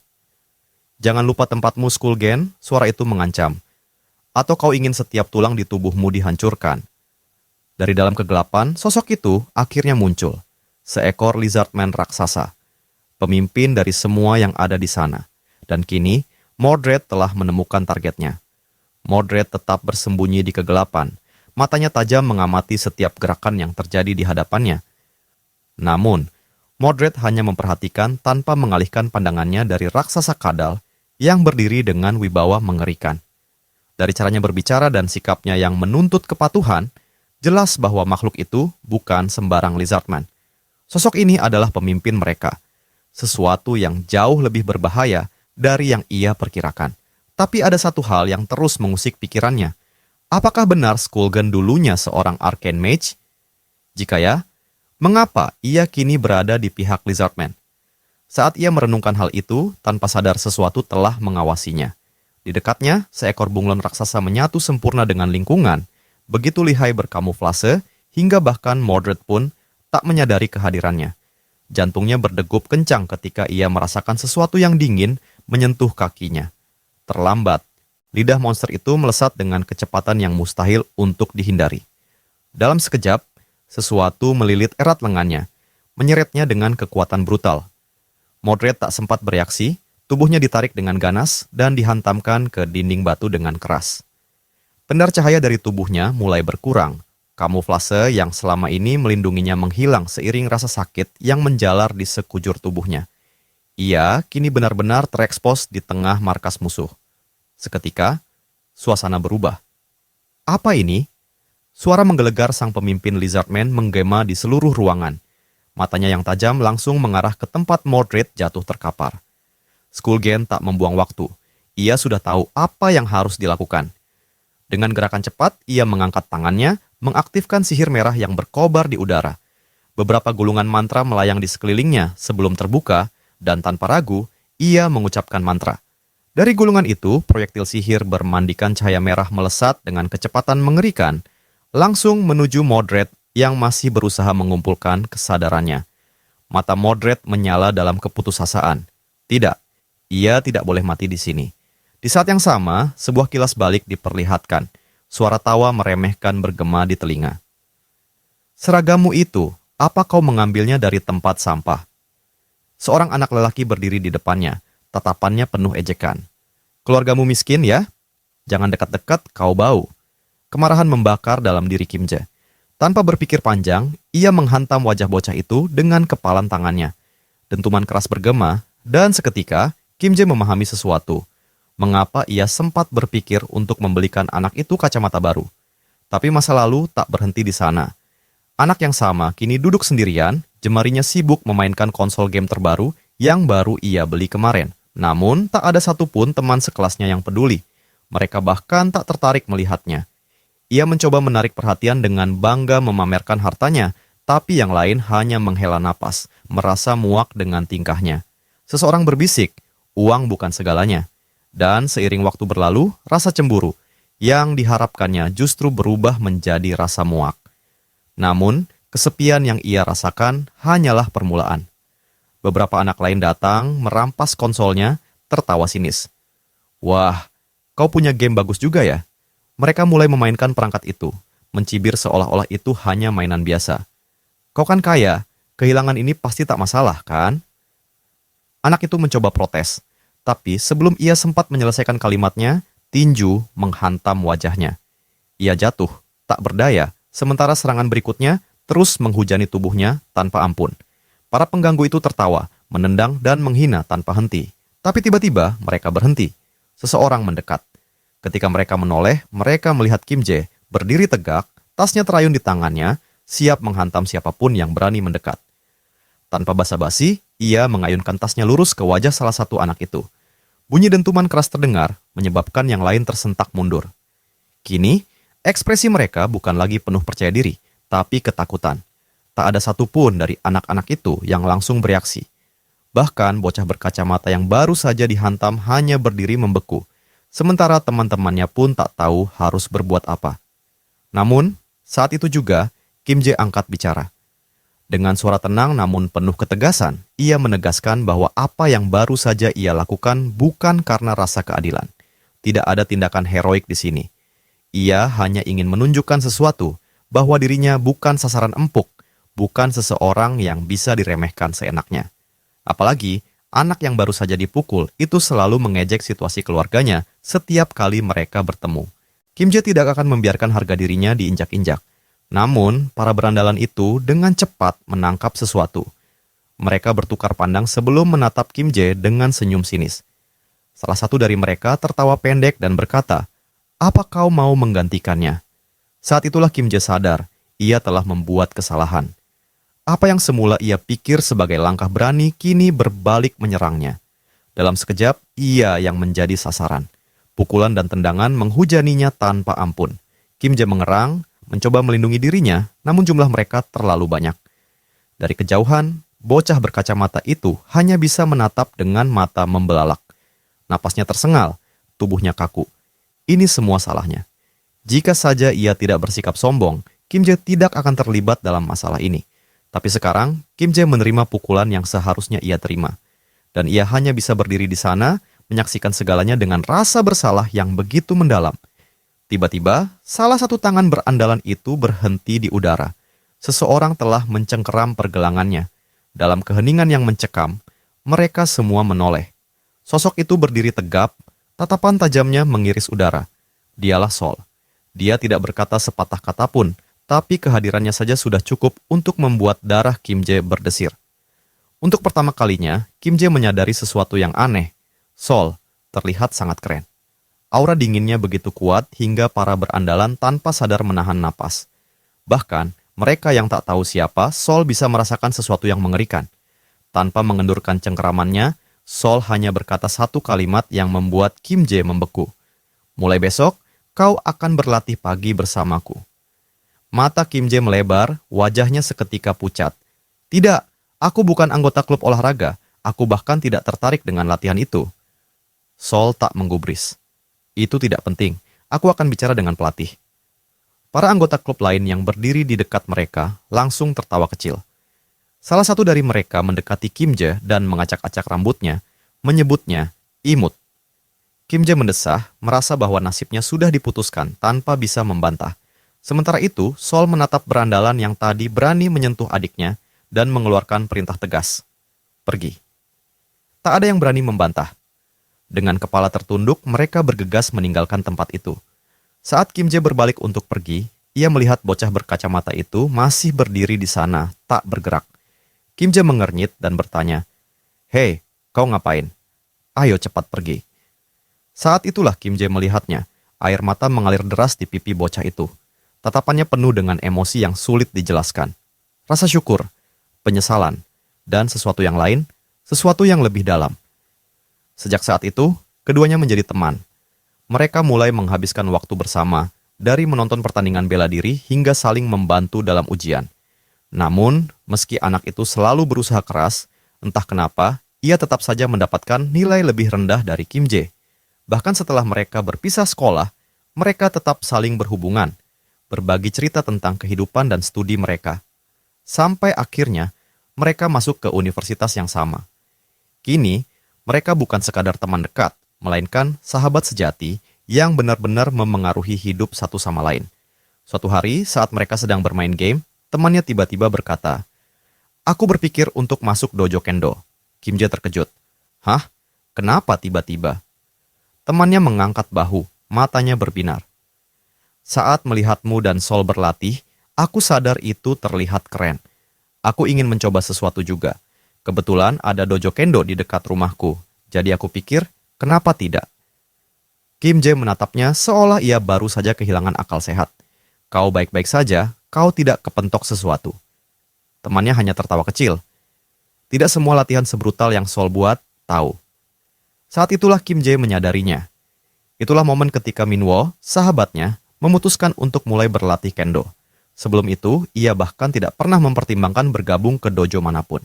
Kembali ke masa kini, Minwo menatap Kim Jae dengan ekspresi serius dan mengucapkan sesuatu yang membuat Kim Jae terperanjat. "Aku telah terbangun sebagai pendekar pedang." Kim Jae membelalak. "Apa?" Minwo menatapnya, sedikit heran dengan reaksinya. "Kenapa kau terkejut? Bukankah seharusnya kau lebih mengejutkan? Kau ini perwakilan Seoul, tahu." Minwo melanjutkan dengan nada bercanda. "Awalnya, aku bahkan tidak yakin kau adalah Kim Jae yang kukenal, apalagi setelah melihat rekan tengkorakmu itu. Jujur, aku hampir tidak berani mendekat." Ia tertawa kecil, tapi jelas ada sedikit ketegangan dalam suaranya. "Aku bahkan sempat bersembunyi dan menunggu sampai dia pergi sebelum akhirnya keluar. Tapi, kupikir dia hanya menjalankan tugasnya." Minwo mengalihkan pandangannya ke samping dan berkata, "Bisakah kau menyuruhnya untuk berhenti?" Dia terlalu intens. Namun, sebelum Kim Jae bisa menjawab, Lancelot, si ksatria tengkorak, sudah lebih dulu bertindak. Dengan gerakan dramatis, ia berlutut di tanah dan menundukkan kepalanya dalam-dalam, hampir mencium tanah. Kim Jae mendesah.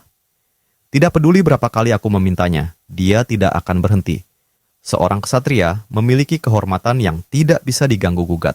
Ini adalah masalah disiplin diri, sesuatu yang hanya bisa ia tebus sendiri." Di dalam benak Lancelot hanya ada satu pemikiran, betapa hina dirinya. Ia telah menghina sahabat Lord Kim Jae. Itu bukan hanya kesalahan, itu adalah tragedi. Dengan suara berat ia mengumumkan, "Aku tidak lagi pantas disebut sebagai ksatria." Minwo menghela napas dan menatapnya dengan rasa ingin tahu. Dari mana dia belajar sikap seperti itu? Kim Jae menanggapi dengan santai, menyindir bahwa mungkin Lancelot telah mempelajarinya dari pengalaman berlatih dengan Sol. Namun, tanpa membuang waktu lebih lama, Kim Jae mengalihkan pembicaraan, mengungkapkan rasa leganya bahwa Minwo selamat dan bertanya tentang keadaan ibunya. Dengan nada serius, ia menyarankan, jika Minwo setuju, ibunya bisa tinggal dalam subruang yang aman demi perlindungan. Namun, bukannya langsung menjawab, Minwo justru memalingkan wajahnya, seolah ada sesuatu yang menghantuinya. Setelah hening sejenak, ia akhirnya berbicara dengan suara datar. Mungkin dia baik-baik saja. Kata-kata itu tidak meyakinkan. Kim Jae segera menyadari. Minwo bahkan tidak tahu pasti apakah ibunya selamat. Di tempat lain, jauh di dalam wilayah musuh yang telah hancur, rumah-rumah telah ditelan lumpur dan kotoran. Di dalam sebuah bangunan usang, seorang wanita terbaring, berusaha beristirahat dengan persediaan yang sangat minim. Namun, suara gemerisik di dekatnya segera membangunkannya. Matanya terbuka, waspada. Lalu, dengan hati-hati, ia bangkit untuk memeriksa sumber suara itu. Saat ia berbalik, jantungnya hampir berhenti. Sesosok ksatria berzirah berdiri di luar jendela, tinjunya terangkat tinggi. Dalam sekejap, pukulan itu menghancurkan kaca, pecahannya berhamburan di seluruh ruangan. Dengan langkah mantap, sosok itu melangkah masuk. Suaranya bergema dengan penuh otoritas. "Aku adalah Lancelot, Kapten Ksatria Camelot, dan salah satu ksatria setia yang melayani Tuan Kim Jae." Matanya tajam, ekspresinya tak tergoyahkan. Kemudian, dengan suara yang stabil, ia bertanya, "Apakah Anda ibu dari Minwo?" Wanita itu masih terguncang, mengangguk, mengonfirmasi identitasnya. Namun, kebingungan segera memenuhi pikirannya. "Apa yang terjadi? Mengapa kau ada di sini?" Lancelot tidak membuang waktu untuk menjelaskan. Mulai saat ini, aku akan memastikan keselamatan Anda dan membawa Anda ke tempat putra Anda menunggu." Di sisi lain, Minwo mengenang kembali bagaimana, tidak lama setelah kiamat dimulai, kompetisi lelang yang kacau menyebabkan sebuah penghalang transparan terbentuk, secara tragis memisahkan dia dari ibunya.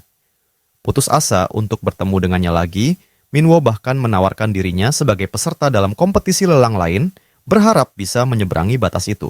Namun, ia gagal. Penghalang itu akhirnya menghilang, tetapi karena efek terraforming, ia tetap tidak bisa mencapai ibunya. Terraforming, fenomena ketika lingkungan dari satu dimensi mengalir ke dimensi lain, mengubah lanskap dan aksesibilitasnya. Itu tidak selalu mematikan, tetapi tetap saja berbahaya. Dalam kasus ini, area yang terkena tidak terlalu beracun, tetapi tetap sulit untuk ditembus. Namun, Minwo menggenggam harapan bahwa ibunya mungkin masih selamat. Namun, di saat ia merasakan harapan tumbuh di dalam dirinya, Lancelot memperingatkan dengan tegas. Jangan terlalu cepat berasumsi bahwa dia aman. Wilayah ini tetap milik musuh, dan kita tidak bisa mengabaikan risiko yang ada. Saat itu, Lancelot membawa ibu Minwo di punggungnya, langkahnya penuh tekad. Dalam hatinya, ia bersumpah, meskipun misi ini penuh bahaya, meskipun kemungkinan kegagalan tinggi, ia tidak akan mengulangi kegagalannya di masa lalu. Ia harus membuktikan dirinya layak disebut sebagai seorang ksatria. Namun, tiba-tiba, suara gemuruh terdengar dari kejauhan. Lancelot menajamkan pendengarannya, waspada. Ia menoleh dan melihat seseorang berlari ke arahnya dengan panik. Sosok itu berteriak, suaranya semakin jelas saat ia memanggil namanya. "Kapten!" teriaknya, semakin mendekat. Ketika akhirnya sosok itu cukup dekat, Lancelot mengenalinya. Itu Mordred, napasnya tersengal-sengal, ekspresinya dipenuhi ketakutan. "Aku tidak tahu kenapa kau ada di sini, tapi kau harus lari." Mordred berteriak dengan putus asa. "Lihat ke belakangmu, cepat." Untuk sesaat, Lancelot mencoba memahami urgensi kata-kata Mordred. Namun, insting bertarungnya mengambil alih, dan ia akhirnya memutuskan untuk menoleh. Saat itulah ia melihatnya. Ombak musuh yang menggila menerjang ke arahnya dengan kebencian yang membara. Raungan mereka memenuhi udara, menyebarkan kebencian yang menggetarkan tanah. Tidak peduli apapun yang terjadi, kita tidak boleh membiarkan tikus itu kabur. Saat itulah kenyataan menghantam Lancelot dengan penuh rasa frustasi. Misi penyelamatan ini, yang seharusnya berlangsung dalam senyap, telah runtuh sepenuhnya. Marah oleh keadaan ini, Lancelot mengalihkan amarahnya kepada Mordred. "Dasar idiot tak berguna!" bentaknya. Ekspresi murkanya memancar di balik helm.